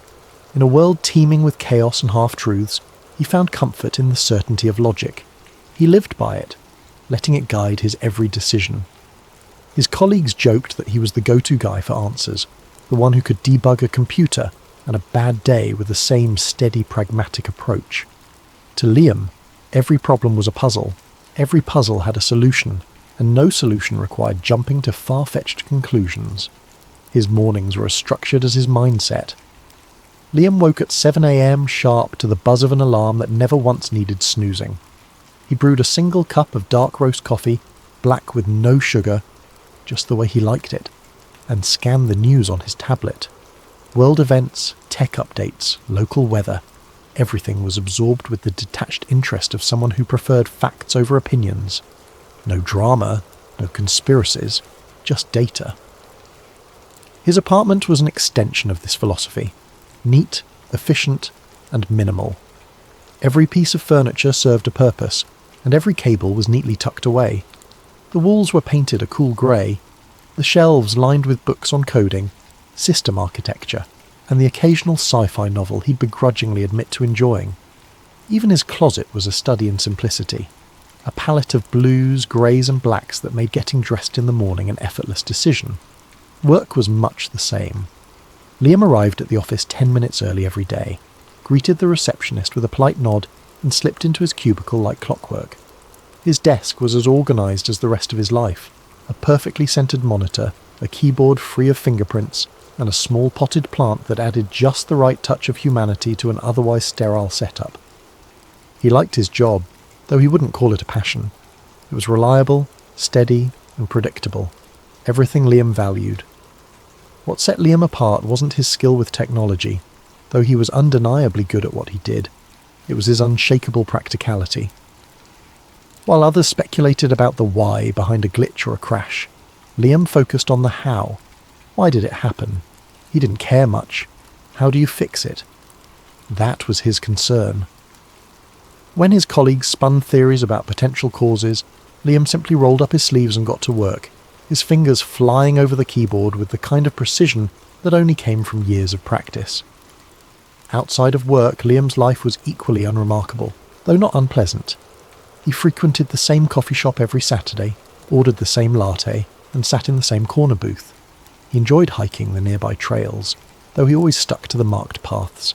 His social circle was small but reliable, consisting of a few old friends who shared his preference for board games over bar hopping, and debates about movie plot holes over small talk. To anyone observing from the outside, Liam's life might have seemed dull, but to him it was exactly as it should be. He didn't crave adventure or intrigue. He didn't need the thrill of the unknown. His world was orderly, his days predictable, and he liked it that way. If there was one thing Liam disliked, it was chaos. Anything that disrupted the carefully constructed rhythm of his life, and that's why the events that followed were so profoundly unsettling. Liam Mercer was a man who believed in the tangible, the explainable, and the logical. But as he would soon discover, not everything in life could be so neatly categorized. Sometimes, the answers defied explanation, and the questions were bigger than he ever imagined. Liam's palms felt clammy as he typed, trying to maintain a facade of normalcy. He glanced at the technician, whose sharp gaze lingered on the screen for a beat too long. Liam could feel his pulse thundering in his ears, each second stretching out as if time itself were conspiring against him. He resisted the urge to wipe his hands on his jeans, knowing any sign of nervousness could draw attention. "Good," the technician said curtly, crossing his arms. "Management doesn't like delays." Liam forced a small nod and turned back to the server. He clicked through the routine diagnostic checks, his mind racing in 1,000 different directions. He couldn't unsee what he'd just uncovered. Those diagrams, the logs, the video. It was real. It had to be. Every instinct told him this wasn't just some elaborate prank or experimental concept. The level of detail, the complexity of the data. It was unlike anything he'd encountered in his years of IT work. He glanced at the technician again, his peripheral vision catching the way the man's posture was just a bit too rigid, his fingers tapping a slow rhythm against his arm. Liam kept his movements deliberate, steady, as he pretended to work through the final steps of the server repair. His internal clock told him he'd been in the room too long. Suspicion was the last thing he needed right now. "I'll need a few more minutes," Liam said, keeping his voice neutral. The encryption was layered in a way I didn't expect. The technician's brow furrowed slightly, but he didn't respond. Instead, he leaned against the doorframe, his watchful eyes never leaving Liam. The tension in the room felt suffocating, like an invisible weight pressing down on him.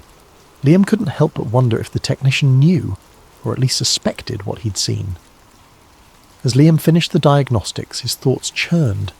What should he do next? If he left the files alone, he might walk away without further incident. But if this information was as significant as it seemed, was it ethical, or even safe, to pretend he hadn't seen it? He wanted answers, but more than that, he wanted to ensure that whatever this technology was, it wouldn't endanger anyone. "I'll test the backup now," Liam said, his tone as professional as he could muster. He navigated to a safe, generic set of files to perform a routine integrity check. Outwardly, it appeared as though he was tying up loose ends, but inwardly, he was formulating a plan. He couldn't risk trying to extract any of the files here. He was being watched too closely. But if he could memorize key terms or details, perhaps he could research them later. He risked a glance at the technician. The man's eyes had drifted to his phone, his focus momentarily elsewhere. It was a small window of opportunity, but Liam didn't dare waste it. He opened the diagnostic console and quickly typed a few innocuous-looking lines of code, embedding a simple keylogger that would give him remote access to the server once he was off-site. He knew it was a gamble. If anyone noticed the intrusion, it could blow his cover. But the curiosity burning inside him outweighed the risk. "There," Liam said, his voice steady. "The server's stable now. You shouldn't have any more issues." The technician stepped forward, glancing at the monitor. "Good. I'll need you to file a report before you leave. Standard protocol." "Of course," Liam said, already standing and gathering his tools. He kept his expression neutral, even as his mind screamed at him to leave as quickly as possible. The technician escorted him to a small office where he was handed a clipboard with a form to fill out. The questions were standard: details of the issue, steps taken to resolve it, and confirmation of the server's restored functionality. Liam filled it out meticulously, careful not to let his handwriting betray his nerves. When he handed it back, the technician skimmed it briefly before giving a curt nod. "You're clear to go," he said, gesturing toward the exit. Liam forced a smile. "Thanks, let me know if anything else comes up." The walk back through the building felt interminable. He passed through the same security checkpoints, presenting his ID and signing out as required. Every step felt heavier than the last, his stomach twisting with the knowledge of what he'd seen and what he'd done. By the time he reached his car, his hands were trembling. He fumbled with the keys, taking a deep breath to steady himself before sliding into the driver's seat. The drive home was a blur. His thoughts swirled like a storm, replaying the images on the screen, the strange terminology, the vanishing man in the video. He couldn't shake the feeling that he'd just opened a door he was never meant to see, let alone step through. And yet, part of him was exhilarated. If this technology was real, it could change everything: history, science, even the very fabric of existence. But as he pulled into the driveway of his modest apartment complex, a flicker of doubt crept in. What if someone had noticed? What if the technician had seen through his act or the keylogger was detected? He shook his head, trying to dismiss the thoughts. He had done everything carefully, methodically. There was no reason to think anyone would suspect him. Or so he told himself. As he locked the car and headed inside, Liam's eyes darted toward the street. A black sedan sat parked a few houses down, its windows tinted too dark to see through. It wasn't a car he recognised, but it could have been anyone. A neighbour, a visitor, even a passing stranger. And yet, as he climbed the stairs to his apartment, he couldn't shake the feeling that he was being watched. The rest of the day passed in a haze. Liam moved through the motions, checking the final diagnostics, closing the server panels, and gathering his tools into his worn black case. On the surface, everything appeared normal, but inside his thoughts churned relentlessly. The images of those diagrams and the grainy video of the man disappearing into thin air replayed over and over in his mind like a movie he couldn't turn off. The words temporal displacement protocols echoed in his head, accompanied by a gnawing sense of unease. He couldn't stop questioning what he'd seen. Were the files real? Were they some kind of advanced simulation or classified experiment?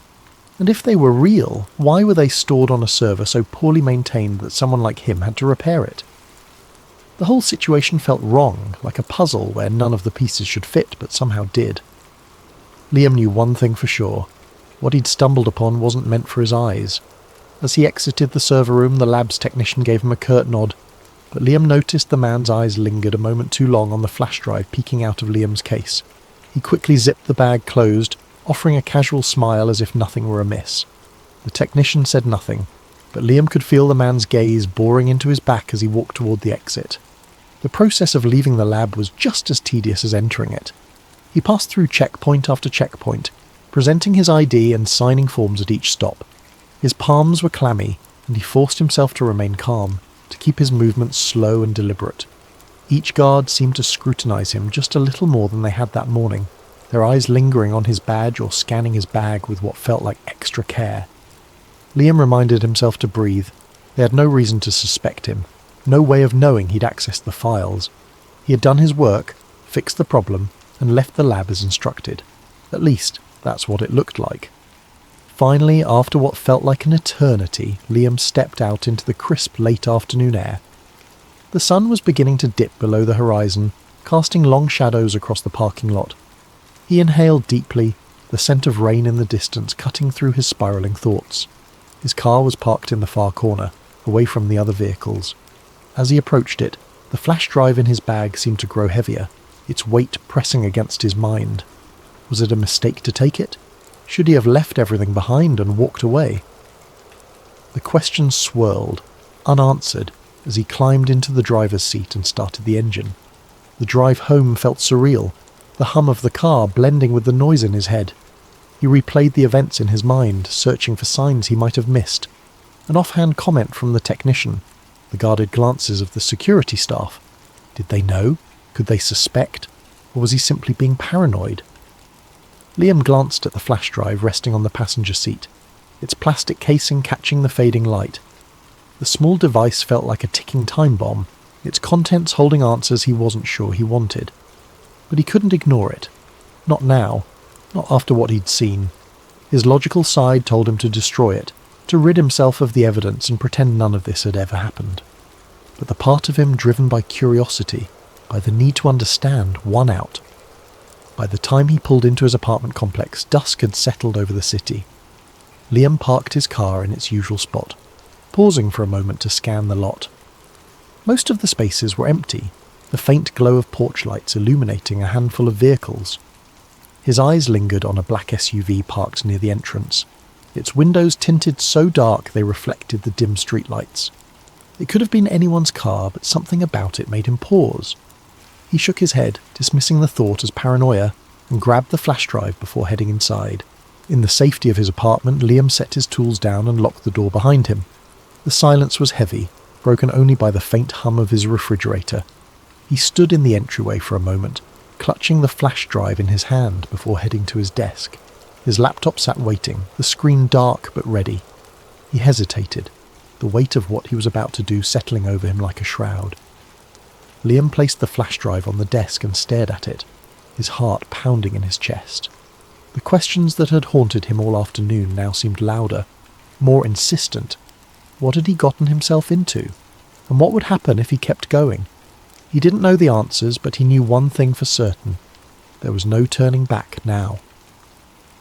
That night, alone in his apartment, Liam opened the files again. He pored over the data, the calculations, the logs of temporal excursions. There were entries describing experiments with objects, sending a coin or a watch back in time, observing changes in its condition. Some logs mentioned people, though the details were vague. One entry caught his attention. Subject failed to return. Possible instability in the temporal anchor. Liam shuddered, the weight of what he was reading pressing down on him. Over the next week, Liam became consumed by the discovery. He barely ate, barely slept, his mind racing with the implications of what he had found.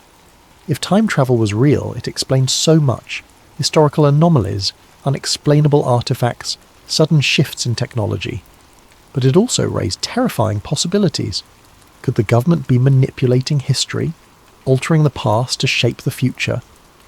Liam's paranoia grew. He noticed a black SUV parked outside his building for 3 consecutive nights. His phone started acting strange, random glitches and dropped calls. One evening he returned home to find his apartment door slightly ajar. Nothing seemed out of place, but he couldn't shake the feeling that someone had been there. The breaking point came when he received a package in the mail, unmarked and wrapped in plain brown paper. Inside was a single note, typed in bold letters: "Stop digging." Liam's hands shook as he stared at the words. He knew he should let it go, destroy the files and pretend he'd never seen them. But something inside him wouldn't let him walk away. The world deserved to know the truth. He reached out to an investigative journalist he trusted, an old college friend named Sarah. They met at a coffee shop late one night, Liam glancing over his shoulder as he handed her the flash drive. "If something happens to me," he said, his voice low, "you have to promise you'll get this out there." Sarah looked sceptical but nodded, tucking the drive into her bag. "Liam, are you sure you're okay?" she asked. "You look—" The coffee shop door opened and 2 men in suits walked in. Liam's stomach dropped. "We need to go," he whispered, grabbing Sarah's arm. But before they could move, the men approached their table. "Mr. Mercer," one of them said, his tone flat and authoritative, "we need you to come with us." Liam's mind raced, his instincts screaming at him to run, but it was too late. The men seized his arms, their grip firm but not violent. Sarah protested, but one of the men fixed her with a cold stare. "This doesn't concern you," he said. As they led Liam out of the coffee shop and into the waiting SUV, he felt a sinking dread settle over him. He didn't know where they were taking him or what they planned to do, but he knew one thing for certain. The truth about time travel wasn't just a theory. It was a secret worth killing for. And as the SUV disappeared into the night, Liam realised that some mysteries were never meant to be uncovered. Thank you for joining us tonight on Sleep Theories. Let this story serve as a reminder of how the search for truth can lead us into the unknown. May you drift off with a sense of wonder and curiosity, and may your dreams take you to places where time itself unfolds. Sleep well and sweet dreams.